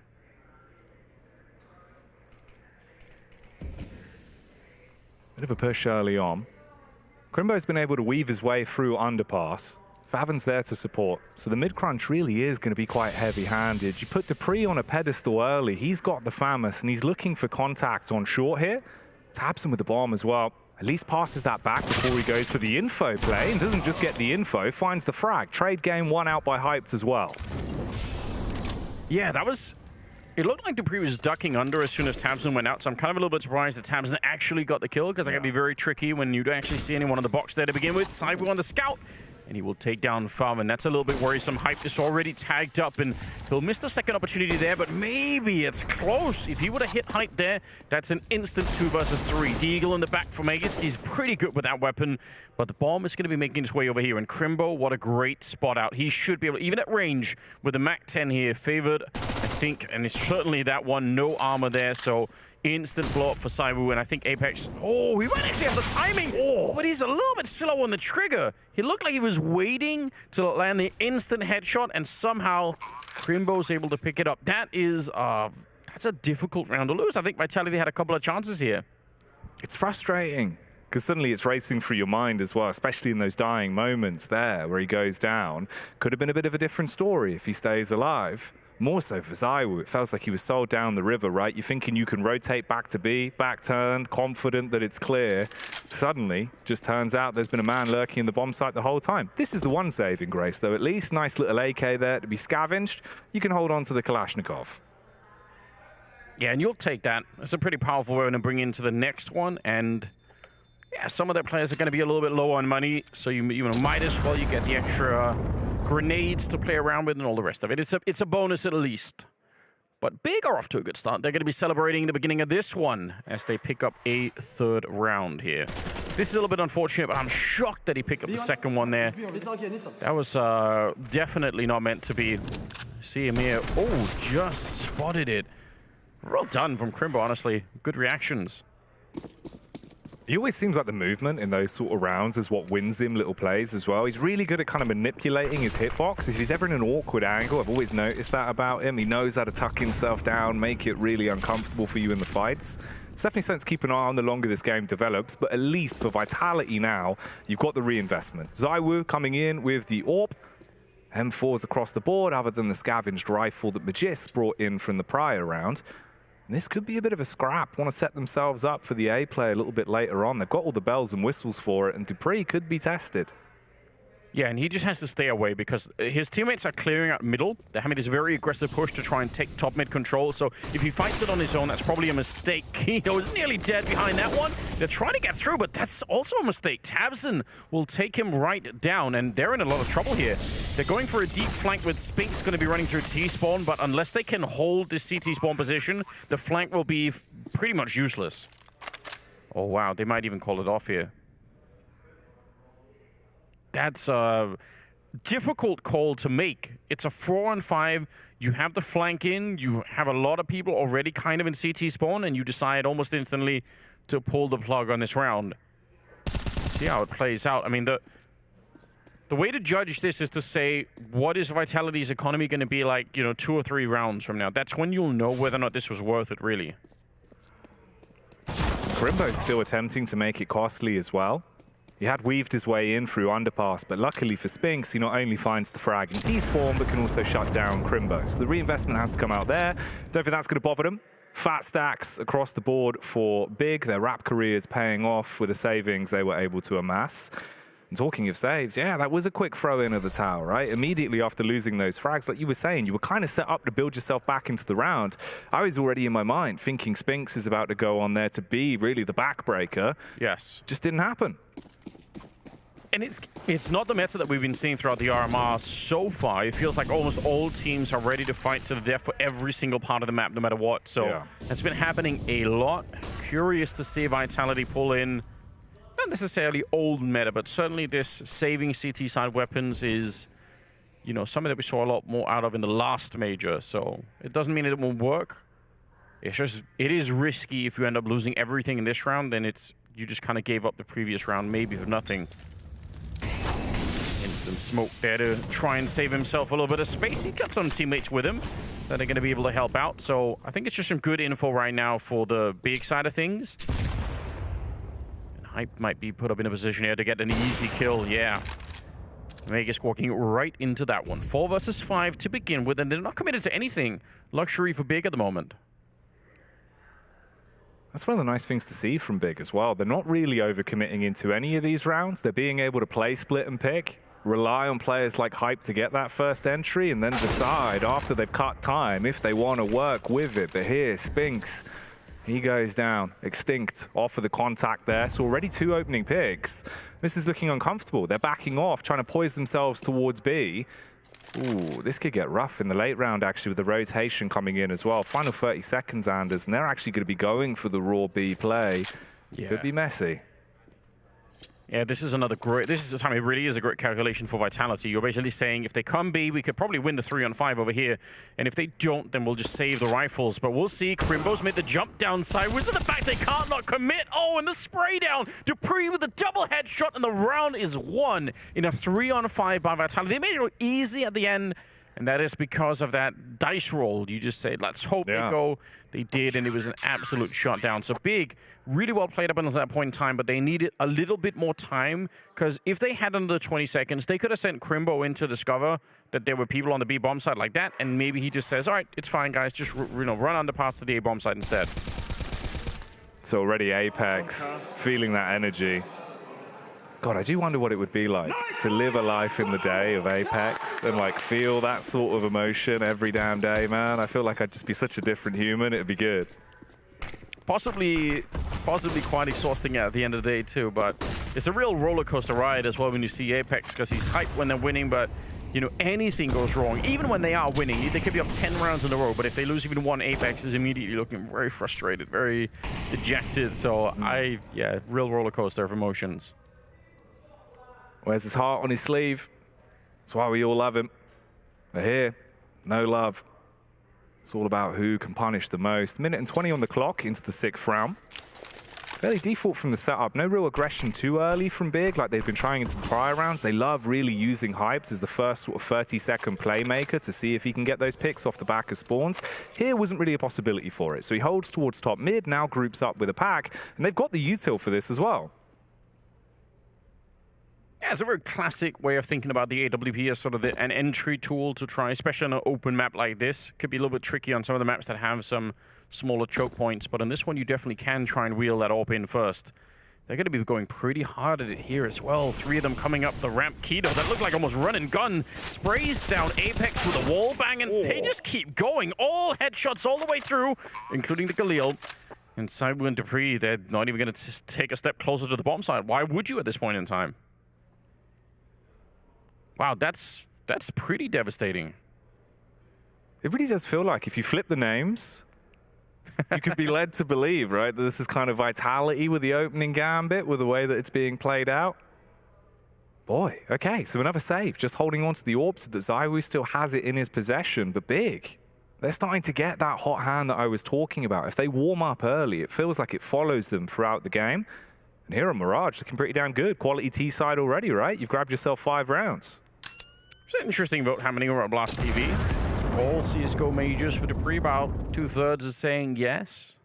Count myself in that camp, I'm not gonna lie. I could see Dupree doing it. Oh yeah, I think so. I think even just for the storyline as well, of obviously having that little bit of time away, now coming back. This man's a father, Anders, he's gotta be there, right? He's the daddy of the scene. Yeah, that's exactly right. You know, you can't leave him out for the last one, can you? It feels wrong. Laughing their way through the round. That's brilliant. It's so funny as well with Keto, how he was kind of just a weird stand-in at one point in this team, and then just made his way in as a full-time member. And I think he's been playing progressively better and better for the last 2 or 3 months. Pretty good. Yeah, I think it's also the amass of games that they're starting to play as well. And that's one of the factors that I think everyone kind of thought about, but never really, you know, is fully committing to the idea that a lot of the teams we've seen that have just been grinding games consistently would come in so heavy-handed to the RMR, but it's been packed full of upsets, and Big are another team that I would now shift into that camp of just being able to really outmaneuver you. It feels like the strat book's got a lot more depth to it. Nice little run boost early on as well. Put Tabson behind the box at middle, so Dupree sees nothing through the one-way. Yeah, and I think something that's always been with the Big camp is this heavy level of preparation, especially for high-level games. So I'm sure they have a really good understanding of how Vitality like to play, and I'm sure everyone feels quite locked into thinking about that. And as long as it's working, as long as the prep is paying off, you feel great about it. Obviously, the problem comes when you feel like, all right, plan A isn't working, but oh my god, that was Crimbo down from below, picking Dupree up as he jumped away. And you actually see Dupree got quite annoyed at that little shot coming through. 4 on 5 to begin with, still a minute on the clock here. And once again, they're not committed. They don't really have to do anything right now. They can wait it out. So Father Crimbo, being the reverse Santa Claus there, stealing away the present. He'll put Big in a big position. 45 seconds left on the clock. Zywoo at the back of B, scoped in, ready to assassinate, hits the first and has to get himself into a good angle to work with, but he's bought a ton of time. 35 on the clock. They're still playing behind the smoke and it looks iffy. They're waiting for the rotations for the rest of the squad. Molly's now down at the back, thinking he was on the close. And this is going to be so rough. I mean, one more mistake here and the whole round goes down with it. So they bail out off of the contact, go through underpass. tabseN has got himself a powerful position to work with, but Spinks is still on the site. This doesn't get any easier. Oh, what a sick shot from tabseN, and Spinks dropping as well. There's still a chance for Makers to win this round. A wallbang shot might do it. I think he would have won the round if he got that. A blind spray, and there would not have been enough time for anyone to pick up the bomb and plant it any longer. That is way closer than it seems. The kills are going in the favor of Big, but low time in that round, and they could have definitely lost it. They managed to escape Saibu, and that's probably good news. He seems to be pretty much fired up, but also potentially a little bit immobile in this bomb site. He's kind of just at the back of the B bomb site waiting for them to show up, and that's something to be maybe concerned about. Good finish for tabseN, steals the AWP away, and this is actually a brilliant start for Big right now. I've got to say, this is super impressive. You're rolling with the momentum. And they're looking good, especially for the late round call, to actually still make the round out of it in the fashion they did, where it seemed like you're just going to be funneled into the meat grinder. You know, B site becomes an abattoir. God, Magisks as well. Clearly showing the frustration on that one, and rightly so. Whereas differently for the camp of Big there, Got B giving his input immediately, trying to keep themselves level-headed, even with the large lead you've amassed. Yeah, and that's, you know, that's obviously also the tricky part. It's one thing to win a string of rounds like this, but to kind of keep the flow going and keep Vitality guessing is definitely very tricky. They're playing it so late in these rounds. That does have me concerned. But so far, it's mostly looking pretty good, so I'm not going to be criticizing it too much. What a start for Big. I was not expecting it. 6-1 in their favor. Just barely scraping together a buy here on Vitality. All of the money being used in this one, so on the other side, Big are super rich. Could be a much more plain strategy here. Looks like a default A execute we all know and love. Majisk being the first point of contact with the desolate space. Can he create space for the team? That's the big old question, as they're relying a lot on him here. For the meantime, it's just early information shown, but no cards truly played. You can still set yourselves up. You've got the utility that you want. Hype's paranoid about the potential for the flank as well. Yeah, that's obviously the downside of occupying such a small part of the map when you're on the T side, is you get to wonder, what are they doing on the part of the map we're not on? If anyone's sneaking up to take map control, we need to know about it. So they're going to take the bomb with them to go investigate, which kind of makes you think maybe they've just changed their minds entirely. Not sure what it was that did it. Mid control still heavily in favor of Vitality, which should be an advantage to them. Should mean that they can rotate really quickly both to A and B at this point in time. We'll see what Big decide to try and do with that. Nice enough spray down on the Crimbo. The bomb's still making its way over here, and just going to be a little bit of an attempted entry. 3 people coming into the B bomb site. dupreeh in a prime position, but it's tabseN that tackles the first man. Hits the shot onto Apex and gets the bomb down. Good setup into the 4 versus 4. And there is still one all the way back towards T-spawn. That's Keto.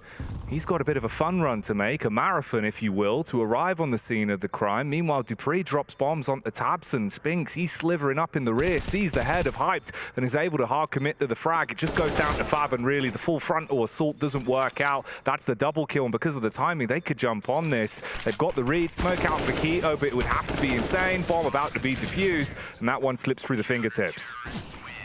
Yeah, a little bit of a shame, but I mean, the game plan was definitely there. I don't think they were expecting for that flank to come through from the CT side. They probably were assuming that because Keto was back there, he would have been able to intercept anyone that came through, but it did not work out that way.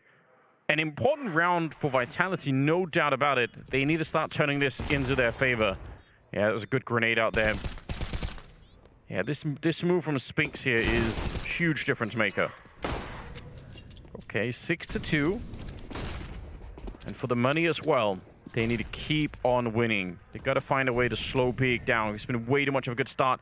And this time, again, another look for the Big side. Very fast in the middle this time to try and take that control. Ooh. It's one of the things I was talking about as well, with them being able to change the place, having quite a lot of depth in terms of the way they play this T side. At least here, though, dupreeh had the read from the aggressive position on shorts. That's now the first frag back. Fav struggling to find himself really in the forefront of this game at the minute. That's the bomb, just lurking his way down through mid. Lots of utility, hard committed to this as well. Still 2 players back towards T-spawn, one of them being Crimbo that could be caught here on the angle. Quick adjustment. Hell of a shot. And Spinks realizes he's got to back off. Could be baited into the Palace player, though. Yeah, he's thinking about it. Really wanted to go, I think, recommit and fight that one, but it is still a 4-on-4. And at about 45 seconds, oh, Keto, that is a beautiful headshot to find. Spinks goes down, and now this A bomb site's feeling very weak, but the bomb is on the other side. I think understandably, Vitality are starting to rotate this way. They're putting 2 at the A bomb site. Almost Apex, you could tell, is being drawn this way. He wants to go to the A bomb site, but second guessing himself, and that might be the right call. They're going to be jumping the bot back down. Big. I'm not sure if this is great late round calling or if this is a little bit of indecision, but it could cost them everything. Oh, it's got to be picture perfect, and Tabson takes the head off like a photographer with a first. ZywOo, he could be the difference maker here. 8 seconds on the clock. If he can deny the plant, he could save the whole situation, but they're just landing every bullet. Keto claps down on that one, and that will reverberate through the Vitality Nation. Hell of a play coming in there, and already a monstrous half with the amount of rounds that they've racked up. Yeah, this is super impressive, and honestly, the calling does look really good. They had everything covered they needed to, right? They don't need to fight the CT spawn when they're coming up the connector like that, as long as they plant safely towards the middle, which they control. If anyone tries to run, there's a player in Keto who's up in the palace who can take a deep swing. So they have pretty much everything planned out right now. And the fact that they're playing it late into these rounds, it feels like Big just came prepared to play that kind of Counter-Strike, and it's working for them. So I don't really have anything to say about that. You could tell how awkward it is for Vitality at the end because they're not really sure where to go. They feel like it probably is A because they already have 2 entries on the A bomb site, but then they start to doubt themselves and they have to split up their forces, and they only have 3 of them. It's very hard right now for Vitality to get information about what's happening in the last 30 seconds of these rounds. It's really impressive just how dynamic it's been. For Vitality, what really is the remedy? I suppose more so than anything, it's just about the individuals. Spinks 7 for 7 at the minute.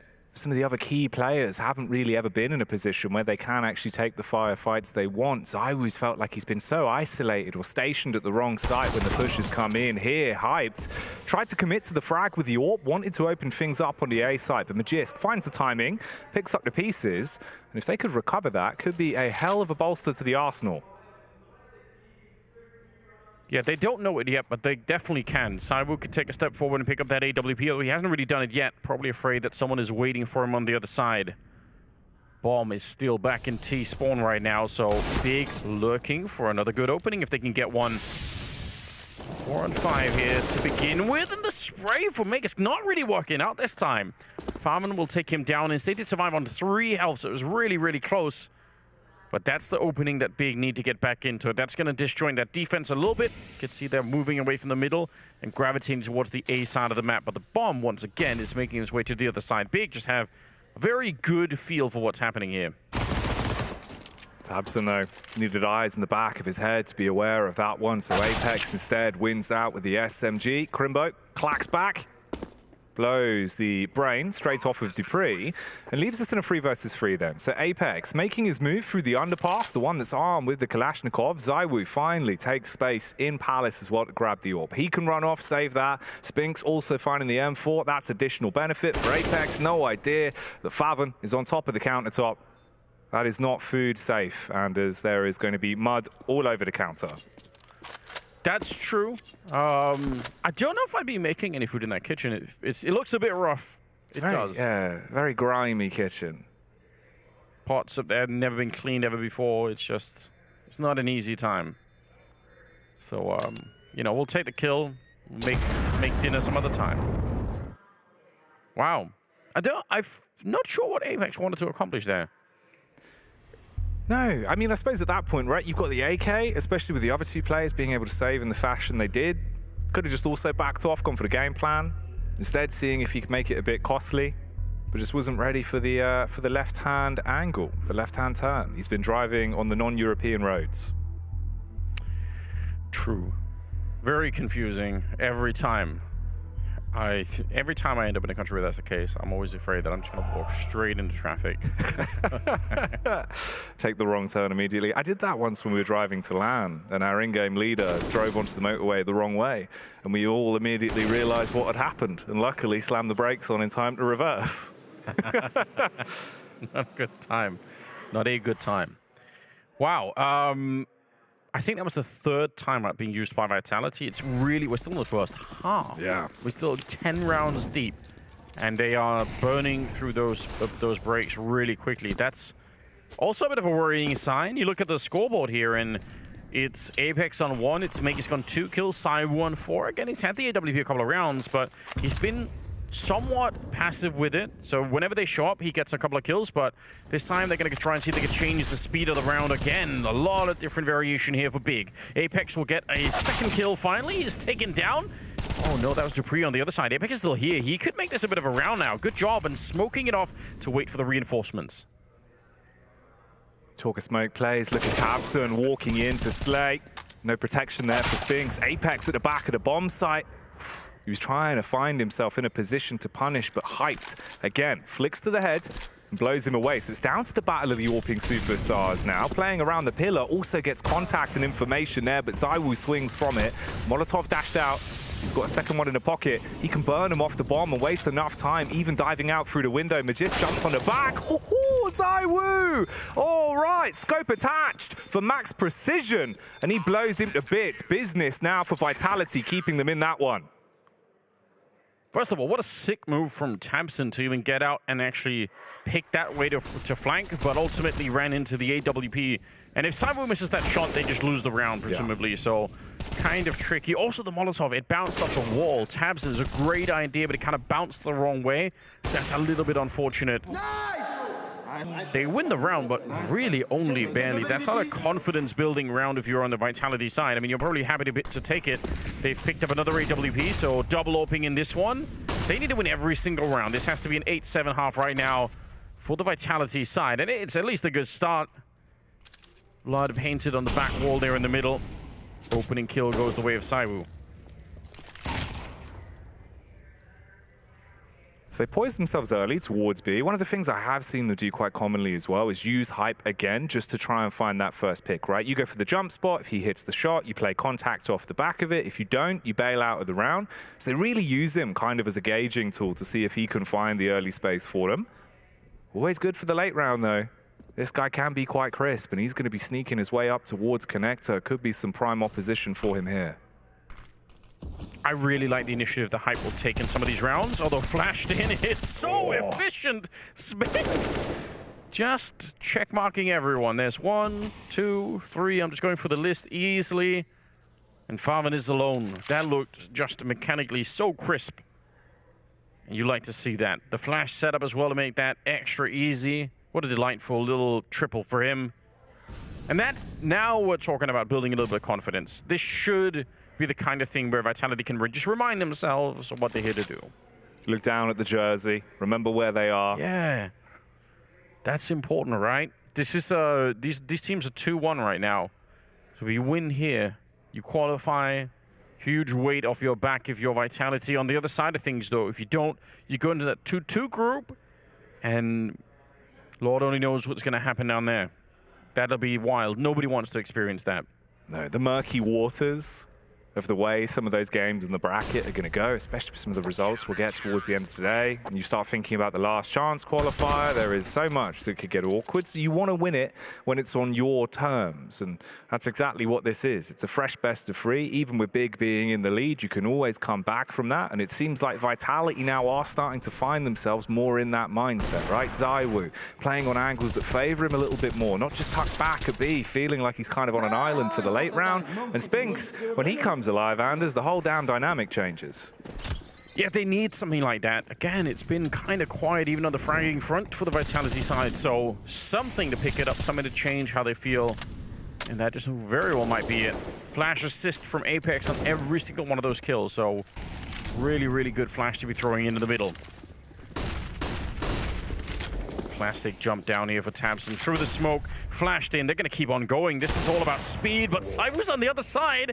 And every time you run into this player, you just know it's going to be a bad time. He's hunting for more. He can sniff them. He knows they're close by. Oh, it won't matter though. His Tabson surprises. His pathing was great, his fragging's been amazing, and now again, it's a round that seems to be slipping back towards Big as Tabson just keeps delivering. Mind the gap, as he's the one that's creating space. dupreeh forced to save. It's so cool, isn't it? Because Tabson sacrificed himself as a potential, you know, superstar AWPer to try and save German Counter-Strike, but every once in a while, you know, you're reminded, you get that glimmer of, wait a minute, this is what Tabson's all about. What a great gift to have at a time like this. The kill for the smoke is just, you know, again, the experience chiming through, but he is so crisp when he's got that that mechanical aim up and running. A real joy to be watching. 11 kills on him after this one.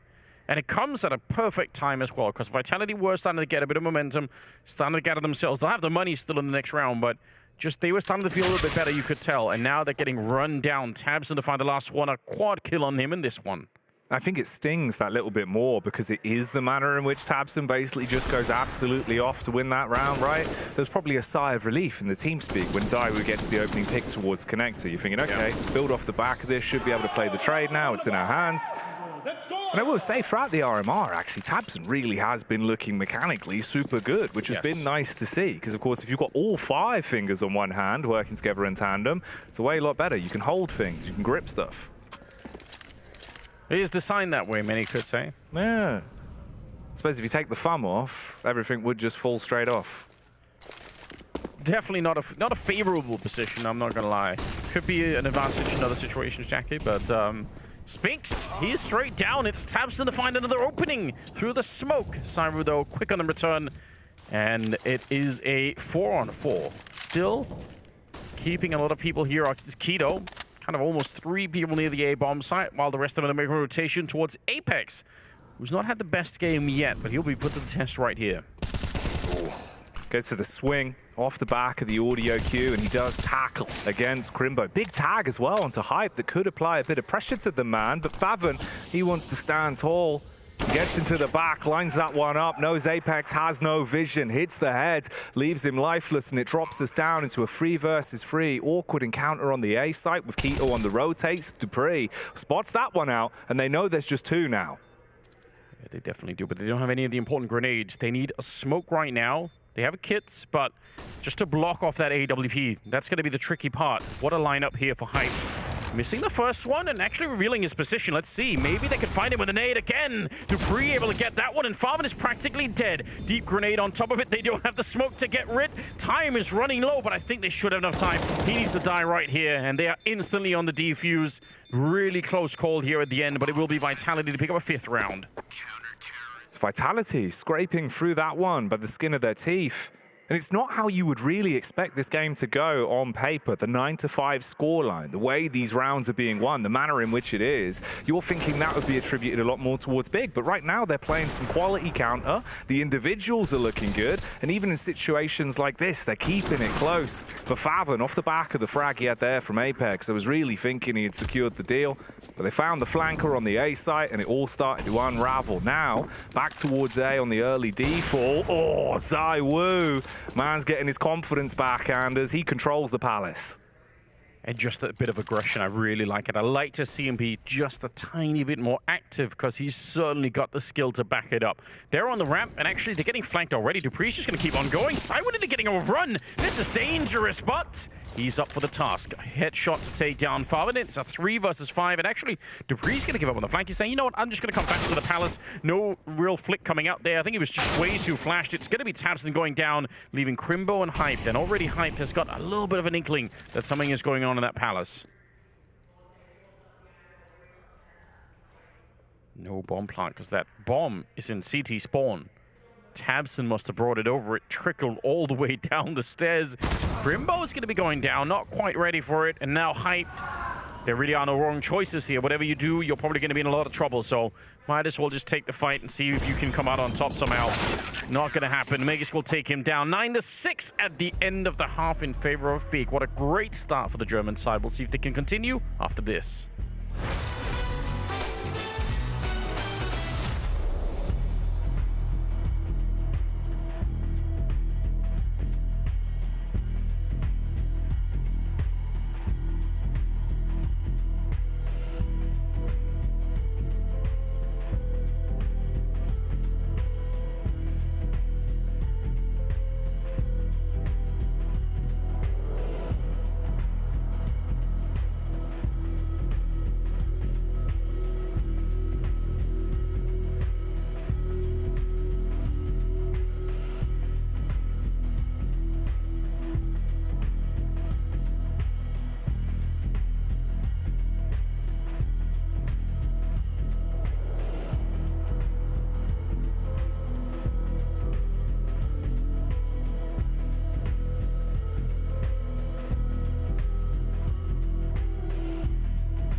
When I throw the clip in the AK, I slay from far away. Like the lyrical Christopher Wallace once said, that's what BIG have been doing in the server tonight, Anders. Tabson 3-0 in opening duels, putting rounds in his pocket just off the back of his own individual. Yeah, notorious right now, aren't they? It's wonderful to see. And with this kind of a beginning, I mean, they could claim Mirage for themselves pretty fast. If they win the pistol round in the second half here, they are almost already there. Vitality look a bit flat. They did start to come alive at the end of it, which is good news, I guess, for Vitality fans. But man, this second half needs to be something else. It's got to be clean. It's got to be clinical. And this could get a little bit disgusting early on. I see Hyped has pulled out the hemoglobin dualies. Madman wants to spill a pint of blood, and already it starts off. Apex slain, and the bomb quickly scurrying towards the B site. Dupree backing off to assist as Zywoo says goodnight to Faven. Yeah, this is a bit interesting. It's going to be a full-on retake at this point, the way that it's shaping up. Even though the bomb is a little bit late to be planted, they're not quite sure about how much control they really have. And even before it's down, they're already attacking into it. 2 versus 4, and Cyber's got no way to go. He has to fight his way out, and he will. 2 big headshots. Dupree now up in the palace, or up in the hallway, just waiting for it. They do not have a kit currently picked up, so it's going to be a real long time where Dupree can jiggle this out. And Big know it as well. They really want to try and see if they can find him. Flashbang's not going to help out. They're both right there, and they're coming for him, trying to hunt him down. Hyped with a good shot right there. It's a real close one, but Big are going to have enough time for the defuse. They were already there when the bomb was planted, so 10-6 going to be the scoreline. And from what was a game where in the first few rounds it felt like ZywOo wasn't really allowed to play his style of CS, he's come alive, especially here in the pistol round, the P250 Punisher. 3 frags he finds there make the world of difference, but in the dying moment, Big still pull it out. Those doolies sing on strong. It was disgusting, man. The second shot onto Crimbo, you're even thinking then he goes on to kill Tabson just because of how clean it looked. I mean, it would probably, if Tamsin isn't just as clean on the other side, that's exactly what will happen. He would have just continued to slay all of them. 10-6, 4-round lead. But because of the bomb plant, they're going to be picking up rifles right away. They're not going to be delaying this at all. Flash over the top, which probably going to be hurt a little bit, some of the steps down there. No one from Vitality really wants to go and check it out. In fact, they're quite far back on the map in general.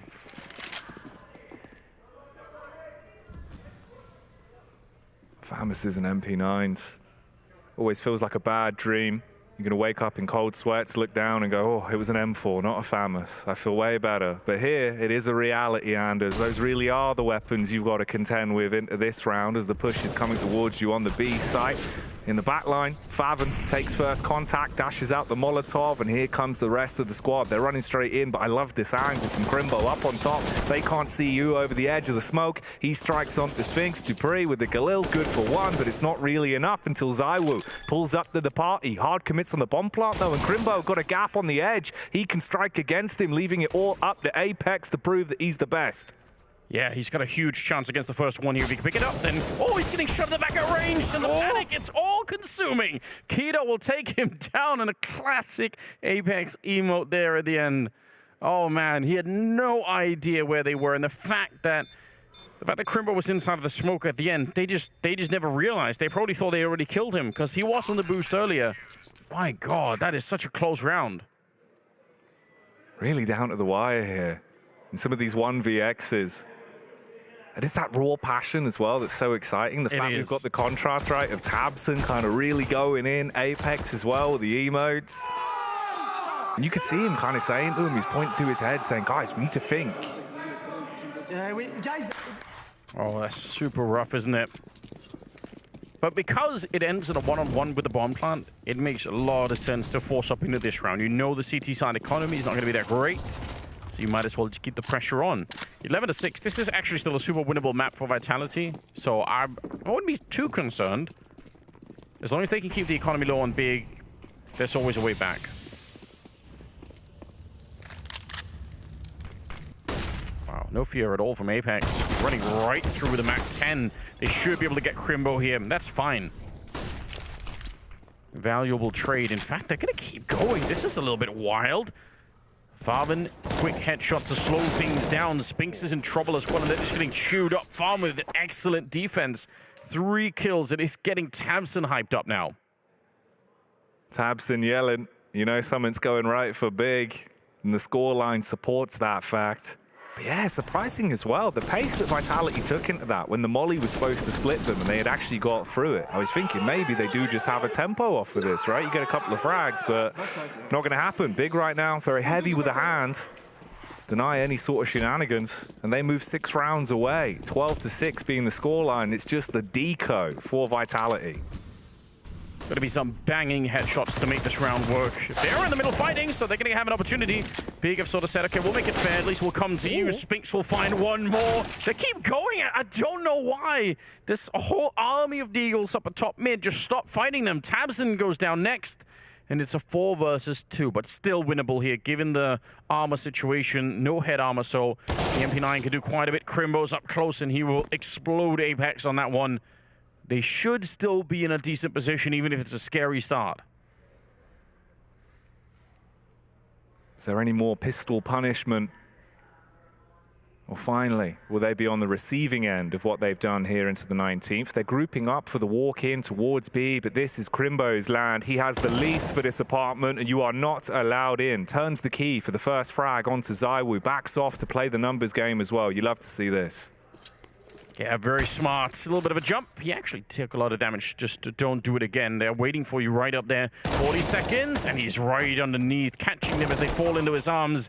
dupreeh will get that one on Crimbo, and it is a 1 versus 1. He's going to fake it out, hoping that there's some panic on the other side. Keto's coming in for it. And again, in the RMR so far, Keto's been a really strong player. dupreeh might go to the A-bomb side. You can make that call right now. If you wanted to, you could risk it. That's the time for it. Cut sound for a second, but as he started to sprint his way over, Keto, he has an idea of what's going on here. Would need to be the 4K for dupreeh to save the day. 10 seconds on the clock, crosses. Deagle was pulled out, but the connector will be held. And big, they grabbed that round. It was just Eagles, but it was damn tight. Yeah, so I think at a different point in the game, maybe I try to argue, okay, well, they still did a lot of damage, but the problem is now we're getting so close to the finishing line here for Big, and it doesn't really feel like it has quite the same impact. It is still obviously cool to get 4 kills in a round like this one, but it's 13-6. You need to do more than just do some economic damage. We need to see reliable structure here for Vitality to start to win rounds in the second half. Otherwise, all of this is just academic or economic at the moment, I suppose. dupreeh is going to be getting the kill onto tabseN at the start of the round. It's a pretty good start, but he burns alive. Crimbo. There were a lot of people there. I don't know why dupreeh was stuck back there. Smokes were in position as well, but I guess at that point they would rather save the smoke. He didn't really have an exit path, so he goes down to the Molotov. So it is a 1-for-1, even with it basically being the martyrdom play from the Molly. So dupreeh's in the Burns ward, and Big, they're burning bright into the game so far. Down to about 1 minute and 10 as well, reshuffling themselves, leaving Hyped as the sole defender of the B site with the AWP. Hyped going to be walking up. Not going to be spotted immediately. Spinks is behind the corner, but this is very scary if you're an AWP player. You miss the flick to the left-hand side here, and you don't get to escape at all. Let's see if they're going to be able to time this peek down. Oh, he is just a shoulder peeking, and Spinks drops immediately. Hype, there was plenty of time for him to get that done. Farman's going to sneak in a kill on Apex. Now they're running at him, but he doesn't even need to fight this. He's got backup coming. 2 players on the A-bomb side are getting a little bit closer, and Hype is absolutely star performance on this one. Defending the B-bomb site. Triple on him, up to 11, and bringing Big up to 14. God damn, man. Inside and outside of the server, he is looking like he's feeling himself today. That's one of the nice things about Hyped as well, actually. It kind of looks like he's really gelled into this squad. Okay, that's the explanation for the Molotov then. Yeah, going back to this man on your screens. It's just how fast he is, how aggressive he is, but he knows when he's overcommitting. He knows when to back off. It seems like he's already had that instilled into him, but it doesn't feel like sometimes when you have that younger, hot AWPer, you kind of get a bit broken by your in-game leader. Here, he's really been built up. Yeah, and to be honest, I mean, one of the questions about Hype is also how is he going to play when the stakes are higher against better opposition? And there was nobody had really the answer to that, but I mean, this is pretty impressive. He's going to find the kill on dupreeh. Keto flashed for a minute, but it's going to duck back down to minimize his model. Cywo's getting a kill, but not really much more than that at the moment. Magisk on his own, smoked off away from the party, and all of his teammates are dead. Never the position you want to be in. You're waiting for everyone to arrive, you're in the palace, you've got the snacks out, the drinks are there, and then you realize the whole team's dead and it's just you in a bad dream, and none of these pillows will make it any more comfortable to sit on. Those little round pillows, I don't even know what they're for. Are they just for decoration? I think that is what they're for, right? Like they're throw pillows, but I've never understood them because they're really uncomfortable and they kind of look awful. Yeah. It's just, okay, it's just purely aesthetics. Wow. What are the most dangerous canoes, Jackie? Do you know? The most dangerous canoe? Yeah. No, I don't. Vol canoes. Wait. Okay, this is good. I'm glad we're on that same vibe, Anders. This is nice to run it back. Let's see though if Big can run it back for another round, or if Vitality are going to be able to stand tall here. Big man, 6 foot tall, out at middle. That's dupreeh. Goes down like a ton of bricks as tabseN will strike against him. Oh, Magisk as well. He's eating nades, Anders. It's like Pac-Man, but you do not want to eat those. That's also fire. Get away from that. Oh, yeah. Magisk is catching all the elements over here. It's pretty rough. 4 versus 3, but only really barely. There's some life, you know, here in Spinks. 13 kills, Cyber 17. They got a couple of players up there. Actually, dupreeh being one of them as well. But it's just that everyone on Big is playing such a great game right now that there's not a lot of confidence left You need 9 in a row here on Vitality. I don't even think if they believe that at the moment that's going to happen. And Crimbo started to move forward. Timing is everything, and he's just going to walk past as Apex slipped away. This could be pretty huge if he can get the flank in time. On the other side, I think Hype is playing on his own at this A-bomb site. That's an almost unwinnable position, but he has been hitting the flicks, so I don't want to count him out yet. Oh, the timing on this as well. ZywOo, just as he repositions with his attention on middle. Crimbo's popped out of the apps. Hits that one. Magisk with the trade back on the Galil as well. Takes down the aggressive AWP of Hypes, and the bomb will be planted. And this doesn't end here. Spinks, good for free in the round, pushes out and fully finishes things off. Crimbo forced into the save. Vitality move on to 7. And this is where the combined experience on this Vitality team is really high up there. And this is where if they are going to make the comeback happen, I mean, that's where the experience starts to really matter. That's where you start to really feel like, all right, we know we can technically, it can be done mathematically. So just one round at a time and lock in that focus. It's been really hard to come by. You could see they've been frustrated. They've lost a couple of rounds they probably didn't need to. And Big have had none of that issue so far. Spinks really the one that saved them in this one, opening up on Farven here, and I think he's going to get a couple of more kills before the end of it, so super important stuff. I think if not for Spinks, again, the defense probably would have been fine here for Big. Wow, what a position to be in. Not what I was expecting when we sat down to cast the game. Map was picked by Big, so I suppose that's something to maybe think about. Obviously, second map is going to be on to Nuke, so we'll see what happens if we get there. I think actually, with how this is going then, let's just say for now, sure, Big do go on to win this one. The rest of Veto gets a little bit more spicy for me. I think Nuke into Overpass. Sure. Like, this could be kind of awkward to call the longer it goes on. But we'll stick with the present for now. We'll stay with where we are, right? Big, 15 rounds on the board. Vitality trailing behind with 7, but they've always got that experience. One of the things about Vitality as well, game ain't over till you close it. And that can be the hardest bit. Yeah, you got to, and you should do that really fast before your own players start to feel nervous. Probably not going to be until we get to like a 15-12 type scoreline that Big starts as the reality sets in on what could happen. Yeah.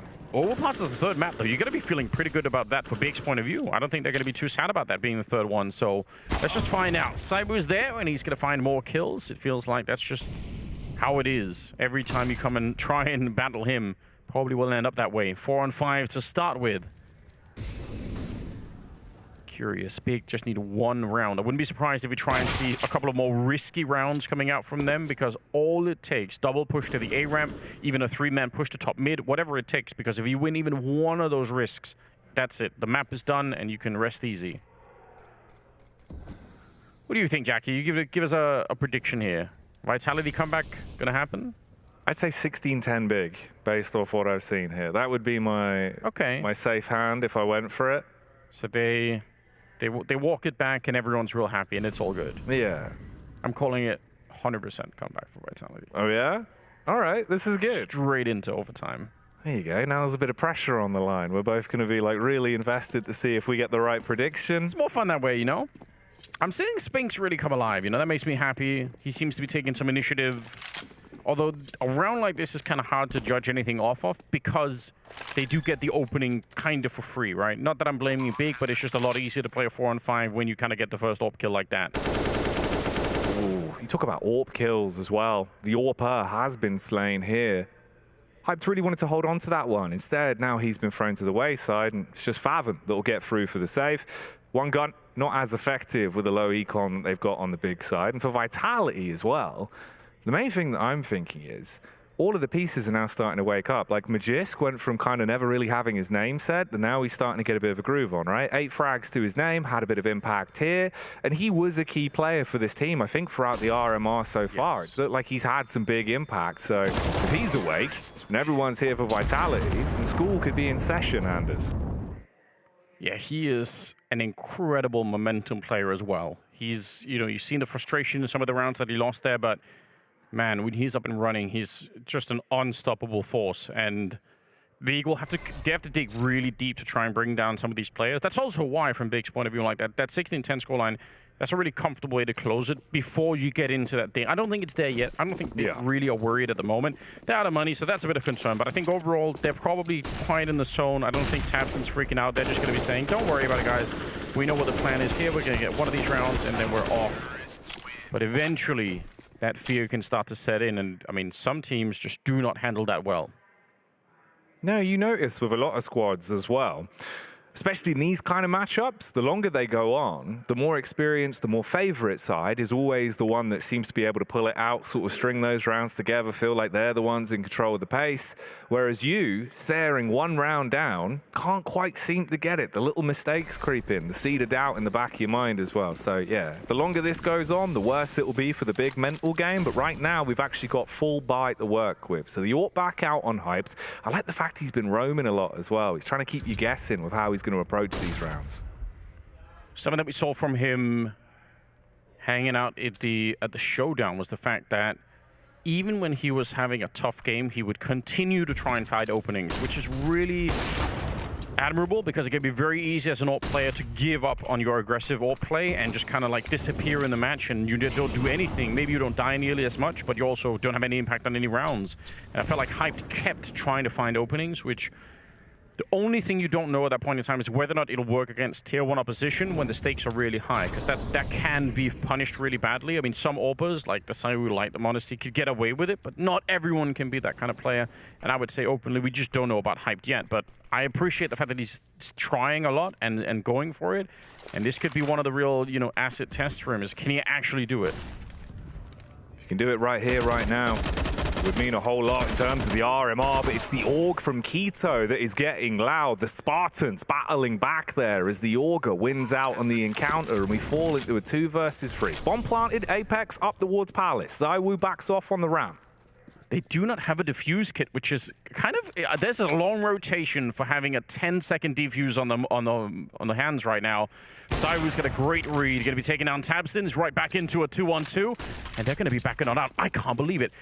First thing I can't believe is the Orc. It was such a scrappy spray at the start of it. It looked like if you missed that many bullets on them coming out of the Palace, you're going to get peeked and dead instantly, but he actually got the double kill regardless, so a strange round, all things considered.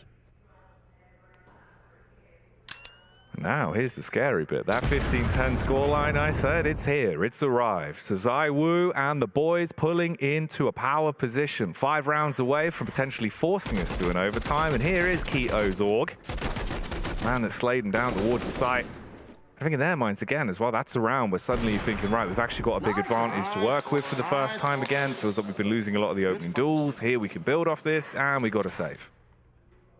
Yeah, a little bit frustrating, although, again, this is where Hyped as a player becomes a bit interesting, because I wouldn't be surprised if he's going to try and make that AWP as big as he can in the round, just to try and win it right now. Again, he seems like that kind of player, and I think that's a luxury to have at a stage like this. It's going to get everyone real fired up. You could see him in the middle fighting. He's not afraid of anybody here, and he does miss the opportunity. Run boosted into the middle with Zywoo on the other side, but that could have been a huge kill to pick up to start with. Zywoo was not ready for that. Hyped with the movement early on. He was put in a position to go for that frag. Doesn't quite work out. Barely splits the needle. Luckily, Crimbo on his aggression works well. Takes down Spinks. Apex. Made a lot of noise. Can't quite make the play. And tabseN might actually want to punish off the back of this. Head has been seen. Goes back in for seconds, Anders, and he'll take that one. Oh, dear. Jackie, you might be right on this one. 5 versus 3. With not a lot to work with, a sick flash with the smoke that was just fading up in the B hallways, and then a dink in the middle and a follow-up. And now things are looking pretty grim for Vitality. 3 versus 5. Even with the lesser weapons on the big side, it doesn't really matter. They can kind of see what's coming. They've got a good rotation over on this side. 3-man setup, but they're pushed out of B, so it means they're going to be lurking for the middle pretty soon. Hyped, just giving up on the angle. If he had stayed, he probably would have had a kill on the pre-buy now. 30 seconds left, and this has started to look really grim for the Vitality side. Good little flick there. Magus is going down, and Zywoo, he needs it, but there's no reason for Hype to fight him. Why would he? There's only 20 seconds left. It's on Vitality to get onto the bomb side, and Quito says absolutely not. Zywoo's on his own, fighting them left, right, and center. It's 16-10, as Big will pick up the opening map here and bring down Vitality on Mirage. Oh, that's one in the back pocket for me, and one in in the back pocket for Big as well as they lock that down. Wow, that's an absolutely disgusting result, Anders. Looking hot and heavy on the server tonight. Really well done and great to close it out before things got a little bit out of control. You love to see it. More is coming up after the break.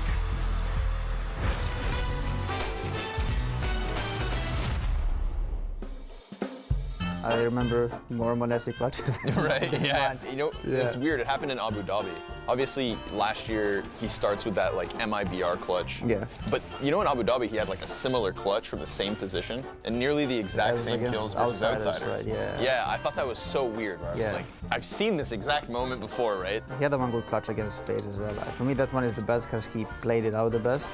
Okay. I think it was last Lisbon groups. I'm also thinking of like the Inferno clutch as well when he stole bomb from outside of apartments. Yeah, it was against outsiders as well. Yeah, right. Okay, he had two clutches, same maps. He's just crazy in clutches. Yeah. Like even practice what he pulls off, it's, I don't know how, but he just somehow makes it work. You can't talk G2 clutch without bringing up Monte.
All right, coming back from the break, we've got slow motion shots of excited big players because they did win the opening map on Mirage and bring Vitality into an awkward position. Second map is going to be a nuke, but I mean, this is very impressive. Big, they haven't looked this good in a long time.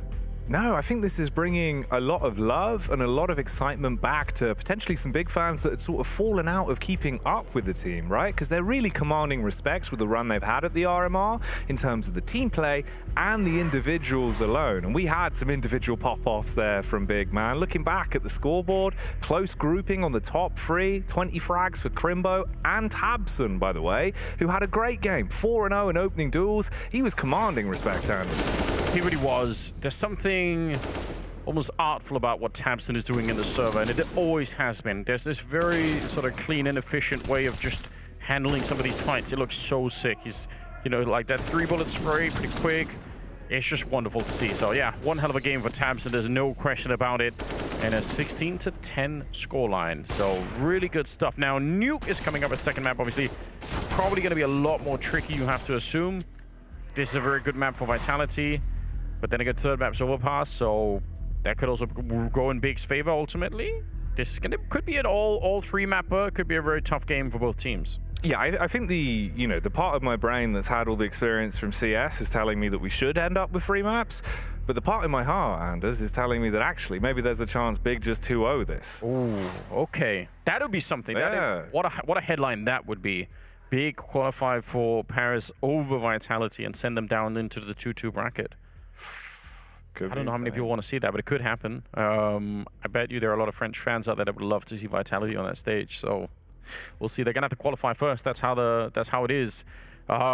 Something positive though, they did start up really flat on the Vitality side, and you saw Spinks started to get warmed up early. Cyber was hitting the shots as well, and they actually had to pre-up there, so they did start to have more and more people come alive, which obviously is important. Nuke should be hopefully a better start for them. No, I would completely agree. I think logistically, right, looking at it right now, even if you forget about the prior result, should be a lot better for Vitality here on Nuke and for some of the key names that you've mentioned there. Spinks, for me, does a whole lot in this team. I think that he really is heavily relied on in terms of his impact fragging, and he's damn good for that. There's a reason why he kind of escalated his career so quickly, right? And even there, we were seeing the 3Ks, the 2Ks, the space that was being created for him.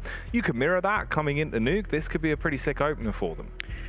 Should be. It has to be, unless they want to, again, lose in a pretty spectacular fashion. Interestingly enough, I feel like Nuke should be a strong map for Big. It speaks to all of the kind of Counter-Strike that they like to play, looking at the tendencies of their opponents, figuring out little tricks for how to open up rounds. I mean, they're a team that love that kind of stuff, right? But in terms of map win rate percentage, it is Vitality that looks like the stronger team right now. But I mean, again, I wouldn't be surprised if Big have a couple of tricks, and maybe that can give them the start that they need. Yeah, I think with even some of the results we've had at the RMR for them, you can see at times they come into games looking like they really have done their prep work in terms of the anti-strat, but also in terms of how vital it feels like the timeouts are for them. At times, God B, he'll try him in, and it's almost like the air of confidence in the team changes quite quickly, right? Really levels them out. tabseN as well, just so vocal, so clean at what he wants to get across. And I think that's one of the nice things you get to see with this big team. Even when it looks like they're kind of out of position, they can snap back into it. Yeah, a lot of focus on their side that I haven't really seen in a long time. So it's going to be exciting to see. I really look forward to it. This kind of big is the one that you sort of originally fell in love with, but then you just didn't get to have it for a really long time. So now that they're back, is it too soon, you think, to rediscover a little bit of romance for the big team? I don't know. I think so. I think maybe we're on that storyline, right? I like the way you put it, where you were saying about like tabseN saving German CS. It's kind of cool in like how it's been built up. And I think with all the sort of upset nations we've already had, right? The UK finally makes it to a major. Like Thomas brings it home for the boys. Then you get 9 popping off with Hades and that story. I know, obviously, you would have the sour side of the French CS not really having the cleanest run to the major, which is one thing, but for Big and for the German scene, I think that's another really cool storyline to have.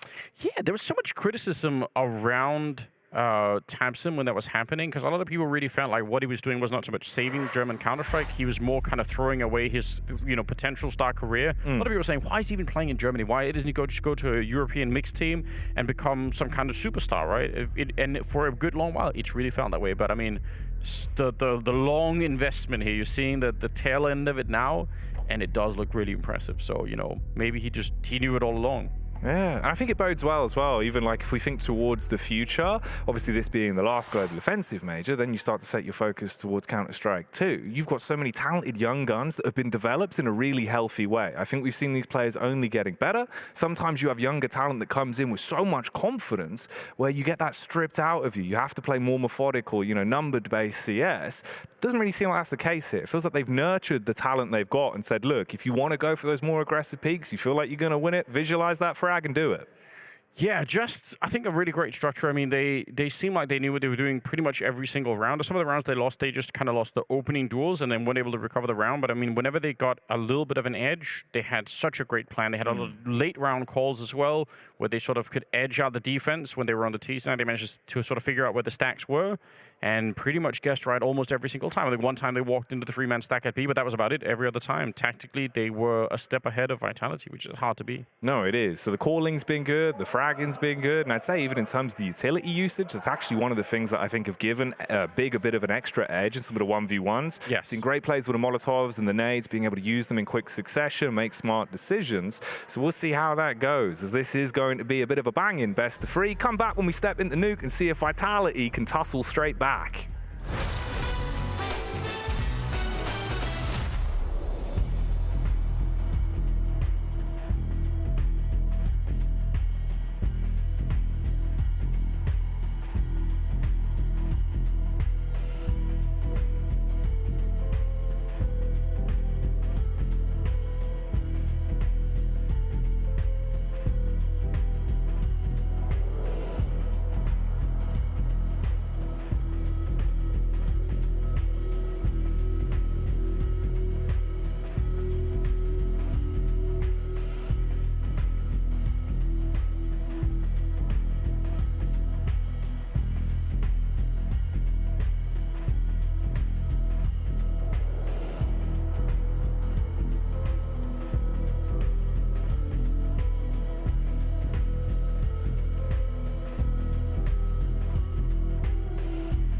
Here we are. Second map is coming up. We're on Nuke, and the sun might be shining. And hopefully it isn't going to be dusk too soon for Vitality, because he's getting a little bit low on the heavens there. On the other side of things, though, Big, obviously very, very good. They feel crisp right now. They look great. And if they can win the second map, that would be quite an upset.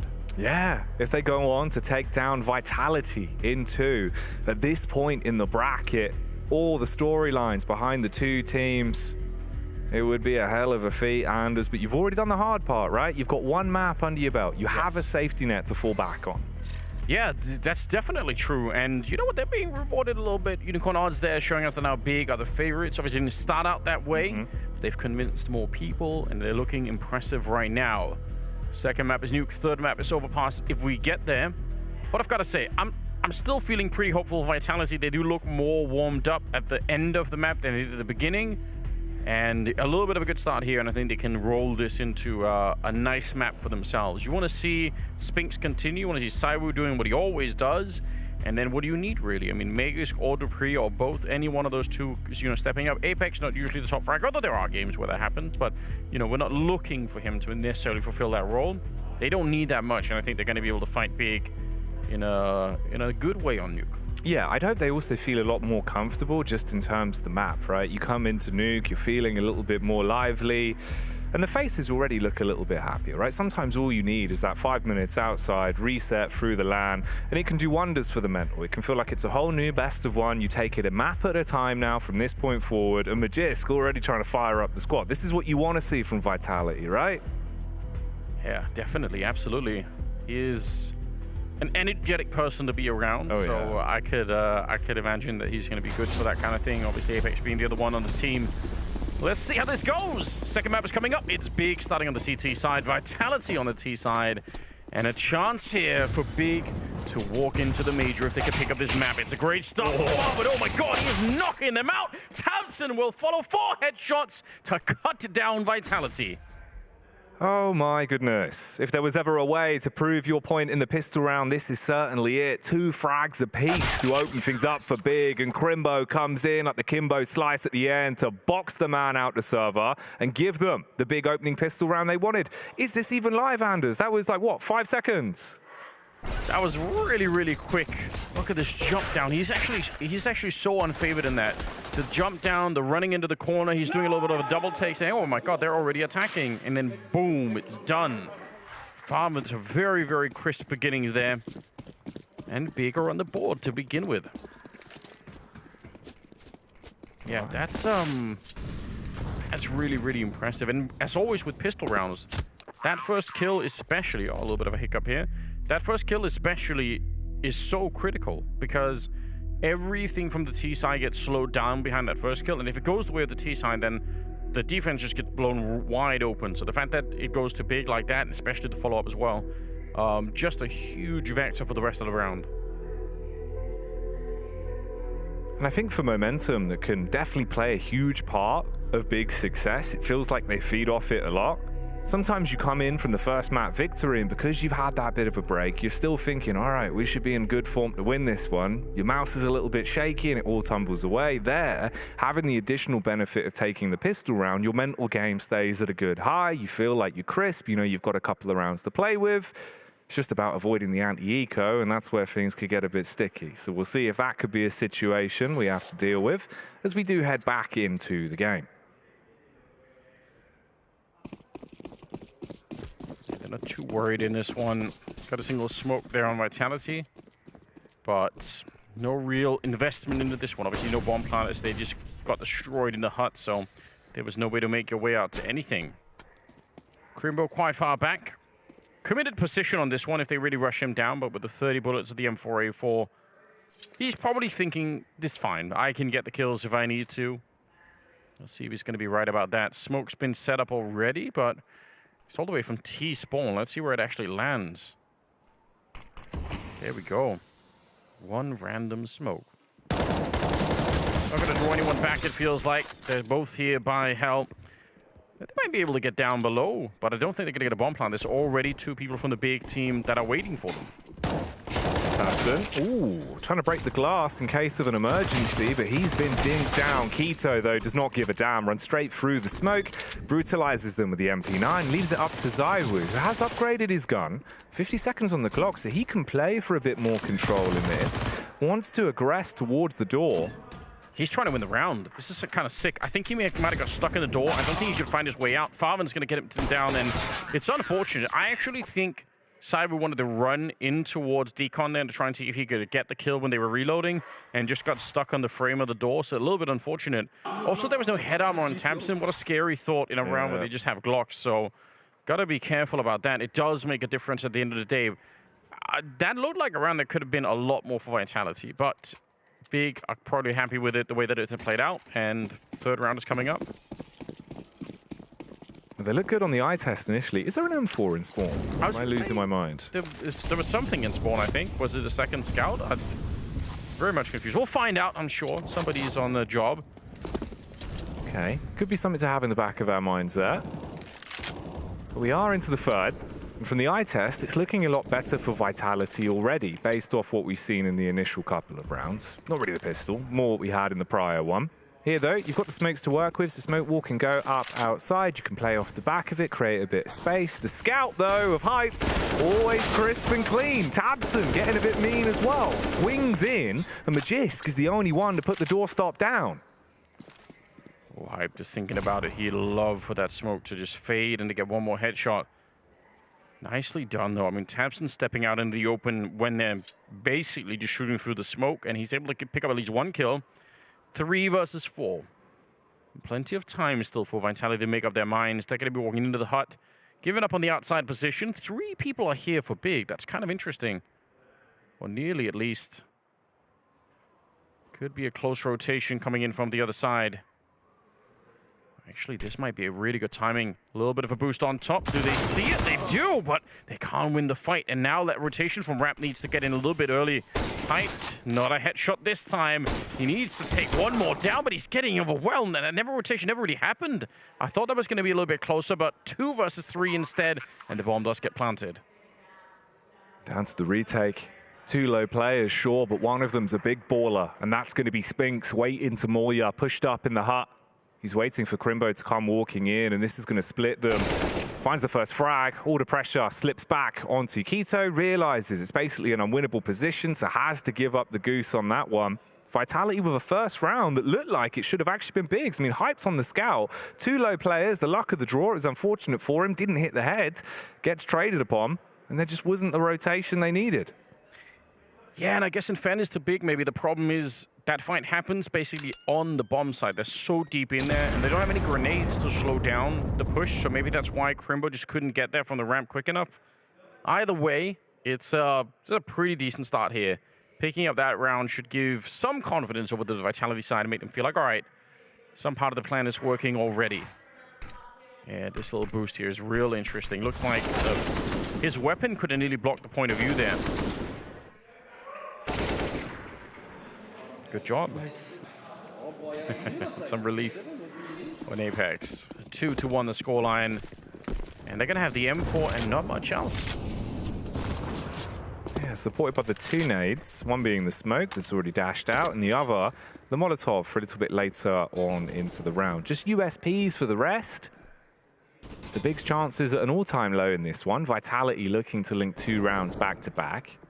You don't really want to force the issue too hard. See if Big play into you, if they go for a bit of an ego challenge, something that lets you get the first frag for free, and then play off the back of that. Yeah, Keto's hearing those shots coming out down towards the ramp, and he's probably thinking, okay, well, if I can find a shot here with the M4, then we're in a good position. You've got to try and stay a little bit active with it. Is he going to get boosted up? That's a big risk. I don't normally like this. It sort of feels like you're just leaving it all to chance at this point in time. Yeah, sure, if they show up at the ramp, maybe you get the spray down, but if they don't, that rifle's just not doing anything.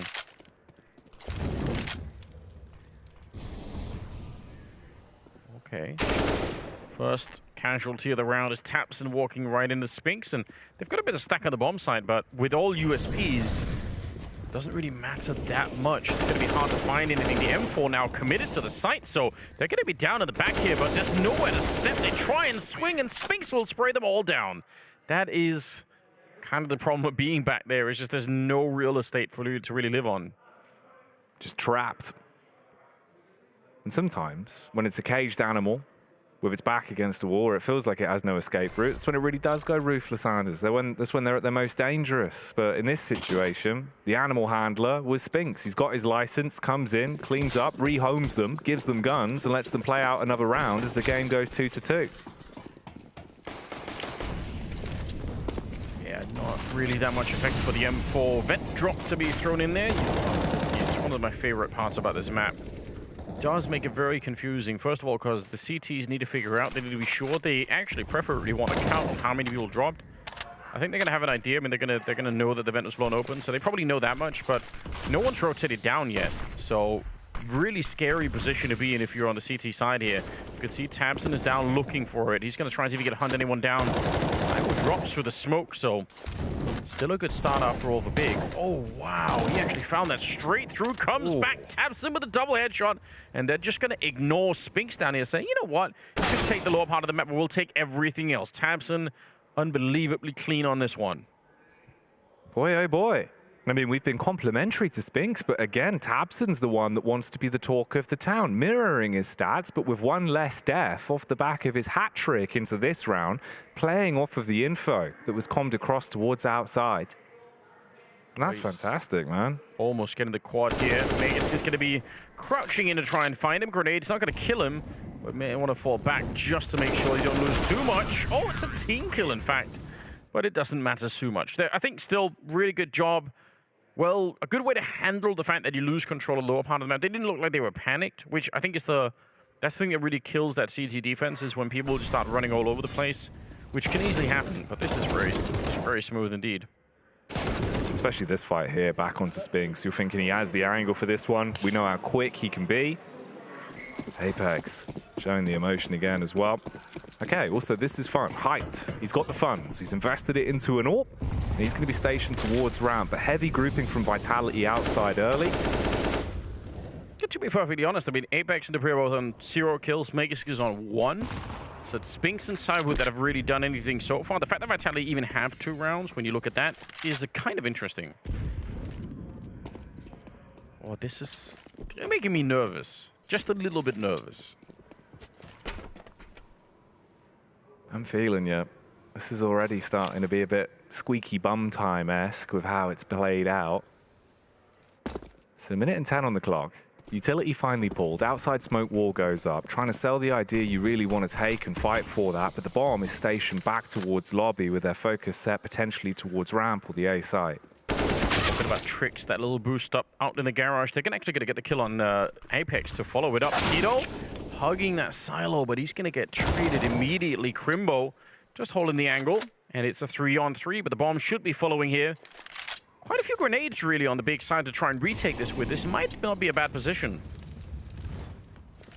No, I like the setup as well, the way they've commed it across. Hype on the AWP with the util sets himself up for the pop flashes so that Tabson and co can go in. Scrimbo and Tabson, are they handy with a steal? Can they earn their keep in this round? Flashes will go over, close Molotov as well to try and force them off the angle if they're towards the back box or just playing underneath the lip. Tabson clearing, Spinks with the first, gets into the back line, sprays down onto Magist. There's the trade from Hyped, dives down. Looking now towards Hut, has to find this quickly, but Zywoo ready for the reposition, and Vitality there. Get through the round with just one man left standing. Man, I need a replay of that 1 versus 1. He did have the kit right, and he probably could have tapped the bomb to put some pressure on Cyber. Did he expect that he was already down? He might have been thinking that Cyber was running around the silo. It looked like he was hunting somebody down that just didn't even exist. You can see he's looking the other way, basically. That's a little bit confusing. It's a very, very close round, that one. And some of the Molotovs, you might think, I mean, even if they don't actually land in positions where any of the Vitality players are, but it's still really helpful coming in for the retake that you don't have to check any of those corners. You can be focused on everywhere else but those 2 corners. So it's still helpful, but obviously not as helpful as they would have wanted for the retake. Tied up 3-3, and Money's looking a little bit grim on the big side. Vitality scream of relief, but they do have that one. The spray, it's still dangerous. Gonna pick up the AWP. They're trying to hunt him down, and he no-scopes both of them. That's absolutely outrageous. 3 versus 4, and Spinks has just got away with the murder. Oh, this is a robbery. Spinks saying, give me the loot, as he pops off there with the no-scopes as they push onto him. Hyped, he was the man that started the round, but now he goes down like a ton of bricks. Magisk with the headshot. That's despicable. That should be the round in the bag, really. How do you even explain that? Crimbo and Tabson, 2 versus 4 now. Deagle and an MP9, and I can understand Vitality calling a bit of a freeze here because there's been a lot of aggression happening in the lobby. You don't want to get flanked in the middle of anything now. I don't get it. I mean, that's such a great beginning for Hype getting that one. And then the spray emptying the AK, and then Spinks is like, it doesn't matter. Turns out I'm a hybrid AWPer as well, and none of you knew. Shotgunning them away. Big Papa Pump. That's what they call him. The 2 frags there, ridiculous. And also for Big, it was just the fact they really forced the issue, right? On the heart push, you've got the first frag, sure, you were kind of locked in combat off the back of that, but they did get away. They suffered a lot of damage, sure, on the spam, but you were back on the site. Again, they go back in, and they'll be regretting that one. Yeah, in hindsight, that's the kind of round you wish you could have taken a quick little break in the middle of it just to discuss what exactly is the best move here. Scoreline is 4-3 now in favor of the Vitality side. And again, when I'm looking at the scoreboard, it's kind of crazy. Spinks has got 12 kills. It's the reason why they have these rounds at the moment. That needs to change, though. I mean, this is still a worrying sign. It's great that Spinks is doing all of this work, but 135 ADR, that's crazy. Bullets down to 3. He's like, nope, I don't need 3 more bullets. This will do instead. Sick. Absolutely sickening. And he must be feeling like Lord Kronos in that time, right? Like literally just slowing down time on the last peak because it felt like it should have been over. Yeah. Wow. All right. Well, here we go then. Are these sustainable rounds, though? That's kind of the question we're asking. If Spinks is only the one that's standing tall for Vitality, needs an extra bit of oomph, needs them to rise up alongside him. Big into this round. Don't really have much to play with. Just Crimbo on the MP9. So you want to get through this as cleanly as possible. That's the win condition for Vitality. It's a fabulous round, though, for the rest of Vitality to warm up some of their players. You know, this should be a little bit easier. You see Dupree outside getting a kill in this one. It's the first kill of the map for him. So, yeah, just even if they don't have a lot of impact, these kills, it doesn't change the fact that, you know, psychologically, it still makes you feel better. You're like, okay, here we go. I know what I'm doing. And Dupree was playing pretty good on the first map, so it's not like we're not having him in the server at all today. Just need to get everyone fired up behind it. Crimbo and Favre on the left here. Going to be 5-3 when the dust settles on this round. And that's really good for Vitality. I mean, I think it's been a shaky start, but in terms of the rounds, they're getting them. Especially on the T side as well. Recovering from the result in the prior map. Looking pretty good. Building yourself a bit of a buffer to work with. Just got to keep them coming. And this should be a 5th. Obviously nothing really to do for the remaining players on Big. And Vitality, how clean can they keep this? Will there be any frags towards the end? Potentially a bit of a swing from Favre. He could try and go up the ladder if he wants. Peek from main. Maybe a recovery mission here. What's that? Just the Deagle. Yeah, hiding the USB as evidence on top of the container. And Crimbo down here. Saving an MP9. Really doesn't feel great, but if you look at the money, it makes sense. And the MP9 could be pretty decent on this map. You can get some work done pushing into the hut or even down the ramp or anything like that. Ooh, he's going to get found, though. Spinks, of course. Back at it again, 14-4. Man, what a day he's having. Yeah, he looks really good. Even back on Mirage, right? It was his praises we were singing. He was the one that started to find his form the earliest. I don't know how he does it. I don't know how he just got so damn consistent at being stone cold in Counter-Strike, man. Like the run on Ence, where everyone instantly realized, like, okay, this is a guy to watch for a long time now. Makes his move over to Vitality, proves that that roster move was a great decision in terms of his individual. He just seems like a really nice guy outside of the game as well. I think that's the added benefit. Yeah, you love that. Magus quick on the spray. Apex is hearing the runaway. It's tempting. It's so tempting. But instead of running him down, he's going to take this map control. Walking into Mini. There's a guy right on the hut. Surely dead. Keto. And oh, what a great flick down from Apex. That opens everything up. And they should save this Big. I don't think it's worth going for it. Tabson, he didn't get the message in time. And it's going to get blown up by Spinks, who's now up to 15. But that is one hell of an opening. And it could have gone both ways, right? You could have made a justification for Apex to jump to try and catch Hyped, because he did hear the run back out there, but instead, the map control on the bomb side instead is what he got. And that commands respect already, right? If Apex is starting to hit shots like this, then everyone on the roster is going to be thinking, all right, yeah, it's our time to shine now. The game's on, let's get back into it, keep ourselves level-headed. For Hyped and Crimbo, all they're thinking about is the next one. They know this is gone. At this point, it's just a formality, and Crimbo might actually be tested. They're walking back towards Trophy Room, and Spinks, with how good he's been, he probably wins this fight. Doesn't really clear it, though. Bit of a light clear. Has a double take, doesn't work well, but Apex will still be able to find that frag. Yeah, Hyped out here. Still worth it for a couple of guns this way, just to try and bring him down if you can. They do have some flashbangs. I mean, if they set it up, they are not in that much of a hurry. The bomb is only just about to go up. There's one flash, a follow-up. The third one will do the trick, and dupreeh will take him down. Good usage of utility at the end, and they will clear out that AWP.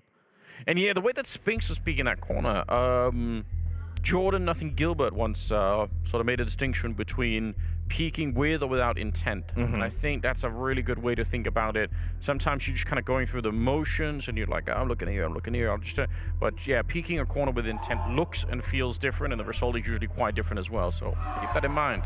Yeah, I think we spoke about this before. We were talking about the idea of not only sort of visualizing it, but also vocalizing, like, I am going to clear this angle. So you're fully committed to it, and you go through the motions rather than just sort of roboting it, where your brain's like, all right, yeah, clear slightly, right looks good, left looks good. Say it out loud. You mean to talk to yourself. Yeah. Yeah, give yourself instructions if you need to. That's great. Announce those frags. Apex certainly did. You would have heard him screaming with that one, man. The 2K there finished off to round it out to a hat-trick at the end. And this is suddenly a bit of a difference as well. For Big, the body language was looking at an all-time high, super happily giggling during the rounds back on Mirage. Vitality were the ones that looked like they were dealing with the emotions. Now they're riding the high, and they go fast out towards the A site. The 5-7 only says goodnight to 1, as this is looking like it could be a quick round, unless Tabson has something to say about it. Starts tapping off with a P250, but Jisk wants none of that, and it's all down to Crimbo. Fair play to Tabson. He did actually hit a headshot on Megas, but it wasn't enough.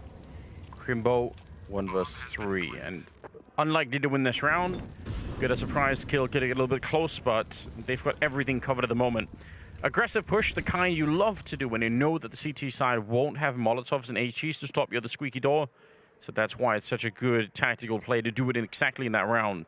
Yeah, this does feel very, very different. And I mean, it also shows you what a difference a map makes, you know? Vitality, not that they're necessarily bad on Mirage, but definitely much more comfortable on Nuke. And Crimbo, he'd love to escape. He knows that someone's going to be here. Flashes being exchanged left and right. Simon, he's going to be good for the headshot right there. His 6th kill of the map. Okay, so a 5-round spree. It's looking good. They've got gas in the kitchen, Anders. They've got the pan. They're cracking in the eggs. You know, the breakfast is starting to cook. This is what you need. The bacon will come next if they keep this up. Personally find that bacon is, you know, better in the oven, slow. Okay, right, look, I've got a theory with this. Go on. I do agree with you, but to a certain degree. I feel like it's good if you're making another meal that has bacon as an element, where you quickly cook it in the oven, add it like a burger or something. It's gotta be slow cooked. It's the thing. Like you gotta really give it time. Yeah. That's where people make the big mistake with bacon, is they just. Because you fall into that trap of like the American breakfast, where it's just like really crispy, and you're like, this just isn't bacon anymore. No, that's the problem. You don't want. That's what you don't want, right? Yeah. You don't want that overcooked. That's too much. Here we go, though. Oh, Favin, he is cooking up there. The Molotov right down on top. Flashbang. That's actually Apex Flashbang that's helping out a little bit. That's unfortunate. A 5 versus 3 to begin with, and a delayed attack onto the A bomb site. Another way to try and dodge the utility is just to wait a little bit, but it doesn't work this time in their favor at all. Not a single casualty on the side of Big. So Vitality there take the fire metaphor about cooking a little bit too literally, and accidentally fired up Big to bring them back into the round with the Molotovs that were burning on Hut, because they've still got 5 players alive, and it's just Zai Wu. That's who is in this position. Oh, he's about to get flanked as well. Oh, does actually land the throw on the AWP, so at least that one's out of the map. That is pretty funny. Almost guarantee that if you try to cook bacon using a Molotov, it's going to be a really bad result. I think you're going to be able to taste that. Probably a bit of glass in there as well, right? Yeah. I don't know if the food safety people would sign off on that one. Probably not. Gotta be careful on that one. Kein Tilt, kein Pressure. Kein Tilt, keine Pressure. So no tilt, no pressure. Yeah, that was good. The live translation. I mean, I feel like I can't get credit for that. Should be pretty obvious, but I did take German in school for 7 years, or maybe more than that, actually. Ooh, so there's enough of it floating around in your brain. Yeah, somewhere in there. Farvin, a little bit of a quick trade. If we look at one, Spinks, he's gonna get shot down. That's a big kill. Megas gonna take over at night. One missed shot here and he's dead. He's not even getting the chance. Megas just cracking his skull and leaving Crimbo in a 1 versus 3. Just peering through the blinds.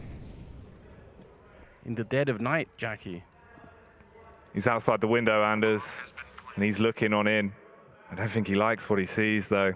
And this is going to be him having to slip away back into the bushes and hold on for another day. His Vitality will move on with that round 8 in the bank.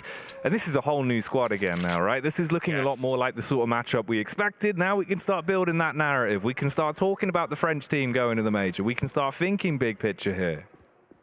Super frustrating for Big to lose to these A rushes. I have absolutely no doubt. That's just got to be heartbreaking because the protocol for stopping this kind of thing really is get the Molotovs down, get the HEs on top. When the Molotovs are about to burn out, you put down smokes, and they shouldn't really be able to get through. And when it happens quite a bit, you just feel like, well, what are we supposed to do here? What is the plan? I think I asked Maui Snake at one point about sort of, favorite strategies. He actually did say that kind of A execute, partially because it does force the CT side suddenly to allocate a lot more resources to the A bomb side, which opens up your playbook on the T side to exploit the ramp, exploit outside, do a lot more things. So, yeah, shout out to Maui Snake. Big Maui. Oh, man. Well, the Hawaiian shirts could be going on for Vitality if they can maintain this, Anders, as they are looking damn hot. They might need to take a couple of layers off. It's an 8-4 split. But Abai's back in and hyped. This is looking more like the man we know. Playing an aggressive angle, pushed up, stationed. Crimbo on the cross, walks in front of the scope. Zywoo swings in for 2. And that's not the way you wanted to start. It played pulled out as well as the M4 of Tabson seemed to be in a prime position, but he's silenced by Spinks. And this round could be dead in the water already.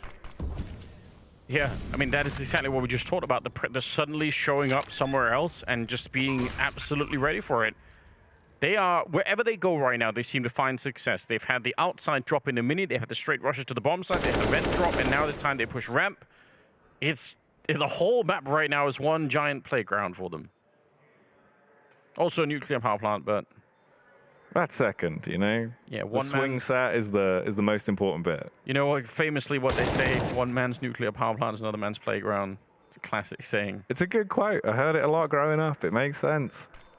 And I suppose the comparison here for Big would be much like a rundown fairground. There's just not a lot to go on for them at the minute. No, everywhere is dangerous, rusty nails, all the good things. The roller coaster's got no wheels. Yeah, it's not great at the moment. It really isn't. And I'm surprised. I think looking at the map win rate for both of these teams, you could probably guess that Vitality were going to be slightly favored, but not to this extent. This is not quite what I was expecting. So I'm a little bit surprised. But I'm not super worried. I'm pretty sure Big are going to be good on Overpass. So at the end of the day, they're going to have a third crack at it. Not that it's necessarily done on this one yet, but just to zoom out a little bit, in case there are any Big fans out there that are panicked, although you guys should be used to it by now. It's rough being a Big fan. It has been rough for a couple of years. It's a hard life. Ooh, what's going on the A stream? They're already up on map, Monte, and they're about to 2-0 FORZE. I picked FORZE for this one. I really enjoy that team. I think they're really good. But Monte's, they're super cracked, obviously. Boros is... he's insane. Oh, this guy is nuts. Butcher Boros. That man is a human hatchet, Anders. He just cuts open bomb sites. It's sick to see him performing so well, especially at a huge event. His second run ever at an RMR. They might actually take that one. We'll stick with this, though. I love the fact that he's been like showing up to airports, trying to get to events for a while, and every time they're like, no, go back. Like, you don't have the right visa, whatever it is. And every time he's like just driving back, in the cab back to his house. And now finally they let him through one airport, and he's like, boom, I'm here. I'm a superstar. Let me go. I'm just out hunting for kills all the time. It's sick. No, it's really cool, dude. Such a young, nice guy as well. Had a bit of time in the UK scene. Sick to see him really thriving. Yeah, seems like a really chill guy. So more of that, more Boros. We are gonna see if it keeps going up this way. Veto holding close, wanted to throw out a grenade, it cost him his life. And Farven there to try and avenge the kill. Hyped with the AWP, but saving this AWP is probably the main job right here as we're in the 14th round. You want to get into the 15th so you can get some damage done. So they're already escaping 10 rounds in the first half for Vitality. Yeah, so a 10-5 looking like it could be on the cards if Big can reinvent themselves. Otherwise, that's Vitality that will have an even larger lead at the end of this first half. And at the minute, with the way they're playing, I wouldn't be surprised if that was the outcome we had here. We were touching on the fact that the roster needed some extra players to support the beacon of hope that is Spinks. Now you've got that. Magisk, in some key rounds, he's had impact. Apex himself even, 6-8. And they've not just been throwaway frags. They have been impact kills. And Zywoo, 9-5, more so rifling on the T side, but we'll see what he's got in store for us when we switch on over into the second half. That was like a jump scare. Yeah, it was. Right at the end, but Dupree not going to get too caught off guard there. Able to pick it up.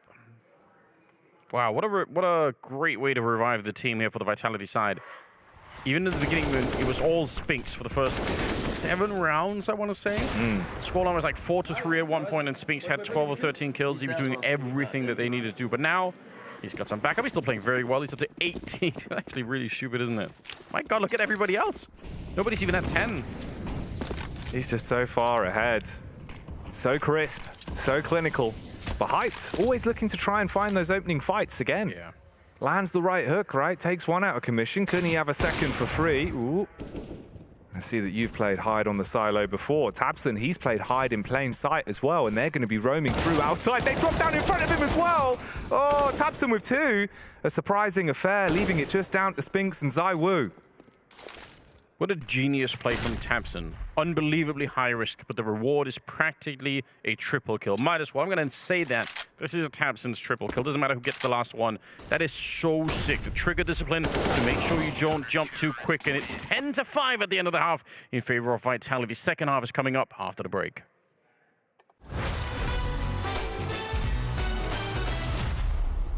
Okay, so I have 5 rounds, and if I nail someone in the first shot, I'm gonna walk out the door. Flusher is the first guy I'm gonna get. No, it was not Flusher. Let's start with Simple as the first guess. Let's try. Okay, let's type Monte, okay? Let's start with him. I heard he's a really good player. Okay. So he's from Europe. And he's young, it seems like. Let's try. I'm gonna go further down south. I'm going to say Kenny S, because I'm gonna try and see if I can hit an Arbor. I guess I can go for Zywoo, since that fits. So he's from G2 and it's an Arbor, so I'm kind of close. G2 and he's an Arbor. He played the last 2 majors. Monte, right? I just have to go for Manesi here, I think. But Manesi is Russian. Wait, what? Well done. What? Is Russia part of Europe? Wow, I'm actually insane. I told you before that I'm a really good player.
Here we go. All right. Big Tabson on your screens. And this is the last play that he made at the end of the half, Anders, that set us skyrocketing towards our second half, expecting big things from Big, as he went absolutely nuclear on that one. Some clean kills to put them back into a good spot, 10-5 at the half to keep it competitive. And we'll see where he can build from that and how Big can try and keep things moving in the right direction. You can see God B on your screens right now, being very vocal, trying to get them back into the right mindset and keep things level going into the second half. Yeah, I'm back as well now. It's a good time. This second half should be really kind of like a walk of the park for Vitality. CT side, what is going on? Did they stab him twice? I think they double lefted him. They think they double lefted him. That's not how you want to be starting here on the big side. Vitality, if they win the pistol, it's almost surely a straight shot to pick up the map. You lose the pistol, Big have a shot at getting back into it. There's still something to fight for here on the German side. They're setting up in the lobby, ready to go for it. A little bit of a trick play down towards the ramp. I'd love to see that play out with the kind of flashbang set up there, but I'm not sure if we're ever going to be seeing that because it looks like they're going to be opening this door and running straight onto the site. ZywOo trying to play anti-flash early, but the rest of them come barreling in through the hut, and he hits head, spamming away to leave them all dead. Back towards the door, finds the frag, still actually is able to block him out of the sight with the door as well, and the quick flick. Oh, Apex, he's going off. There we go. Look at him. It's one of the funniest things about watching Vitality. I'll never get bored of this. What a round from ZywOo. That's sick, isn't it? And now they're in a position here. This, all right, it's just a straight backstab right between the shoulder blades. Dude, I love this. Literally shutting the door and blocking it so it opens inwards as well. Like, the fact you're doing that mid whilst killing them all. Oh, God, Apex. He's fired up. It makes everyone excited. Here we go. Dupree jumping down right beneath the button. Tech9 was waiting for him. A bit uncomfortable. Farvan's picked up 2 kills. You've got to be careful up here. But ZywOo's really quick with the adjustment. Not panicked at all. And Crimbo, the last one left. Some good shots coming through. And the reload here might be the end of him. Apex comes jumping through the smoke. He is fired up now. And they want to close this map before Big even get a chance to know what happened. Apex, the acrobat, jumping on the stage and jumping in the server to send that round to their back pocket. Okay. Vitality, looking like they're already thinking about the future. They want to move into Overpass and have a potential to win this series in a 2-1 fashion. For Big right now, it's been a little bit rough since we've come into the second half, and it's going to get even worse. Just Deagles to work with here.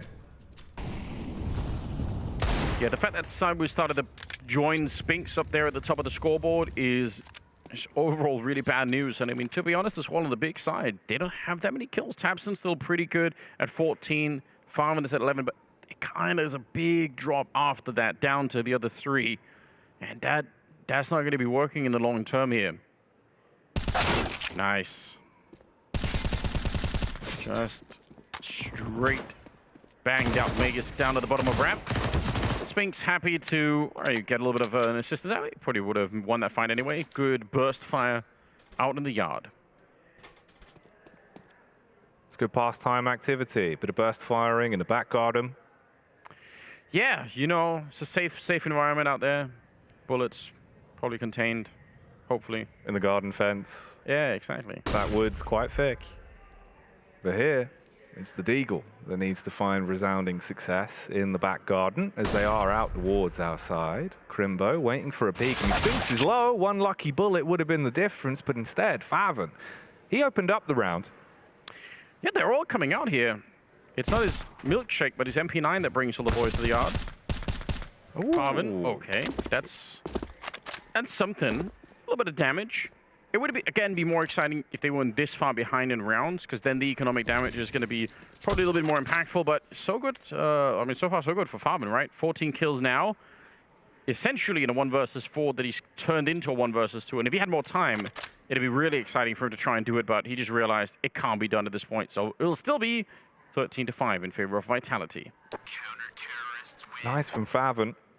Outside saying, I'm better than yours, as he will be able to find those 2 frags on the milkshake maneuvers. But Vitality take the round, and that's the key talking point. They're going to keep building up on what they've already established here on the CT side. But the one good thing is, for Big, Fathom's really woken up coming into this second half. Already with the Tech-9, we found entries that didn't look like he should have secured. They're still making a meal out of the dying moments of the round. That's a whole lot better. He's got 14 frags to his name, joining Tabson in joint first place there on Big. Yeah, Favon, another one of these players picked up on Big, promised to be the next big thing in German CS. Same with Crimbo. And initially when it happened, we didn't really see that impact, but you know, better late than never and all of that. A little bit of a tag on the Crimbo, leaves one player alone. I think that's Favon that's pushed up already into the hut, so kind of a weird position to be in. Keto, a lot of space here, pushing towards Mini. It is being watched by Dupree. I was gonna say, he had a grenade in hand. That would have been really scary if they actually peeked him. Okay. Ooh. All right. Bit of a trade of frags. Tabson outside, collapsed back onto Apex. Dupree caught with the timing as well, as he had the confidence but couldn't quite take the man down. Crosshair drawn off the angle as well, waiting for the face on the right-hand side, just going in one by one, funneling themselves into the meat grinder, but it is Spinks left, and he's always good for these rounds. If he manages to get the grenade down, that's almost too much. He could kind of medium throw it and kill Crimbo instantly. Of course, he can't really know that, and it's an unlikely guess. Oh, instead, the grenade betrays him. It's a classic Counter-Strike scenario. You pull out the grenade, and for whatever reason, that's always when they peek you. Yeah.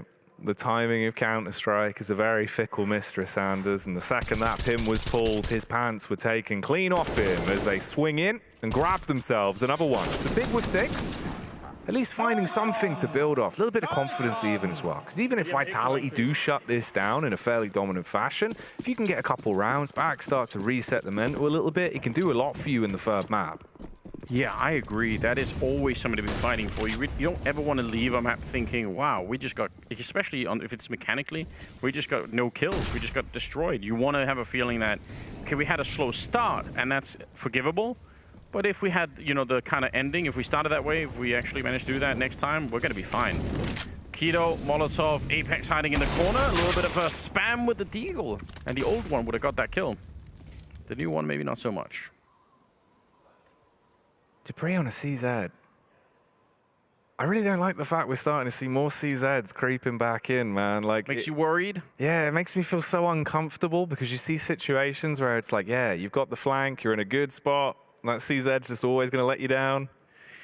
Yeah, I don't like it as a flanking weapon. There are some people that are really sick holding corners, you know, like holding the entry to Inferno B or something like that with a CZ and you just spray down people left and right, but I've never been able to use that gun, so I'm with you. I don't trust it at all. No, dedicated 5.7 user. Exactly. Between us, we're a what, a 14-10? Yeah, I think that's the sophisticated, that's the civilized approach to use the 5.7, you know? Yeah. Well, hello. Barbarians that use the CSET 75. Well, he just pounced into that round, hits the club over the head of Keto. That's all it is, just the one frag with the CZ. So the rest are big in a pretty good spot, really. You've got the rotations cut off, you've got the bomb down. Zawu's the only one with a real rifle on the M4. Magisk has the FAMAS. They've all got armor as well, so holding on to what you've got is the best case scenario. Yeah, you might as well. There's no point in throwing this away. Spinks taking a look, and Zawu's down here with them on the ramp. And it doesn't look like Big are going to be hunting very aggressively either, which, if you look at the money left in the bank on their side, you can understand why. It's not that much to play on, and they have a long way back into this one. Going to be 7-13, though. I mean, they're doing some work here. You have to respect it. And if they can keep the economy low on Vitality, then any comeback is just always going to be made so much easier on the T side if the CTs have to save every other round. Wow. And even after that, no money really to speak of on Vitality. They might have to take a little bit of a deep breath here. Yeah, this is a bit of a dry start. Almost actually feels like it's kind of mirroring the scoreline and the stance we had on Mirage, right? Where Big were the ones in the lead, and we were debating how long does this go on for before it starts to feel like it is a winnable game. It is a game where the pressure's applied. We'll keep an eye on it. Into this one, of course, really isn't too much in terms of Vitality's arsenal to believe that they're going to win this. Early tags through the smoke go both ways, as Magisk, he's left in a daze on 41.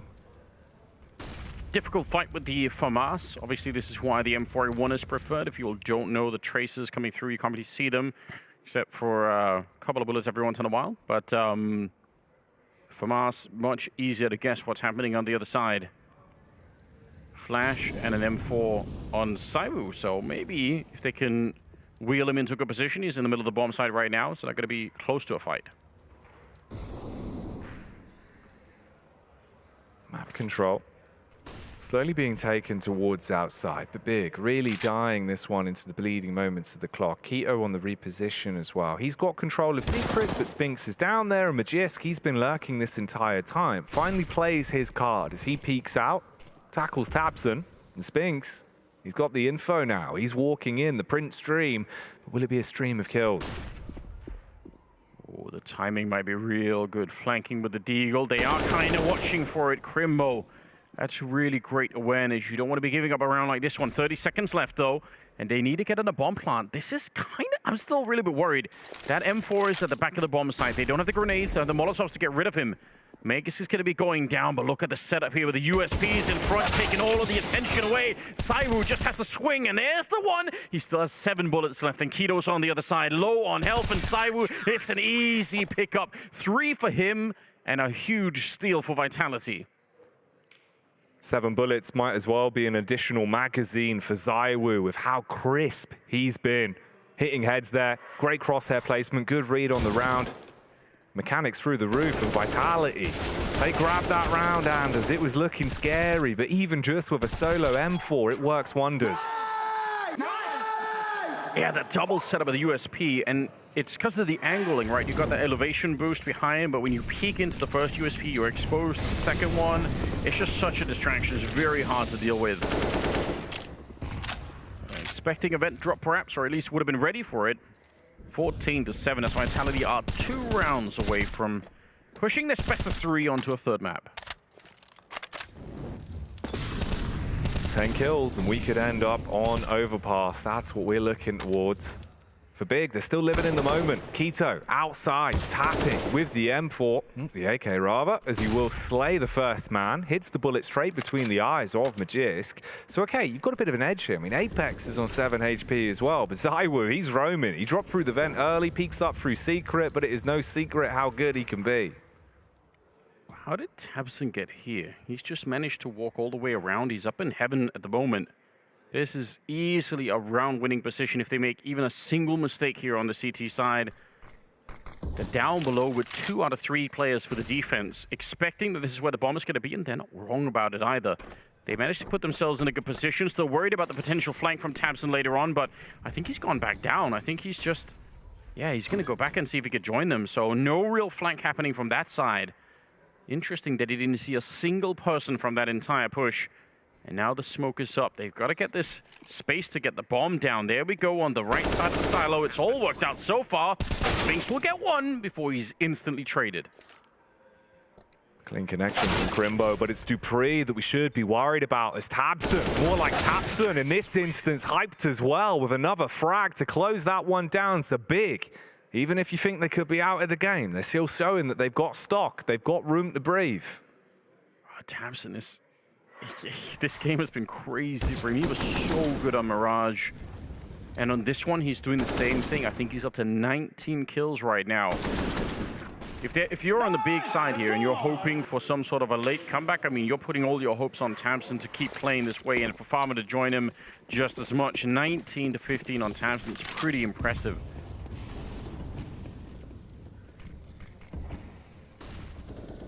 I find these rounds kind of iffy though, man. When Vitality just have the AWP on Saiwu and the 5.7s, at times it feels like Big kind of play into that a bit. We've seen them being slightly overzealous and some of the angles that they're fighting for. Vitality seem to win out on them here. Very heavy stack towards the A side. Close grouping with the pistols. Apex lurking outside towards CT Blue. And Keto, he's been pretty good for these duels, but we'll see if he can even find an opportunity. going to be hard to hold these positions for a long time for Vitality, because a lot of this, if they really go for the A-bomb side, that is going to be catching fire before any real fight happens. I'm assuming that they would throw Molotov on the roof onto Dupree before they try to enter onto the A-bomb site, so probably he's going to have to get out there. But instead, they're pushing Magus down towards the ramp. He's not really letting go of it, though. Comes back, tries for the headshot. That's a really nice idea. Might as well try and optimize it. You don't have a lot of chances of winning this round anyway. You need some deagle headshots like that to even get things started. Let's give him the breathing room to reposition Zywoo as well, and he's in a good spot here, scoped in, ready to strike, hits the first. Oh, back in for the second bite, but hyped. Ratios him, not even with the AWP that he's known for, on the Kalashnikov instead, and he can get that gun back now. They're bleeding into the site. Dupree waiting with a right hook, strikes on the first, looks for the second, and the backup of Spinks will work wonders for them. Crosshair drawn for Tabson as Apex slips into the back of the site.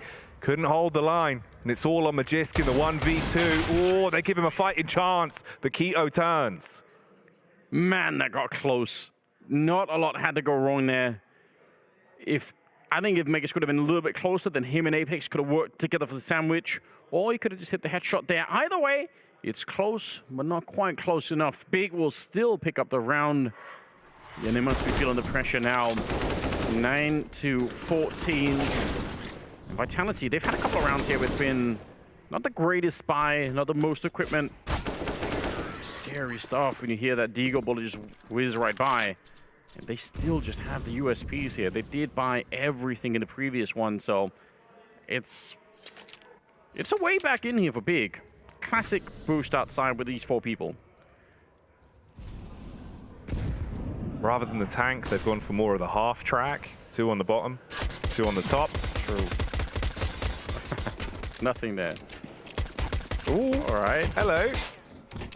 He actually tried to throw the AK away for Apex to stop him from picking it up. He did. Spinks also gets a kill on the Farmin. Out of all the rounds you could potentially lose, this one you don't want to be doing, but Apex with a wallbang shot. Oh my god, he just trapped Hype there and eventually got the headshot on him. And Crimbo goes down. Apex is on the tear. He's got 3 kills in the round, all up to Tabson to try and bring it back for his team. The spray is good, and he catches one more. Finally goes down to Magisk. That is a tragic round for Big to lose, but my god, Apex wanted it. Yeah, the way he was playing that was absolutely savage. The fight he took first, Hype. Wow, okay, for it to end in literally kind of the head-to-head of Tabson versus Apex as well. Who wants it more? Who can pull that one off? Tabson kept it close. The Vitality edge further towards Overpass now as 15 is on the board. And from to do it in this fashion as well, with not even the full bite to play with, that's going to add a bit of insult to injury for Big. Map point now, as they are really, really close to getting us onto Overpass. Farman's running for the flames into the smoke, and on the other side, the flash is pretty good. This might work out for Dupree's there to save his teammate, and he keeps it going. A double kill for Dupree, 3 versus 2 now, and they just keep trading. Spinks hiding inside of the smoke, and now just Hype left. He's low on health already, and Cywoo's made the drop down with the AWP on the other side. He has no idea. Clean USP shot, and it will be the Geeks of Vitality to finish on Cedar Creek. Really good stuff. Wow. Big result. Huge pickup there for Vitality as they find their 16th round, a fast and flashy one to round us out. But there was some incredible moments of individuality across both teams there, Anders, and it sets us up for the grand stage, the 3rd map, the bookend in the series. That's what we love to see. Overpass is coming up after the break.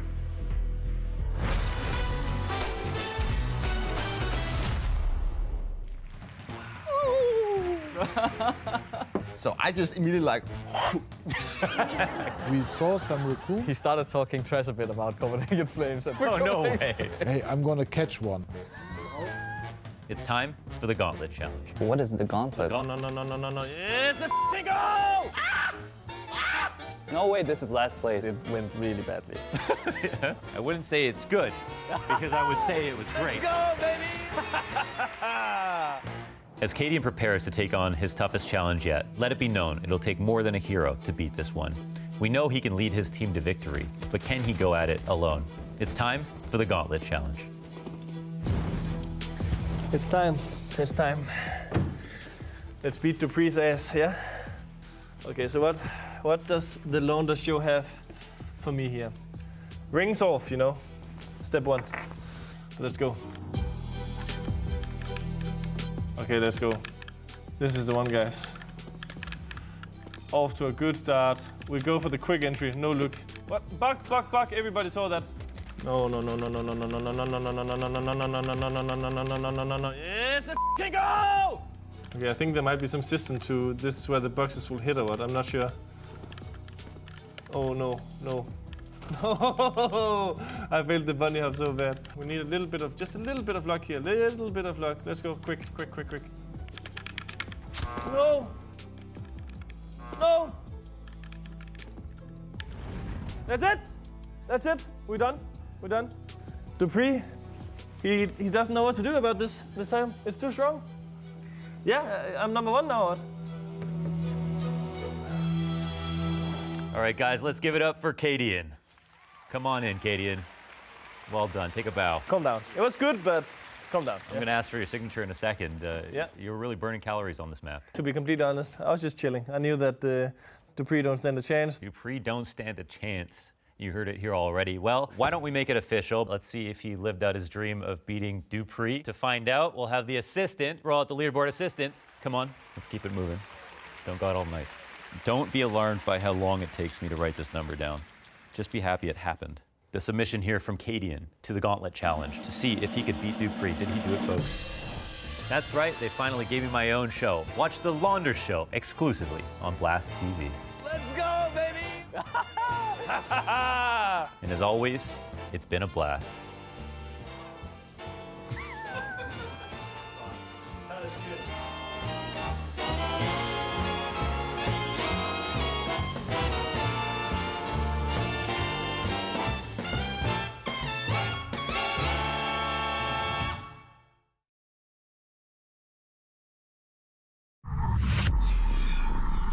The Major has 3 phases. The qualifications phase, which includes both the RMR qualifiers and the RMRs, a playoff phase consisting of challengers and legends, and a finals phase called champions.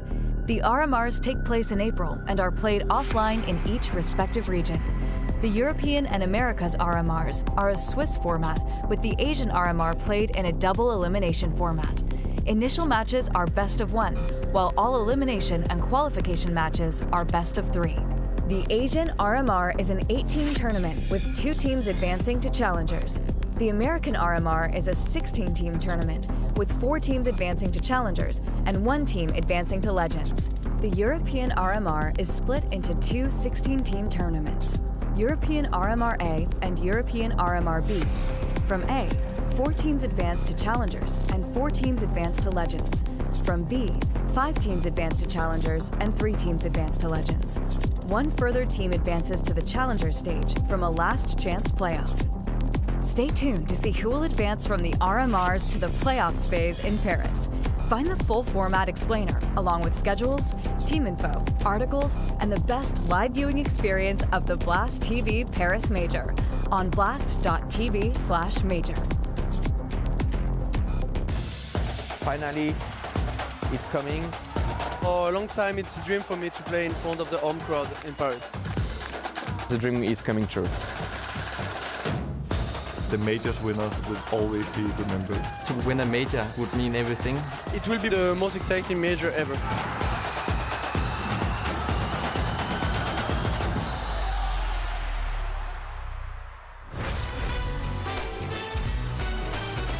All right, welcome back, everybody. We are ready with the third map. It is Vitality and Big. And it's been kind of an interesting game, a little bit back and forth there, obviously, with Big winning the first one on Mirage. Second one goes to Vitality on Nuke. Looked pretty convincing. Overpass is the final battleground. What do you make of that, Jackie? I think it's a good finish. A nice finale, a way that both teams have room to shine, right? I think we've done well with the Veto, Anders, considering it's led us to this position. It could have been a bit topsy-turvy, it could have been a bit top-heavy, but it certainly wasn't. We can have a quick look at the scoreboard here from the Nuke matchup that we saw. And again, main man for Vitality is big old Spinks. Yeah, he really came alive, and he was good on the first map too. And then on the other side, Tabson. It's a res of vintage Tabson performance. He's played lights out on both the maps so far. They need him for the third one because it's been impressive. But yeah, look at this. 105 ADR and 27 kills. He was hot out the gate. I mean, he basically brought the rest of the team in behind him and said, we're winning this map, boys. Let's go. Yeah, no, he has been 100% sick gamer the entire time with the way that he's been playing it, right? The aim's been on point. The way that he just works around the roster is so fun to see. So Spink's definitely doing a lot for Vitality, but he wasn't the only shining light. And that's kind of the argument we were making. We were saying Vitality need the rest of the team to kind of look like the Five Fingers on one hand. I'd say there it was a lot more cohesive. It really was. Everyone started, bringing it up. You could see Cyber at some point getting activated as well. And just generally looked really exciting. That's the kind of Vitality you want to see. And it's the kind of Vitality you need, really, if they want to make it to Paris. They're not qualifying yet. They're one map away at the moment, but it could go the other way. And then they'd be fighting in that 2-2 bracket, and it's hell down there. Yeah, that is really like the bottom of the gauntlet, where kind of like all the weird things happen. Like we don't know, they don't know, no one really knows, right? Like it gets a bit messy. So if you can avoid that, that's sort of the dream scenario. At least here, compared to the last time we cut to the outside cams, we were building the storyline of could the dusk be coming? Like is the sun going down? Now it looks like they're having a nice little summer day. Yeah, Sun's stayed up for them at least for a little while longer. I'm sure Big will want some revenge for what's going on. And like I said, I think Big are going to be pretty proficient on Overpass. I would not count them out the way that they've been playing. Again, with Keto and Tabs, and also Farvan's having a really, really good series so far. I bet you they're going to be ready. And Overpass is another one of those match where you can get some tricks done. You can have the weird boost. You can have the weird grenade stacks. And this is some of the stuff that Big are just, I think, world-class at. So I wouldn't be surprised if we're going to see some of that on the map. No, they've always been ahead in that element, right? The more sort of nerdy side of Counter-Strike, which is why we all love it. They really excel in those parts. I also say, for Hyped, I think this is the dream scenario. A good map that he can finish on. Even there, Anders, he was good in opening duels, 3-0, but wasn't really given time to take any of those fights or ping T-side, all the maps going through my head. Nuke. Yes. You don't really get those opportunities, right? They're few and far between. And the fact that he was still playing a good game in terms of the rifling bodes well, but I want to see him on the AWP. I want to see him creating the space that we know him for. Yeah, he is a fiery AWPer. I mean, even at some points looked like he was maybe not necessarily out. He wasn't really dueling high with that much on Mirage, because that's kind of how the map plays out. But he was taking a lot of space, and he was not backing down from any of those fights. That's what you need him to do, and especially on Overpass, right? It is such a huge map. Having a strong AWP player that can be mobile, that can move around, is absolutely key. So they need that, and hopefully they're going to be able to get him fired up again. He's the newcomer to the team, not the most experienced player, but he's playing like he has a lot more experience, I've got to say. Yeah, and I think if this was sort of our benchmark game to decide, in our own minds even, how he fares up versus some of the best in the world, so far it's been a pretty good showing, but he could always go that little bit better. CT side Overpass is the dream really for him, right, in terms of the AWPing, so maybe there's a chance he could really surprise and impress us. Yeah, I'd love to see that. It's hard to play AWP at the top level, no question about it. In this match, we've got a couple of people that are good at it. Monte and Shiro both. It's a great start for G2 here, as this third series is just now starting on the other stream. Wow, they're looking really good, 6-0 in their favor. Yeah, that's a rip-roaring start, but if G2 start getting that many rounds early, that could be absolutely lethal. So I guess we'll see how that one goes. You can also see how that one goes over on Blast TV. But for now, we'll take a quick break, then we'll come back in and get this last matchup here, the last map started.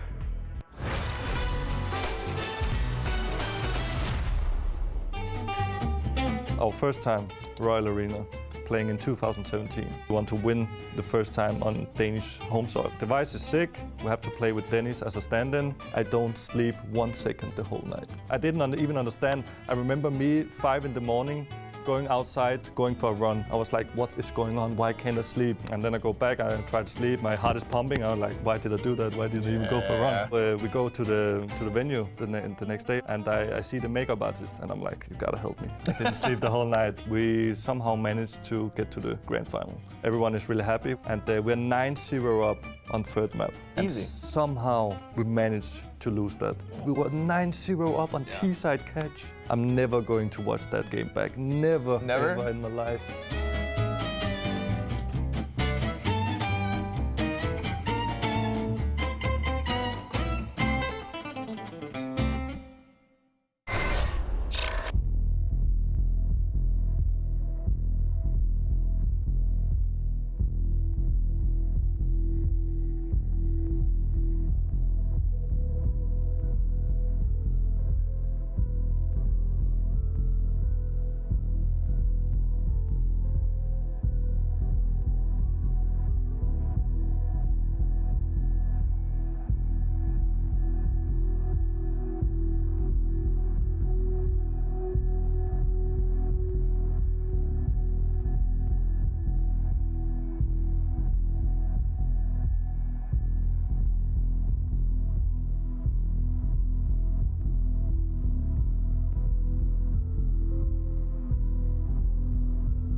The big hearts were pumping, but the vital signs are looking good as we head into our third and final map, and the Unicorn odds are on your screen as well. Vitality, once again, favorites in the series, Anders. Yeah, they're back there where they probably feel like they belong. I feel like this could be a really, really close match. If I had to call it myself, I'd say it's probably a 50-50 on this one. The map is pretty good for Big. Vitality, they do look fired up, but they need more than Spinks and Saiwu in this one. This is a map where you are stretched out, especially on the CT side. You need some of your players, especially down at the B bomb side, right? Sometimes you have to stack 4 people down there. It can't just be one of them that's going to be really good. Saiwu is going to be mobile with the AWP. I'm really excited for this. And on the Big side of things, I mean, I still think they look really strong. A little bit of a tough break on Nuke, but individually, they look like they're all there. Yeah, I also feel like, you know, kind of how Nuke was always the map of old that would really test which team was the best as a full 5. I feel like we've kind of passed over a bit the overpass being that map where you have to have that very drilled, you know, T side where you are able to adapt. You have the A, B, and C plans to fall back on, but you always have to speak for yourself in terms of your own capabilities. So I think it's actually a great way to finish out this series, right? I'd way rather this than we have like an Inferno finish. Yeah, it's weird how that's played out, but I kind of feel the same way now. I've been convinced slowly but surely that Overpass is actually a pretty decent map, and hopefully they're going to be super ready for it. This is not that long ago, maybe a year ago-ish, when a lot of pros were not too happy about this particular map and felt like it was, you know, a little bit too big, a little bit too wide. They weren't really feeling it, but everyone started to catch up. A lot of people are playing it now. And it does create some really great games, so I can't really blame them for it. No, not at all. I think it's cool as well, right? Because obviously we've got that younger generation that are getting stuck into CS now, and it's kind of changed the overall meta so much, even in the top scene, which is cool to see. Counter-Strike is for the children, and we are getting into a game that really will get you fired up. Big versus Vitality, third and final map. Vitality on the CT side. Big on that fickle mistress of a T side that can be such a pain sometimes to really find your footing in. The pistol round could tell us a lot. They do have a Molotov for the barrels in the back if they're going to stick around. It doesn't really look like it. Dupree, he's moved forward. He's got some backup behind him, but this is very risky. A flash and an instant headshot to catch him. Mega 60 to get one. Side was fighting up close with the dualies. Last time he got the quad kill. He's on for the triple, and he'll get one more. Back-to-back quad kills and the pistol rounds for Saiwu. Oh, that is absolutely sickening. Ringing the dinner bell and raising hell on the B bomb site. A big smile coming out from as well, and that's what you want to see. Zaiwu smiling, Zaiwu swinging and hitting some sick shots on the Julies. Hop, hop, hop. Absolutely sick. That's a good trick, though. That flash around the corner to pick up Dupree. He had no chance on that one, but they had the super weapon behind them. Bring down the iron cannon on Big. Big. Can they stand tall in this series like the Iron Giant? That's the question. Because it was already a BFG of a round from Vitality with a pistol. Big taking a lot of space here, though. A site completely open. They've ran their way in through long. The bomb's on the back of the man down towards B. That'll be hype just lurking for the late round. Wants to convince them this is going to be an A play, but that's not going to work if Zaiwu kills everyone. No, the bomb is down at B, so this is all just a bit of a distraction. They're hoping that everyone's running right from B, and you know what? They're not wrong either. What a hilarious twist at the end of it. The chances of winning the round are 0, but, you know, getting the bomb launch, pretty cool. A kill as well would just be, you know, delicious on top. They're not going to get that, though. I don't think Vitality are too worried. Yeah, it's giving a little bit away, but they didn't really lose anybody, and they should be feeling okay about this. Do you also respect Hyped going for the Glock burst in that situation? Like, man is a bit of a gangster around us, so it makes sense. Yeah, tilt that Glock to the side while you're doing it, though, you know? That needs to be in CS2. Honestly, I can see that happening, right? Like, literally just the off-angle guns. That'd be sick. That's how you know it's on burst fire. It's like, I'm already wilding out here, you know? Oh, yeah, if it changed the angle based on the burst fire, okay. That's an email to Valve. That's a good one. We'll send it after the match. But you're not wrong. Third round here. AWP, AKs are out. Oh, we nearly walked right into the shot. Lucky to be alive on that one. But I love the fact that they show up. I feel like the CTs need to show up to that corner. They don't have to show themselves. Just throw a grenade. Any grenade will do, and you've automatically pretty much assured that the T's will now have to throw some smokes, some Molotovs to clear out the restrooms. They have to be a little bit more careful. You probably waste, 10, 15 seconds of their time every time you do it. And it's that constant conditioning that you can repeat then again and again that can slow them down in key moments the longer this game goes on. Here, Tabson, you can see how vocal he is. Staring down the barrel, coming across to his teammates. Bit of a nade going over the top as well. Flashbang to try and pop him in for a quick kill, but no one wants to stand around for that one. Ooh, here we go. Bit of a boost up as well. Apex, what can you find, my friend? Well, nothing so far, but he's close, Crimbo. If he had stepped a little bit further out the window of the disaster, they do make noise coming off the boost. They need to make us to find a kill on the Tamsin. Dance down towards the tunnel, so huge pickup right there. They needed it because they did lose Spinks to start the round with. 30 seconds left, and I'm still seeing a Molotov and a smoke on Apex. That's pretty worrying for Big that he still has that utility, even if he is a little bit backing up. Oh, he's coming back into it. Meg is key, just swings for it. No assistance needed. Dupree's going to be going down. There's 18 seconds, and all of the nades that Apex had, they've already been thrown, and they're not really slowing them down any longer. The bomb is making a cross for it here, and Apex would love this one. Low on health was Keto, and Apex, he's cleaning it all up on top of the box with the USB, and he slaughters them all. Oh, man. Apex, commanding respect, 4 frags, 0 deaths, and another round under the belt of Vitality from his smooth moves. The criminal himself on the B site. That was very, very well done. The fact that Keto is low on health is such a huge advantage in that beginning fight, because otherwise it probably is a longer fight, and he's going to get peeked by Crimbo almost immediately, so super well done. And I would say about every third map-ish that Vitality play is an Apex map. So that's roughly what we're going for here.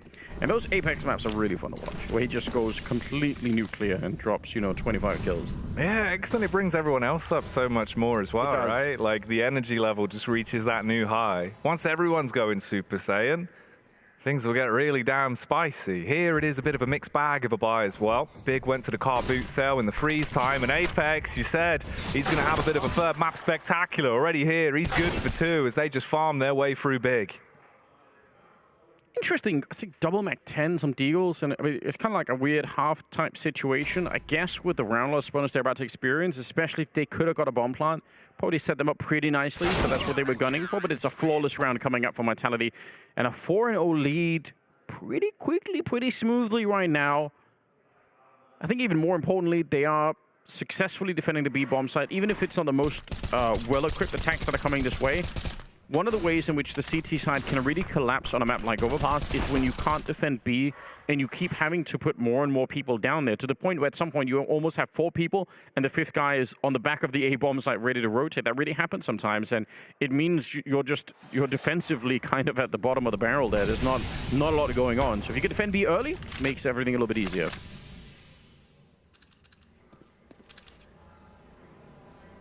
And if Tabson can come alive early, that could be a big stepping stone for BIG.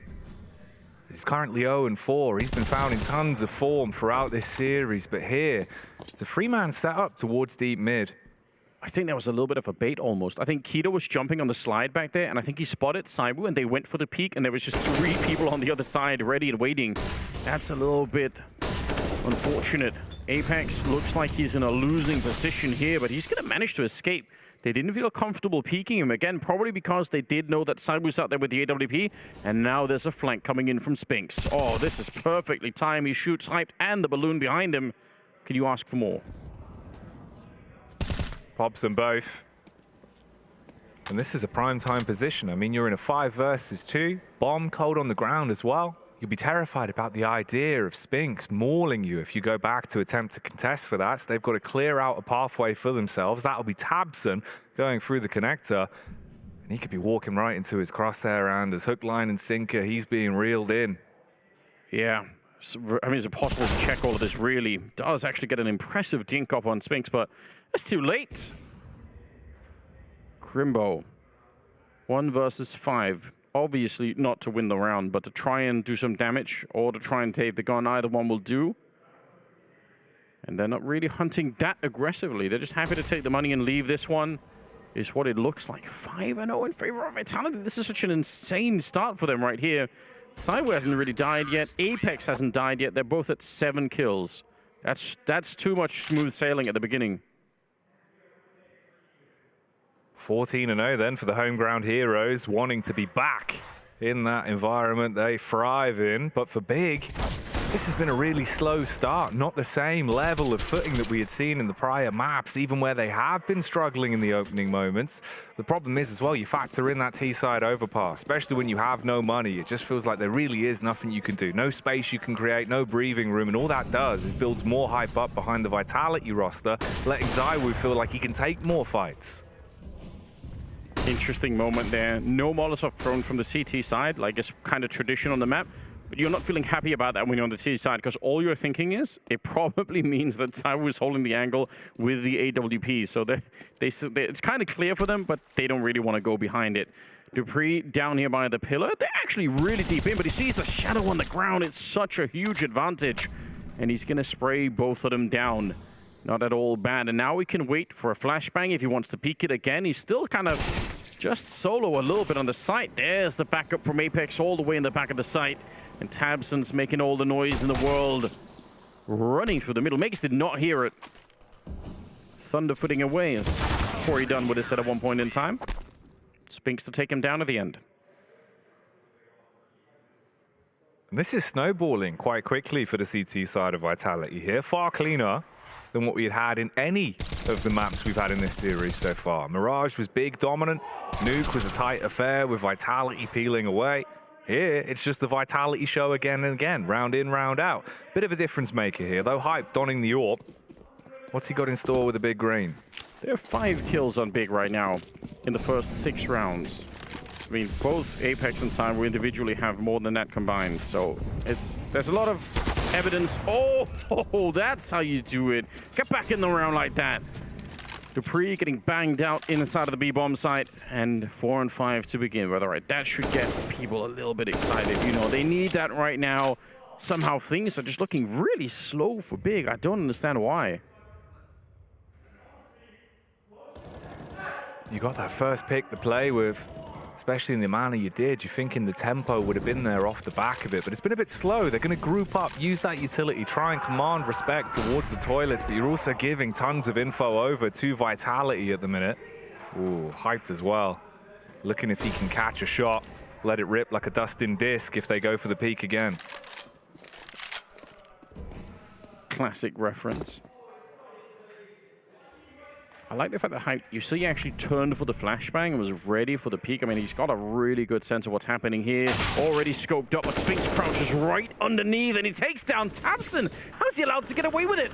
Vegas just waiting for that smoke to fade right on the other side, but he's not quite quick enough now. The Molotov goes down right on top of them, and Farman, how does he not burn alive behind that? He's so low on health, and Spinks, he's hot on their back, ready for some revenge. He's going to catch almost one of them. Does miss the shot, and Keto will punish him for it.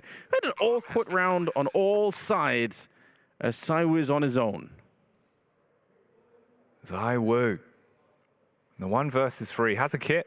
Single flashbang to potentially facilitate a play as well, but I love this from Faven, tucked down behind the flower pots with his head down low. As soon as there's contact, you're not going to expect the Jack in the box pop up, and he can try and strike. ZywOo giving up a lot of time, and the reposition works out well. Faven's revealed himself early, tap on the bomb to draw them back in. Even if he just finds the frags here, he can make this first round big take incredibly costly for them, with Keto being on 32, slays his way through him, doubles back, upgrades to the AK. Looks to end it here on the last man of Grimbo. Oh, it's really sick. You could definitely tell at one point there he'd given up on the round and was just going to try and make that expensive. I think you're absolutely right, and that's actually a problem for Big, right? They win, they finally win a round, but it cost them 4 players, and they could have had 3 alive instead. That's pretty devastating. 6-1 the scoreline here. Again, you don't build any confidence. You feel like, man, we're lucky that he didn't have a smoke or anything. I mean, if he'd had a smoke, maybe he can put more pressure on and just absolutely break us down. I think that's a rough bit. It's what plagues you in the back of your mind, right? Where you're thinking, okay, we did win that round, but not really. It feels like we don't really have the cash to build off. And it's not one that looks super sustainable, right? It's kind of like, okay, is that a strat that we can run again? Is that a play that we can definitely make again? No. Is Hyped always going to find the opening wallbang? Probably not, right? Like, so that also plagues your mental a little bit. Because right now, Vitality do seem to be winning the consistent rounds. And they were doing it in a relatively clean fashion as well. Same can't be mirrored for Big. But they've got there first, and that's always a start. Spinks, Cyber, and Apex, and even Dupree to some extent, are having pretty good beginnings to this map right here. That's horrifying. Timeout for Big. Hopefully, it could bring them back online. They need to be awake like they were in the first two maps. It was looking good. Oh, but the duck down. Apex turns around right as tabseN was getting flashed, and he's able to catch him, and that's part of the attack. They were meant to throw in tabseN first to take all the distraction. The rest come through the tunnel afterwards, but now instead it's been disjointed, and Magus, he's doing all the work right here. A triple for him so far. It's looking so good. Or it's just a double. I think one of them stolen there at the end, but still, it's a very, very clean round for them, and Apex is just, he's going mad. I love it. Dude, the favorite bit for me is always like when the fist comes up and you start to see that little vein, it's like, yeah, here we go. You know just how loud he must be yelling. I'm surprised it doesn't bleed over sometimes. I feel like Apex would be the guy that would show up on stream with his voice and his face with how loud he gets. Oh, he is. This is the best version of Apex that we're seeing. 10-1 for him. He's died a single time, so Saibu finally, but man, it's a bit late. Nice idea to try and rush this down with the Tech-9s in case someone is actually playing inside a connector, but they're not. They're quite far back this time, so no easy pickings for them. They need to do it the hard way instead and try and attack this bomb site. FORZE. Furious taps to hit the first head, but Dupree will be able to suck the life clean out of them. Backed up by, again, the immortal Apex, who's finally slaying the Glocks. Causing a bit of pain here, but Zywoo's pulling up to the party. He's not got an invitation. He's coming in illegally, and the bouncer has to kick him out. That's tabseN finishing off the round. A classic scenario down on the B bomb site. When the CTs are tucked in the water like that, they can get flanked from the side itself, obviously on both left and right-hand sides. People jump up on the box. Any grenades coming over the wall are very hard to see because especially if you're holding the left-hand side, you're kind of almost looking away from them. It's just such a bad defensive position. It's different if you have people behind you that are up on the high ground trying to hold one of those angles, or if you have another teammate down at the main entrance to B and you can sort of say, oh, I'm holding right, you only focus on one side, then at least it's somewhat defensible. But the way that they were set up there, it just doesn't really work out. And that's in spite of the fact that when Big came to attack them, one of them actually died and the bomb dropped down into the water. So there was a chance there where maybe it could have got awkward, but well done. Just not anything really tactically special, but getting those opening kills down to the B bomb side, making all the difference for Big. A second round that they are managing to pick up here. And that's a turn on tabseN round as well, right? He gets those 2 kills, goes from not really finding any opportunity to play a bit of counter in the way the game's been going so far, to again commanding respect for his team with the filthy Tech-9 plays. It's always fun when you see the Glocks getting kills as well, man. Hyped. Frustrating everyone on Vitality. But it's a couple of rounds. That's all it really is. You've got to keep yourself level-headed, take it a round at a time, and keep the game going your way. For Vitality, they use this opportunity to take a bit of a timeout and talk things out. Yeah, I don't even think it's because they need to change a lot of things. It's probably just to also slow down Big. I mean, if you could see tabseN's getting a little bit of a hype speech going, and that's just it. Now it's our way back into the game, probably. But then you have to wait it out. You get a little bit of a break. It doesn't feel like you can have the same momentum. So it all kind of makes sense.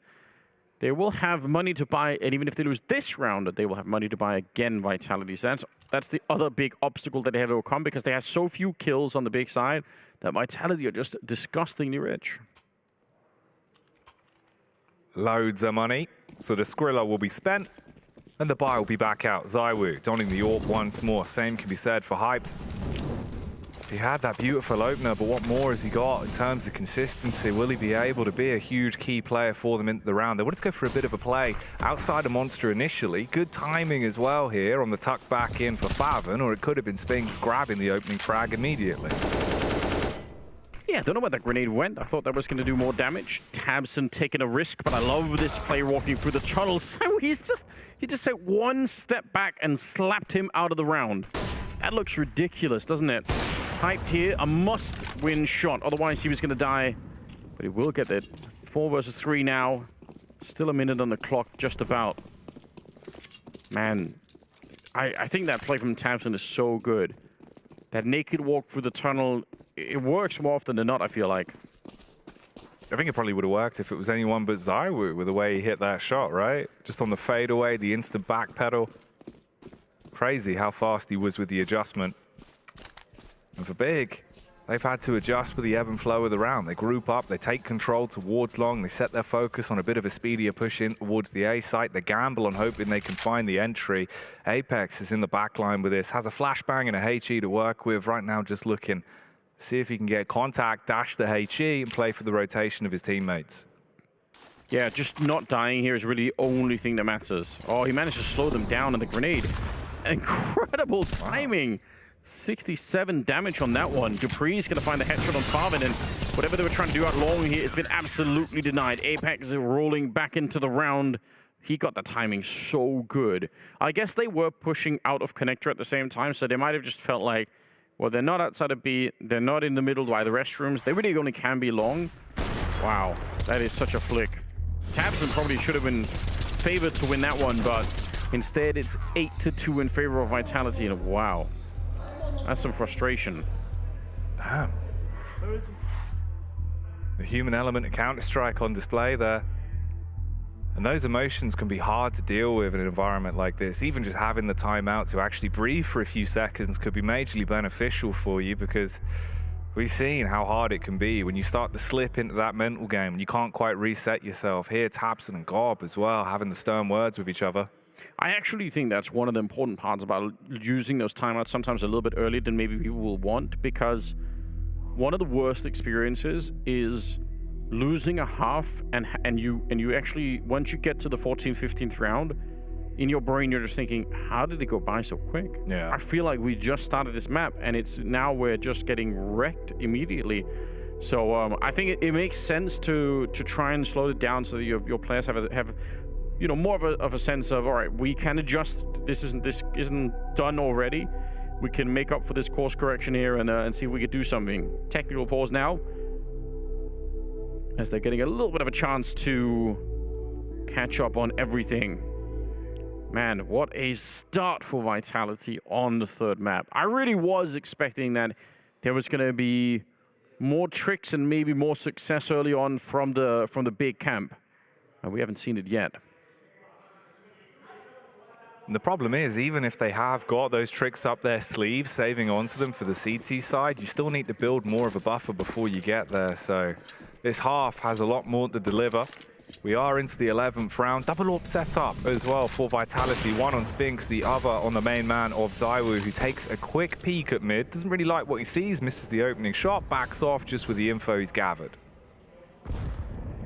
Great map control, though. Farvin, one good flash over the wall, and he could maybe run somebody down. Although ZywOo's behind the wall, so they're not going to be able to catch him right away, but still, that's really early on in the round for Big to be controlling this part of the map. ZywOo's starting to feel the pressure. Early shot from Spinks, doing the secondary AWPing. And ZywOo's going to walk right in. Does get tagged right in the face. Oh, Farvin wishes he had a deagle now. Big tag. Can you convert it and grab yourself a frag onto the AWPer? Right now, still grouping up in the toilets, playing a bit of a buddy system, put hype up on the elevated angle. They do look a little bit scared. That's the thing for Big. It almost feels like in these situations previously, they would play with a little bit more of a pep in their step. Here, it's a little bit scared, and you're walking into Spinks, it's waiting for you. Molotov down, plays around the lip of it. ZywOo is the backup as well. Even if the first AWP falls, he's going to get swung on, and Keto gets the entry. There's somewhere to work with, but here's the problem, though. It's only 25 seconds. Tabson, oh, he's trying to make up for it here. That would have been a sick headshot. Maze comes swinging out. Tabson is doing all the work right now, and it is a 1 versus 2, but dupreeh at range. The bomb, it's finally got picked up by Crimbo, and he's going to go straight for it.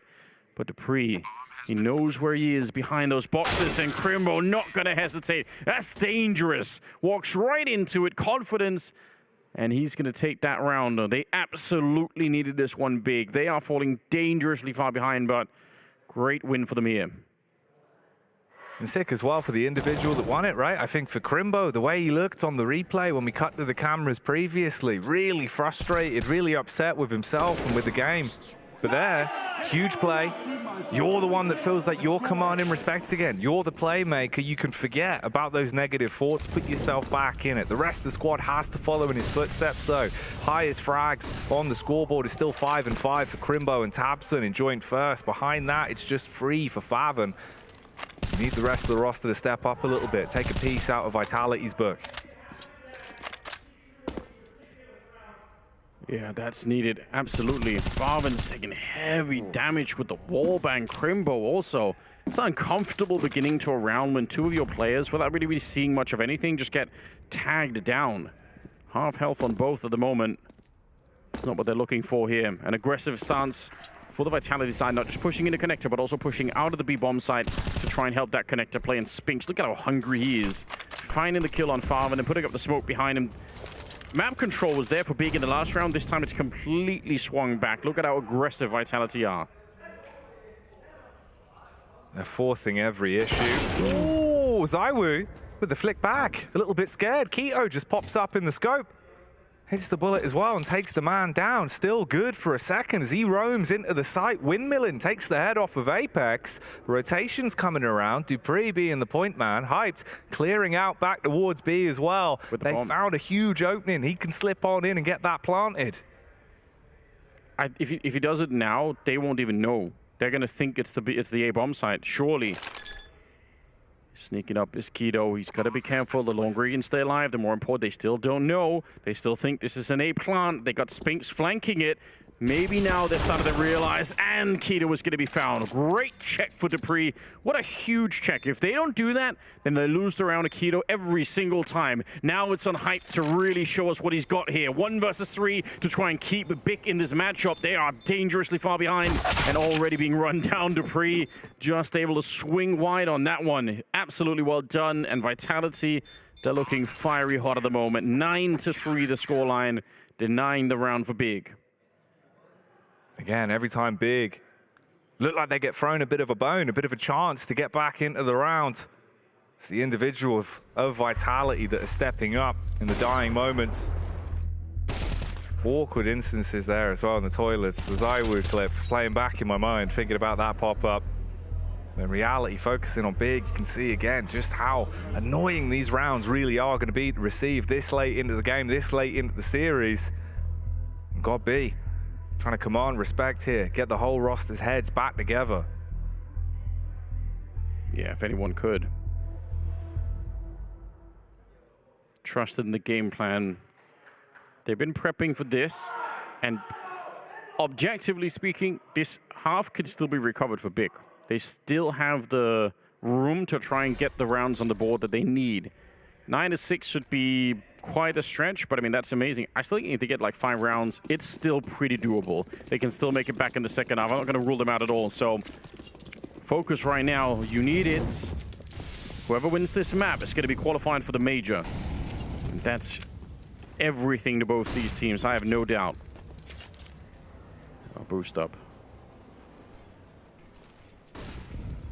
Keto peering over the top. It's getting a bit awkward, but he still hits the shot. In the meantime, though, it's a 1-for-1 due to how slow that was. So Magis gets away with raising a little bit of hell. And he stayed on the boost as well. He was looking for a little bit of a second. If he hit the instant headshot, would his teammate have lived down in the tunnel? I think so. Yeah. Oh, no. I don't even know where the bullets went. That's crazy. And now Zaiwu's on the other side. They do have one single flashbang, which is plenty enough to ruin his day. If they get the right pop in here, they can run this down. Dupree is here with them though, so you got to be real careful about it. And they are thinking, you see Crimbo's got the grenade primed, then this backhand Tabson goes down. Zaiwu with the easy double, and Dupree, he's still playing around the pillar. Didn't want to swing wide enough for it, instead trusting in his teammates to get here. A flashbang setup, and he hunts down Crimbo. It's really good Counter-Strike being played by Vitality. They're making sure that they are optimizing these rounds. Keto now in a 1 versus 3. Gonna plant the bomb. And he did kill one of them already, so that's a bit of a start. Oh, the flames pushing him out of the bomb side, but he did get the plant. They don't know yet. He has no idea. He could have been dead already. That's so scary for Apex. But he locks himself into the corner. Out of bullets on the reload here. And now he's sandwiched in. Nowhere to go, nowhere to hide for Kido. And he couldn't get the spray in either. You could see the frustration. It's not far off. I could understand that. But it is Vitality cleaning up the round that got really close. God, a couple of key moments in that one, right? The boost play, the difference it could have made if Magisk wasn't able to find that frag instantly before the bullets connected. And then at the end there, the spacing towards CT took the fight, was in a prime time position. All goes wrong. Oh, I think they're just sparking off the back of the geometry behind him. So it was just slightly off. Something there, definitely. But you could see on the replay, he would have saved his teammate in the tunnel. Oh, that is a tragic scenario. What an opening it would have been. They would have got the kill, and then they would have been out the tunnel at the same time to put pressure on the rest of them. 10-3, the scoreline. Big need these last 2 rounds. It's a desperate time for the German side at the moment here. The spray, it looked great, but Kido coming alive, hunting down that AWP on side. But he's going to be quick with it now. Apex is out on long, and he usually doesn't stand still for a long time either. Dupree is going to be found instantly dead as Kido, but the bomb, it's outside of B, and it's a 3 versus 4. One of the best shots yet that Big have had in his first half of getting around. They got to convert this. It needs to turn into a round for them, but Magisk shooting round straight towards them, hits the opening headshot, puts them down into a 3 versus 2. Zywoo on the reposition off the back of the smoke as they've slipped into the site, and Crimbo can get this planted. If he had more bullets, it looked like he was going to be able to win that fight. But yeah, the money on at least 2 of the players there on Vitality, not great. So saving the rifles that they have, maybe even 3 of them, it makes a lot of sense. That's what you want to do. A 4th round for Big. Again, if they get up to 5, I think it's still pretty competitive. 4, I mean, it is the meme scoreline, but you still have to assume it's a long way back. I think the extra layer to that is just the way Vitality are now playing this, the way they're hitting their shots and getting into their groove, and some of the small mistakes that have been so costly for Big. You need everything you can get. Put it all under your belt. Get the 5-10. Go onto that CT side, look reinvigorated, have a pistol round, build 1 round at a time off the back of it, because Hype's still looking damn good. It's just so much more awkward with the combat T-style AWPing. You put him onto CT, he can look a little bit more like himself. That could be a storyline we could start to work in, but we'll have to see. Right now, of course, it's just about getting this last round of the half and closing things as close as possible. Yeah, they really need it. Confidence at an all-time low. You can tell that Big are not feeling this map at the moment right now, and it's really hurting them. Shot onto Kido brings him down to 17, and he's been the very aggressive play. He's been the one taking a lot of the map control. It's going to be hard to do with that low health, although this might be a little bit of a problem for Spinks. They already got the scope up, but he will get farming before he gets taken down, so at least it's a trade. And leaves them in a 4-on-4. Dupree is pushed out on the other side, so got to be carefully a Hype. Yeah, the door is blown open, so if you step out too far, you're going to get shot in the back. Cyber over on long, that's finding Kido. He was still aggressive, hoping to bring it back, but this map is very much right now, or it was, in control of Vitality. With that kill on Dupree, maybe it's different, but not for Magisk. Absolutely crazy shots that are coming out, leaving Crimbo alone in a 1 versus 3. Crimbo, 1 bullet at this point could split the man in half. It would be some faster vision from Vitality, and that would move them onto an 11-4 scoreline here. Bomb completely under their control. He's forced to try and make something out of this. He wanders into the B site. Apex lurking, waiting, strikes, and that's the way it ends at the half. Is there any sort of comeback to be made? Find out in the second half after the break.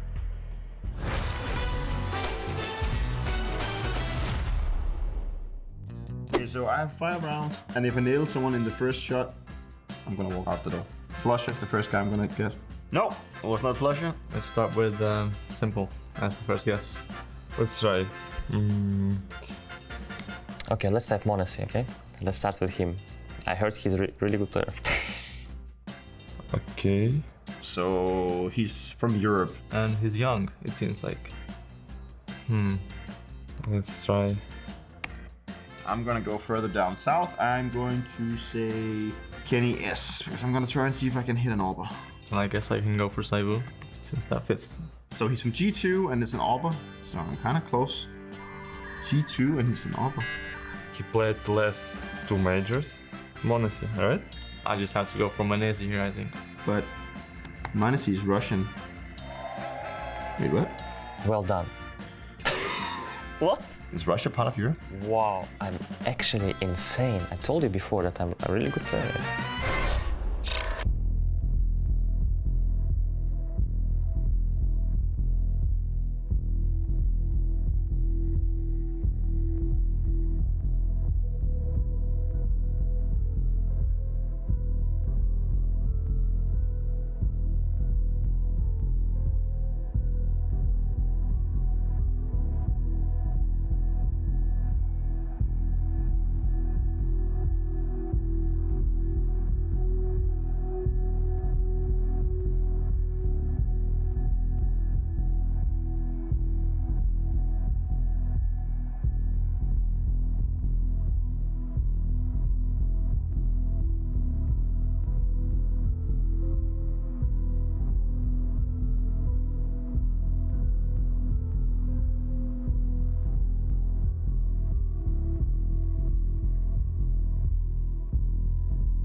Welcome back, everybody. We are here for a bit of a science experiment to discover whether or not Sonic is immune to Sonic's law.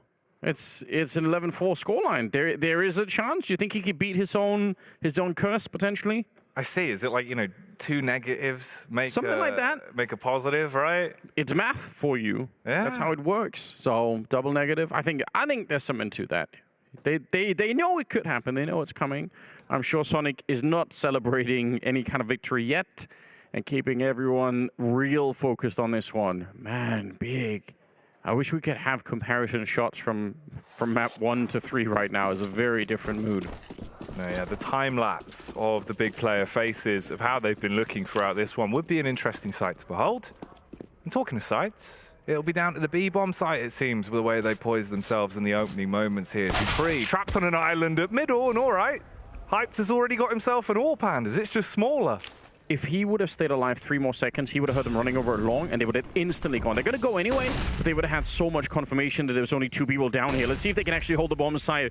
Big desperately need to win this round. Everything rides on it here. Otherwise, Vitality will walk into the major and qualify ahead of them, and Big will have to keep on fighting the RMR. Farben goes down, a little bit of a flank coming in. Tabson, it's one good shot, but Spinks on the turnaround, and it is looking great at the moment. Keto, he can't hit that shot. Spinks has come alive now, and the pistol and Apex is absolutely fired up.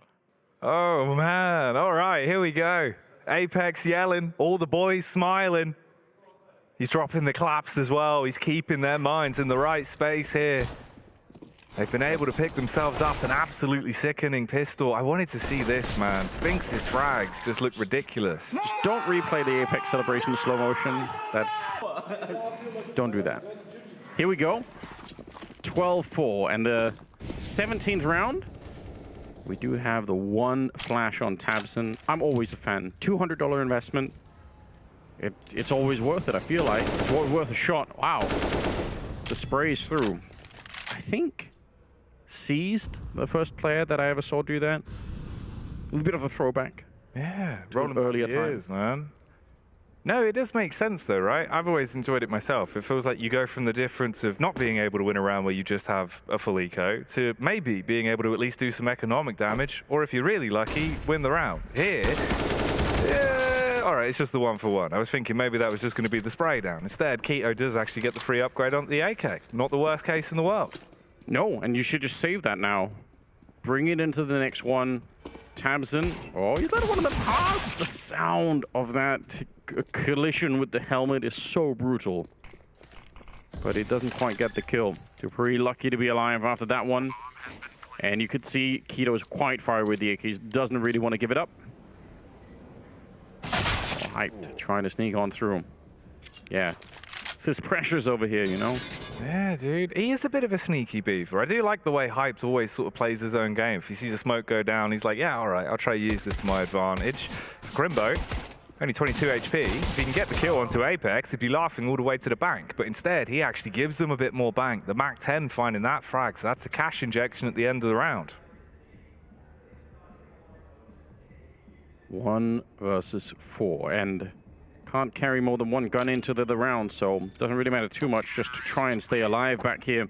Magisk is almost right there for the trade. Yeah, I was going to say it's not worth the peak, is it? 13-4 the scoreline. And they're getting dangerously close right here. Qualification to play in Paris. I don't think there is a higher goal for Vitality at the moment. No, for the roster, for the organization, it's definitely got to be the biggest thing on the docket, what you're working towards throughout this entire year, right? This is the big one. It's on the fridge in the kitchen, Anders. Everyone's seen it. You need that. For a lot of other teams, they've already qualified. They don't have the name. They don't have the brand power behind Vitality. They don't have the connection to the city either. But Vitality do. And not making it would be disastrous. There's no other way to put it. And luckily for them, this third map's turned out way better, certainly, than I was expecting. 13-4 the scoreline. 3 rounds away.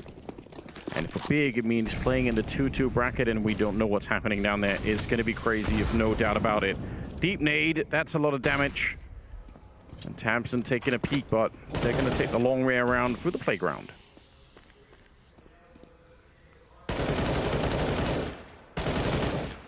Ooh. Close to getting shot in the toes. There is Crimbo on the other side. He's worried about an aggressive push that's coming out, which can happen. Sometimes the CTs will double up in the tunnel and flash their way through. Doesn't seem to be the case right now. Like, give me the AK instead of Galil. I don't want to spray with that anymore. Yeah, no, I like this, man. This is good. You arm Spinks with the rifle, the big one. The AK, we know how good he's been with the gun. If he could find the entry, the amount of space you create instantly off the back of it would be miraculous for him. They attempt to flash him in, cleared the close angle, just in case they're surfing up on the rim. Ooh, really teasing us for this one. He wants Shavink. He's going to hard commit. Waiting for his teammates now as well. Flashes going over the top. They've got tons of utility for this. They can block off the CT sight lines. You can force them out of position with the Molotovs as well. Farben has one more flash if they want to peek this tunnel. There we go. Spinks on the opening. Farben never got to throw the grenade and is shot through the wall. This is a great run. He taps away Keto, deletes him from the round. And over on the other side, dupreeh's ready to catch them as they're running away. The Mac 10 just tickling them at the range here, but the round is definitely lost. And dupreeh will make it even worse, catching Tamsin at the end now. Only Hyped can live through. They got no money, Jackie. They're in such a bad position. The money's in the bin, and Vitality are climbing ever closer to stamping their tickets to Paris with the moves that they are now displaying. This will be the 14th on the board. At that point, you're facing up against that with what? A mixed bag of pistols at best, just Hyped being the only man that could potentially do really anything into the round. Yeah, I mean, they've really disappeared from the map right now. They're just not having the impact. Again, even if you look at the scoreboard right now, Keto's at 12, Hyped is at 9, and that's the top of it. It's just not enough. And considering the output that they had on both the first and second map, it's really crazy to see this kind of a drop-off here on map number 3. This, though, it's pretty good. Can't lie. Man. Real quiet on that side. Yeah, it feels weird switching over to the big camp sort of, POV here and not having any real noise from the booth whatsoever. Yeah, real existential moment for Tamsin. He's just staring off into the distance a little bit. 10-round lead for Vitality.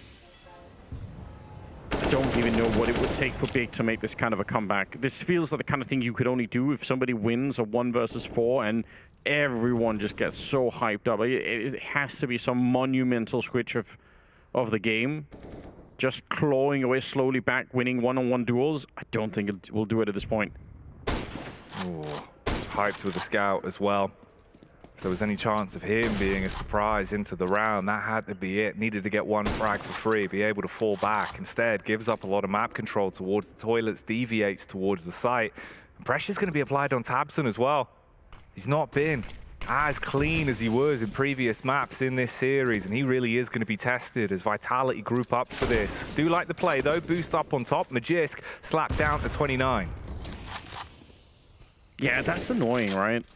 Kind of tells Vitality as well that Big know that they're sneaking out on long like that. They're not really going in under the cover of night.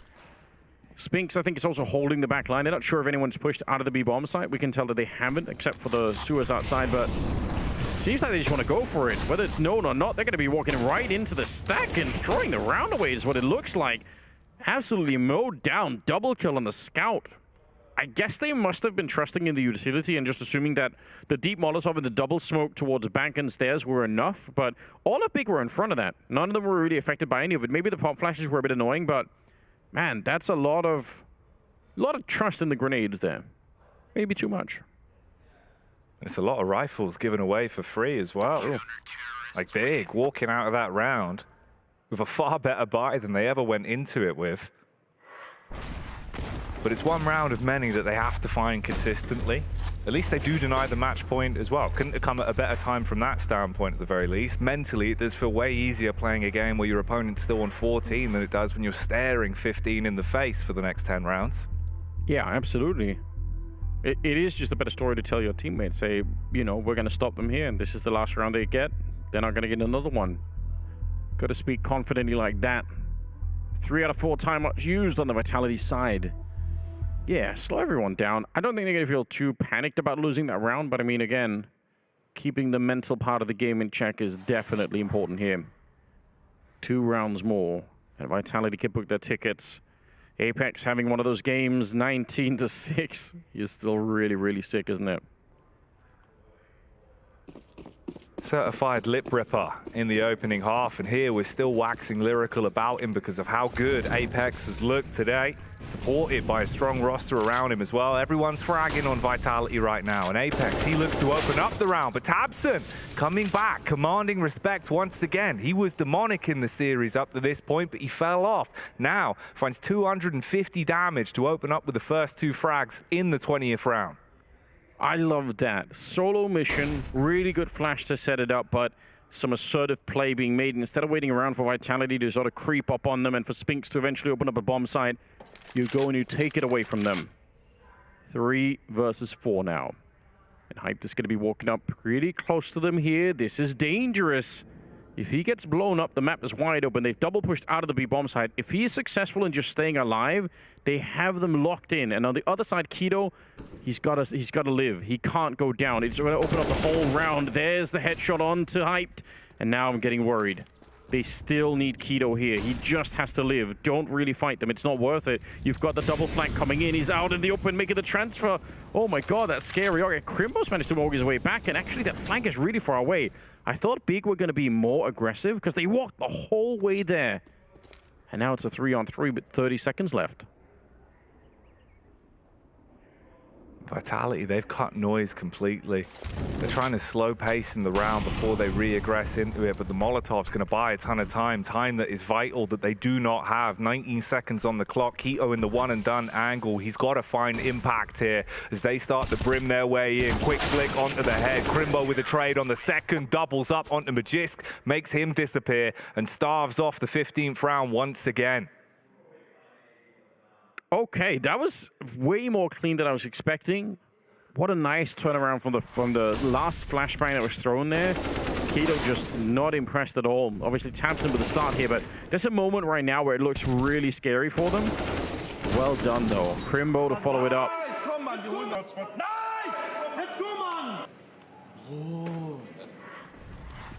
That was the most French bro I've ever heard. It really was. It just sounded like a sound effect, but like, It resonates with me. We've all been there, Anders. We've all had those sort of moments. Oh, God. Spinks is not allowed to play this round. Man's on 5 HP from the get-go. Yeah, that's rough. Not a lot to do. They're going to swap out the Deagle to Apex instead, saying, you know what, never mind. I'll forget about it. I'll try somewhere else. All right. Nice to hear some sound out of the big side. It's been so silent, and I think understandably so, but you need to get a way to get people fired back up again. Could be a very easy 14-7 scoreline here. Again, the road back is just very long, but you just stop looking at the scoreboard at one point in time. You just only worry about that one round that's ahead of you. Focus on the flow state. Ooh, focus. They're just taking it one round at a time, like you said. Here, though, Magisk wants to clap back, doesn't like that they're being bullied in the toilets, and Keto, he's pushing up, prime position, tries to lay down the law, fires out a lot of shots, catches Spinks on the cross, switches to the USP, and you know that he's going to be good for it. Headshot onto Magisk. They're re-peeking, they're stepping into the fire, they're trying to tease him, but he's still making it costly as Fathom with the MP9 gets the last one. Talk about playing with confidence for Keto. Even when he's out of bullets on the main rifle, just finding they knew exactly where he was, but he's trusting in himself. That's inspirational. That's the kind of stuff you like to see if you're a teammate of his as well. You're like, yeah, he's out here really swinging for them. He's not scared at all. The fact that he's playing Vitality, I think he's up to 17 kills as well now, Keto. So he's started to get there, really stepping it up, actually quite far ahead of his teammates. I feel like that's been true for so many of these big games. It's been Keto that's been doing a lot of work. Yeah, no stranger to the labor, puts in the hard graft. Ooh, this is already looking a bit interesting. The flashbang's fantastic, so dupreeh wins out on that one easily. Just absolutely annihilates Tabson.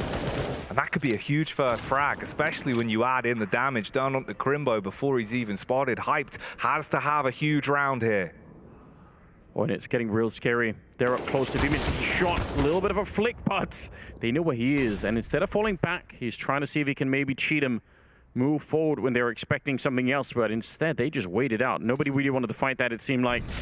Oh, scary. This is the setup we were talking about earlier, but there's two people on the other side. They're hearing the tags coming through. And Apex double headshot with the Galil just casually sending bullets into the smoke, and it destroys the big defense. Keto, it's all on him, but he had to escape the flames to try and even take the fight, and that's not really fair, is it? Hype now, 1 versus 5, and there's absolutely no way he could do this. The bomb is being brought back down to B. He's getting flanked at the same time, and dupreeh will finish what he started from earlier. 15 on the side of Vitality. They're nearly there. They've just got to keep this going for one more round. 5 more frags, and they can make it to the Blast TV Paris Major, represent the Vitality brand, and look at how it goes when Apex is brandishing the Galil, man. I like the way he was just tapping one bullet after another, left and right, just scrubbing across. Works out perfectly for him. Enough times you hit, you're going to get the kill. And he's got the confidence of having a teammate down there that if they try and flash their way through, even if he's reloading, they're probably going to be all right. 15-7. Keto, he gets the opening on Spinks. It's a great boost over with the smoke on top, and it'll give them a little bit of confidence. But the fact is, the truth is, they need 8 rounds back-to-back here with no mistakes being made to try and get this one into overtime. Otherwise, Vitality, they're going to Paris. He's here. He sees a chance, but Hype will actually bring him down. That's an unlikely fight to be winning with the FAMAS, but he's good for one. And they have the man advantage. Apex grabs the bomb on the rotate. Contact found as well towards long as Keto looks for info. He might have bitten off more than he can chew. dupreeh wants to respond off the back of this, and they're all grouping up as well. You can play more of that Wolfpack style of CS. Apex also has the Molotov and the flashbang that could set up his teammate in dupreeh to make a big play here. Keto, is he ready for it? Ahead of the timing, walks up but still loses his life. Yeah, but I think it speaks to the confidence, right? He's saying, I'm going to find out. I'm not going to wait around for anything to happen. I'm going to go and look for it. It does look a little bit crazy when you see them both on that side, but I think it speaks to his whole style right now, so I'm not going to question it too much. 3 versus 3. The health still solidly in favor of Big. They should be winning this round. You look at the setup as well. 2 at the A-bomb site. Tabson, I think, playing down below behind him. This should be in a good position. Although Saibu, he's got the health and he's got the spray. Found himself in the open. This is real scary. He does get back around the corner, but being swung on. Saibu's not going to wait. He looks for it now. It's a 1 versus 1. Tabson, he goes down. It's Apex on the final kill. And Vitality, they qualify for the major. They're here once again to defend their hometown. Absolutely amazing play here on the final map. An incredible series. Really was a slobber knocker from start to finish, but in the end, it's Vitality spitting straight fire as they pick up the pieces to make their way to the major in Paris, live in the flesh, looking to prove something not only for the brand, but for the individuals representing and flying that flag high, Anders. Yeah, what a day for them. I've no doubt. It's so scary. We've seen so many top teams fall either all the way or at least into the last chance qualifier. Vitality, I guarantee they did not want to be part of that, and they are successful here. Really, really well done. Got to be a massive, massive relief. Big looked like a strong team once again today, all the way through. That third map definitely a little bit of a surprise for them, I'm sure. They were expecting more, but they do look like a really competent team. Yeah, no, I think we all expected a bit more from them, considering the storyline, the narrative that they had really been writing for themselves with the way they had played throughout this series. But in the end, Vitality snatched the crown. And that now means, of course, they've got that one last game to decide whether or not they are going to be in the major as legends or as challengers, which really could affect so much more in that side of things as well. But it's sick to see that they're going to be there, Anders. That's the big takeaway, right? We get Vitality at the Paris major. That's all that matters to them right now, I'm sure. Apex, 23 kills. He really put the team on his back on this one. But Sai was there. Always good for a good 20, no matter what you're doing, really. He's always going to be there. The whole team absolutely showing up. Dupree at 18, and you had a good starting map as well. So, yeah, this looks like the kind of Vitality you want to see. Definitely a confident performance from them, especially on the third map. Yeah, and I guess now, obviously, we have to ship that captain's hat to Apex because he really was ship-shape. He was rip-roaring his way through everyone, looked damn sick whilst doing it, and provided us so many interesting moments of Apex cam that I think will stick with us for a while. Yeah, that's the huge bonus of watching any game that Apex is playing. It's just always going to be a good time. Well, we do have an interview with Dupree ready. Well, Dupree, congratulations. You guys finally made it to the major. There must be this unique pressure now lifted off your shoulders. Yeah, it's something that we really wanted to, and coming into this group, it was going to be really tough with all the good teams here. I'm really glad that we managed to come back from the loss yesterday. That was very tough for the team. I think the Polish guys played out of their minds, and they really deserve to be where they are. But it was nice to get a revenge and actually qualify because, yeah, it can be real tough at the RMRs. Well, on a personal note, we have to focus on this now. You're the only player that's going to be making it to every single one of the majors. That you can't take that away from you. That must feel so special. Yeah, I mean, of course it feels special. I'm not gonna deny that. It also felt special last time because I was the only one that managed to go 18 out of the 19. So making it to all 19 is pretty unique, and it's something that no one can ever recreate in that sense. So yeah, game is complete now. I can uninstall. You could be the player that wins the most majors as well, right? Because with your former teammates falling out today, they won't be able to extend their major title, so you could go ahead and get 5. That's obviously the goal. You guys are feeling like you guys can win this major. I think the major as of right now is up for grab for a lot of the teams. I'm very surprised to see so many upsets, but that's been the case for the last couple of RMRs. I mean, all the teams coming from outside the partner leagues is doing an incredible job. I mean, it's going into majors and RMRs is all about showing that you want to compete and want to make it to the major, and I think that is probably an edge that they have above a lot of the other teams. I mean, sure, we all want to go, but for a team that has never qualified for a major before, and a lot of players that have never played on the biggest stage, I mean, it's their dream coming true. They're finally making the break into the scene. So a big kudos to all the young guys and that are just fighting to go there. So that's very impressive. But going to the major now. I mean, I'm not sure we're going to be legends or challenging it. I'm not quite sure, but I mean, just making it to the major, being able to go to Paris and play, I think that was very important, not only for the team, but for the whole French community, for Vitality and everything. So, yeah, there was a lot of pressure taken off our shoulders for now, but it'll be back. Well, congratulations. I'm gonna make a petition for dupreeh not to uninstall the game just yet, although what he's done here in CSGO has obviously been completely amazing, and it's absolutely right, no one is gonna be able to recreate that in this version of the game. It's so sick, it's really impressive. It really is cool. And it was actually quite refreshing, the fact that we got to see, hyped up dupreeh, really full of adrenaline, kind of giving his unadulterated thoughts on the upcoming generation of CS, how he feels about the major, all the bells and whistles that go into it. And it's just super nice that they have secured that spot, right, for the legacy, the storylines, things that we can weave into the major that will resound and reverberate throughout Counter-Strike Global Offensive history. With this being the last major in Go, it was something we needed, Anders, so I'm glad we've got it. Yeah, me too. Now, we do have Farman ready with a bit of a loser interview. I'm excited to see what he says. Obviously, tough match, but let's see what he says. Well, Fabian, unfortunately lost there versus Vitality. In your head, what went wrong today? I don't know, to be honest. I think we didn't play our A game, obviously. We didn't hit our shots. I can say from my POV that it felt like I had 0 shots. Like, I didn't even get duels. Everywhere I went, Cyber was there with an AWP. It was very frustrating for me. I couldn't even shoot at people back, and yeah, it feels really bad. Well, there's still a chance to bounce back, right? And obviously coming into this year, you guys have multiple opportunities for other titles too.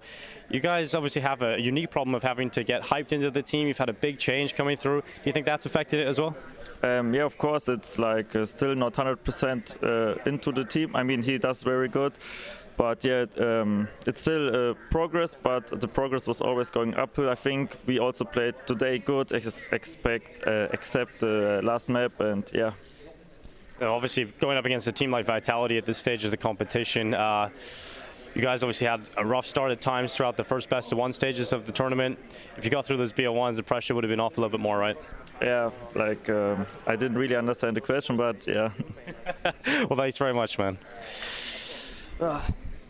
Nice. Always got to respect people who show up for those loser interviews. I bet it's not easy, but yeah, well done, Farman.